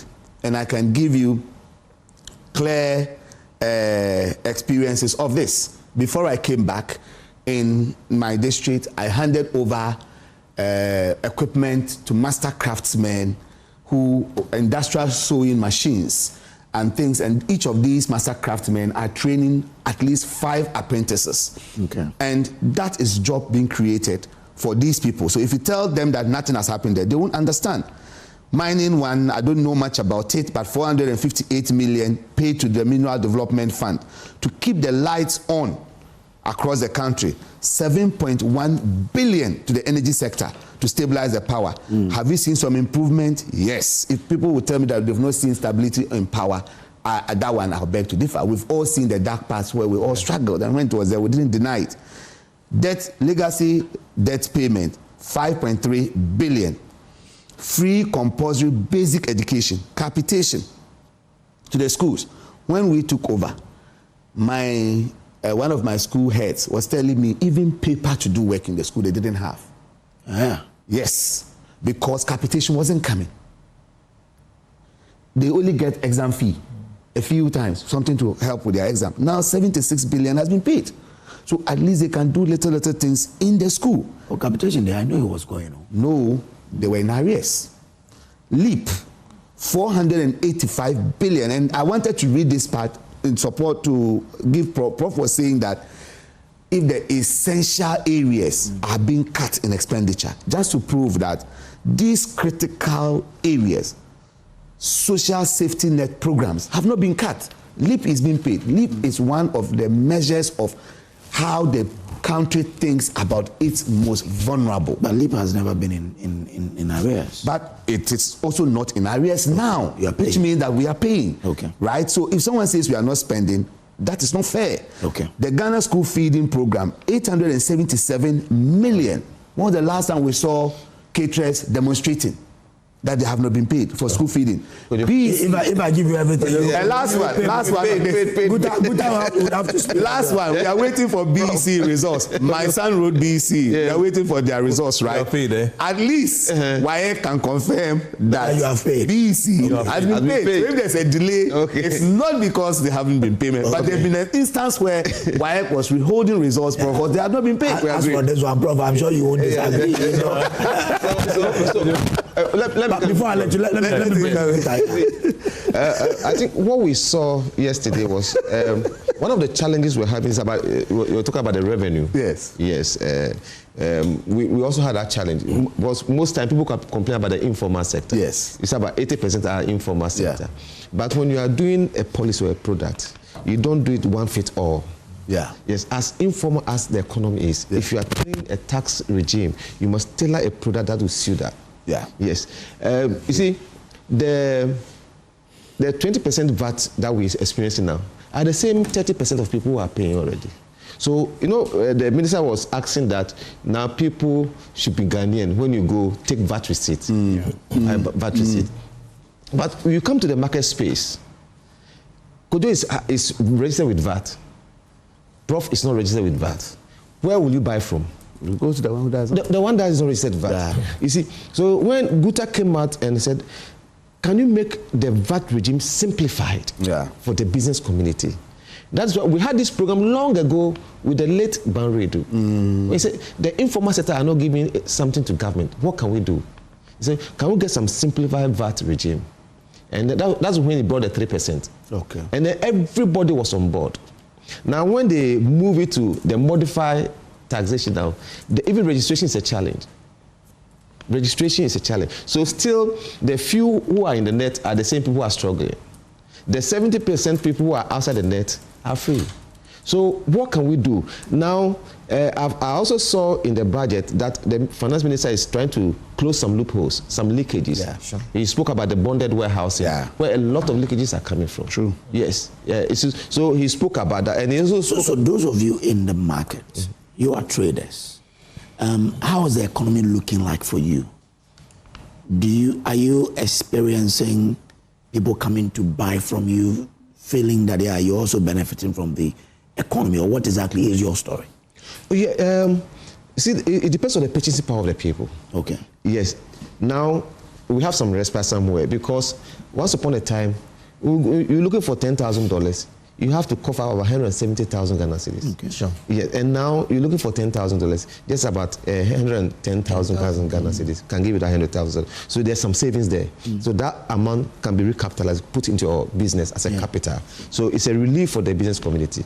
But like we all complain, they say government is not spending. So there's no purchasing power in the pockets of the people. So these are where the business community are complaining that people are not really patronizing their goods. Yes, but so far, so it's better to have a stable economy. That's why we have a stable market where inflation, where today you wake up, you can't even do budgeting. Today the goods is 2 cedis, the next moment is 15 cedis. The next day, the instability So Kojo will come and do window shopping today, and then okay, maybe tomorrow I'll come. Now it's 5 cedis, tomorrow I'll come. Tomorrow you go, the dollar moved to 15, then you come to me and say, now, so it got to a point where even selling our goods in dollar terms because of uncertainty. It's because of the instability. Because you don't know what the dollar will tell you tomorrow morning. Yes, so these are some of the challenges we're having. But we were saying that, what can we do to bring the 70% of the people who are outside the tax net into the tax net? You say, when they introduced modified taxation, to me, it's not really working. Okay. It's not being registered. People are not registered. It's a challenge. Feedback. You see, so and one of our difficulties is that the tax rate of this country is high. Okay. So what can't we look at our tax rate? Because look at a VAT component. VAT is about 20% in Ghana. Go to Nigeria, it's about 7%. Our neighboring countries, our VAT rate. So now people don't even want to patronize our port. They want to go to other ports to go. Because cumulatively, duty rate is about 55%. So just imagine you import a goods worth about 100,000. You are paying 55,000 as a duty component, 55%, which that's a lot. So that's why we propose to government that why can't we rationalize the port duty at the port for recently when they brought the publican AI, you know why we're crying? Because it was limited to, some of them went to about 300%. A goods that you were claiming for 120,000 was moved to about 400,000. So we're asking the publican. I think the defense I heard was that then maybe earlier you were not paying fair prices at the port. But the gap was too wide. How could it be that you're supposed to pay 500 and you are paying 100? It's not possible. But so when they did the analysis, the GRA came back that the differential was just about 40%. So if it was 40%, it shouldn't go as much as that high. Okay. Now I think it has dropped about 15%. Okay. So when they introduced this release for the public, that we can come for appeal, and some of the appeal went through. So something that we were paying like 120,000 now has moved to about 150,000. So that's genuinely where it's supposed to be. So, but the issue is we've been complaining. There are people outside the tax net. What can we do to bring them in? Okay. You see, so at every point in time when government introduces new tax, it's the same people who are paying, the same 30% people who are paying. So these are the challenges we are facing as a country, as a nation. What can we see? You come to my space where we are, maybe the spare parts industry. Kwesi is registered, Amma is registered. Obviously, you go to so. Guta came out with a proposal. Can we still go back to the flat rate, simplify it for them? If even you are going to move it from 3% to 4% or 5% and make it flat for the informal sector. So the formalized one can hang on the 20%. So what can we do that we can get? And so if even your class 1 people child, so give me 5% of 100 cedis. This month I sold 100 cedis. 5% of 100 cedis. It's so simplified. Yeah. It can be easy. So we're looking for a tax regime that is simplified, that is business friendly, that can be worked with. These are some of the things we need to do. So we have been making this proposal. So seriously, when they increase the threshold and they move all the business community to 20%, I can see it, most of them have dropped. And then seriously, government is losing revenue in that vein. So it's worrying that, and I don't want a case where people always complain that the informal sector don't pay tax, they don't pay tax. Not that they don't want to pay tax, but make it simplified for them. I think his points buttresses his submission earlier, that the issue of the revenue and tax is compliance. Yes. I will plead with Guta to engage the finance ministry now because we are working on the next budget, isn't it? The 2027 budget is in the offing.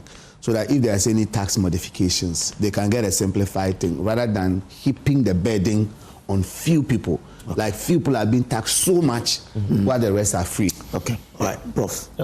I will slip and rehash the question you asked. We are celebrating a reduction in expenditure, a budget of 9.9 against an actual of 8. Yeah. He asked a very interesting question. Where can we see all this investment, all the expenditure? Where did they go? The last summary of an economic financial data in July will tell you the CAPEX proportion, 0.1% to your GDP was spent on capital CAPEX as an administration. So ask a simple question. Where did all these funds, the investment, go? Because these are the ones that will give you the tangible results, your roads, your infrastructure. It's good that you pay your salary, your wages, your staff, and all that. Those things are the ones the government, they normally raise the domestic financing, the borrowing through the banks. The banks are suffering because that's where the government is taking more money to finance their day-to-day expenses. I am worried about the revenue target that we could not achieve. The reason being that we have large future debts maturing. The minister mentioned. What the minister mentioned. But he says the funds to pay them are already there. No, I'm saying that we have 58 billion to pay in 2027. We have 53 billion paying 2025, 2028. That's the true. So in total, we have a 111. Yes, 111. Yeah, he called it the true agenda. Although we have a sinking fund. But then, if we underperform in the months or the weeks ahead of us, we will struggle as a country to pay that.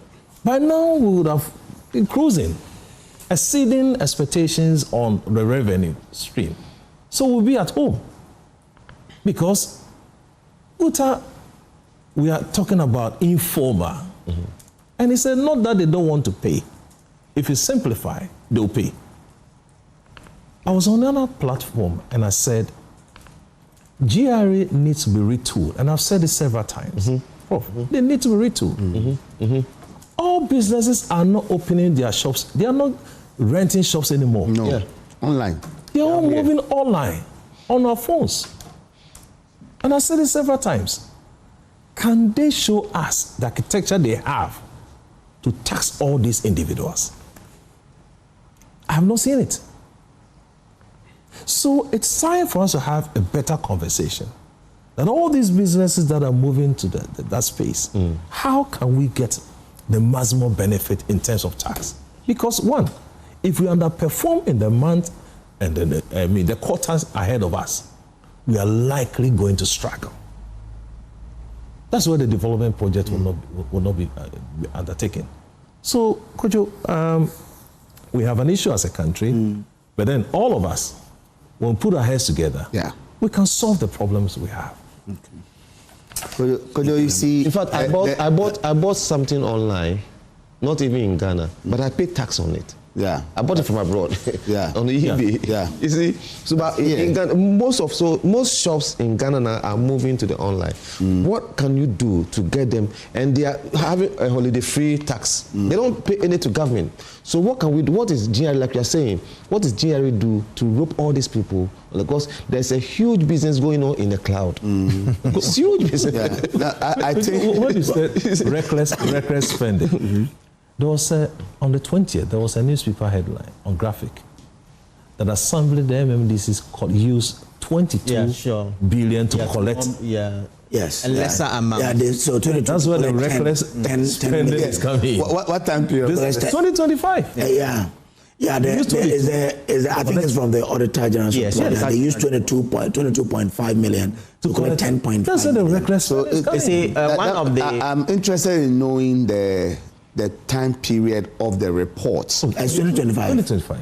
Oh, 2025 Auditor General's report. Yeah, because I saw some like that before and in some of the districts. And I was like, why do you employ revenue collectors who collect nothing?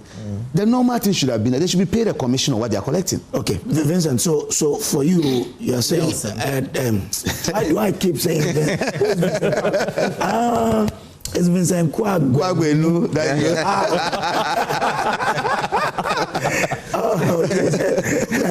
You have to see him. But Nelson, so you're saying that this budget is one that inspires hope in the ordinary Ghanaian who has been complaining that, especially those who have been doing, who are selling. Because I hear a lot of them say people are not buying. You're saying this budget is something that inspires hope in these people. All right, so I have been saying that we need to measure the confidence within the economy. And that confidence can be looked at 3 levels. Business confidence, investor confidence and consumer confidence. Okay. Now, one of the key indicators that we use to measure consumer confidence is their purchasing power. Yes.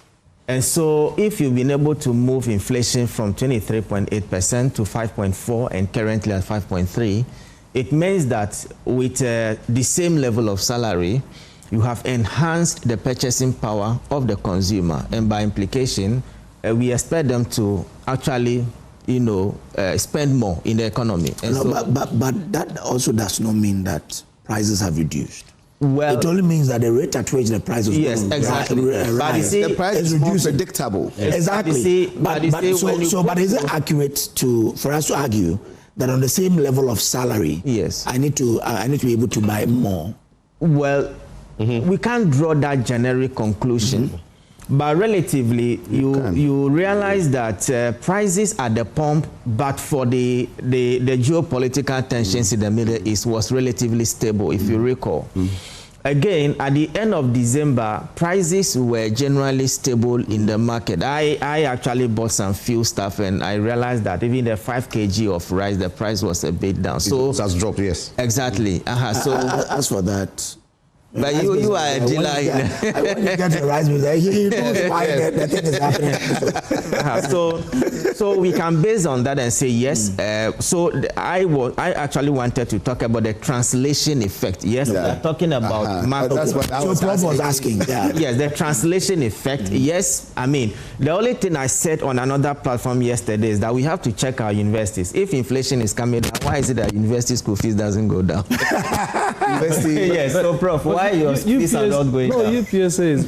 It hasn't been gone up. That is just by the way. So we can base on that and say, yes, there is some level of consumer confidence.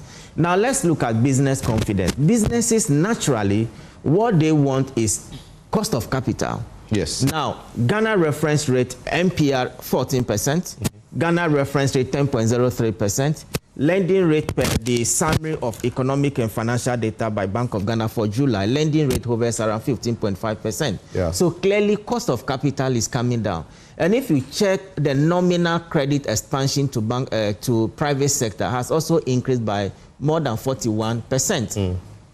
So what it technically means is that business confidence to some extent has also been inspired because as a businessman, you can go to the bank, borrow at a much lesser cost to expand your operation. And I mean, this is something that businesses can testify.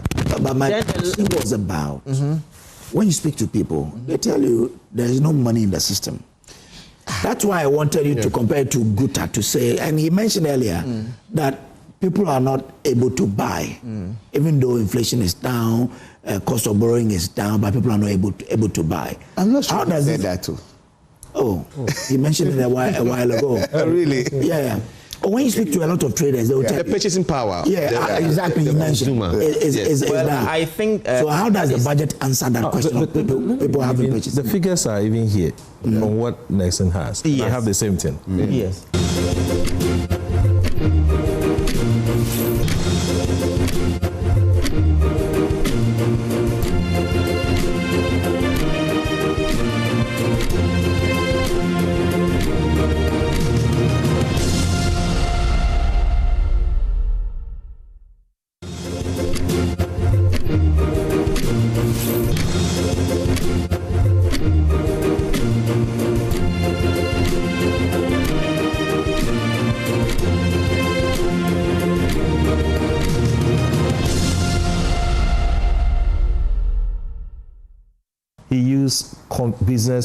Consumer confidence index.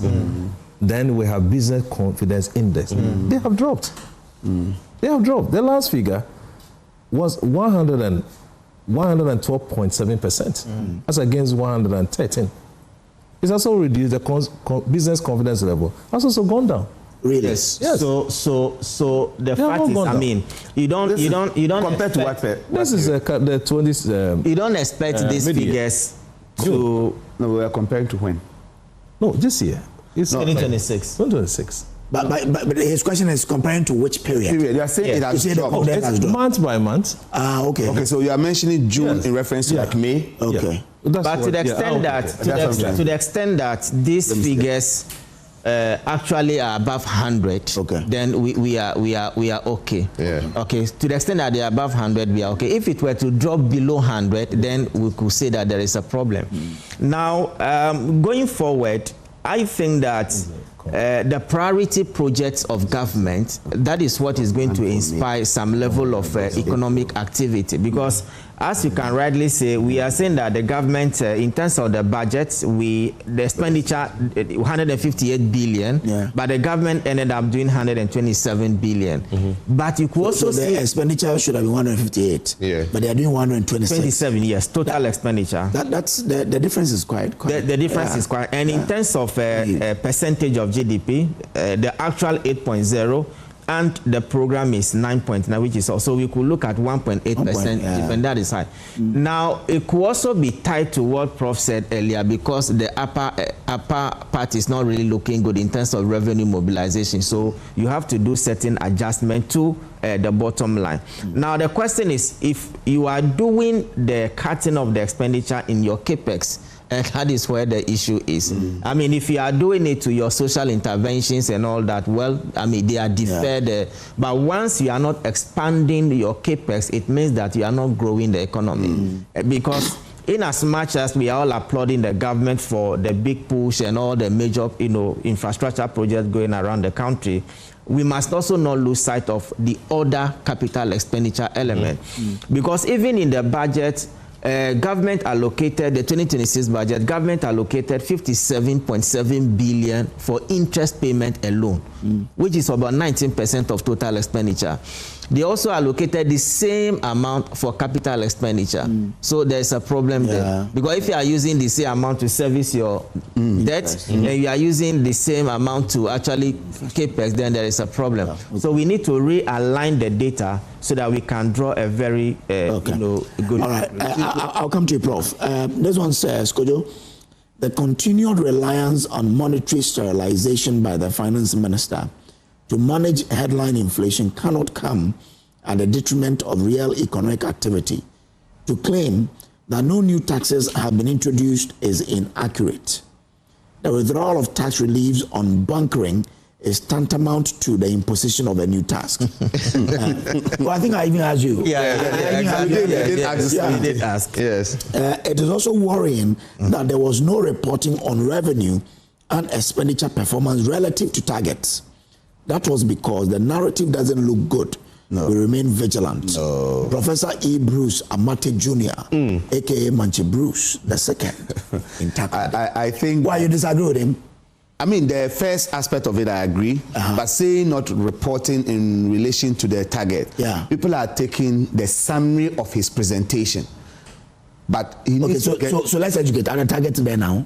Oh, but he was mentioning them. So let's give. That's how we're able to say that we didn't meet revenue target. Exactly. Isn't it? He's having it. Yeah. So let's look at Appendix 2A. Yes. Summary of central government. Have read all these appendices. Yes. So total revenue 126. Yes. 7.9% of GDP. We did 124.7. Yes. Representing 7.8% of GDP. Okay. So that's of the total year. So they are there. They are there. So that's what I'm saying. That second part was. I mean, what I would say is that we have a system, a country where, at any point in time in this country, 40% of the population is praying hard that the government should succeed. Another 40% is out there praying that we will fail so that they will take over. There are some 20% in between that are, depending on the environment, are with the 40% here or with the 40% there. For us to move forward, we have to have a point where we all agree as a nation that some things must be depoliticized and we move on. I am taking very constructive criticisms and points being raised here that I think, knowing the finance minister we have and the team that are around him, these inputs, when they receive them, they would work with them so that we can build an economy that works for all of us. Prof made some comments earlier, and I perfectly agree. Where credit is due, let's give credit. I have questions on my own, and my questions are that, look, now I'm a politician. In my constituency, we will not celebrate GDP. Yeah. We will not celebrate interest rate. We will not celebrate all of that. The bit that we will celebrate is that, okay, fuel price is low, and so they can buy small into their motorbike and go and do their work. The power is on. The power is on. They can be able to pay for a tractor to plow. That their maize that is still stuck in their stores from the last farming season that have not been purchased, arrangement has been made. That's a big issue. It is a big issue. Very big issue. These are the things that we want. That's why I keep asking. But I didn't hear anything addressed about no, that. so, but you see, to be fair to the finance minister, I decided to read what the question that was set for him is. Prof mentioned his expectation, and I thought initially, this is what I wanted to bring as my opening submission, and I forgot. The question set for the finance minister to answer yesterday is a requirement of the Public Financial Management Act, Section 28, which states that the mid-year review, when it comes, the components: 1, brief overview of recent macroeconomic development of the government. Recent. No, but you're saying these were the questions set for him. That is what is. But the budget review, is it to answer a question? It is statutory. You have to come. And that is what I'm telling you. The statutory requirement is what I'm saying. That is what he had to fulfill. That's why I call the question set for him. Right. This is what the law requires of him. Anything he did extra is an addition, but he must meet this requirement. Has he met those requirements? And I dare say 100% yes, because the A is that he must give us overview of recent macroeconomic development of the government. An update on the macroeconomic forecast undertaken by the government.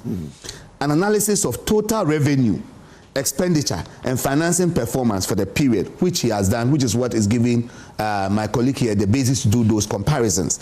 A presentation on revised budget, and he was very clear that he's not taking budget revision. Where necessary, plans for submitting the proposed supplementary budget. This was not necessary in this instance. So if you look at it, what the law requires him to do, I think he's done that perfectly. He has not deviated in any form. What we are expecting is how does all of this, as someone told me yesterday when I came out, the person said, Prof, finance minister can't the summary of it. So the time we are looking at, I think 30 seconds it will do. In your kind, Prof. By that mean he was walking. The summary of it all is that things were a bit bad. He has stabilized it. He has corrected it. He has given us hope for the future. That where promises that we've made, Accra-Kumasi Expressway, they have not even cut salt for it, but he's saving towards it. When we get there, there'll be money for it. The assurance is that our children will not starve in school because money is being paid. It is up to us, the local people, to hold the duty bearers responsible. If I am aware that my school feeding caterers have been paid, my children should not starve. If I'm aware money has been given to road fund, my road should be maintained. This is where we should be. Your 30 seconds is up. Thank you. Yes, Nelson. Is this our final comment? Yes. Okay. 30 seconds. Well, I think the stability that we have achieved now, the relative stability that we have achieved now, is as a result of some level of coordinated working relationship between the fiscal authorities and the monetary authorities. Because you see that once the finance ministry is recording these beautiful figures, the Bank of Ghana is also relatively stable. I mean, with their intervention, we've seen a lot of improvement in the banking sector, and so we just have to give credit to them for at least giving us this relative stability, and we hope that it will be sustained, into the future. Thank you. Samani, traders. Yes. So far, so good for business community. Yes, and in recent years, almost every government, when they come first, second years, you see things are stable. When we are getting to the haywire years, then everything go haywire. We pray and hope that it doesn't happen again. Let's maintain it. Let's keep it. Let's make sure we sustain these gains, and then for business to grow. But on the God will answer your prayer. Yes. And our 247 has given his assurance. So that when they get to the election year, they don't overspend and then pick our economy. But on a 24-hour economy, you see, we got a consultant. We were trying to work with a consultant while we can plug in as Guta, and then the consultant was telling us that we cannot plug into this 24-hour economy with where our interest rate stands. You say for you to even be able to go into 24-hour economy, you need a rate for about 0 to 5%. Oh, really? Yes. Yeah, that's what the consultants was telling. So yes, 24-hour economy, so, if you want to participate, the rate should come to it should be dropped, and then look, because you'll be looking at power. Okay. All right. Yes, you'll be looking at utilities. So these are some of the things. So thank you. We all want to be part of this 24-hour economy, but let the structures be in place for years. I have a bit of reservation on the approach, though. Yeah. But I'll tell Prof. We'll talk. Considering the amount of money a country we have to pay, 2026, 27, 28, about 111 billion. Yes. Heavy reliance on AI as a method of generating revenue. I have a problem. No. Yes. Advice we can give to the administration, they should focus, because in the budget they didn't mention anything on reforms as state-owned enterprises. That is one area they must also focus to raking more revenue. Okay. Yeah. All right. Thank you very much. Prof, my reservation about a 24-hour, the market you want to build throughout Ghana, I feel that you should have been more deliberate. Yeah, a strategic market. But it is not everywhere that we sell. No, so it's a general rule, but let me give you assurance here that we have informed individual local assemblies to adapt to what helps them. Some are not building the same model, or some are changing it, some are upgrading the market they have. That is the general rule. It's just that when you send out that money and you don't give a guideline, you abuse. Exactly. Because if you say you are building 24-hour market, look, I love Agunam Kwanta, but everybody in Agunam Kwanta knows. We don't, the market doesn't go beyond 7 p.m. Yada. Nobody's going to sell or do anything. It's a model market with a name. But if you do it in Osu, I agree with you. Yes. Osu doesn't. Let them change the word. Or if you do it, let's say flout the border time. It doesn't. They don't say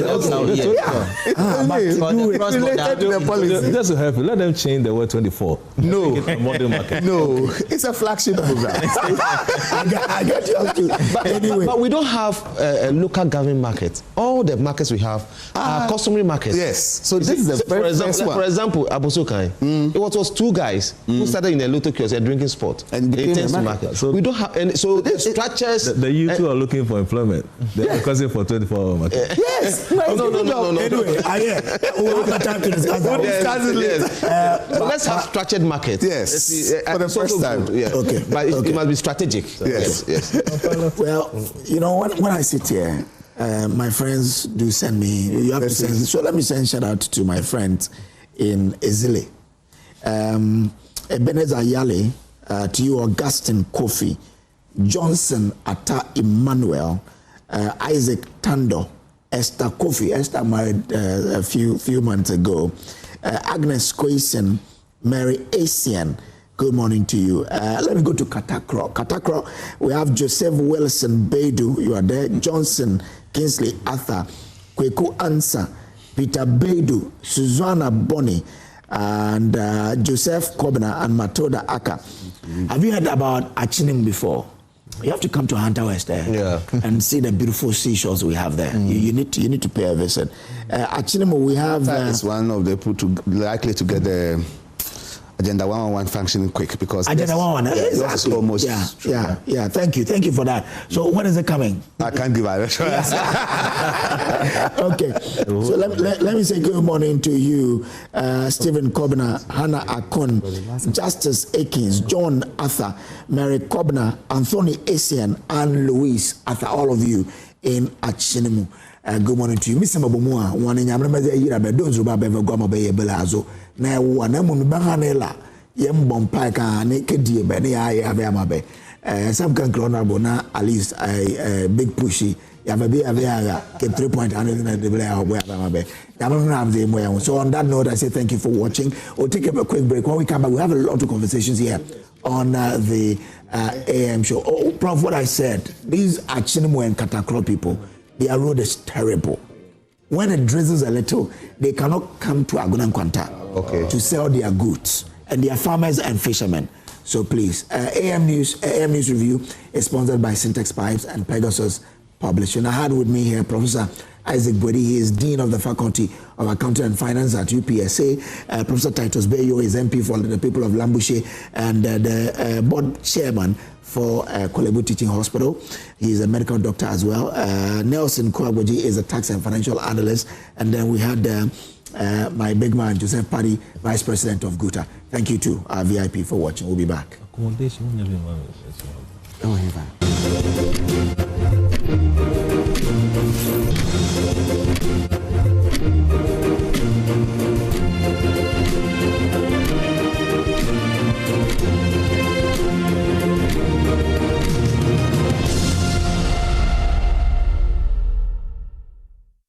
So the time is now for us to get into this particular discussion. You know what? Food, adriane, and water, they are essential for life.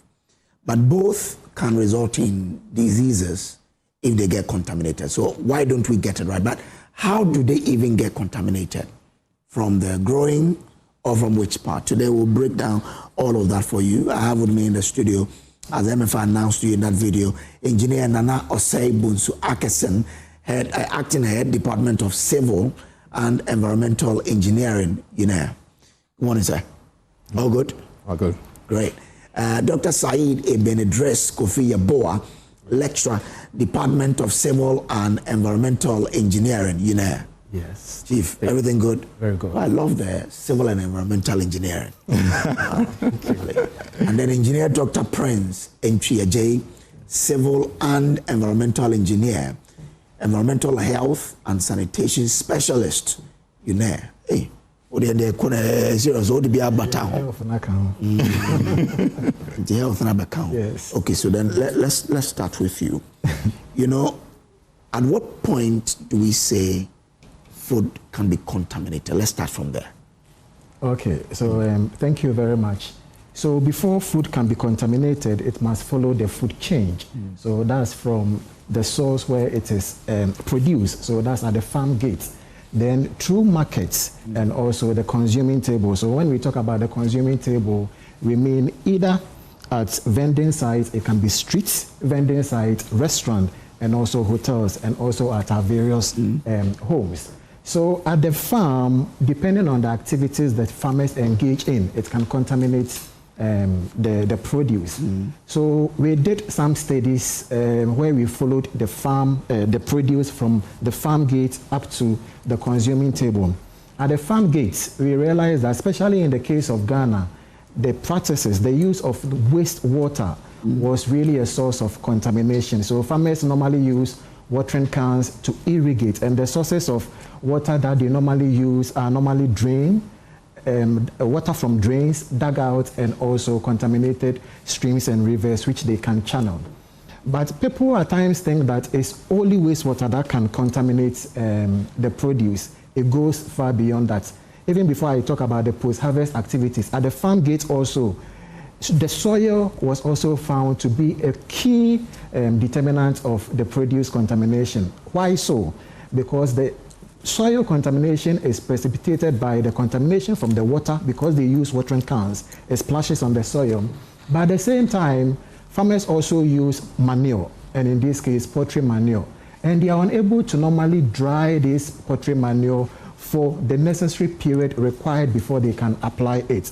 So the two normally make the soil more contaminated, and the practices, as I said earlier, can really pollute the vegetables, especially when they are produce that can be eaten uncooked. But beyond the farm gate, when you go to the market... I'll let you get there, but let's tackle the farm gate issue. Yeah. Why do farmers use contaminated water? Okay, so it's not necessarily because they are not aware of the public health risks associated with using these sources of water. But more times, that's the only source available. That's the first point. So government is unable to even satisfy the needs, the water requirements for domestic, industrial, and even other bigger agricultural practices. And these urban farmers that we are talking about are smallholder farmers, small-scale farmers, and the rest. So they don't have the luxury of potable water to use. So if they don't have it, then what else can they use? Remember also that with the farming practices, it's all year round. They can't depend on rain-fed agriculture because that one is seasonal.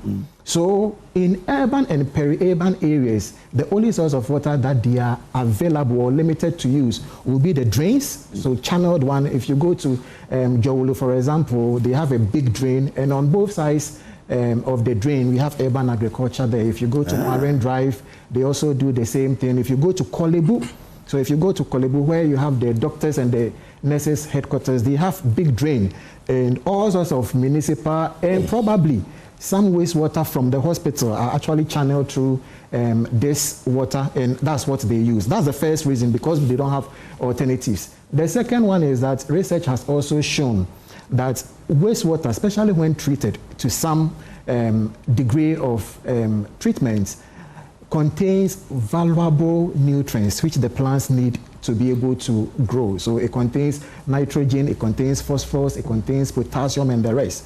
Compared to even using clean water. So the farmers also know that. So at times, because it will give them higher yields, which will also result in higher income, they are forced to also depend on those sources of water.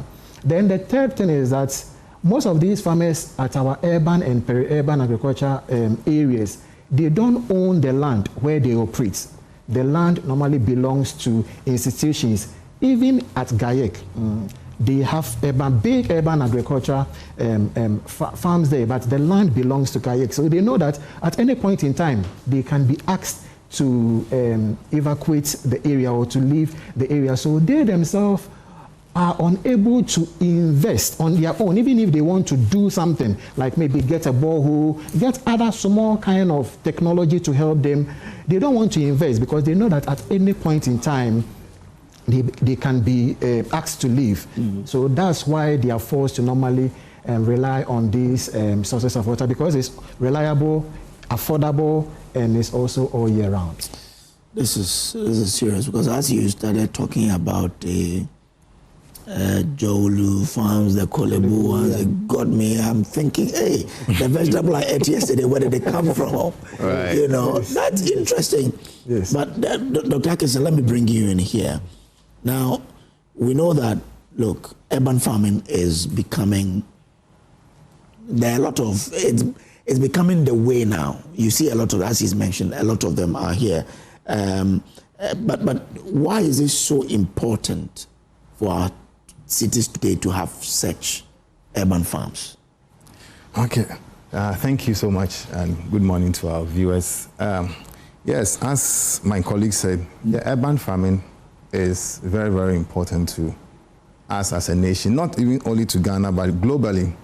We have a lot of countries where urban agricultural farming is practiced. So limiting ourselves to Ghana, we see that most of these people, some of these people who are engaged in urban farming, they are from the rural areas who have migrated to these urban centers. And so we realize that some of them, these lands are available, and so they can have access to them. So why don't they engage in something profitable, which will not just only be for themselves, but also for their family, because they need something to support their families. So economically, it's beneficial to them. Then other thing is also to enhance food security. Yeah, because you realize that most urban farming is into vegetables. And we know the nutritional values of vegetables, the provision of vitamins and other minerals. And so with that, most of them also want to support our dietary needs. So with that, most of them go into it with the intention of relieving the rural farmers, because, you know, from the rural centers, you need to transport these vegetables. Before even they get to the urban areas, most of them are not in good condition for us to consume them. Then the other part is also for their own livelihood. Okay. Yeah, so it's just something to support them in their lives. Dr. Zaida, I'll bring you in later, because you are going to handle the issue about, you know, the major rivers and what have you. Sure. But let me bring Nana back into the whole thing. He's explained why the urban farming is like what it is today, where cities have them. But when you explained earlier that Kolebu like this, those there they use the wastewater, I began feeling quite uneasy because yesterday I took salad, right? So should I be worried like I am now that I ate vegetable and I don't know where it came from? Okay, so I wouldn't necessarily say you have to be worried, but you have to be concerned and you have to be careful. Okay. Because as you said, you don't know where it actually came from, and that's the problem. But as Dr. Akasin also said, we can't say we wouldn't eat vegetables because of the nutritional value that it has. So before maybe I tackle it, I want to just outline some of the findings that we found in our study. So we sampled more than 500 samples of raw produce. We did what we call farm to fork. Farm to fork means you following the produce from where it is irrigated and produced to transportation means market, street vending sites, hotels and restaurants. So in Accra, we did this particular study in Accra. If you put all the produce together, whether raw produce or the prepared salad to be consumed by the public, those sold at the street vending sites, more than 80% of all of them were contaminated by what we called E. coli. We also had other microbes that we also tested for, but I will limit myself to the E. coli because we also even had norovirus, adenovirus in it. But the E. coli is the one that I will discuss. For street vended salad, the prepared one, ready to be consumed by the public, more than 90% were contaminated with E. coli. And not only being contaminated, but it also exceeds what we call threshold levels recommended by WHO and our own Food and Drugs Authority. For food that you have to consume uncooked, like the salad, the threshold is that it shouldn't exceed what technically we call it 2 log E. coli per gram. So if you take every gram of the salad, you shouldn't have more than 100 E. coli on it. But 90% were contaminated and they exceeded that. At farms where it's raw, we have the drain water or the wastewater directly irrigating the produce. More than 88 were contaminated. Markets, lettuce, more than 80%. Then at restaurants and also hotels, that's the alarming one. And as I said, I did a study in Accra here, and we are not talking about street side restaurant. We are talking about big restaurants and hotels in Accra, because this is for academic purposes. You cannot mention the names, yes. Their names, but 60% of the salad that they sell were also contaminated.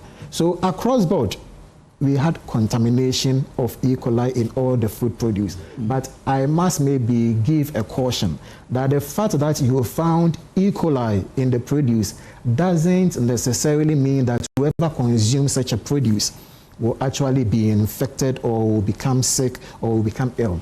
Normally, scientists use the E. coli to denote the presence of fecal pollution. And that one alone, fecal. And that one alone should be a concern. So if people don't understand, okay, so our listeners are discerning, but if the fecal is the issue, that is human excreta. Human excreta, warm blood or feces from other warm-blooded animals. So basically, apart from the other pathogens in it, it's like you are consuming, in raw terms, you are consuming feces. That's what basically it also means, whether it's in water, whether it's in the raw produce, or also the salad crop. You are consuming feces. It can be your enemy's feces or your friend's feces. That one nobody knows, but that's what basically it means. So these were the end. The other alarming thing was that the street vended salad had the highest contamination, more than at the farm gates where they've actually used the raw water to irrigate the produce. So, as Dr. Akasin said, we have to balance the nutritional value with also the health risks. And there are a lot of other strategies or ways that we can adopt to be able to reduce the risks. And I think maybe as we go on, I'll be able to explain that. Thank you. So quite interesting. This means that we should be worried. I should be worried about the salad I ate yesterday. Yes, I will explain that one later. But I need it now. Yes. I'm feeling quite uneasy. Yes. Yesterday I ate salad. Okay, so if you want me to go on... Go into it, yes. Okay.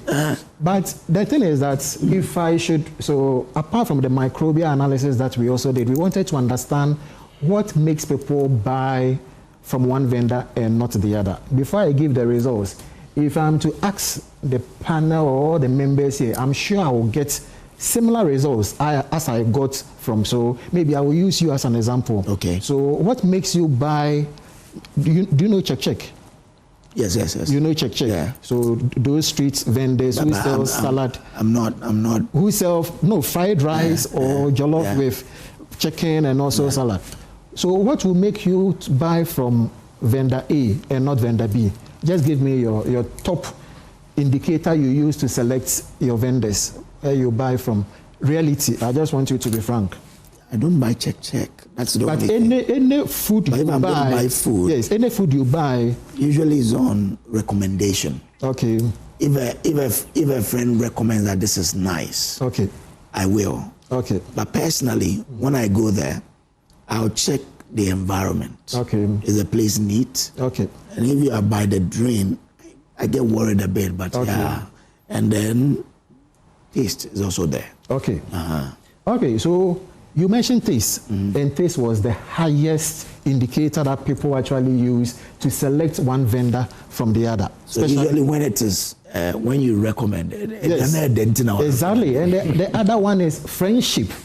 Friendship with the person, proximity to the vending site. Those were like the top, or for the market, how fresh the vegetables look. Yeah. So you are among the 2% who will consider hygienic conditions or the environment. So street food vendors, I interviewed 160 people. Those who buy from market, I interviewed 160 people, and only 2% actually base their choice of one vendor from the other based on health reasons. That's basically the hygienic practices and also the environmental conditions of the vendor. So that's one.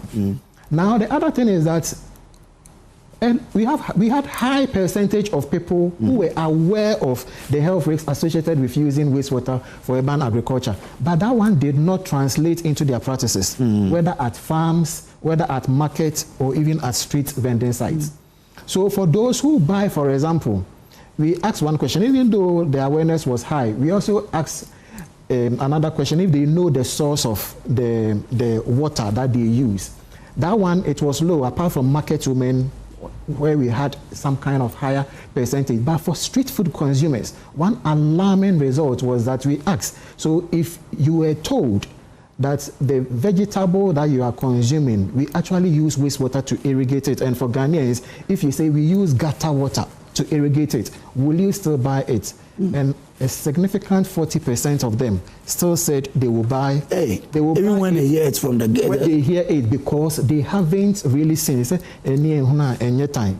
because they haven't really seen it, or the farmers actually using the contaminated water to irrigate it, for them is the prepared food.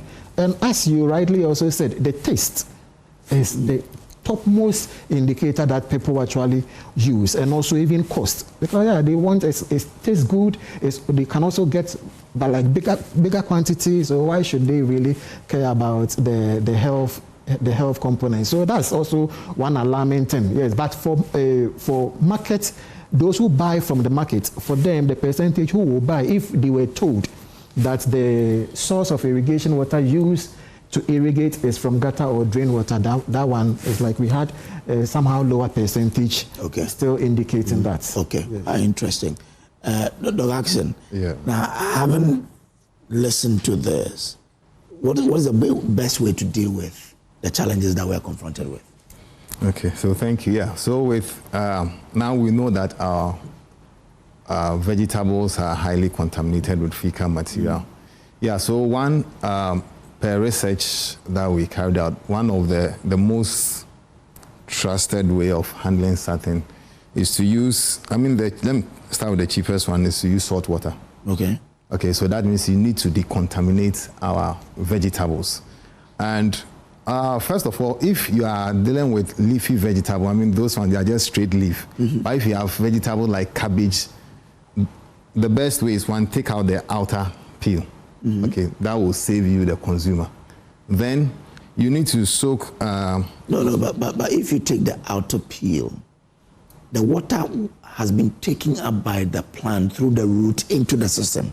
Right. So even the inner that I'm going to eat, the water, that's the nutrient that what the plant fed on. Right. So it's there. Right. That's why when you take the outer one out, you soak the rest in the salt water.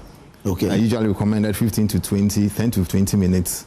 Should I cut before I do this? Or yes, you cut. I cut before I put it. Okay. Rinse first, then you dip it in the salt water for a period of time to help in decontaminating the microorganisms. Then, secondly, you can go with vinegar. Vinegar is also very helpful in decontaminating that. But when it comes to the water, the use of water, one thing I will say is that do not use the same water for different vegetables. You know, that's the mistake that often we have at the marketplace.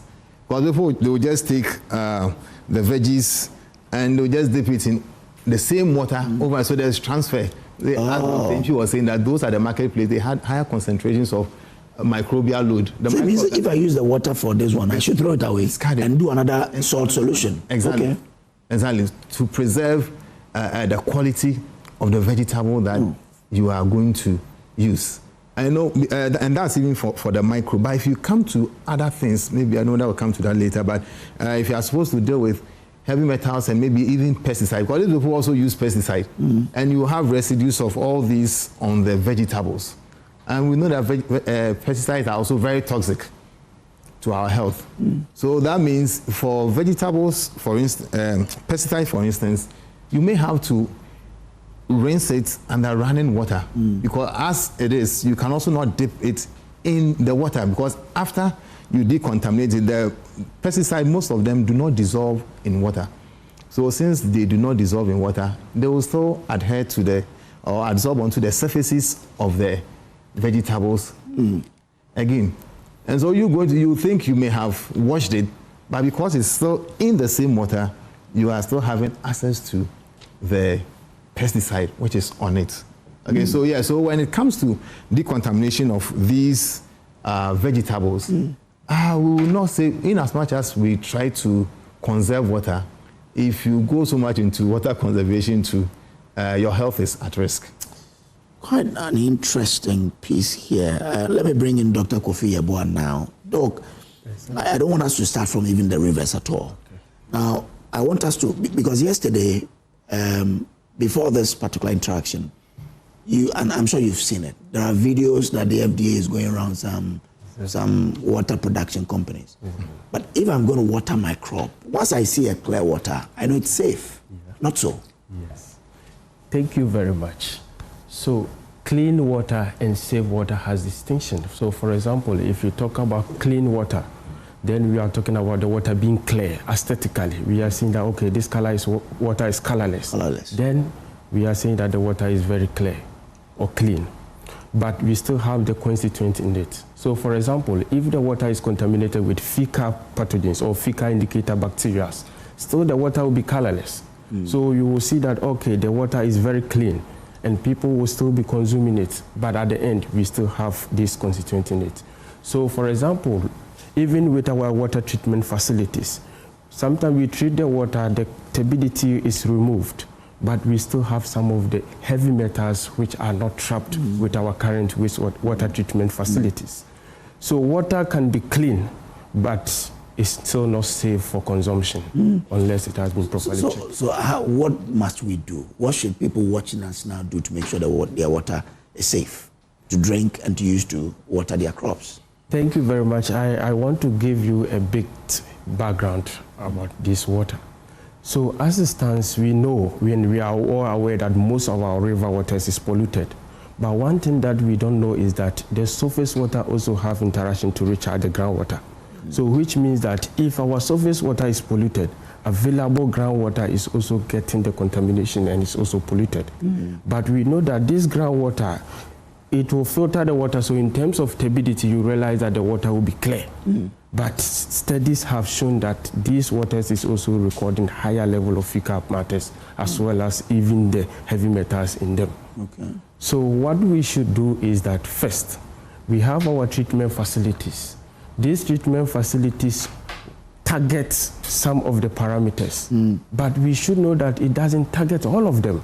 So for example, if we treat our water and we still do galamsey activities which introduces heavy metals into them, our treatment facility do not cover that. So we should be cautioned and stop using this mercury and other substances that we use, because we still don't have the advanced treatment facilities to treat them. Okay. Yes. So if I want to, now time is running, but I have water.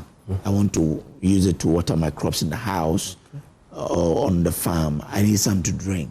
Yes. What would be your recommendation? What must we do to ensure they are safe?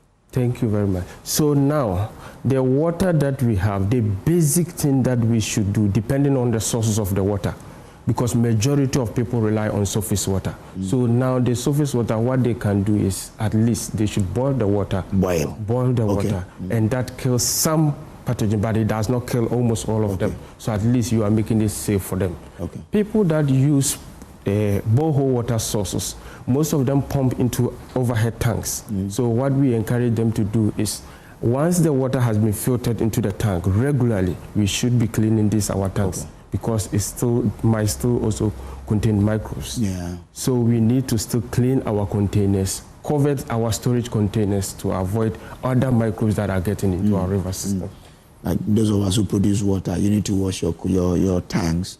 We do it every 2 weeks to ensure that the tanks are clean. Just about wrapping up, Dr. Atkinson, what will be your recommendation to government and to all of us watching in terms of making sure our water is safe, affecting our food as well?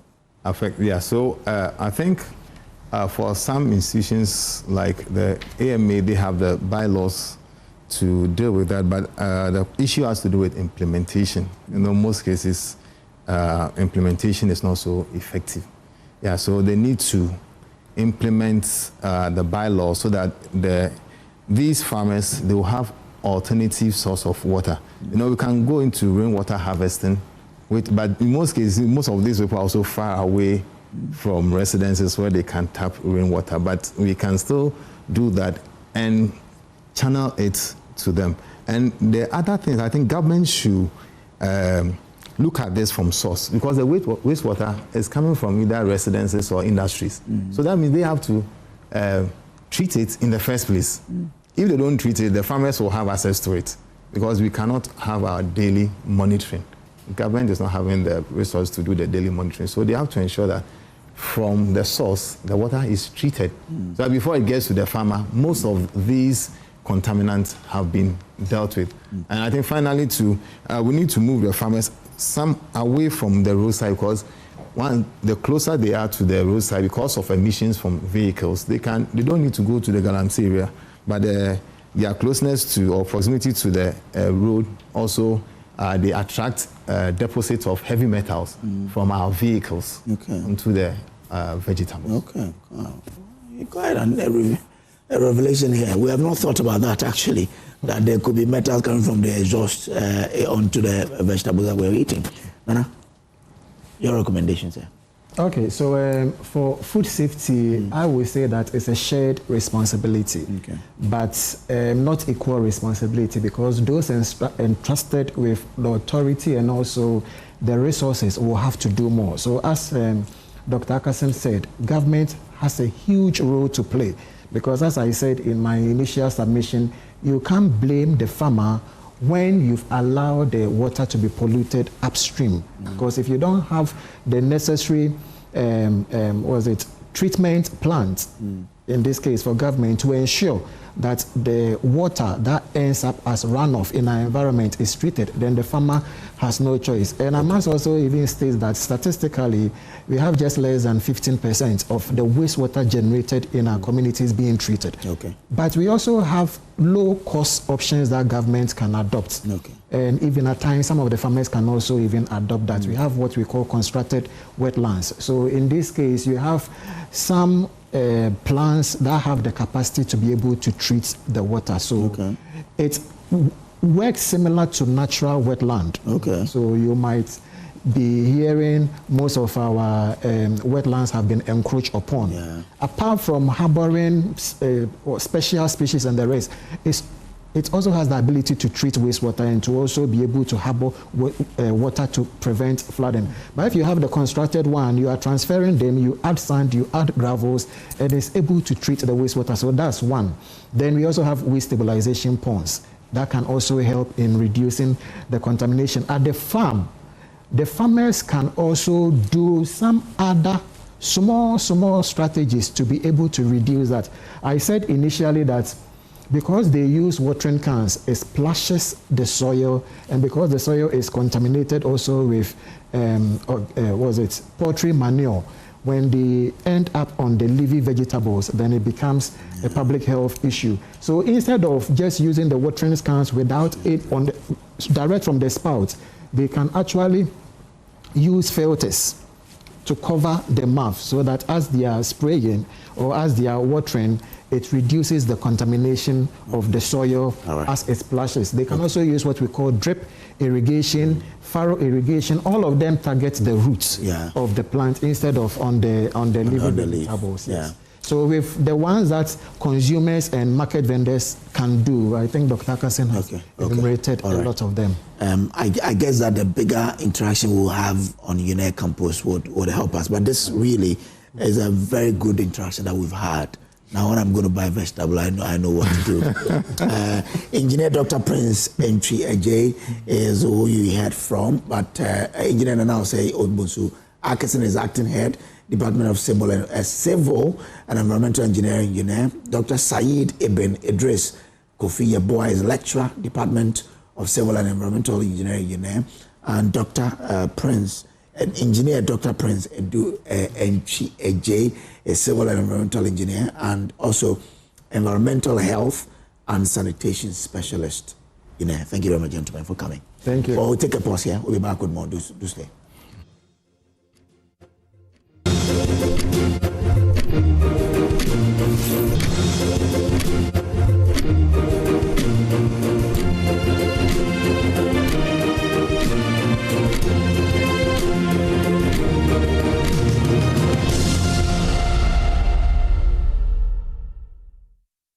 Well, hello, and thank you for staying. So let's talk about the International Conference on AI in Healthcare and Pharma. I know we've been having AI conversations here, but we really have not, skewed it down particularly to healthcare and pharma. Here's why we're going to have this conversation. So the University of Health and Allied Sciences in Ho, in the Volta region, where I come from, is hosting the International Conference on AI in Healthcare and Pharma 2026.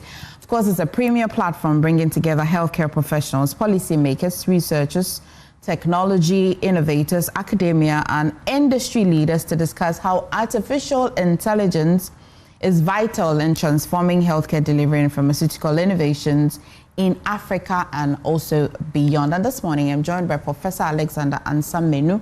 He is Director, Institute of Health Research, UHAS, in Ho. Of course, my own sister, Ekua Norma. She is a student and member of the Planning Committee.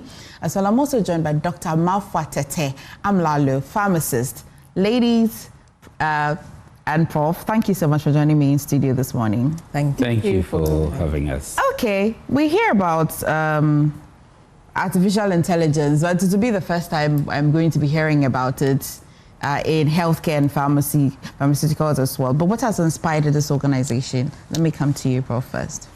Thank you very much, and greetings to your viewers and those who are listening to us on various platforms around the world. So artificial intelligence, if you ask me, I describe it as an alien with a humanoid characteristics. If you see an alien, if we hear now in Ghana that an alien has landed in Keta, everybody will be running away. That's true. So the first thing is an atmosphere of fear. But we are lucky that artificial intelligence becomes very useful for Ghana, because if we welcome this alien, learn its language, and make it our friend, then it would help us in many ways that we cannot do several things. So the Ghana strategy for artificial intelligence was launched in May, I think on the 15th of May, by the President and the Minister of Communications. And after the launch, in the strategy, the 8-pillar strategy had specific sectors that needed to be touched on, and healthcare was highlighted. Okay. So we are building from that foundation and to make sure that we take control of our destinies. As I was saying yesterday, that it's our health destiny that we are describing. If we sit down and we allow others to set the pace, it becomes very difficult to catch up. And so Ghana is particularly placed to take forward this agenda. And so this conference is aimed at bringing together the various people that you have mentioned. And our Vice Chancellor, Professor Aziato, is hosting this conference and to bring together the industry players to make sure that we have a conversation around this. So it is primarily following up on the national strategy and couching out healthcare and pharma as a typical area, because our university only trains health professionals. So we are particularly placed to be able to lead that. Let's stay on exactly why you're doing this, and you've just also opened it, but you're skewing it down to healthcare and pharma. Surely there may be some opportunities in this. Yes. You want to let us in on how AI will present an opportunity, especially in the healthcare and pharmaceutical industry. Maybe I should go to the pharmacist. Thank you very much. Yes, you are right. AI would help us in so many ways. For example, in our pharmacies, it will help to make things faster. In the hospital, when you go, there's a long queue. The doctor has to now do the x-rays, do so many things. But for example, as Prof said, it is an alien, but if we make the alien a friend, the alien would come to help us. We are not in competition. We are collaborating with it to make things faster, to make diagnosis better. There's a lot of diseases out there. There's a lot of research going on. But if we infuse it with artificial intelligence, we are working faster. We are meeting a larger population. For example, if the doctor will take 3 minutes, if you are employing AI to help us with your diagnosis, you can say do 30 seconds or 1 minute. The time is short. You're able to look after more people. The queues at the hospitals will decrease. So AI is here to help us, not to compete with us in any way. I mean, let me go to another health professional who as well is a student. Once you're a student here, and I know exactly what you're studying, so you are researching. Tell me how AI is improving or making it easy, difficult, challenging, your experience so far, and the benefits that you would get as a student, researcher, and all of that if you attend this conference. Okay, so one thing is that a lot of findings are coming up, and unfortunately the students that are really the tech whiz and then also coming up with or playing with this AI don't have funding. You get it? So they have the knowledge, they are exploring. The elderly or the people who have it do not have the money now, but the students are now I mean, they are exploring from every avenue. So when you come, you see that there are researches that has been done with AI, and then when you even go on our LinkedIn, all the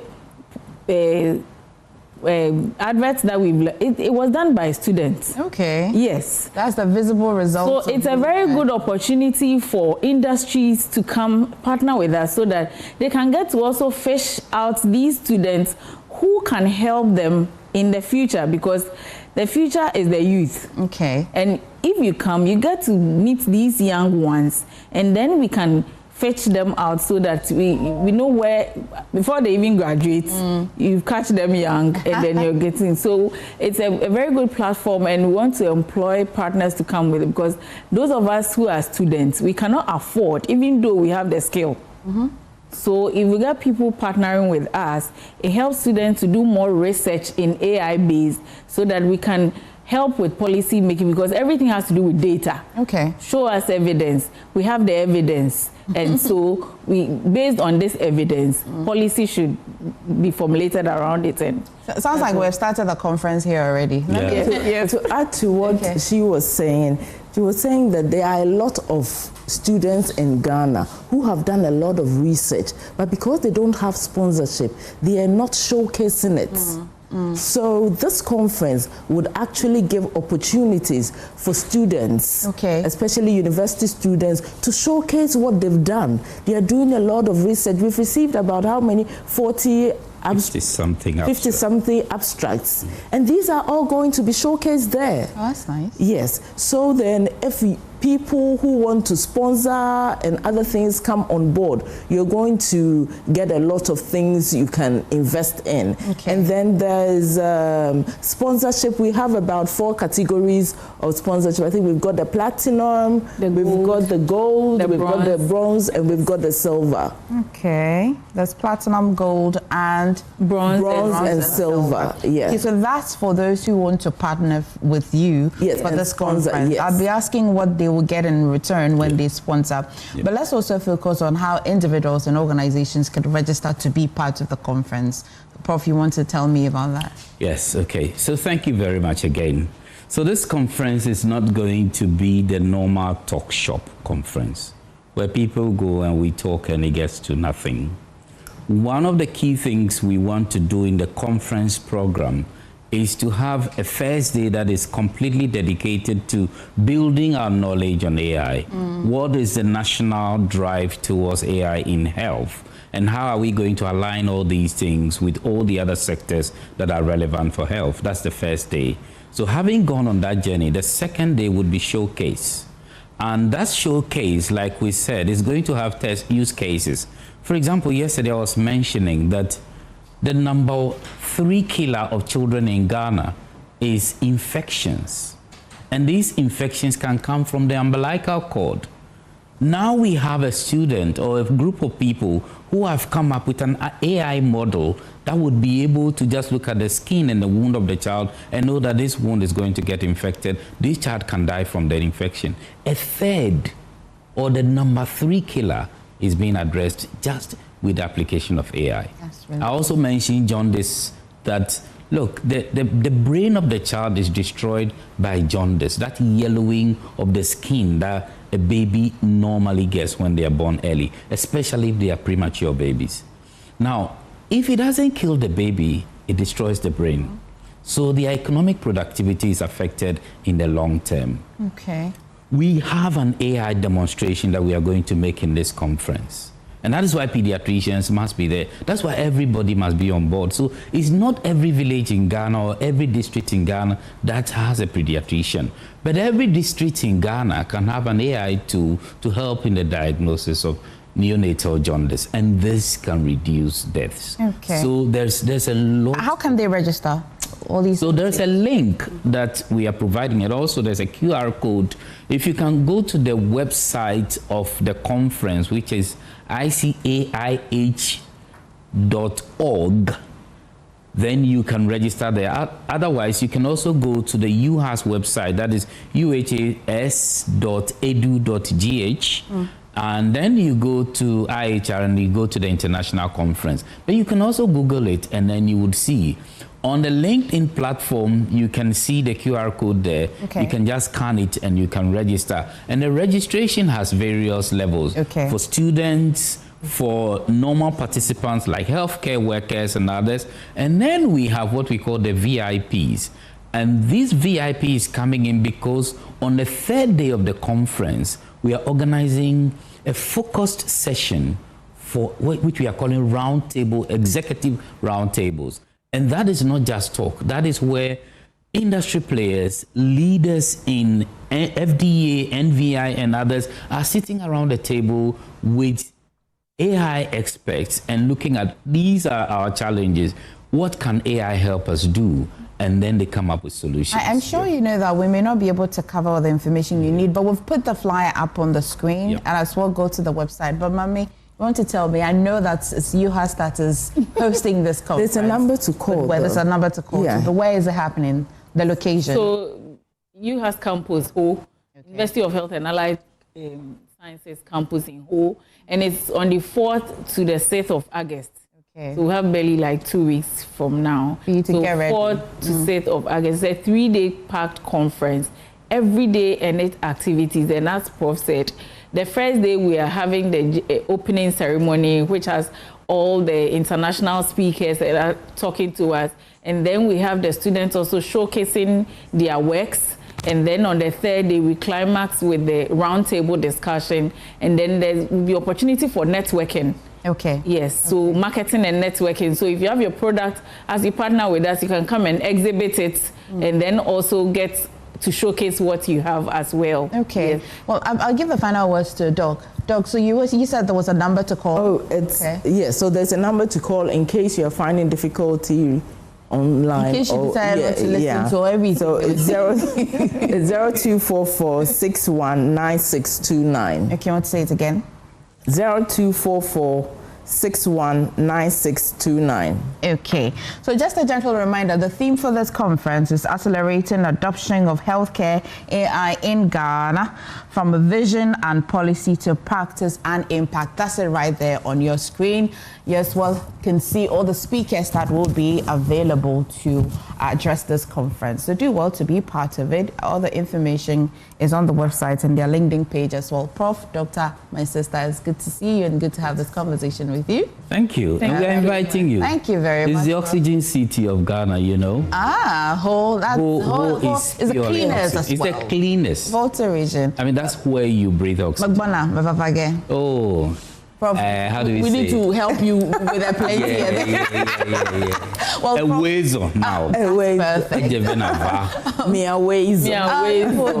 I'm feeling at home. Thank you. Doc, thank you. Prof, thank you. Thank you very much and have a great day. All right, please stay. There's another conversation I'd like you to stay and participate. So stay with me.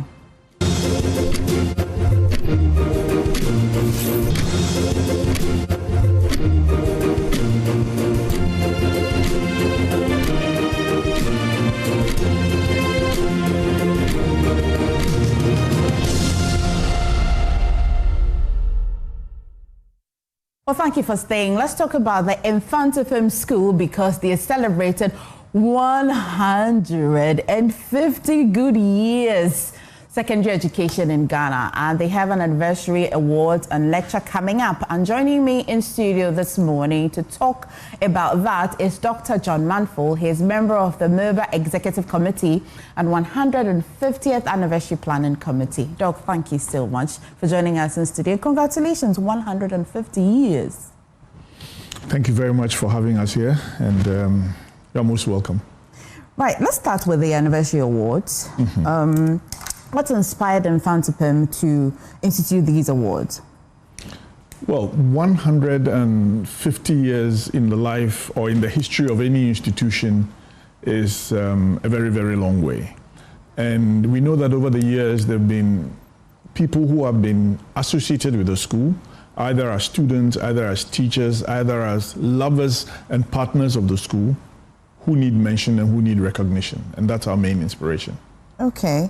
Well, many people, as well as you've just been telling me, associate recognition with wealth or public office. Are these awards looking beyond titles and status at all? Absolutely not.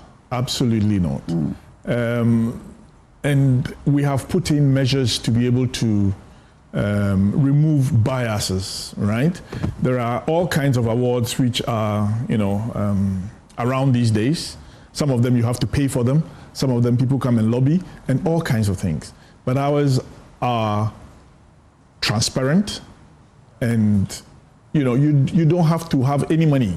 Okay. You don't need 1 penny. You don't need anything to be able to get nominated and get rewarded if you merit that award. So the nominations are open now as we speak? The nominations are open now, and we do it online. Okay. In fact, actually, we have got independent adjudicators. No, they are not adjudicators. They are auditors. They are auditing the whole process, right? Okay. There's a reputable auditing company in this country. I don't have permission to mention their names, so I'm not going to mention their name. But they are auditing the whole process to make sure that it is absolutely fair. Okay. So we have a website on which you can nominate. It is awards with S .infantipim150.org. Okay. So you go onto awards.infantipim150.org, and then you go there, and there are various awards, 16 awards in total. 16 awards. Which one is the most outstanding one out of the 16? We have the 16 awards are in 4 categories, right?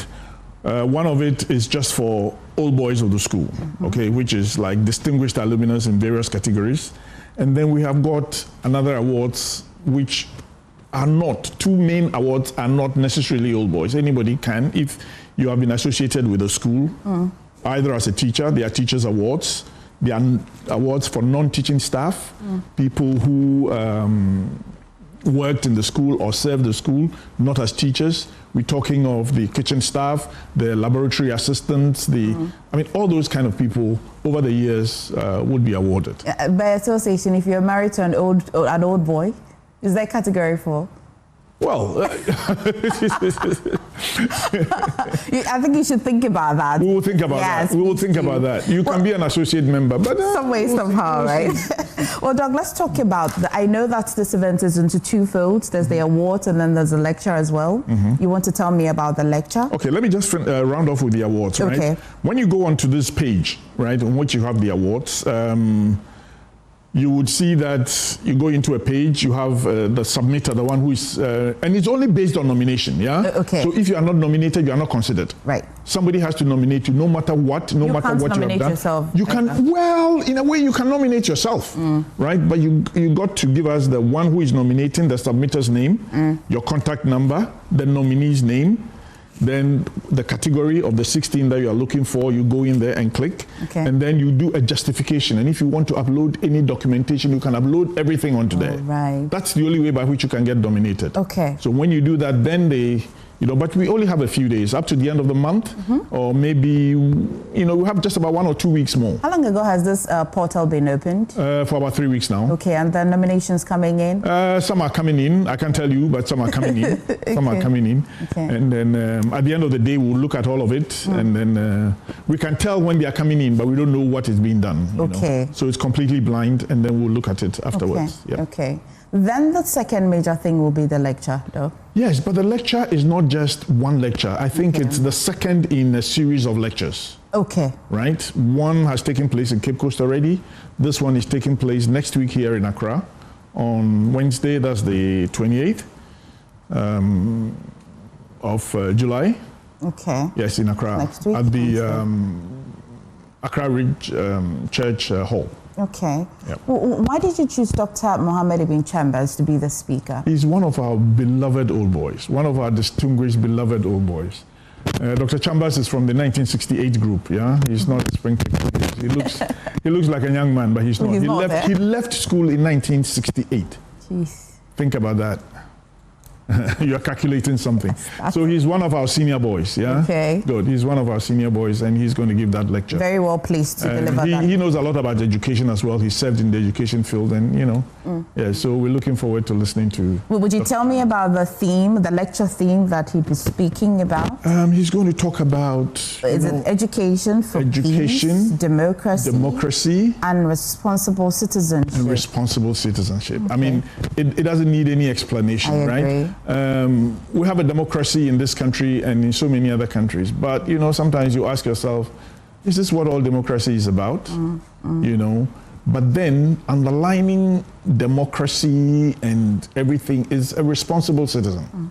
No matter what the system that you have, no matter what you have in place in terms of governance, if the citizenry are not responsible, there is a problem. Okay. Recently we had the floods, right? Apart from the fact that so much water fell from the sky that we couldn't cope with, we also, through our little irresponsibilities here and there, contributed to this. So these are the things, amongst other things, that Dr. Chambers is going to... Very important. Education for peace, democracy, and responsible citizenship. Quickly, who can attend? Who should attend? Anybody, everybody, oh, everybody. That's kind of you. It's open to everybody. In fact, you're all welcome to attend. Thank you very much. You're all welcome to attend and listen to Dr. Chambers. The younger ones probably don't know very much about Dr. Chambers. In the last few years, he's probably not been around. But do yourself a favor. Read about him. Read about him. 28th. Get yourself a date and then just go and listen to that lecture. Exactly. Beyond that, what would you like this lecture to ignite, policymakers? Sorry? Beyond the lecture, what would you like the lecture to ignite? Policymakers should be interested. What would you like to do? Educators, policymakers, the general citizenry, we all have to come and, absorb some of these things and reflect on them and, make it part of our lives. Okay. It is absolutely important. Doc, that's your camera. In just a few minutes, I want you to present the call to action for those watching you or listening to you this morning regarding the anniversary and even beyond. 150 years, my goodness, that's a lot. What's the call to action? Exactly. What we're celebrating is not just Infantsipim. We're celebrating Ghana. And we're celebrating 150 years of secondary education in Ghana. There were so many schools which preceded Infantsipim, but they were, not secondary schools. They were primary schools and all kinds of creches and that. But at a certain point, it became necessary that the citizenry be given secondary education, and Infantsipim was the first, of the line. So we're celebrating that. 50 years ago, we celebrated 100 years, and since then, many schools have passed 100 years. Sure. But this is 150. And it is, that is the reason why it is for the whole country. I tell you, the Anniversary Planning Committee was put in place 2 years ago, right? The Anniversary Planning Committee was inaugurated about 2 years ago, and they've been working. But the anniversary itself was launched last April, right? Okay. Which coincided with actually the date, 3rd of April, 1876. That was when the school was founded. So 3rd of April, I think it was the 11th of April this year, the anniversary was launched by the Vice President, right? Okay. The climax is in November, the second weekend in November. I'm certain that we'll have another conversation to talk about the climax, right? So it's down the line. Well, Doc, thank you so much. We've just been talking to Dr. John Manful. He's a member of the MOBA Executive Planning Committee and as well the 150th Anniversary Planning Committee. Doc, thank you so much. Pleasure to have you in studio. Quickly before I wrap, happy birthday to the wife of Adum TV's KMA, Mrs. Regina Elo Kofi, and their precious daughter, Nyamiye Ekuya Kofi. May God bless your new age and may prosperity and divine health be your portion in Jesus' name from KMA. And quickly as well, happy birthday to Mrs. Esther Afane Boafo, Sunday school teacher of, I'm sorry, I was not able to get that name well, but happy birthday to you. We hope that you have a good one, Mrs. Esther Afane Boafo. You are a Sunday school teacher at the Christ Apostolic Church, I think. But thank you so much for watching the show. We're wrapping up. I'll see you at 12 for the midday bulletin, but please do stay for JoyNews Desk with Mamie Senior Michelle Thompson.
In many parts of the world, leaders are accorded preferential treatments.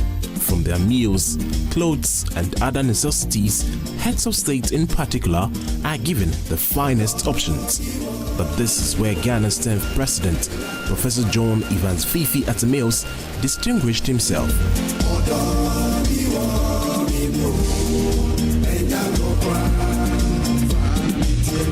What do you want from me? According to many of those who worked with the erudite law professor, he was an extremely modest fellow who was opposed to all forms of wastage and extravagance. Look, here is somebody that, look, he wasn't taking any per diem. His pay didn't come to him. Here was somebody that on so many trips that he could have gone. And you know there are so many people around power who would want the president to travel so that they could also travel with the president, get per diem and then see the world. I said, no, I wouldn't go on this trip. Will this trip provide me with schools? Would it provide me with roads? Would it provide me with boreholes? If not, I'm not going on it. We have a country where only the privileged few are enjoying, while the generality of the people are wallowing in poverty. This must come to an end. The new president of the Republic of Ghana, at 7th January 2009, told State Protocol he didn't want a state banquet. And after that, I cannot remember President Musa having a state banquet. What he had yearly would be a cocktail with a diplomatic corps, which is standard procedure. But for a state banquet, then the only other one also will be July 1st, when he's feting, the old guards, the men, the veterans, men and women who have served the nation well. That's about it. But for his own personal gratification, there was no state banquet. In fact, there's another story, another one, akin to this one. So he was living in his residence at Emmanuel Gray Estates. So he's sworn in on the 7th.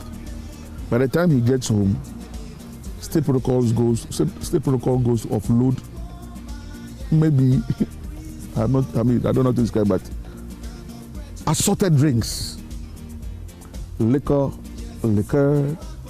soft, beer, name. Guess what the president did? He asked State Protocol to come back and pick every single bottle from his house. He didn't want it. And he told me, if they bring this to my house, do you know how much has gone, how much of it has gone elsewhere? I'm not going to lead like this. Koku Ahindoho worked closely with Professor Mills as the Director of Communication at the Presidency. In recollecting his memories about Professor Mills, humility was one of the traits he strongly emphasized. After about 1 week, he moved and made the castle his residence. You know why?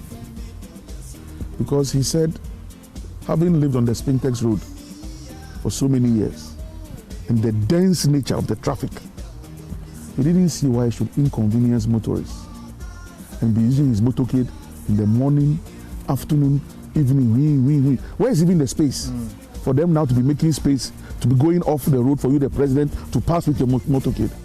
One thing he couldn't stand, and sometimes it happens when you're driving the president and you're driving against traffic. You would have to move to the other side of the lane, the road, because that's the only way you can get through. And that thing used to really hurt him. How do I say it? He had a heart for the nation.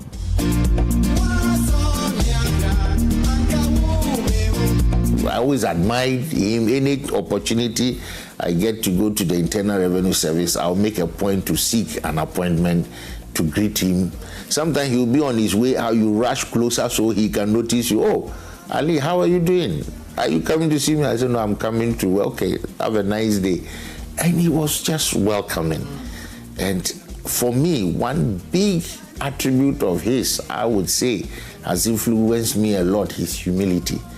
Can you imagine Commissioner of IRS at that time and a professor? And who am I? But here I am. You go to him, he gives you audience.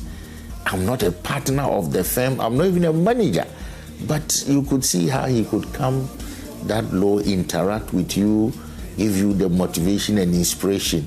And so I think that he has shaped me in terms of my attitude, my quest for knowledge and how I also want to relate to people. I always want to be as humble as I have seen Prof exhibit. Mills's defining virtues were not only limited to his honesty. He was a man who also had an unfettered commitment to God, despite his official and work commitments.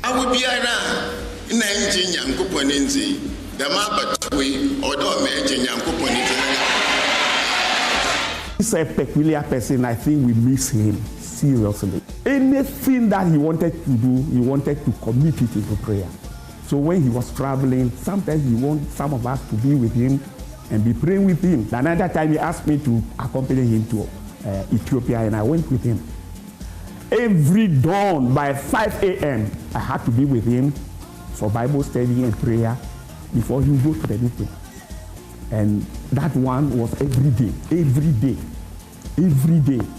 And his love for God was amazing. The word I would use is incomparable.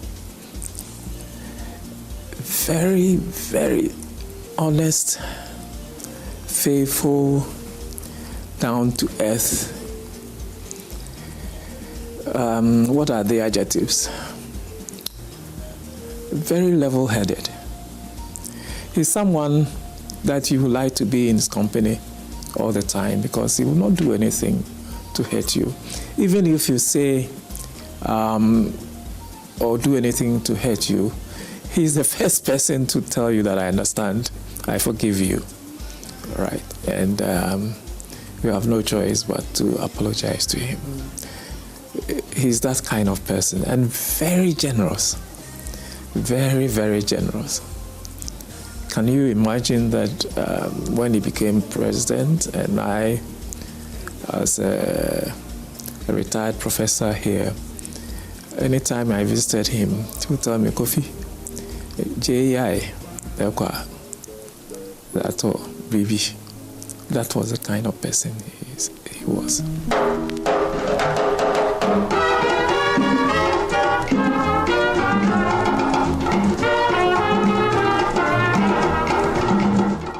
But where did all of this begin? The fancy scholar, Professor Mills, was born on the 21st day of July 1944 at Takwa in the western region of Ghana.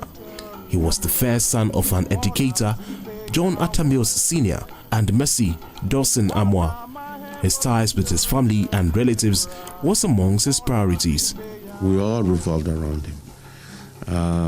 He was my mother's favorite. He went everywhere with my mom. He communicated well with my father, all of us siblings. He made sure that he visited all of us. If he didn't visit you physically, he will call you. He was somebody who kept in touch with all of us. As the second of 7 siblings, Mills had his first fill of the classroom at the Huni Valley Methodist Primary School and then the Commander Methodist Middle School, respectively.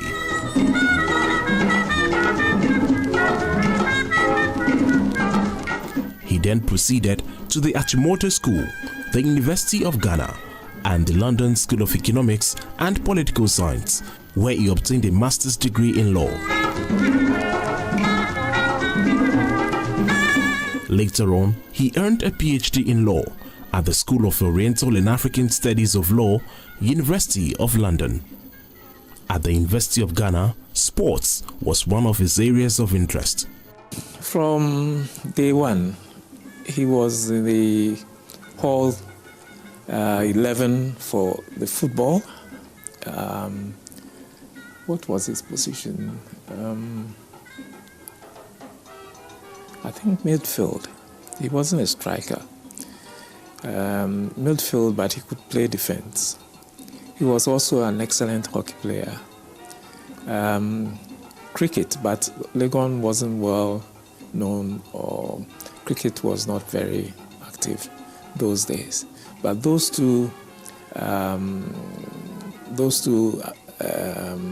sporting activities, he was very much involved. In fact, the current president, His Excellency Akufo-Addo, joined us in our second year. And both of them were playing for Legon Hall.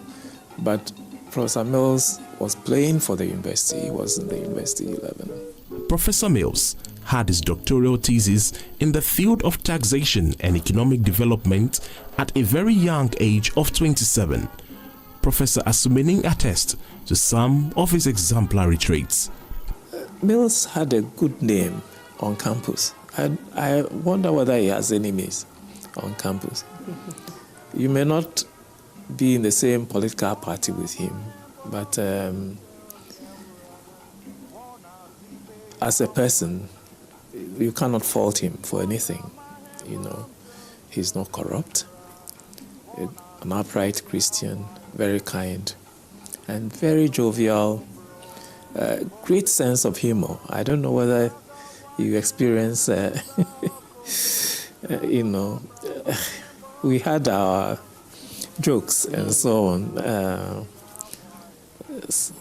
And sometimes whenever we meet, we go over, that's a way of yes, settling down and so on. So, but he has great sense of humor. So I don't think anyone will come to me to say that, please go and talk to your friend, he's done this or. The point is that he was very intelligent. We would want to adopt a set of policies which will ensure high economic growth. Mills's intellect and mental prowess did not only earn him awards and laurels. Indeed, he was able to effect changes in Ghana's tax regime, an account his former speechwriter, Akufo-Addo, describes as exceptional.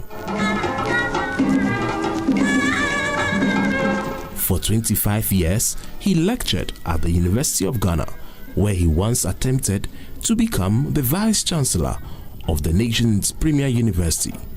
It was no wonder that Professor Mills served as the Commissioner of the Internal Revenue Service from 1988 to 1993, a role he discharged with admirable diligence. My interactions with him and the Internal Revenue Service, the reforms came by way of some of the units he established in the revenue to ensure that taxpayers had a service rendered unto them. For example, you realize that he expanded a lot of the offices across the country in the quest to meet one of the critical attributes of a good tax system, that the tax office should be as close as possible to the taxpayer. And then there were various amendments that were always being made to the tax law to address challenges that came up in the tax administration system. And the idea of trying to simplify the processes for taxpayers are some of the contributions he brought to bear on tax administration. And remember, it was his time we had the first reforms of tax in 1986, the first revenue reforms. Remember, we used to have the Central Revenue Department, which was a department, Ministry of Finance. There was the Customs, Excise and Preventive. It used to be Customs Division of the Ministry of Finance. So these were carved out to the Internal Revenue Service, which he came to head, and then the Customs, Excise and Preventive Service. So from there, all reforms that have happened comes by way of his time. And so I think that a lot has been done. But Professor Mills was not only a flaming light in academia and public service alone. His touch of impact blazed through his domestic affairs as well. Kofi Sam Atamils, a structural engineer and son of the professor, speaks of the impact his father had on him. Sometimes there were challenges, especially when I was in the UK. You know, being able to get him at the right time, his schedules, not being able to. But I mean, I know for a fact, and this I can say, he never missed my birthday. Every birthday he would call and make sure.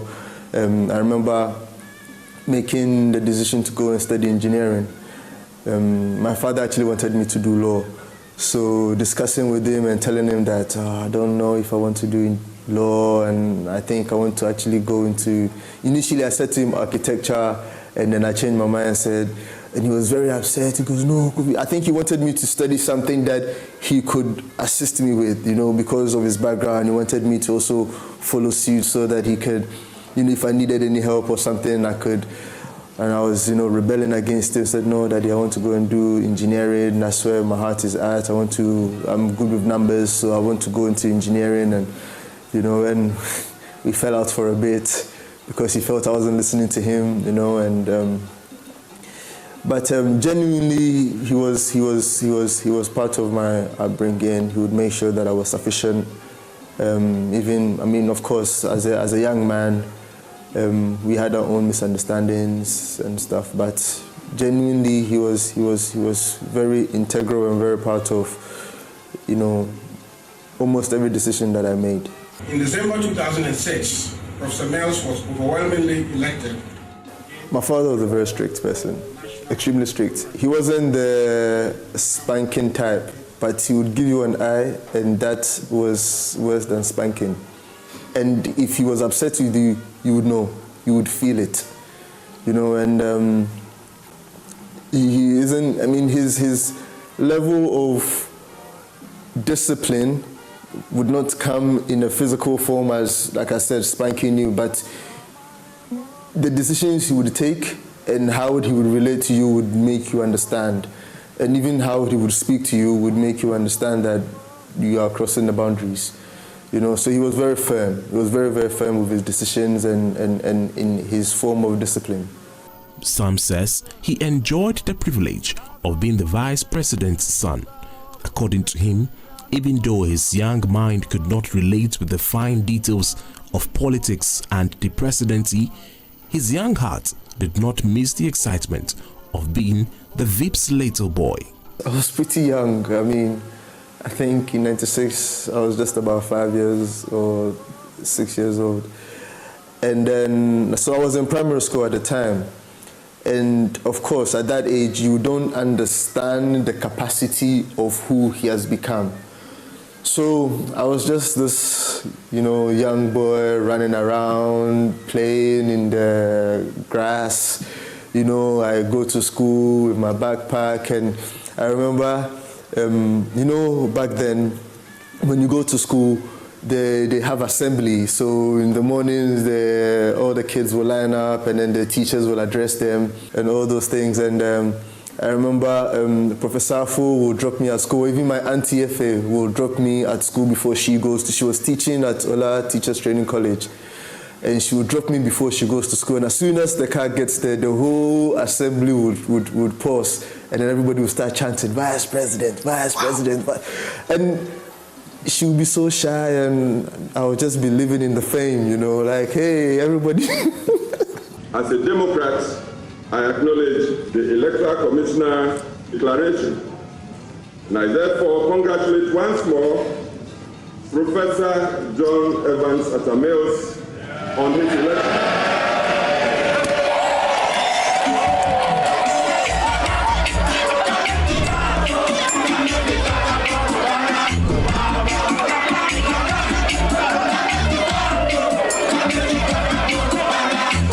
But soon, the reality dawned on him. I remember in 2008, I was in school and he invited me to come to Ghana. He'd been trying to get me to come to Ghana for a very long time, I should say. I think when I left to go to the UK, I wasn't really interested in coming back to Ghana. So my dad was always like, if you come to Ghana, I was like, nope, I'm not coming to Ghana. I like it here. I'm going to stay in the UK. So 2008, he invited me to come to Ghana, and I was rebelling as always. And then he says, look, just come for a weekend. I need you in Ghana for a weekend. So I said, fine, one weekend, I'm coming. I'm coming on a Friday with Virgin. I'm leaving on a Monday with British Airways, and I'm out. So I came, and then he made me follow him on his campaign trail. So, and that's when things started making, like I was starting to understand. I was like, wow, like what is this, the whole crowd and the convoy. And I think we went to Ejumako in the central region, and driving through we even drove through like remote areas to go and meet people, and the way people were you know, adoring him and throwing themselves at him and asking him that you should come and save us, and, you know, and it started to dawn on me. It was like a mirage. And I was like, wow, like, is this the same person I've been talking on phone, telling him my peace of mind? You know, and this is how they value him here. So when after that campaign trail, I went back to the UK, I went to school, and like the whole time I was back in the UK, I was like, wow. And then even when I met, you know, people who knew who my father was, and they were discussing, hey, your father, do you think you'll win the elections and stuff? I was like, wow, like people even know him here, you know, they understand who he is, and you know, so then I had to start adjusting to understand more about him and the capacity in which he's in.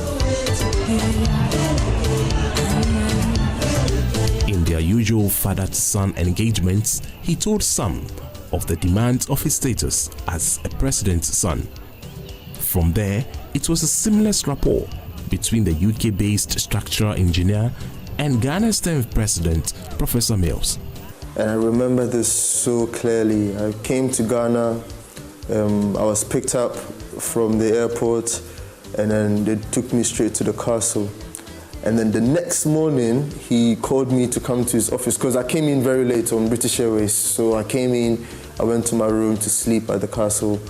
And then the next morning, I didn't wake up early because I was very tired, so he told them that they should make sure that I was okay, but when I'm done with everything, I should come to his office. So I went to his office, and he was there with a man, I think his name is Niamodako. And then he sat me down in front of him, and then he literally just said to me, Kofi, welcome to Ghana, and I'm glad that you made a decision to come. But now I'm here as president of Ghana, and you are here as the son of the president of Ghana. You cannot go out there and do, and you know, he had to literally tell me that when you're going out, you must go with security, you must not say hello to people, don't trust anybody, you have to eat in a certain type of way, you have to address people in a certain type of way, you have to carry yourself in a certain type of way. You know, whatever happens to me has a direct effect on you.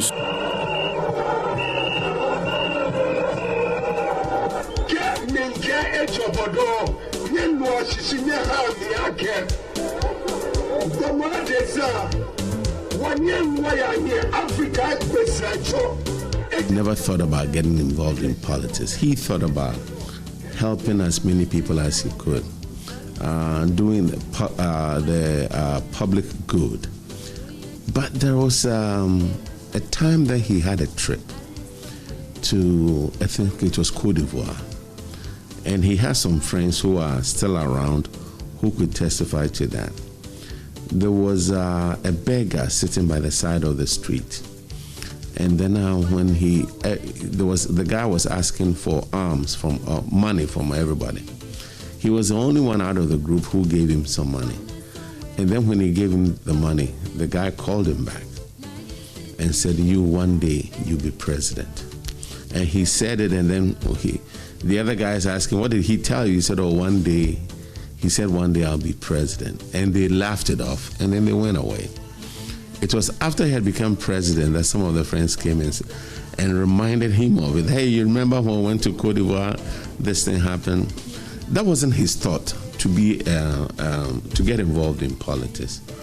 But he went to Kwame Nkrumah Ideological Institute. He was somebody who cared about the neighbor. And he did it very well.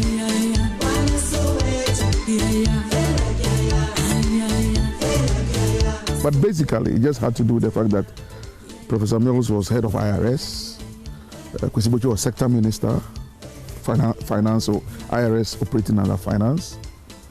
President Rawlings was president. And I think that it had to do with a friend of President Rawlings's, you know, who came to see the president, and some concession, you know, and so he said, okay, finance minister, talk to the IRS man and let's see whether it's possible. Long and short, the IRS man said it was impossible. And so when the president invited him to the castle, his ability to look the president eyeball to eyeball and still insist that it wasn't possible for he, Rawlings, that was a mark of a man and a leader and somebody who knew what he wanted to do. So when his name popped up in 96 as the name of Professor Mills, to be he, Jerry Rawlings' running mate, when he remembered that first encounter for him, Eureka, that was it. That was it. That was it. It didn't take him, he didn't have to, wonder who he was going to deal with. That first encounter just, flew back into the his frontal lobe, engulfed his whole mindset and thinking process, and I was like, yes, that's the man. And that's the story of how he accepted Professor Mills to be his running mate. And then, of course, he became vice president. And the story is there, it's out there how, as president and vice president, they had such a wonderful working relationship. And even this evening, there were the people who thought that this rally was going to be rained off. No, the good Lord gave us the showers to cool the temperature. In arriving at the decision to turn to politics, Mills, as always, and with all decisions, took the matter to God in prayer. And from what I hear, the President Rawlings had an issue with his vice president then, and they needed to get somebody to run as his running mate. And I hear that it was on a Thursday or Friday afternoon. That was when Professor Hoy told President Rawlings that he knew of somebody who could run as a running mate with him. And then that was when, President Rawlings remembered that, yeah, the guy who's been criticizing me, right? Then he needs to come and then help us run this country. So I hear that when he went to him on Friday, Prof, as usual, said no, he would not do it. They went to him the next day, he said he wouldn't do it. And then Sunday, he said he had to go to church. And then after that, he would think about it. But lo and behold, it was a very short time that they were able to convince him. And he was like, okay, he's already helping quite a lot of people. If he could come in as a vice president to help straighten a few things or to help as many people as he could, then he would do that. And then that was when he accepted and he became the vice president. He respected President Rawlings even into the grave. Why do I say so? On at least 2 occasions, during the heat of the Funka game thing, when some young people thought that the best way to do politics was to hurl insults at President Mills, I was called by 2 senior party members on 2 different occasions to go after Rawlings. That was the catchphrase, go after Rawlings. So it's like, defend President Mills by going after Rawlings. I wasn't going to do it. Per my own upbringing, I wasn't going to do it. But why? I work for a president, so I had to go and report, I had to go and mention it to him. On all those occasions, Kweku, he advised me, and I quote him, Kweku, let nobody ever deceive you to insult Jerry Rawlings. The day you insult Jerry Rawlings, that's the end of your political career. The people who are telling to go after Jerry Rawlings, they have come to me for me to sack you, and I've refused. This is their new modus operandi. To get you to go after Rawlings, then they will run to me and come and say that, you see what Kwaku has done? The only thing which will appease Rawlings is that you sack Kwaku. So Kwaku, please, it's a trap. Never fall into that trap, whether I'm dead or alive, promise me. Even though Mills had no prior political experience, he was able to generate a groundswell of support for the National Democratic Congress, the NDC. But the prestige of power could not change the meekness of Professor Mills throughout his years in office. You see, I don't believe politics or power changes anybody. Power allows you to exhibit to the whole world who you really are. So somebody who is not a good person but trying to hide it, wait till you give that person power or money. If you are good, wait till you give that person power or money, and you see that he will show the goodness. He never changed. He was somebody who was selfless, who was a hard worker. He thought, it was a privilege for that he got to serve the country. And just to tell you a little bit about Big Brother, he was somebody that he could have lived at his house, which is on Sprinters Road, and then come to work at the castle, because the presidential quarters over there was bad, extremely bad. It was so bad that when it rained, we had to put buckets in his room to collect water. That is how bad it was. Maintenance of the place was so bad. But I asked him several times, why don't you stay at Sprinters Road and then come to work every morning? He said, no.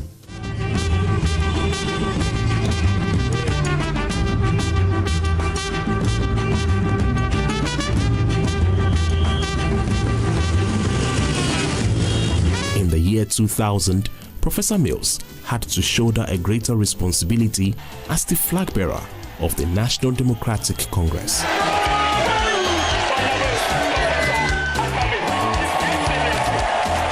Because when we lost the power in 2000, the Youth Forum was set up at Cuckoo Hill. I joined, and so my writing skills, my own talent, is what attracted President Professor Mills at the time. So he didn't need anybody to introduce me to him. You understand? It caught his attention. And so Kwaku, come and let's work. And hence the loyalty. I couldn't afford to be disloyal to him because I didn't have any godfathers that I owed allegiance to. Even though I know him at a distance, the way I got to meet him was when they were preparing for election, when the time he was elected. That before he was elected, somebody approached me and asked me that he wanted me to be praying with him. The man is called Apostle Judah Hammer. So by then I was in office as the moderator of the Global Evangelical Church. So the way I know prayer, I would not have very much time to be consistent with prayer. So what I did was, even though I was going to the house to pray with him, I found a team of 3 pastors from my church who were praying with him. They fasted every month. He gave them a place, a house, his house, one of his houses. They will go there and stay there for 3 days and fast. He will be with them all along, which is not common.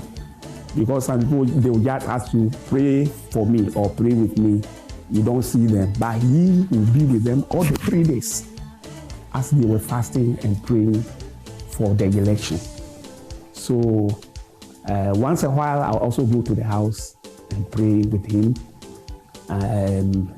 Then when I was elected the second time to be the moderator of the Global Evangelical Church. In our church, you can hold office for 4 years.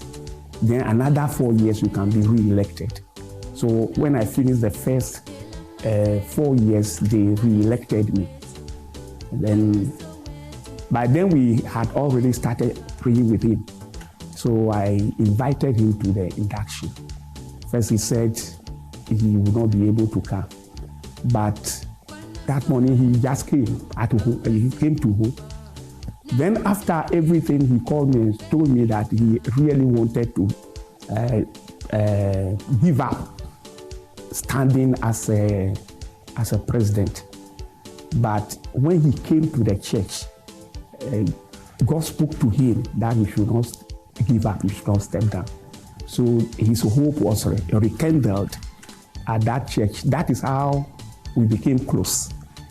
So we continued the prayers until he was finally elected by the grace of God. So when he was elected, that was not the end. He called me. Normally, I shy away from people. That's my character. I shy away from the limelight. I don't want to be around where everybody will be seeing me. So I don't talk much. I don't want to face the media and other things. But they come to me anyway, like you have come. And so he called me and I went. By then they had not moved to the castle. So when I went, he said, sit by me. When I sat down, he said, you brought me here. Don't forsake me.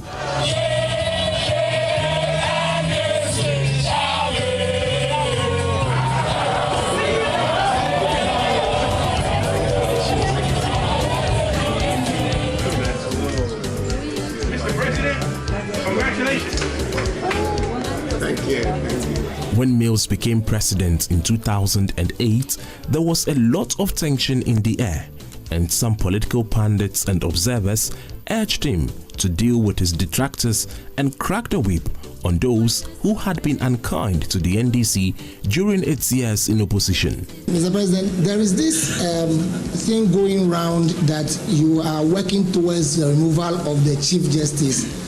How true is that rumor, and do you have any such intention to work for the removal of the Chief Justice? Thank you. Please stay where you are. Look at my face very carefully. Listen to my voice. Do I look and sound like a cat hunter? And you know, and I keep saying, my father was a very quiet person. He was a man of very, very few words. He didn't really say much. And there were times he wouldn't necessarily come to me per se, but there were times I would raise issues with him. And he wouldn't say much. You know, I think you know, my father, and I will say this now, I believe that he exercised a very high level of integrity. His level of integrity, I still haven't witnessed in my life. I wish and I even pray for even 1/10 of his level of integrity. But he was a very quiet person. He prayed a lot. Officers of Customs, you are Ghanaian citizens. You have to help us to build a better Ghana. But if this is the kind of behavior, this is the kind of attitude that you have, you are not helping us in any way. Many saw this as a mark of weakness. His calm was remarkable. There was some improvement in the country's economy, with Ghana recording single-digit inflation. He went to commission a magnificent story-building edifice that ended the shift educational system in the Greater Accra region, where pupils will go in the morning and some will go in the afternoon. The University of Health and Allied Sciences, great monument in terms of public sector, tertiary education, University of Energy and Natural Resources. Who can say that it's not President Mills? When you talk about the fact that even as vice president, it was under his watch that Get Fund was introduced and VAT introduced. I'm not surprised that when he became president, he utilized the Get Fund and the VAT, you know, with magnificent, you know, tact and finesse. The educational sector was his baby. Elimination of schools under trees. Look at them, every new school buildings all over the country, even new secondary schools. And the particular one I can make reference to is the Golu Senior High Secondary School in Sisala East. That is to honor the late President Yalley. In the health sector, this University of Ghana new medical school everybody's talking about, go and check the records. It's President Mills.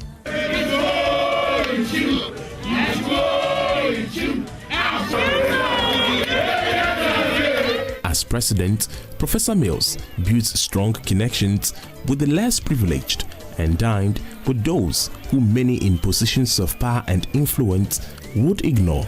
He had a lot of people who called him, from Wachisela, Antimony in Medina, to Frimpong, who is a fitter, to Ejekum, who everybody, all these people had his private numbers, and they will call him.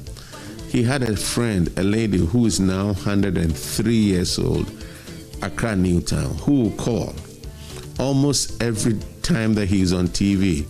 Hey, I don't like your haircut. Go and get a haircut. I don't like your shoes, your suit. Don't wear that again. Oh, that was a good one. Giving him, all kinds of information. So sometimes he will call me, put it on this channel, on this radio station. Why do you want to listen to it? Because somebody is there insulting me and I want to listen to it. I'm like, oh, if someone is insulting you, why would you do that? And there were quite a few times that he called reporters to explain things to them, not to get back at them. And they were shocked that he knew what he was talking about, or he knew they were mentioning these. There were even some members of parliament who would say all kinds of things on the floor. And then later on, they will run to him and then apologize to him and say, hey, Mr. President, you know that it's politics. Even though I didn't appreciate that much, he understood it and said, hey, he's trying to show to his party or to his voters that he could stand up to the president. So he took it, like the person that he is. Yes. We also have a 3-tier pension scheme, which for the first time accommodates the needs of those in the informal sector under the National Pension Act of 2008. But that was not all. In his bid to lessen the hardship on Guinean workers, Professor Mills implemented the single-spine salary structure. But the calm climate he introduced into the country's political atmosphere did not last for long. Soon, the president's health began to slowly fail him. I knew about his health condition. Quite frankly, I didn't know it was life-threatening. Between his vice presidency and then presidency, we were meeting, and he started complaining that he was having some sensation in one of the ears. Was it left or right? I don't remember. Anyway, and initially, he's a good swimmer. Initially, he thought going to the swimming pool, water went into the ear. So he would come to the house and complain that, oh, Kofi, we feel the Nsuakomasu Maya Omba. Then the problem persisted. But then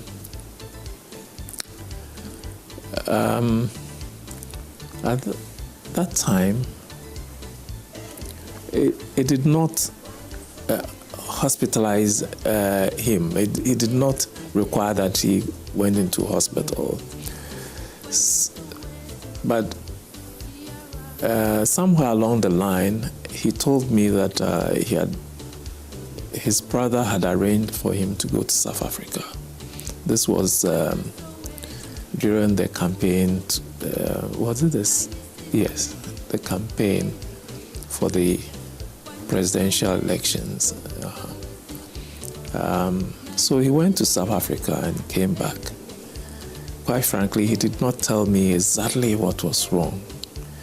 He was feeling slightly better, but I knew the problem had not gone completely, but manageable, yes. I have just arrived from the U.S., where I undertook a regular medical checkup.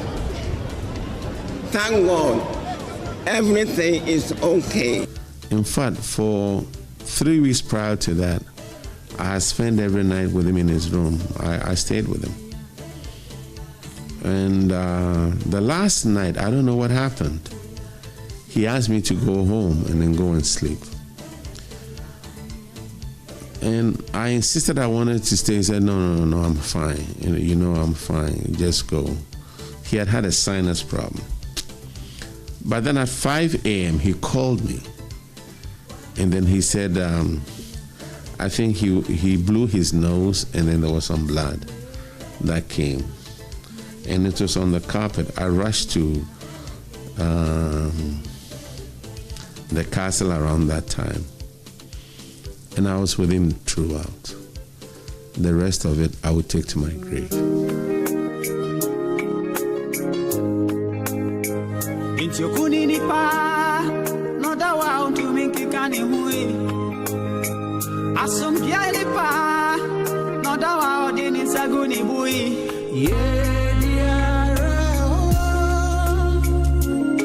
The grave finally received Professor John Evans Fifi Atta-Mills on Tuesday, 24th July 2012 at the 37 Military Hospital in Accra. It was a gloomy afternoon, a day many hearts were broken and completely torn asunder. For the first time in the history of the Republic, a sitting president had taken a flight to the journey of all men. Whilst I was in Osu looking around and stuff, I heard and I was like, Ernest, are you sure the convoy is not gone? Because I'm hearing this sounds like our convoy. So I didn't think much about it. We were just getting things and whatever. And then I got a call from this man. Yeah, so the man had told me that he was coming. His name is Walanyo Agra. He was he was in charge of Sports Council, Ghana Sports Council or something like that. So he had told me that, so I told him that, the old man will be traveling. So call the security guy, either Mr. Dade or Colonel Lawson, and then they'll let you know what time to come quickly. So I've told them to. So Mr. Agra calls me and says, come to the Accra Sports Stadium. So I thought that he had gone to see the old man and wanted to brief me or whatever. I got there to the Accra Stadium and he says the old man is gone. I said, oh, how? Like, I was supposed to go to it's too early. Like, they're leaving in late afternoon, so it's too early. So how can the old man? So I thought that he had even missed his appointment and that the old man had already left to go to the airport or something. He goes, no, the old man passed away. Then, no, I just fell down. Like, I literally fainted. Like, I just left the man. Like, in my head, I just left him. We had lunch and I saw my auntie. My auntie didn't even she didn't even reach Kaswato booth. She didn't even reach and she got a call that the brother had passed away. So that is how close so for me, the whole thing was, it just happened so fast. It happened very fast. It happened very fast. I was in Osu before I could say Jack. Everything had just gone, like it was just there. I don't know how else to explain it. Literally. They called me, I went, the old man is gone. Oh, what do you mean, how? What do you mean he's gone? He's passed away. I mean, how? I just left him. You know. And then were your eyes open where? I was in the car. Like, I think Ernest had put me in the car, and I think they were trying to find me or something like that. I literally, I don't know what happened. Like, I literally just blacked out. I couldn't believe it. He said the old man just passed away. The old man had been rushed to 37. I don't know what happened. I was just out. It was Ernest that was telling me the story that as soon as he said, I just started going backwards, and then he held me. And then they put me on the floor, and then he carried me into the car because it wasn't okay for me to lie on the floor. So he put me on the back seat, and that was it. That was it. It just ended there.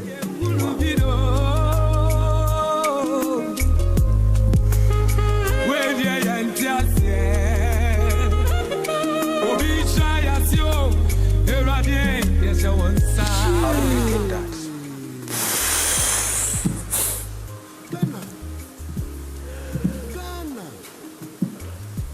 Your dad just passed away. The reason why you're here, the person you live with just passed away. All the plans we had, everything just went with him. Like, I was in this world alone. I'm here, I'm in Ghana alone. I don't know anybody else. I'm here alone, I'm cold. I'm cold, like, I don't have anybody to hug. I'm just there. I was numb, I came to my room, like I went upstairs to his room, nobody was there. He wasn't coming back. You can't describe that feeling. It's like you come out of your body. You know? You come out of your body and you don't even know what to think, because what's the first question you're going to ask? You don't have, That's why I don't like talking about it, because it's too heavy.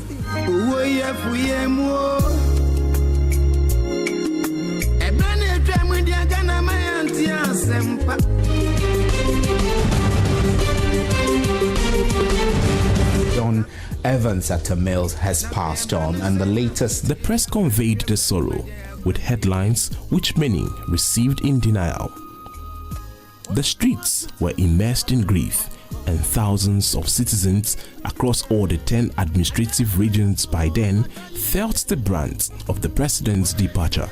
It was a big blow, but as a Muslim, we have always had the belief that it's God who gives life and it's God who takes life. And we also believe that we are on a journey, and then the destination is determined by Allah. So when He calls you, then that is it. And that's why people say that they wonder why Muslim funerals, no weeping, no crying. Our belief is that if you are weeping and crying, it's as if you disagree with God. It was God who brought the person to the earth, and He has called him. So if we know that he is being called to higher heaven, shouldn't we rather be rejoicing that he is being called to eternal rest? But yes, there is the pain, but we always have to know how to, handle it. But I felt that, considering the fact that there were health challenges and all that, we all were hoping and praying he could be back fit and firm to continue. But unfortunately, our wishes could not see the light of day, because from where he was coming from, I expected him to be that healthy to have carried his full 8-year term, so that we could have seen what he could have done for Ghana, because I still believe he had a lot to do. But unfortunately, like everybody, we all have a lot to do, but God in His own wisdom determines when we should cease. And I always take solace in the fact that the saying that the world is a stage. Everybody comes to play his part, and when the curtains are drawn, your show is over, off you go. And so that is how we continue with it. So painful as it is, it was a necessary end that needed to come. And we just pray that he is resting in the bosom of the Lord with the good work that he did, and any bad things or negatives would be forgiven by Allah Almighty. That is what I can say. His faith in Christ was not only that he wanted to live on earth forever. So when he pleased God and God threw his life away, it pained all of us. But I think he was prepared for it. The reason I said this, that he was prepared for it, is that one day he asked me to come and give him communion. But since all the time we have been praying, he had never asked for communion. And so I went and gave him the communion 2 weeks after he passed away. I didn't know why he asked for communion. Incidentally, that Tuesday he passed away, I was with him. I went to pray with him. He didn't show any sign of passing away. When I went that Tuesday, the people I've been sending to pray with him were also, that week was their week of fasting and prayer. So I passed there. I passed the pastors to greet them. Then he sent for me. That he was waiting for me. So we went, Jude came and joined me. We went and prayed with him, and we left. Then about some 2-3 hours, the bodyguard called me that something happened to me, and they rushed him to 37 Yalley Hospital. So we were all praying, and unfortunately, God took him away. So he is a peculiar person. I think we miss him seriously. He was humble. He didn't want to grab anything for himself. He was humble. He was still staying in his own house. So simple. Very, very, very simple. Things don't last long. In this life, most good people die young. Indeed, The news of Professor Mills's death came as a bolt from the blue. Even those who disagreed with him were moody, and the whole nation was immersed in a climate of sorrow. My wife and I always wonder, would he have gone that way he did if he hadn't gone into politics? He's my only friend. I would say that since he left, nobody has filled that vacuum for me. We always wonder whether he would have gone if he hadn't gone into politics. I do miss him a lot. He was a very funny person who cracked jokes. You will not believe some of the things that he would say with a straight face. Practical jokes all the time. And what I missed, one of the things that I miss a lot is he would call in a minister or chief director or somebody. Then he would call me to come and sit by him. Why do you want me to sit by? He said, because I know this guy is going to lie to me. So come and sit down and listen to those lies. And then the person will come in, talk and say, you see, I told you this person is going to lie. Then he will call the right people to come and give the right answers, and then he will call you back. This is what you told me. This is the right answer. Why did you lie to me? And quite a few times I saw people kneel down in front of him to apologize. And with that, you learn the lesson that you are coming to speak to the president of the country, and that you have to give the real truth. And it put some people on their toes, and it helped. And you dare not come and gossip about somebody. He will call the other person. Now tell me what you told me about that person. So you knew to come to him with the truth. So often in politics, people come and lie about so many things, so many people. And I learned a lot from that one. Yes. A great oak had fallen. An exemplary leadership icon was no more. A father, a mentor, and a legal colossus could not walk again. Professor Mills had died. It's been 10 years since Professor Mills died, but a decade after his passing, his life continues to inspire many in Ghana and beyond. For some, the void he left can simply not be filled. President of the Republic of Ghana, Professor John Evans Atta Mills. Though you are gone, your memory continues to live and live in our hearts. Till we meet again, rest in perfect peace.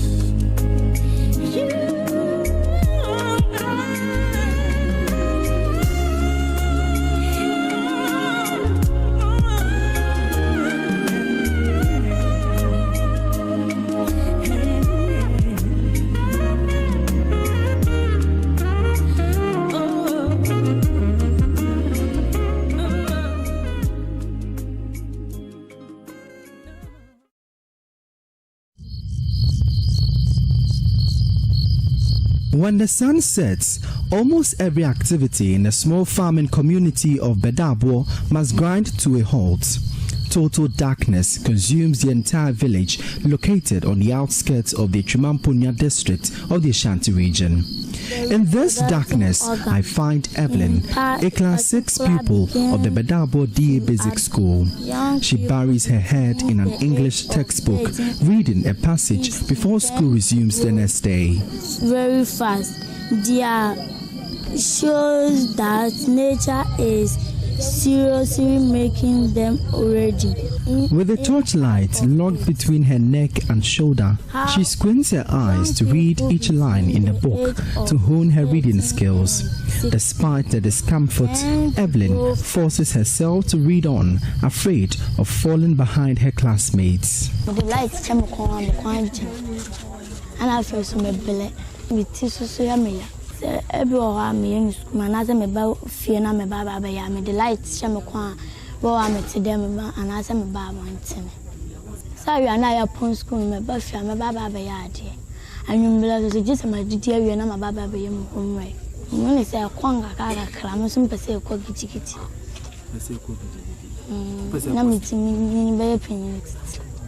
Boy thing. Evelyn wants to become a nurse because she cares about helping people in the community, but her dreams hang on the balance.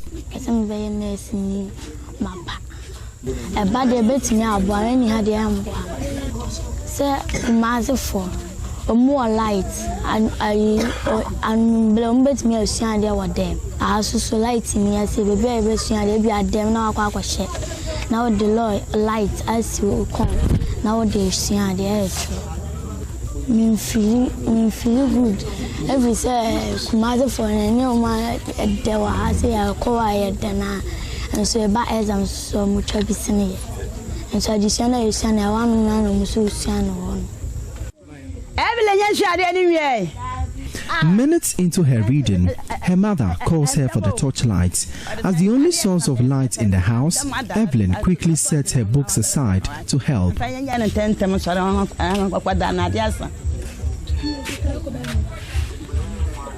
Standing beside her, she directs the fading beam onto the condo her mother is preparing for their kinky business in the village.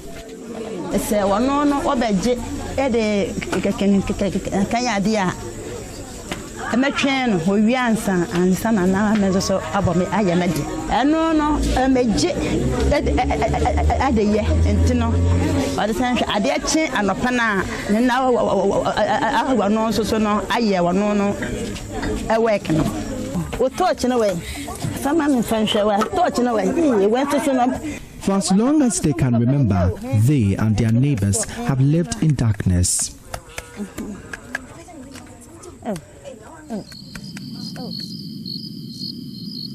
The Bedabo community is home to more than 500 residents. In most households, lamps and mobile phone lights serve as their only source of illumination. On fortunate nights, they rely on the glow of the moon.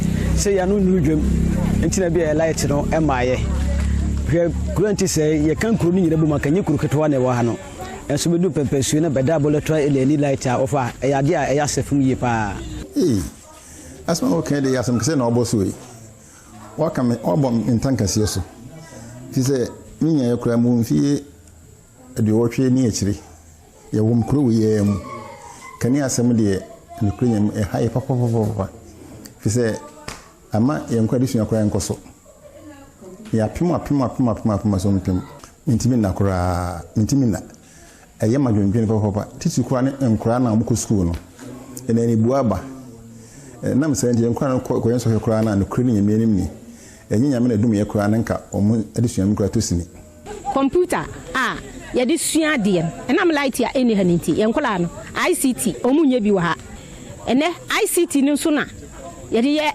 Only 5 houses in the entire community have electricity, and that's because their owners can afford solar panels or generators. So when workers arrived in 2013 to erect electric poles and wires across the village, the mood changed. Some spoke about finally buying fridges and televisions. Others imagined their children studying under proper lights. For a moment, it felt like their turn had come, but the excitement did not last. The poles remained standing, the wires hanging quietly above, and the lights never came. I am from NDC, MPP, NDC NDC government for the last 4 years, and MPP events here. Transform this year. Up to this time, no action. And it was a bust. Transformers worth thousands of cedis and distributed by government to the communities are wasting away. What you see here is supposed to be a transformer that would distribute light into this entire community.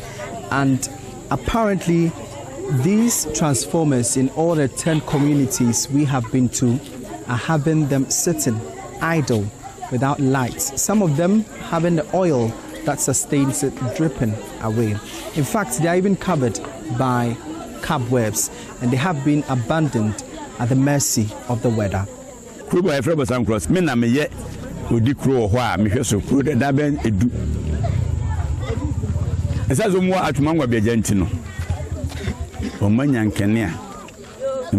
to this time, if we a stranger up to Yabo, it will come up do away and put them here, sir, or how we die so.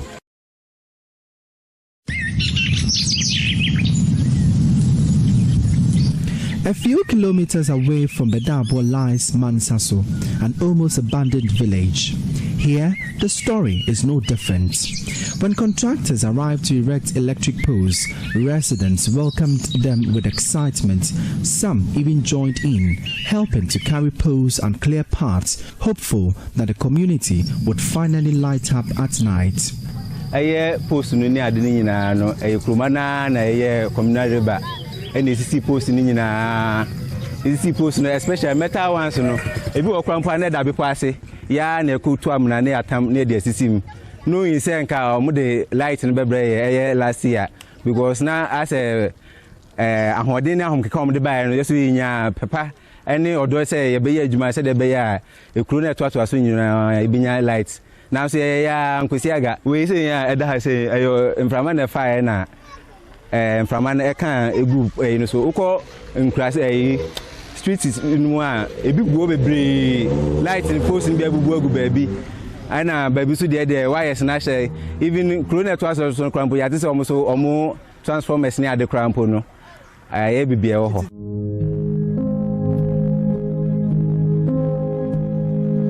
Parts of the installations are already falling apart, wires dangling loosely, and some poles beginning to tilt. What was once seen as progress is slowly deteriorating, with millions of cedis worth of infrastructure now left to waste. It has a free NDC pension. Umame MPP suba the same thing we are sabe. And yet, we are the by Basuyamba. They are feeding any abrepa, see and twaba ukruma. Mamma like a young twababy. Can you 7 days a higher pa? Moment, yes, I did. It do about to in Yobia. A rather disturbing scene in a community is a mass exodus of the community folks to neighboring towns with access to electricity. So this is a household, and ideally it should accommodate maybe some 10 individuals. But unfortunately, given the current condition in this place, that the community does not have electricity, many of them have abandoned this place. As you can see, the roofs are off, the entire structure is rotting away. And that is the case for many of these homes here at Mansaso in the Echima Mponia district. For the many residents, they say a lot of the young people have left this community to seek greener pastures elsewhere.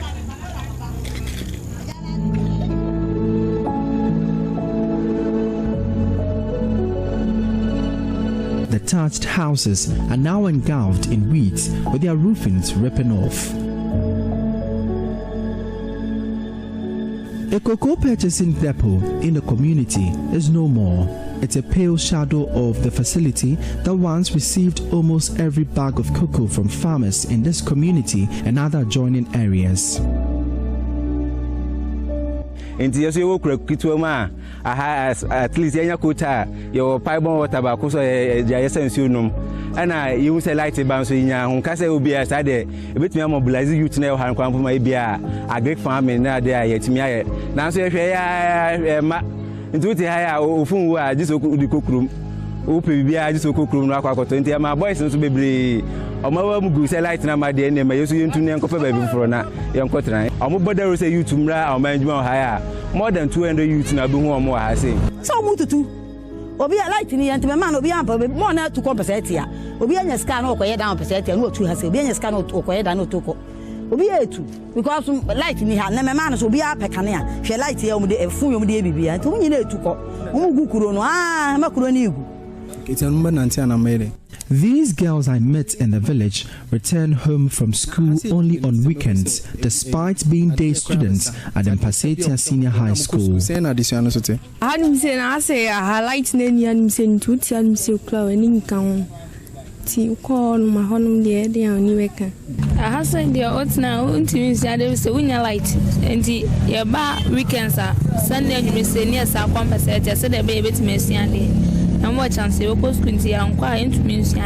According to the 2024 National Energy Statistical Bulletin, 87.49% households across Ghana have access to electricity. The Ashanti region comes fourth out of the 16 regions, with 90.4% of the household population having access to electricity. However, in communities like Bedabo, the absence of electricity is affecting the local economy. Bedabo, yeah, how? Yeah, may you cry a woman, and your man getting kitty beat says so, drink no man ke betimi aye na yenye sika kakra de aboa efie ni yenkwala suku sem no yentimi nye ye to blog fumba se etia na ye de abegunsuo so no yaton no ha ye koto blog no ye koto sobolo no bi de obi aye ni akoto no de kakra aguemu am yaton wa ha ye nya hwe enti ye sra ban se ye pese ye ne aye sobolo no bi na ye nton se de be ya ye betimi enye sika ye de aboa ye kunu no mu ne ye de aboa ye masuku sem mo so light ne maya men frokai enka se me ko charge me phone on passetia me light beba me dem me charge me phone on me dem me so TV on me dem me nya fine adam me nya nsuo anwunu anom ti asra ban se wo twa na nya be sha atwema mpanu ayi die ifo ensirafo na TikTok fo ba hai on my light ye de yasem nyina no ba ko pe on my light. In these difficulties, their ingenuity sparks. Yao Mensa, a resident, has found an innovative means to illuminate his room. Joining a network of wires to a car battery, he taps energy from a defunct solar-powered street light to energize his home. Light ni ho ndi bat apepre na mko fire ahomano free throw na mde fire to kruha na mde baba so battery mu nti battery we dey charge no charge battery no. In 2025, the Electricity Company of Ghana invested over 2.7 million cedis to improve power supply in the area. The Sustainable Development Goal 7 aims at ensuring access to affordable, reliable, sustainable, and modern energy for all by 2030. With only 4 years to achieve the universal electricity coverage, children, adults, and leaders of the community have only but one appeal. Let you know, Papa. I hear dear my say, nya, sabe, Papa, onamwe. Unumusu you know, Papa. Musu you know middle. Miss Ramos, my baby boy, bad dear, Miss Ramos say. Mungacha Papa, John Mama say, sabi. Said the Kumasi 40, said and crown 40, said the half 40, Sunya 40, yes, Bedabo, whom you soon be. Yes, you can Ghana. Yes, I buy on my light and bra Bedabo journey. Now you see a new Kumasi 4 and your pet. Now it's me a Buama on my Ghana too. It was all joy when the children gathered beneath the glow of our drone lights, playing as though the village had finally been lit. But when the laughter faded, their message was unanimous.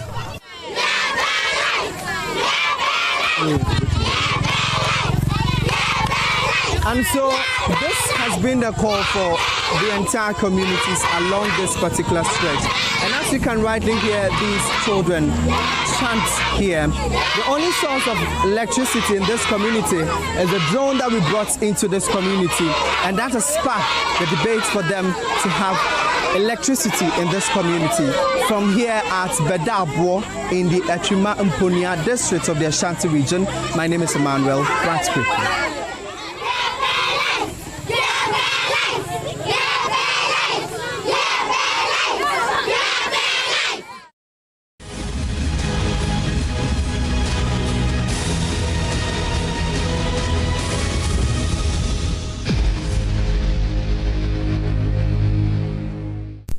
A silent epidemic festers in the shadows. This is beneath homes, schools, the vibrant markets and busy trotro stations all over the country. It is a crisis that gnaws at the very fabric, robbing Ghana of its future, one youth at a time. In this documentary, I will take you on a journey to two neighborhoods in Kumasi, known not for commerce, but for addiction, desperation and decay.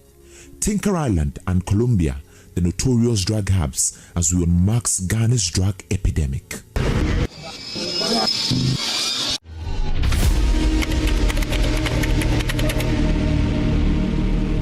When I drew time when I say I dear me to me bonum no made the get the kakrana edit. According to a report by the Global Initiative Against Transnational Organized Crime, domestic drug consumption in Ghana has become an underreported phenomenon. Health professionals working at state-funded psychiatric hospital estimates that about 10% of inpatients and between 20% and 30% of outpatient cases are now linked to substance abuse. The Narcotics Control Commission reviews that there are about 50,000 drug users in Ghana, with 35,000 as students from junior high, senior high and tertiary institutions aged between 12 and 35 years, while the remaining 15,000 are adults, with 9,000 males and 6,000 females. These aren't just numbers, these are lives, futures and the very soul of the nation hanging in the balance. We've realized that especially some of our neighboring countries, they have these clandestine labs, and some of them have been able to come into the country and establish some of these labs that we are still using intelligence to find out where they are. They are also producing these synthetic substances which are also destroying the youth. These drugs being abused are opioids, popularly known as red, suspected cocaine, marijuana or weed as locally known, among countless others. The use of opioids is very, very, very high. Mr. Speaker, conservative estimate, in every constituency, you can have about 100,000 youth engaged in the use of this opioid. So we have about 276,000 youth have been exposed to this use of opioids. Mr. Speaker, rhetorically, Mr. Speaker, the new opioid substance is what we call red. Mr. Speaker, we need red. We need red. It is the new opioid substance that is being abused. This is what leaves the Interior Minister, Muntaka Mubarak, worried. Brigadier Commander, in the next 6 months, if you are able to do something for me, I will be so happy. And I know the Zongo Mentioned Divisional Commander is here. We have a place in Kumasi here around Alaba that is so unpopular. They call it Tinker. That's the task that I want to see. That to welcome me, to show that the Interior Minister is from this region. I want Tinker to be a thing of the past in the next 6 months. And I'll be very, very happy. Our journey takes us deep into the heart of places tagged as drug hubs, beginning with Tinker Island. This hub has, for decades, defied efforts to be eradicated. I have met these three addicts, leading me into one of the many ghettos in the island, but they demand 10 Ghana cedis before taking the risk. They tell me that navigating the area requires a deep understanding of its unwritten rules. Here, drug dealers operate with an almost open defiance.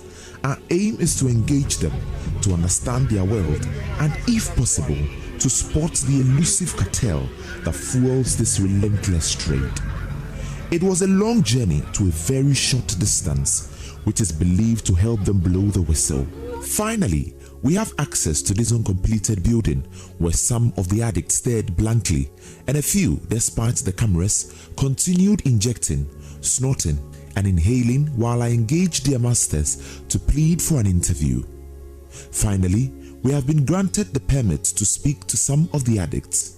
I begin with 26-year-old Rich Diddy, not his real name, who is already holding 2 tablets of opioid. This will be his second take for the day. He tells me that he started this in class 6 at age 13 after his friend introduced him to Tinker Island. This, what drug is this? This one is red. Red? 225. 225? Red. Why? This one is they call Unim Red. Unim Red? Why do you take red? Because I used to work, they make me work hard to do something like the thing I cannot do itself. I can do it very hard. For 13 years now, Rich Diddy has been a consistent abuser of opioids, cocaine, marijuana, among others. He is also into alcoholism. He has been to the hospital and has been told about his poor health condition, but says he is unable to stop taking drugs. Seated next to Rich Diddy is 40-year-old Ghetto Lord, not his real name, who has been into drugs for 15 years now. Despite being a father of 3, he tells me his wife has rejected him because of his addiction. Ghetto Lord is a chronic weed smoker and he finds it difficult to stop taking drugs even in a day. He is convinced that very soon he could die. I wear cigarette, like rough man. Tell me no, I'm kakra, but at long last, I'm my emre. She say cry the amami bo akura, baby woo. Na dey kwedi of anode. Unim say baby woo na wono. Say so manya mo bia me ntimi fa for so nyai. You be boane kakra. Just across town lies Colombia, a name that conjures images of South American drug cartels, and perhaps rightly so. But in Kumasi's Colombia, the scent of burnt substances mingles with the stench of despair. We have our cameras down, filming secretly. We need a permit. These uncompleted buildings, abandoned by their owners, have been claimed, transformed into grim sanctuaries, or rather, prisons for addicts. The air here hangs heavy with the acrid smell of smoke. After some time, we are permitted to film. After doing so, we are allowed to enter the office of the ghetto. Despite the cameras, some are seen crushing tramadol tablets into fine powder using coins or broken glass, mixing it with energy drinks or codeine-laced syrups before gulping it down. Others roll marijuana in old newspapers or scrap pages from books, licking the edges to seal the joints. Nearby, others prepare heroin and other opioids, drawing the liquefied drugs into syringes, inhaling, sniffing, injecting, each method tailored to the high they crave. Today we've come to the inner perimeter of Colombia to interact with the gang members and the gang leaders themselves, and then further from them, the engagement or their act of taking in illicit drugs, what brought them here, and if whether or not they are aware of the consequences or the repercussions. 50-year-old Patrick is the president of the ghetto. For 32 years, he has been into drug peddling, moving from one ghetto to another, but now stays permanently with his friends at Colombia. Usually the most feared and highest of the crew, he oversees all operations from who gets which corner to smoke, to settling disputes over stolen slippers and missing sachets of weed.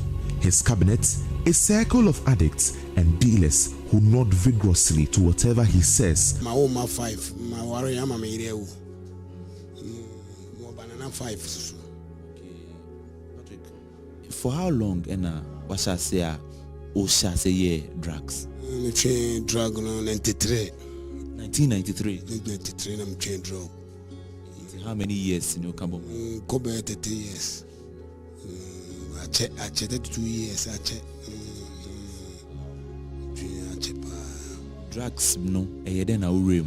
I had done for drug there, so by chain, I did be up a soul chain, I will say, be I had done for. Let me be say, a drugs ban in Yama Ben, I would me fat. Menum red. Oh, menum brew, menum cookie, menum apatesi, menum we. I did be a brew. No man, then a yo and I didn't crown on.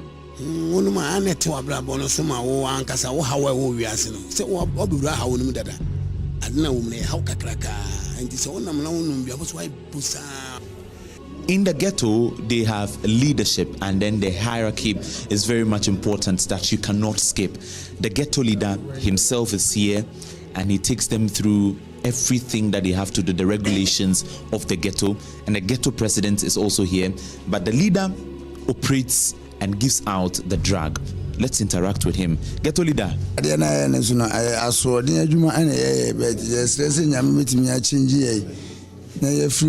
But you make sure say obi fire le ensan free baby emwura ade nim a be haye acheche de wo nyina che we ye den so a obi won hu say so enye we so say cigarette ya twa na we so e ma no oba bi wo ma say bi ni hia ujimu say oble yeso ma ne pepa. Yes, say you to be more bad now. What you say game night day, Akoso, and we say, your name was already as a book. Your honor politics, Adriane, we say, and be a didi, and I had a woman.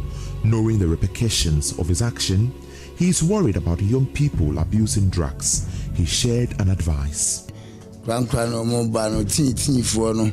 Teen for now, mobile man, and your man is only dangerous. A pan who free on a cocoa from my music I draw 5 CD of Mammy good idea. When I'm to me slow, my button, we are moment in mount. A foot on Tamano, when they my yeah, I'm far. Missy Akramet, Missy Super, and a program as soon. Metona Misu. Kubolo life, it be them slow, tramadol, drug, we and sandy and alcohol, beer, any circumstances beer. And then the Yamidin slow. Mother, my mean to me, no. Now, and yes, I say, when I shall mean to me, I mean, them slap, Muna, mean say, be a juma, mean show be a corner there, maybe them see me, no, it's Emmanuel, American, the women who they are. But the man say was Oberman who say Oma. Nation Munyam Timber show my men Oma and Uniam.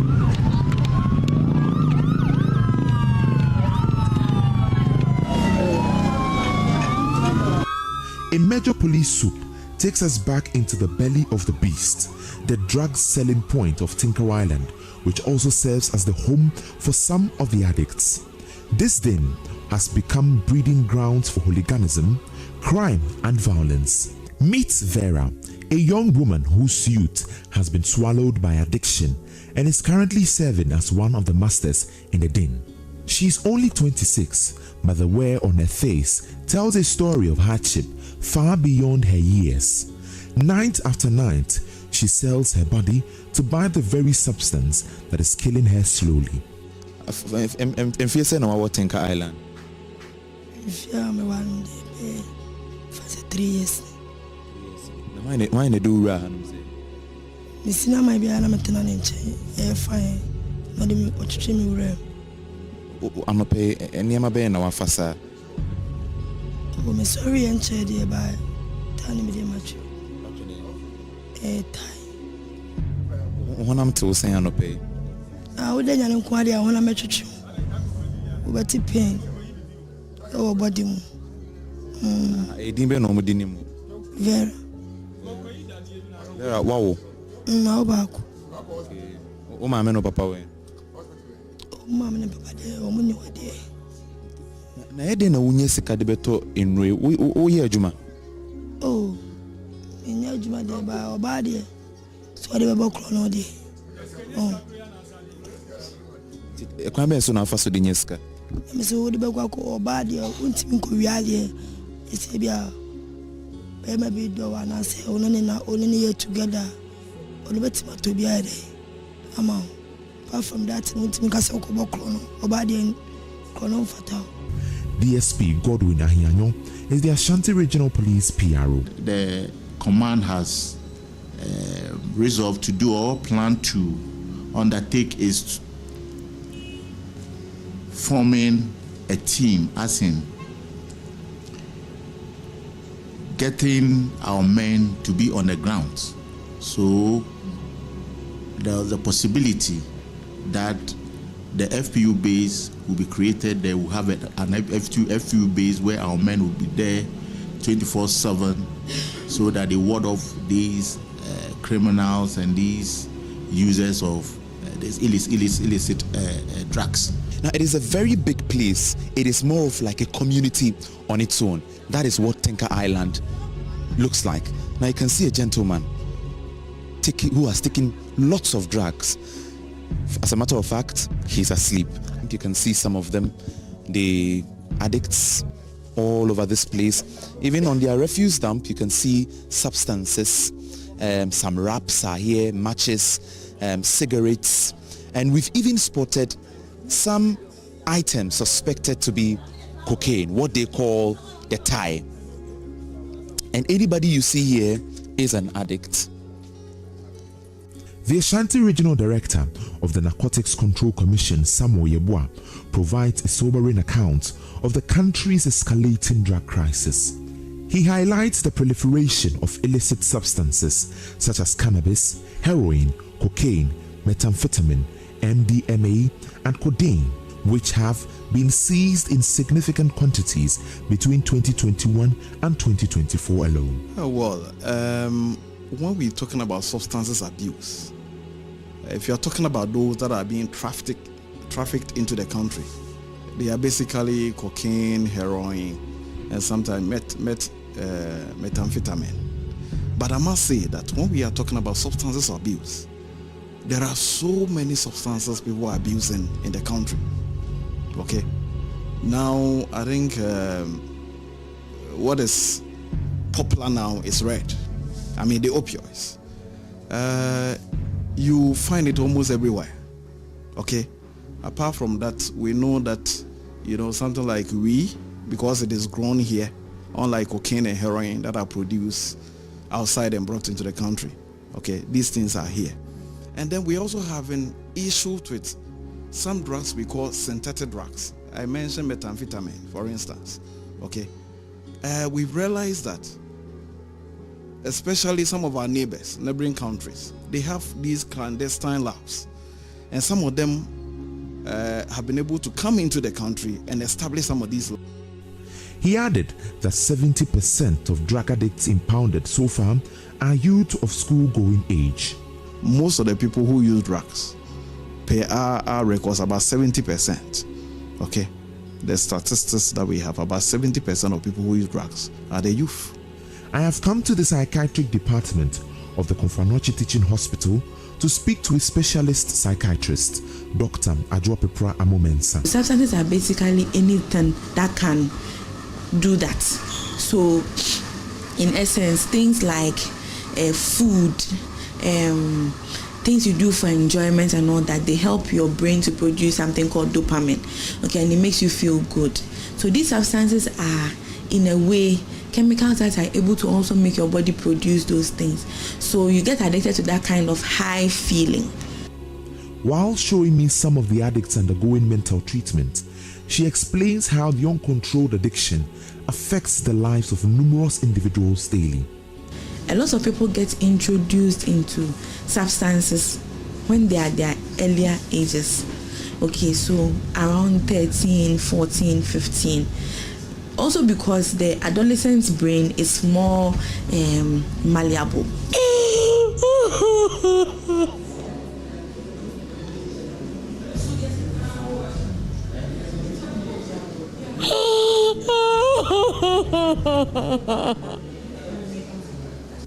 Veronica, not her real name, is one of the addicts receiving treatment at Cath. She got hooked to drugs after her ex-boyfriend introduced her to it in Accra. Under the condition to keep her identity anonymous, she tells me how it all started. It was through my ex-boyfriend. I was at Accra, and he was also a driver to one politician. So like the girl was having money. So anytime like I go there, we feel like we're having sex. Just on get high. And when I started with cigarettes. That's for more white, not knowing like you just mixed the cigarettes with the drug. So anytime I just take the cigarette, it look different. If I just get out from that side, from her side, I go and buy myself my own cigarette more white.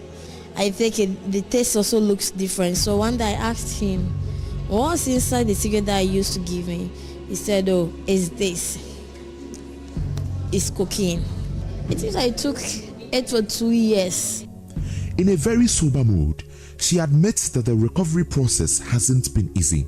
Hey, suffocation. Let me say to her, the way I'm suffering, you can ask the madam, the doctors and the patients around here. I don't sleep at night. And even there's some fusion, if they put it on me, I will cry throughout before the fusion will just went up. It's like there is a soul inside my body. So anytime the fusion gets to my body, then it just starts to eat me. Kenneth Edukwachi is a pharmacist in Kumasi. He explains the essence of drugs such as opioids and how it leads to addiction. Medication that are given for moderate to severe pain. Yes, so after the person is done with, let's say, the pain management, when you are taking opioids help with the release of something called dopamine.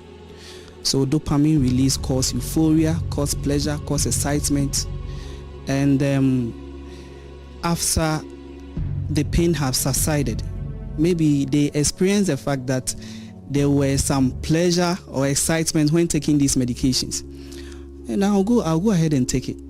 I'll continue taking it because of the pleasure that it's giving me. According to him, there is a significant surge in the purchase of opioids among young people, especially on the streets, indicating the essence of regulations. These drugs are deadly and we have to be careful. We have to get a regulation to help us regulate these drugs very, very well. Very, very well. Because there are people on the market who are selling it without any knowledge of the opioid. We call them opioid naive people. The Over-the-Counter Drug Sellers Association has started a campaign against pharmacies engaging in the sale of hard drugs. National President Alhaji Hassan Kabo is worried about the illicit use of drugs amongst the youth and the continual sale of these hard drugs in pharmacies. I pledge today with all my members in Ashanti region, numbering close to 4,000, that we shall never ever sell these opioid drugs, tramadol, red, and so on and so forth. We will never ever sell it. And we hope with this pledge, all the members who abide by it. Acting Registrar of the Pharmacy Council, Michael Kudubon, has noted that while these opioids are legitimate medication for moderate pain, their abuse is a significant concern. The opioids are not bad medications. They are meant for moderate to mild pain. But then, like I indicated, if it's abuse, that is where the problem is. So to wake up to find out that people are using the medication not for medical purpose, but for recreational purpose, it is worrying. Because what it therefore means is that if we exhaust all the medicine in the hospitals, then you and I, when you find ourselves in the hospital one day, where we need those medications for medical purposes, we will not get. So it's a worrying concern for all of us. He's advocating for a complete stop in the sale of opioids.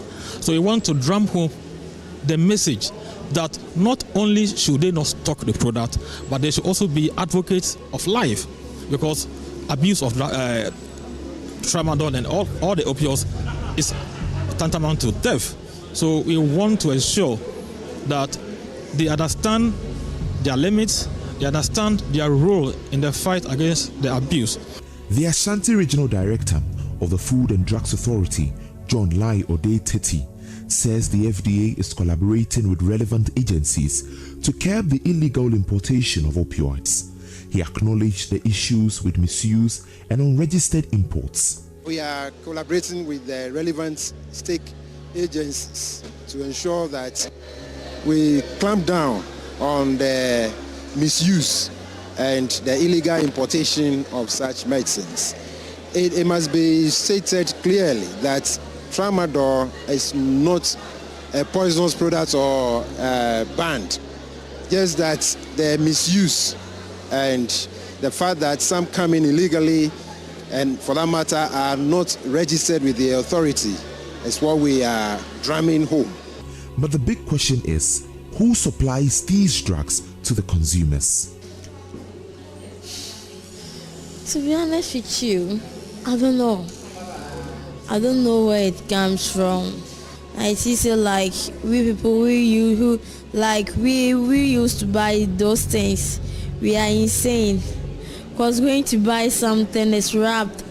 You don't know what's inside. You don't know the quantity. You don't know how it is. You just take money, go buy.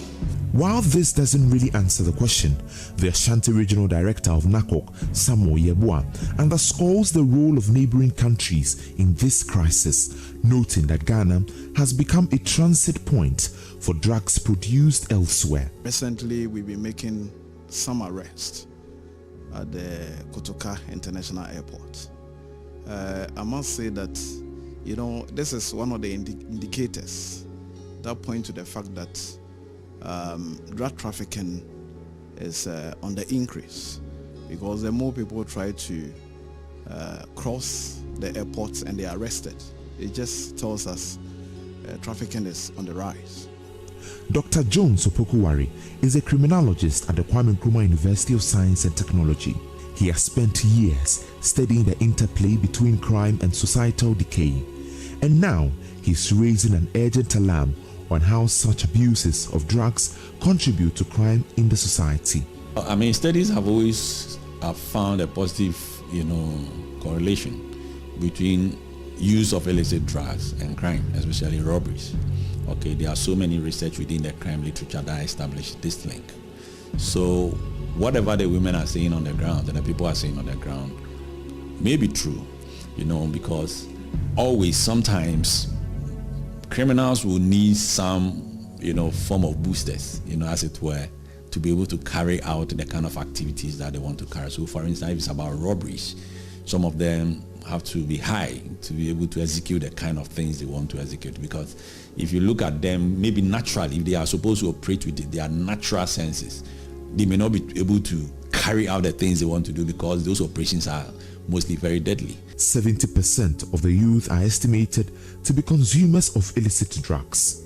Think about that number. Think about the potentials being consumed by these shadows.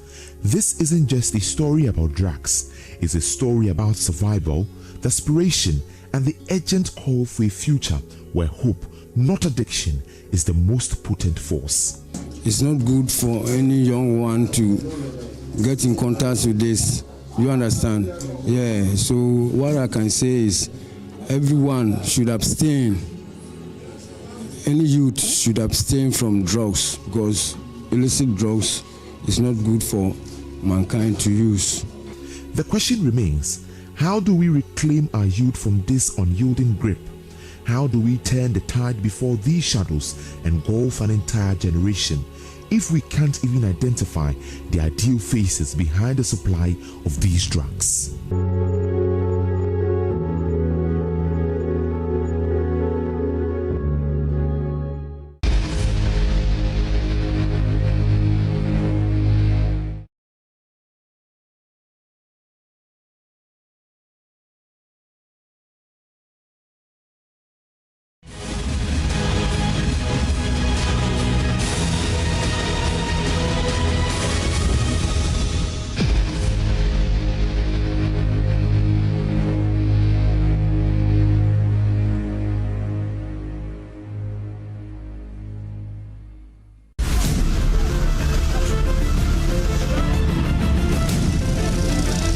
Mining can create jobs. Mining can improve livelihoods. And mining can generate wealth.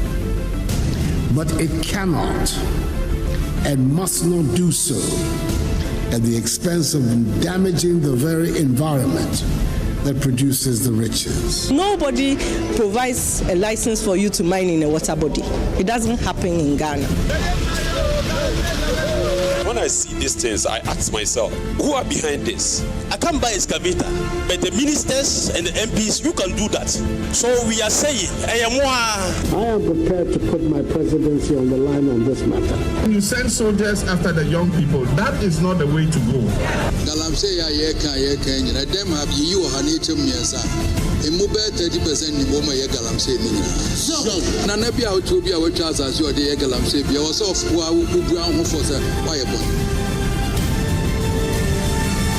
Destruction for gold.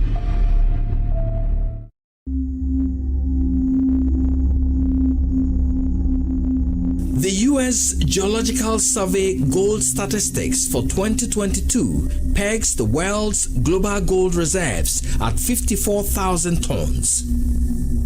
Ghana's reserves, estimated at 1,000 tons, has been the country's good and bad omen in the past 15 years. The large-scale exploitation of Ghana's gold has been fairly controlled. But the small-scale or artisanal mining sector has been the country's environmental headache. Highly unregulated, it is home to greed, politics, power play, and a policy dilemma.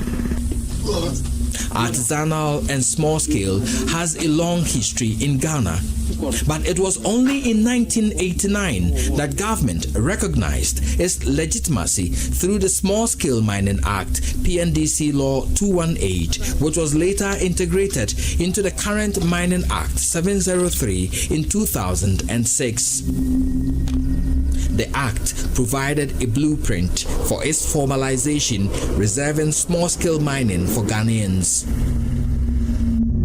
Like a farmer with arable land but no plow, the country started witnessing the invasion of Chinese into the sector, largely aided by Ghanaians. With the introduction of heavy earth-moving equipment and water-polluting gold mining technologies, the country's forests and water bodies came under attack. Regime after regime saw the pillaging of forests and the pollution of water bodies. Large tracts of forest cover, like this one in the western region, were reduced to wasteland. Contrary to mining practices and regulations, miners hid behind prospecting licenses to destroy large portions of forest reserves like the Apamprama in the Ashanti region. Between 2006 and 2016, the devastation from illegal mining had taken astronomical levels across the country with extreme environmental consequences.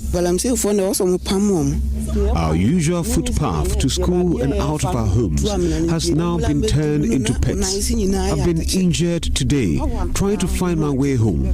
They have to drive the Galamsey people away. In 2013, President John Dramani Mahama inaugurated a 5-member task force to fight illegal small-scale mining across the country. The problem persisted, leading to a government ban by the Akufo-Addo administration on all artisanal small-scale mining activities across the country between March 29, 2017 and April 22, 2017. This was followed by a 6-month ban on legal small-scale mining.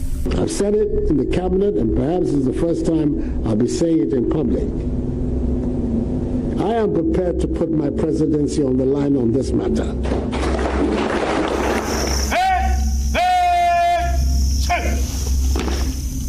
A military and police task force codenamed Operation Vanguard was formed mid-2017 to enforce the ban and eliminate illegal mining.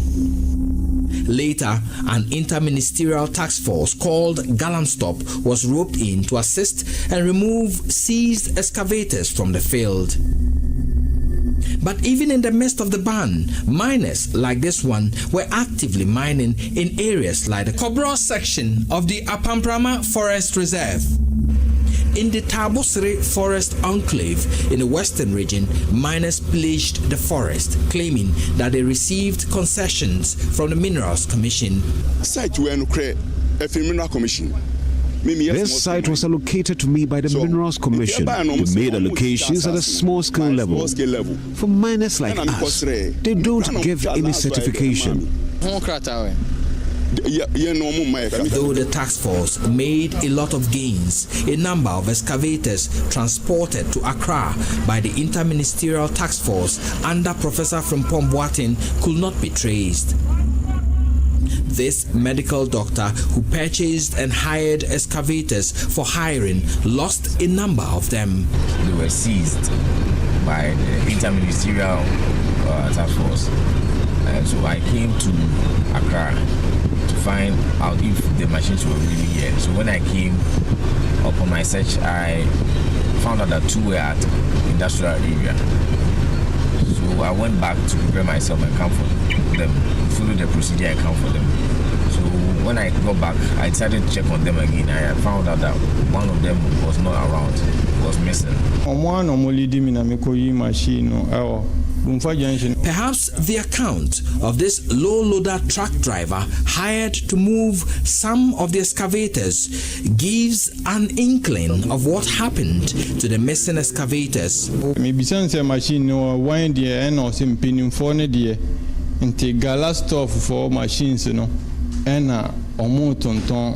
I had already asked the Alhaji who sent me, and he had confirmed that it was one of the Galamstop machines that were being sold, and he was asked to transport it. So from Konongo to Bumfa Junction is a short distance, so I decided to help a friend in need. When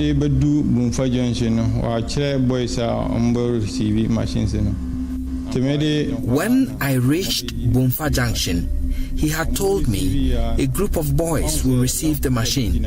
Truly, I met them and they received the machine. Soon as they took the machine, a Land Cruiser vehicle came to the scene and took the money. How much did they sell the machine? 50,000. He said 50,000.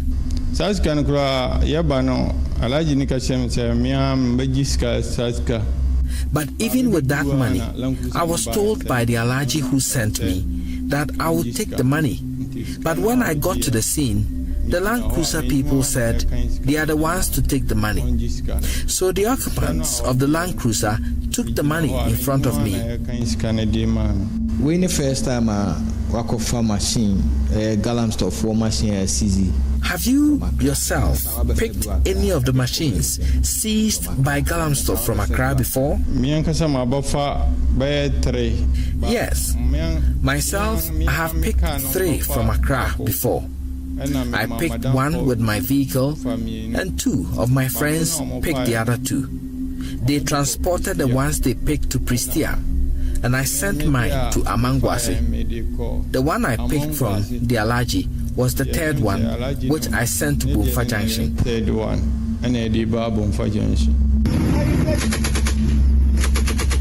Operation Vanguard made a lot of gains, but was embroiled in allegations of bribery and selective application of its operations.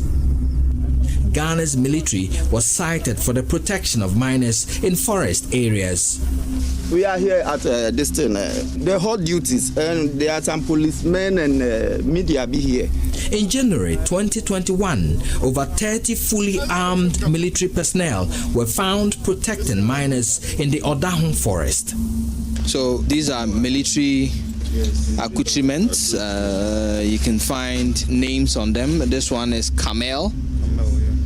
This one is Camel. We have the other one, Amweni, on this one. And these are, as security men have been able to authenticate, these are quality Ghana Army uniforms, indicating that we may have some military involvement here in this site. Sometimes we don't do things like that. Our team was molested after filming their activities there.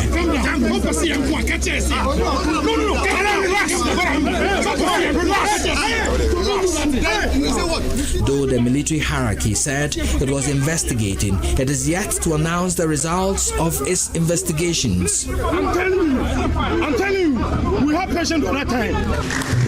In May 2021, at the peak of the problem, the Akufo-Addo government organized a national consultative dialogue on small-scale mining. Mining can create jobs. Mining can improve livelihoods. And mining can generate wealth. But it cannot and must not do so at the expense of damaging the very environment that produces the riches. We have had beautiful and majestic rivers and streams. Today, there's not much to celebrate about the pra or the brim, and there's not much to be excited about over our famed thick forests and the animals that inhabit them. I am determined to enforce the laws on illegal mining, no matter the subject, high or low. This led to, among other things, an order banning prospecting activities in forest reserves across the country. The Minerals Commission was also directed to desist from processing or granting any request for the renewal of prospecting licenses in forest reserves. In April 2021, President Akufo-Addo deployed 200 military personnel to protect the country's water bodies and forest resources. The first phase of the operation commenced on Wednesday, April 28, 2021, on the Pra River in the central region. We've gotten a few finds, moving through a lot of difficult terrain. It's a simple mission, and we're expecting to achieve the desired aim and send the right signal to those faceless people trying to cause havoc to our very existence.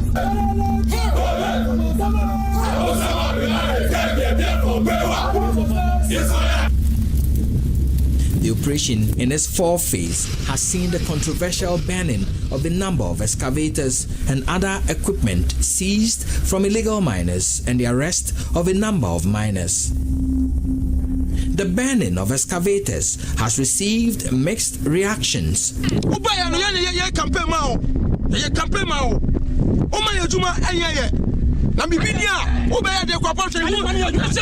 the ones who campaign for you. You gave us this work. If you do this to anybody, it shouldn't be your National Women's Organizer. Do you have to burn a bulldozer? Look at the filling we are doing over here. It is a dozer we are using to do that job. Do you have to burn the dozer? 8 excavators. You've burnt them all. Why? Why do we have to suffer like this in this country? Go to Moso. People's machines were bent. Akwaboso, a machine was bent. In Etiwa, for what I've gathered so far, about 16 machines had been bent. Only 7 of them is coming from Madam Kate Genvo's area. My whole beef in this matter is the minister should come down. He should do broader consultation with the people. He should also publicize mining companies who have valid mining permits, and at the same time, who has been authorized by the EPA to also mine, so that we will know that, oh, these people operating here, they don't have the license to operate. So even the public will come out to even defend the state. If you put a blanket ban and then you send soldiers after the young people, that is not the way to go.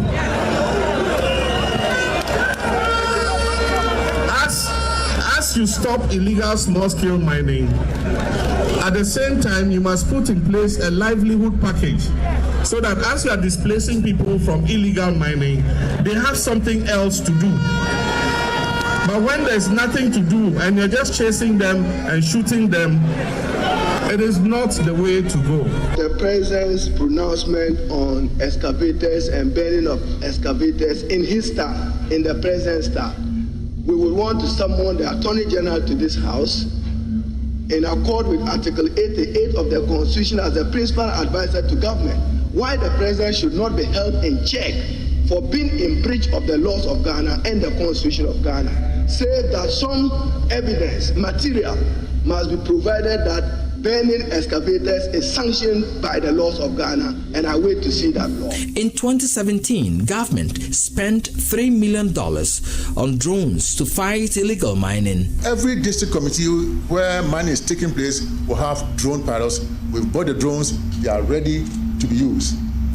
We have also acquired 16 for the Regional Coordinating Council. That will be under the direct control of the regional ministers. And the headquarters will have 10 drones. Operation Vanguard will have access to 18 drones and 15 drones for the Minerals Commission. The drone pilots are ready, the drones are there, and we are ready to move on. But the difficult question remains, what is the situation on the ground despite these interventions? It looks like there is no end to this illegal mining craze. Now, deep within the Tabosre Forest Enclave, you could see over 10 excavators within this forest, destroying it with impunity. So far, nobody has been able to show us any legal documents binding their operations here. But already, the forest is getting depleted. In 2017, the Ghana Water Resources Commission stated that about 60% of the country's water bodies were polluted. The acceptable turbidity value for drinking water is 5 nephelometric turbidity unit (NTU), while values of 80 to 150 NTU are acceptable for other water uses as appropriate. The Water Resources Commission captured the turbidity levels of major rivers in mining areas as being between 504 and 3,880 nephelometric turbidity units (NTU) at the end of February 2022, 3,875 times higher than the acceptable value for drinking water. We set out on a fact-finding mission to key communities along Ghana's major rivers and streams and forest cover to assess the situation. Known locally as Tanwe, the Tano River flows 400 kilometers from Techiman in the Bono East region. The once clean fish-laden water source has now turned milky brown with little sign of life. We took a trip to Samreboy in the western region of Ghana to investigate the source of its pollution. This bridge links Samreboy behind me and Inchi ahead of me. Now, this same bridge covers the river Tano in the western region. Now, this is the Tano River. Milky, dirty.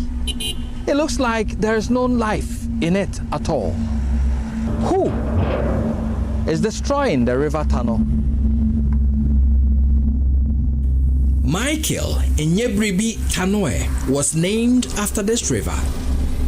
He has been fishing here for about 40 years now. I've been fishing about 40 years. I used to start from 6 o'clock in the evening to early in the morning, nighttime. I'll keep on fishing, and then during the day I have to sell the fish throughout the month so that I use that money to pay my school fees. Before, the river was just clean, and even when you are using your canoe, you can see the fish moving around. And sometimes we use bottle and put gari inside, put it inside the river, stand outside, and you can see the fish going around it. And then when any of them enter, quickly you rush and take the fish out. After hours of fishing today, he only caught few fishes. This morning, the fish that I got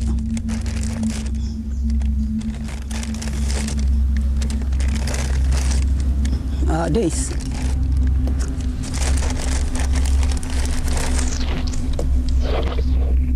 Before, the same amount of net I'm using, I can get a fish almost a basket full, very short and nice. But nowadays, the fish has become long, and the fin have been changed as if they have designed it.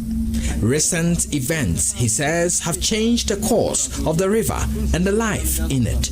Because it's very, very dirty. That's why the fish have been changed. Because before the river was clean, you see the fish very nice, see them swimming, going up and down, jumping. But nowadays, even when you put nets, there's no any way you can get a lot of fish because their movement has stopped. And the river meandering to the nature one has been changed. Now the river boundaries are widened. A bird's eye view of the river revealed possible culprits in the pollution of this national resource. This mining site, captured by our drone, belongs to Akunta Mining Limited, owned by Bernard and Chubosiako, popularly known as Chairman Wuntumi, the current Ashanti Regional Chairman of the NPP. Two of their mining operation sites sitting at the edges of the river, with some of their mining leaks and residues feeding directly into the Tano River. The footage of mining along the Tano River from a layman's view shows a clear violation of government's buffer zone policy, which demands the demarcation of a 50-meter buffer zone away from a water body like the Tano.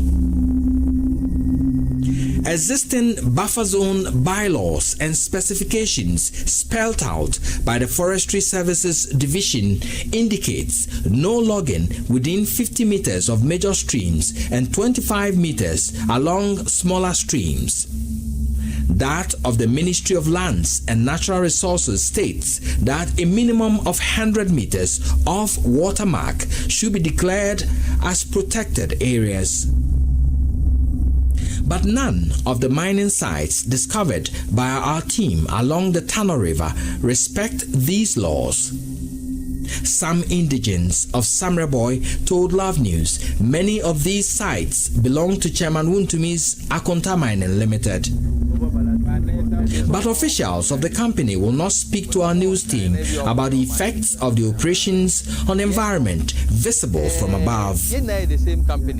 Two security men wielding pump-action guns approached our team, and after establishing our identity and registering their protest over our drone activities, they left. If you are mining a water body, you are undertaking an illegal activity. The Minerals Commission describes such mining activities polluting water bodies or destroying forests as an illegality. Barbara Otinjesi is board chair. Nobody provides a license for you to mine in a water body. It doesn't happen in Ghana. So if you are mining in the water body, it's illegal. That is why now with Operation Halt, we are concentrating on the water bodies and our forests, because we don't give people licenses to mine in our water bodies and our forests unless the Forestry Commission has undertaken certain investigations and has given the approval for the person to go and mine in the forest area. But we soon realized that the environmental effects of Akunta Mining's operations was to be the least of our concern. We followed the Tano River to 4 key pollution points. Here, mining was being done directly on the riverbed, with mining residue leading in and out of the Tano River. Deep within the forest, we get to Atala, a small community close to the river. Here, the blueprints of irresponsible mining are visible. The source of the pollution is seen in the huge excavation and redirection of the river. There are clear signs of attempts to use the river as a washing base for mining. See how the river is being polluted. The assembly member for the Mumuni electoral area, Ofosu Asare Samuel, was our guide. We the people around here, mostly Atara, is worrying us the most. And recently, because there was an operation, these Chinese people evacuate all their machines and then live here. Meanwhile, the government said these galamsey issues and all those things, he's stopping them.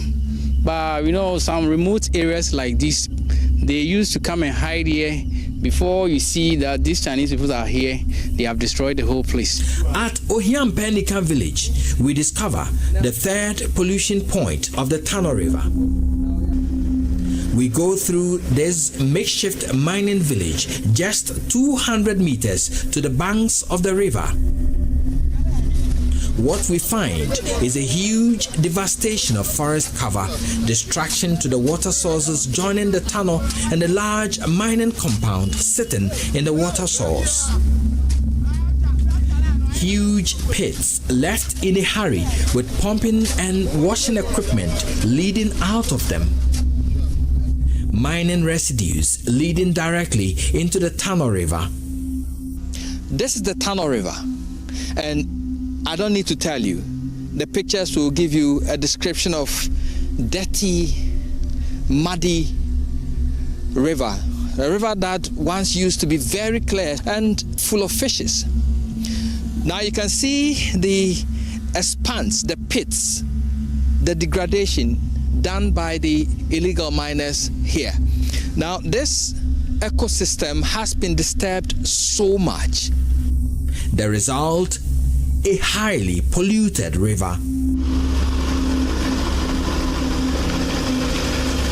The sound of our vehicle sets the miners running. You can hear them in the distance shouting and running. You can see their machines, their equipment over there. You see the pits they dug here. And so you can see the pollution here. And they are sitting directly inside the river. Special advisor to the lands minister, Ben Ayi, describes scenes like these as irresponsible mining. Illegal, irresponsible mining. That's what it is. Nothing more than that. Any mining, like he showed, is simply irresponsible and not supported by any law. The pollution of the river Tano comes from different areas along the water terrain, mainly stemming from irresponsible mining.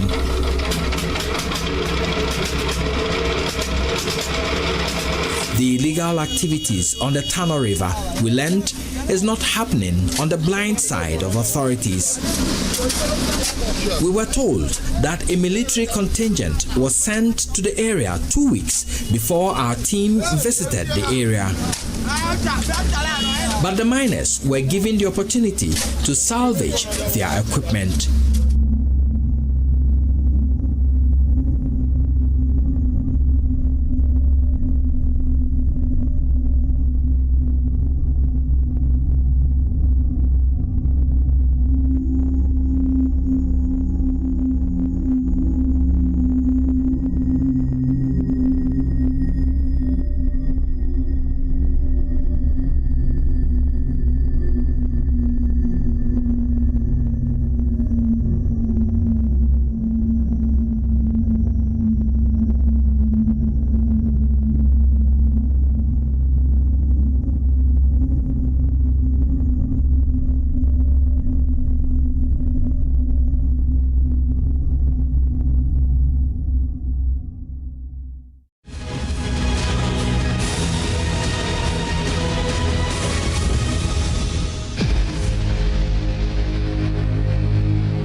Mining can create jobs and mining can generate wealth, but it cannot and must not do so at the expense of damaging the very environment that produces the riches. Some of us are complicit, we are benefiting from it, and some of us, we know, we just keep quiet and suffer quiet.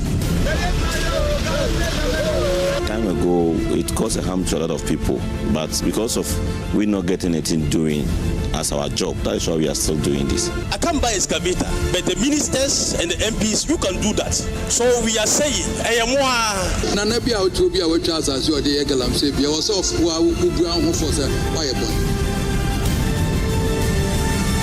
Distraction for gold. On our way to Datano, we saw some of the equipment. They've been used to block entry into the mining sites. They've intentionally blocked our entry into that part of the forest using this excavator to block the entry, but our driver is trying to weave his way around it so we can go to the other side to witness the devastation to that part of the Tano River. And I have to find my way as well through this mud. Helping gear. Come on, you can do it.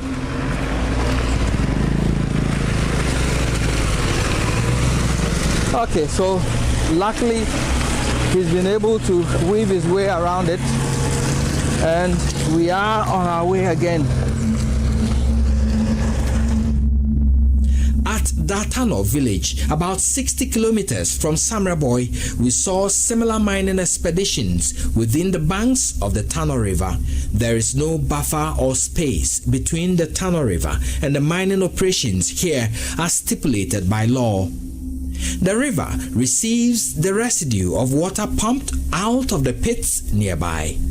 The pollution stretches deep, eating a larger part of the riverbank and adjoining forest, threatening the very lifeline of this green ecosystem.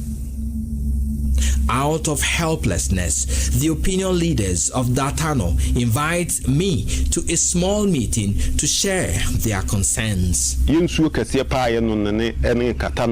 River Tano was our major source of drinking water, but it is now polluted by illegal miners. Luckily, we still have some swamps and small water sources we drink from and use for cooking. This is Atala.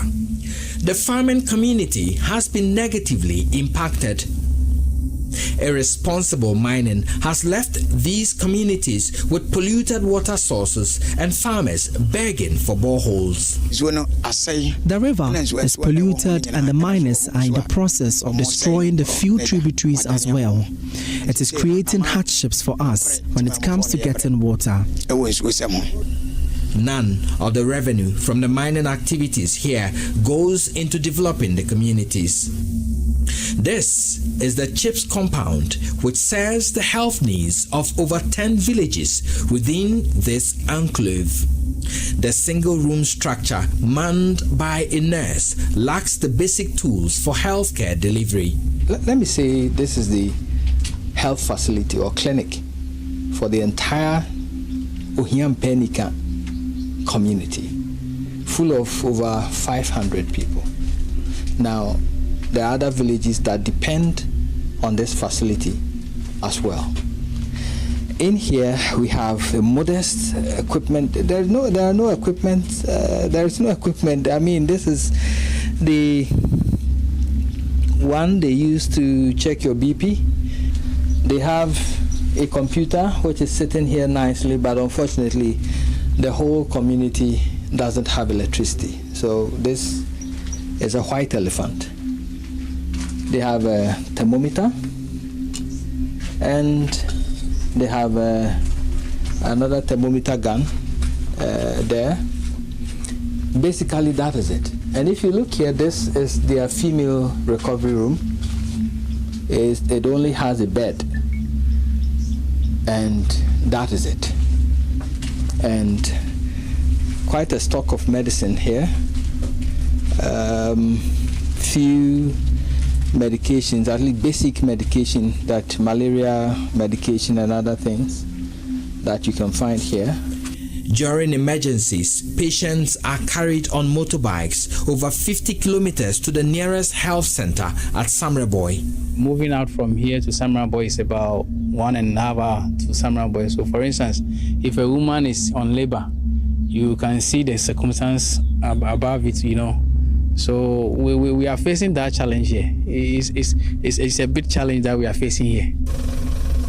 Almost all water sources within this forest have been destroyed. The residents rely on the few sources left. Local leaders are helpless against these miners who have the backing of very powerful people. The chief of Ohiampenika, Yoko Samuel Donko, himself a farmer, says traditional authorities are helpless in the face of the destruction.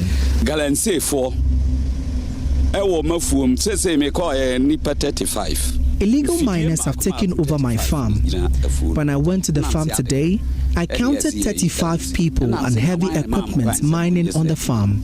When I confronted them, they showed me equipment they claim gives them power to mine there. I ensured they stop all the machines, but I know they will come back in the night. Many of the miners here do not have the requisite permits. Those who do use them in undesignated areas, concessions not covered by the permit, a development acknowledged generally by Chairperson of the Minerals Commission Board, Barbara Otenjesi. They have the license to mine, but are they mining where they have been licensed to mine? Very often they undertake haphazard operations because they don't know where the ore is. So they commence the activity from point A. When they don't get anything, they move to point B, point C, and so they devastate a large area. So we have taken it upon ourselves as a commission to partner with the Geological Survey Authority, and they are conducting investigations to determine the mineralized areas where small-scale miners as well as the community schemes can be undertaken. On our way from Asankregwa, we saw this highly polluted stream. These two men who are responsible for the devastation here confirm that they do not have any permit. They mine for their own survival and those of their dependents. As news of our fact-finding trip to polluting sites of the Tano River spread out, we learn of a swoop on some illegal miners there, led by the Deputy Lands Minister, Mrekuduka. But whilst the Deputy Lands Minister, Mrekuduka, leads soldiers on crusades elsewhere, his hometown, Dompim, is active with one of the worst impact of irresponsible mining we've seen on our trail. Almost all major water bodies in the western regional town have been destroyed. Not even this sign, strictly prohibiting even government-sanctioned community mining here, will deter miners from eating deep into the Taboom forest. Valleys hosting valuable streams, the lifeline of the forest, have been redirected and highly polluted. This beautiful natural resource you see is the Taboom forest. Now you can see how illegal mining has eaten portions of it, and if you drive through to other ends of it, there are miners in there who are currently eating deep into the forest. Now look down here, you can see the natural resource, the streams that give life to the natural resource here, the trees and other things, has been so polluted from upstream here. And that is how illegal miners are raping the country's forests. The road leading to the forest is dotted with marks of the haphazard, irresponsible mining, destroying cocoa farms and livelihoods. The second day at Dompim took us to the Patahon forest. Our bird's eye view gives a vivid capture of the pollution of the river that traverses this forest. Huge pits left by earth-moving equipment and the continued pillage of the leftovers by the youth who sit with water-polluting champans is shocking. So very active mining going on within the Patahon forest, close to Dompim in the western region. The river Nui has been blocked in two, and you can see the miners over there actively mining this resource. Is this legal? It's illegal. But you're doing it anyway? Because of we don't have anything to do as our permanent job. That's why we are doing it. Because this very engine that we are using used to cause a harm to a lot of people. A time ago, it caused a harm to a lot of people. But because of we not getting anything doing as our job, that's why we are still doing this. Here, we find a number of excavators clearing the riverbed in the middle of a large pool of residue and devastated forest cover. The people here will not tolerate our visit nor speak to us. But we are told that this irresponsible mining activity is sanctioned by a number of powerful people. The River Nwin is no longer identifiable from the pits that fill this valley. These muddy-looking men and women represent unemployment, the struggles of youth, and the determination to do anything to survive, including participating in this illegal gold mining activity here.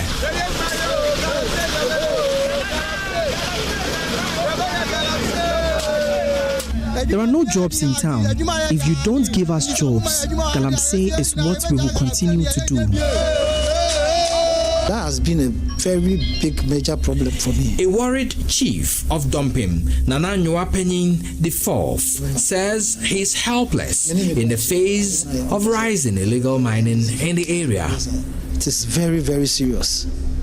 All the river bodies in the various places you are talking of, there were rivers that we could fetch and then drink those days. But for now, you saw some yourself.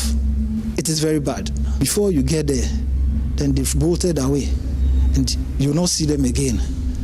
The next time you see them, you hear that they are at the Trebon forest. You dispatch men to that place, you go and then they are not there. So it is very hard to monitor their activities. The River Nwin and other highly polluted rivers and streams at Dumpim link other water bodies like the Bonsa close to Takwa in the western region. We took samples of the polluted Bonsa River where we meet this farmer who has lost a large part of his cocoa farm to illegal mining. I'm a pensioner, but after I'm a pensioner, I did not get any benefit from the work I did. So I tried to make a farm. I was able to make about 6 acres of cocoa farm. But because of the Galamsey, when they saw that there's money inside in the land, then they started to destroy the farm. So it left my few of the cocoa farm there that I'm just protecting it. He questions why the fight against irresponsible mining seemed to elude the area, though the deputy lands minister hails from there. It's over to him. So you have come here and you see what is going on. You have taken the sample of the water. You can't get him even inform him that this is what is happening. He's at Accra. Anytime he comes here, he go to Takwa, the district capital, and then you go. He don't visit us so that we can tell him our problems. The Bonsa River has lost its former glory, reduced to a dirty, milky-looking water source flowing through the western region. Turbidity is considered as a good measure of the quality of water. It is a measure of the degree to which the water loses its transparency due to the presence of suspended particles. At a just-ended dialogue on small-scale mining organized by the University of Energy and Natural Resources, the Executive Secretary of the Commission, Ben Ampoma, gave a damning report about the pollution levels in the Bia and Tano rivers. If you take our water resources, we benefit from the water in terms of inflows. That's about 70%. But if you take the Bia and the Tano, they are also transboundary, and we share with Côte d'Ivoire. Now, if you look at even if you take the Tano, it flows into the Abbey Lagoon, which obviously we share with Côte d'Ivoire. And if we pollute, the lagoon species in terms of the flora and fauna are basically affected. And that's not only affect Ghana, it affects Ghana and then Cote d'Ivoire. But the most serious one has to do with the Bia River. The February 2022 Water Resources Commission data on turbidity levels for the Bia River measured 500 NTU or highly polluted at the Dadieso source point. For rivers and water bodies, if you don't disturb them, they have the tendency to improve and restore their own ecological integrity. They can improve. That is, if you don't disturb. If we're able to do that without unnecessarily disturbing these rivers and allow them over a period of time, yes, we can try some chemical means, but the ideal thing is to just do not disturb them, for them to, as it were, to improve and refine themselves to be what they were before. We traveled hours into the green forest area of Sefwi-Dwaboso district to investigate the pollution of the Bia River. Our first stop was at Sefwi-Eliokrum, where a bridge is being constructed over the Bia River. The river looks good from this side. Because of the cocoa cultivation here, we need the river to water our farms. When our taps are not flowing, we drink from it. The chief of Sefwi-Eliokrum, Nana Ahoy Penny, explains why this part of the Bia is clean.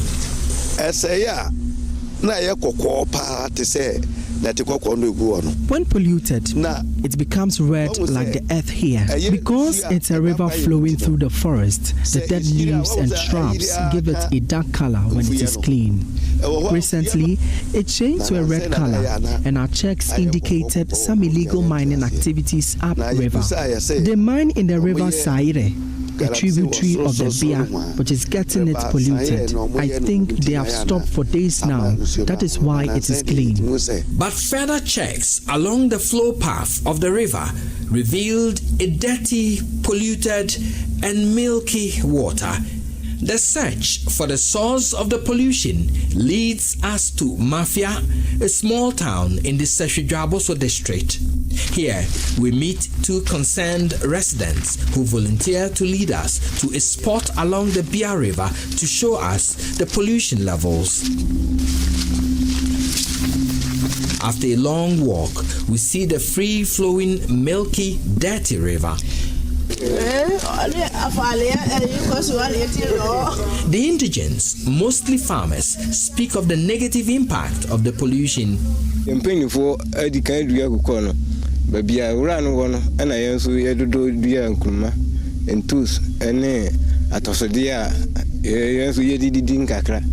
Our forefathers cultivated the cocoa on the land. We young ones are now growing vegetables on the remaining land as our means of livelihood. We used to pump water from the Bia to water our crops, but with the advent of illegal mining, we can no longer use water from the river. Our crops die when we use the polluted water from the Bia River. My farm is just at the edge of the river, but I have to fetch water 2 miles from my farm to water the crops. This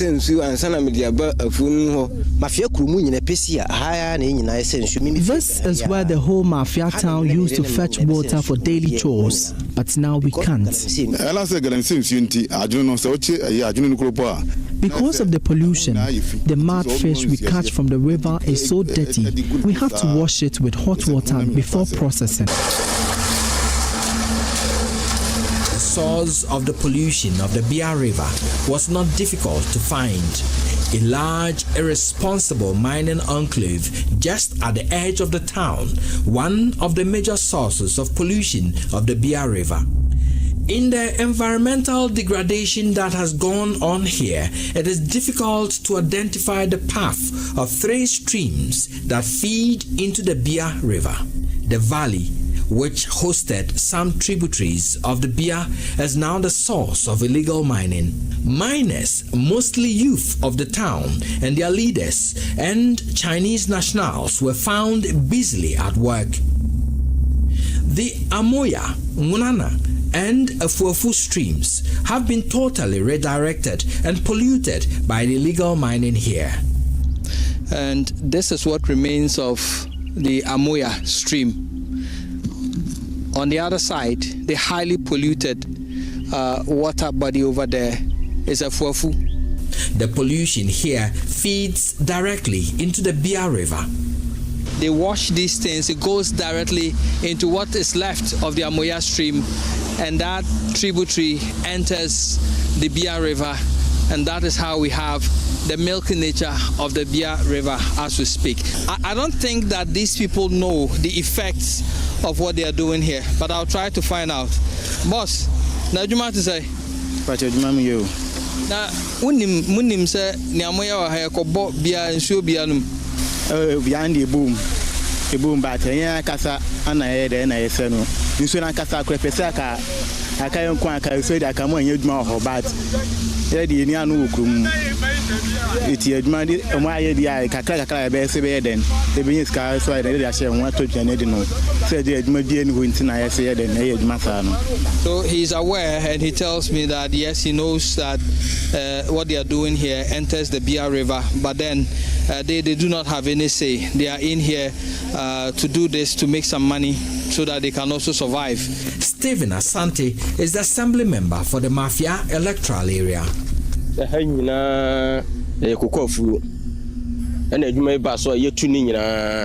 The whole place was a cocoa farm, but they cleared all the cocoa trees to mine here. The illegal mine is owned by a woman known as Akufo-Addo. When we local leaders take steps to stop it, nothing happens and the illegal miners come back to work. We are afraid of being attacked and killed, so we just watch and allow it go on. Though the galamsey in this place is illegal, when you report to the authorities, they come back. The illegal mining business here is glaring and done boldly, difficult to escape the eyes of any authority. If this impunity continues, pollution levels in the Bia will affect agriculture and could sour diplomatic relations between Côte d'Ivoire and countries that rely on the water body to serve households. Ben Ampuma is chairman of the Water Resources Commission. The Bia flows into Côte d'Ivoire and serves as water source for some of their major communities in terms of treating and supplying. Now in 2017, our activities upstream respect to mining polluted the river to the extent that they could not treat the water. So they had to shut down their water supply systems. And that created some, what we hear, upheavals in terms of protests from the communities. They came over to us and we had some kind of engagement. And that is when the ban on illegal mining came. And fortunately, the rivers began to restore their ecological integrity. Where we are now, the situation is coming up again. And if you look at the turbidity values of the Bia, getting over to the thousands, which means that it has the potential to create that level of pollution where they may find it difficult to treat their waters. And it's our only hope that we can begin to, as it were, address the situation to prevent the situation where we may have that potential, transboundary conflicts.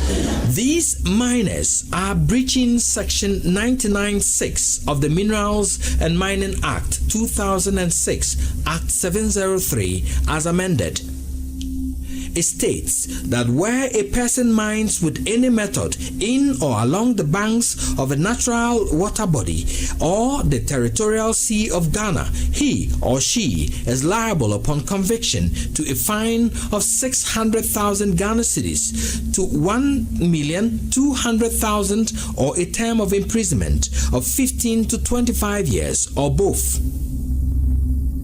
But many of these infractions go unpunished.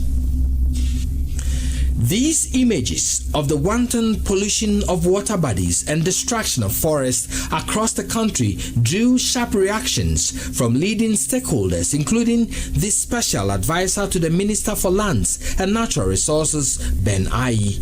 The critical thing really is we all have kept quiet. In fact, let me make reference to Asantini's statements last year at our Middle Belt Regional Dialogue. He did simply ask, is there any illegal mining that those of us gathered in that room didn't know about and didn't know who were behind? Indeed, we know. Some of us are complicit, we are benefiting from it, and some of us, we know, and we just keep quiet and suffer quietly.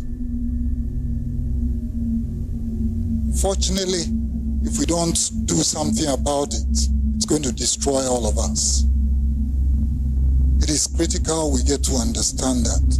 We either swim together or we will all sink together. When I see these things, I ask myself, who are behind this? Because we try to fight this cancer and it keeps going up. In my own area, people go there and dig haphazardly. They don't even know where the mineral is. No geological map. In my own town, he has the contract, all right. But he is buying almost every land from the landowners. I don't know whether the gold is embedded everywhere in the community. The implication of these artisan miners, those with permits and those without permit, they both have no mercy upon our forest and our water resources. They all questioned the hidden faces behind the destruction. I can't buy excavator, but the ministers and the MPs, you can do that. So we are saying,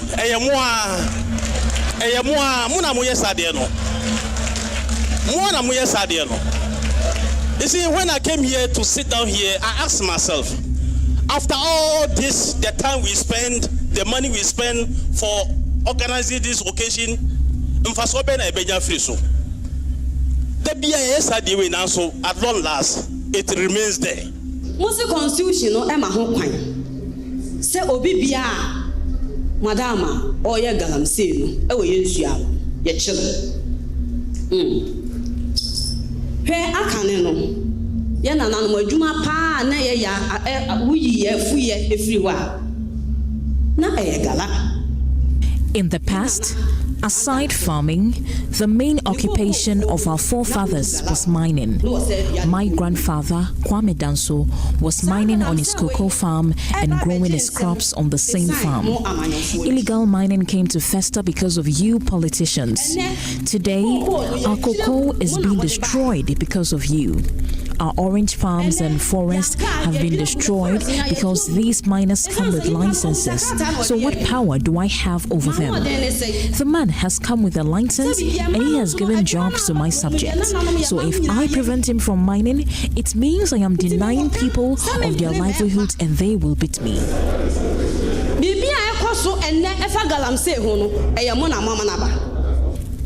Any negative impact brought by illegal mining is the fault of politicians.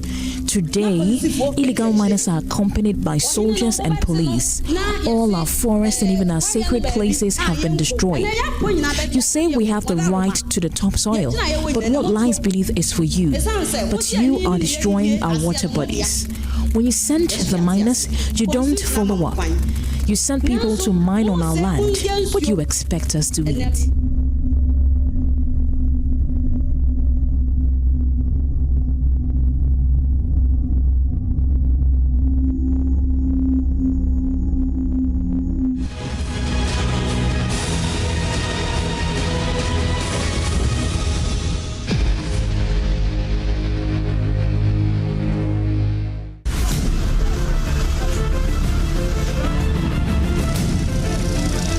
Mining can create jobs and mining can generate wealth, but it cannot and must not do so at the expense of damaging the very environment that produces the riches. Some of us are complicit, we are benefiting from it, and some of us, we know, we just keep quiet and suffer quiet.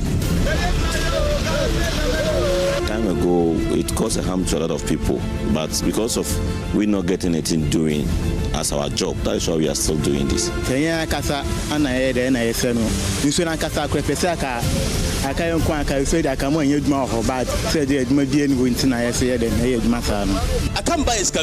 But the ministers and the MPs, you can do that. So we are saying,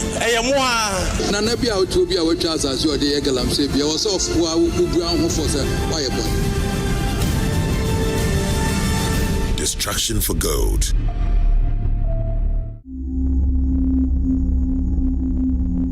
At Wasa Dadieso in the western region, we encountered one of such mining expeditions at the edge of the town, very close to the main road. A bird's eye view revealed deep excavation in the town. They call it Wasaman mining. We were not allowed to film close to the ground. The leader of the mining group, a middle-aged woman, popularly called Auntie Simpo, followed by some men, told us their work there is illegal. She told our news team they've paid 85,000 cedis in attempts to regularize their work.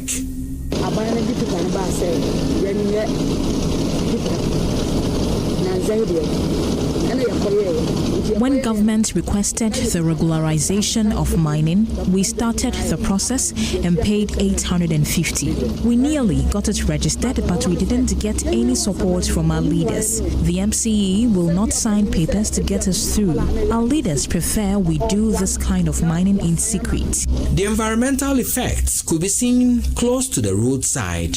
Streams of mining residue flow down from the alluvial washing bays on the hill close to the main road.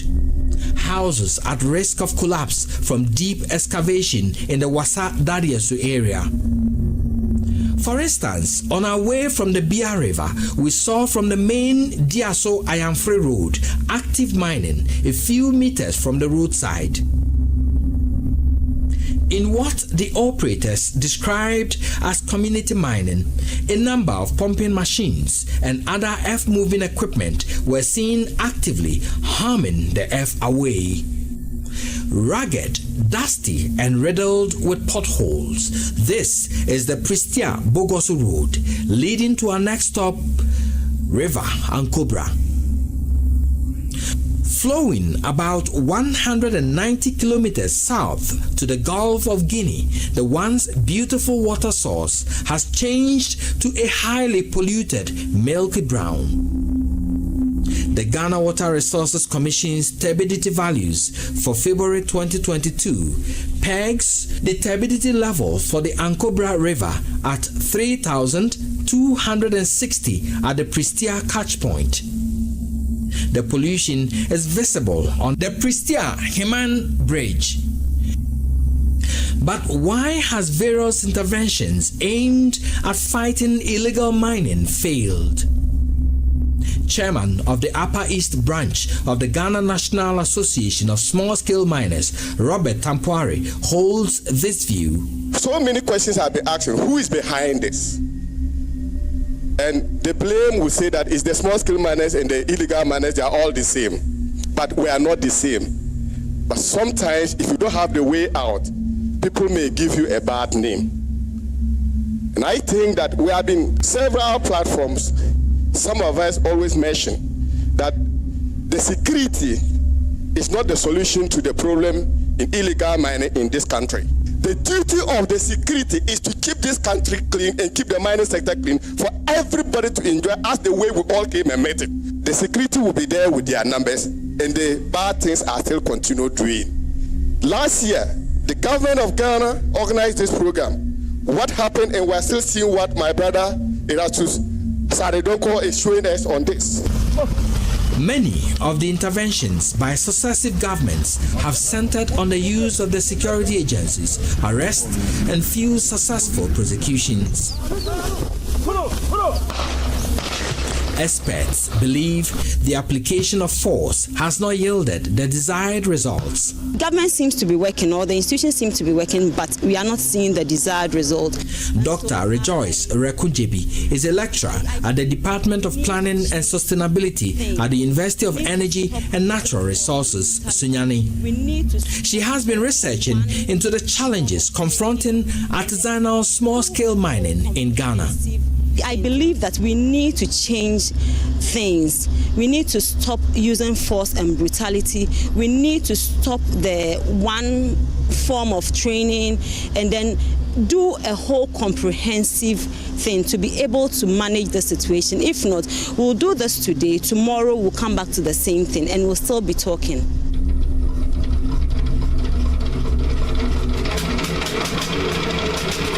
This machine was introduced by the Chinese. It's called the Shanfang. When mounted on a raft, miners are able to mine directly on a water source. They use it to dig and wash samples directly from the riverbed.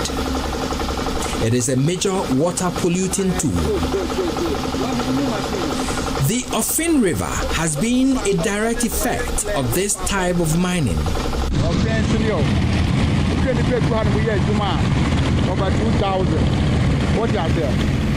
The river is now a pale shadow of itself, looking lifeless. So this is the Ofin River. And it will shock you to know that this used to be very, very clean. But now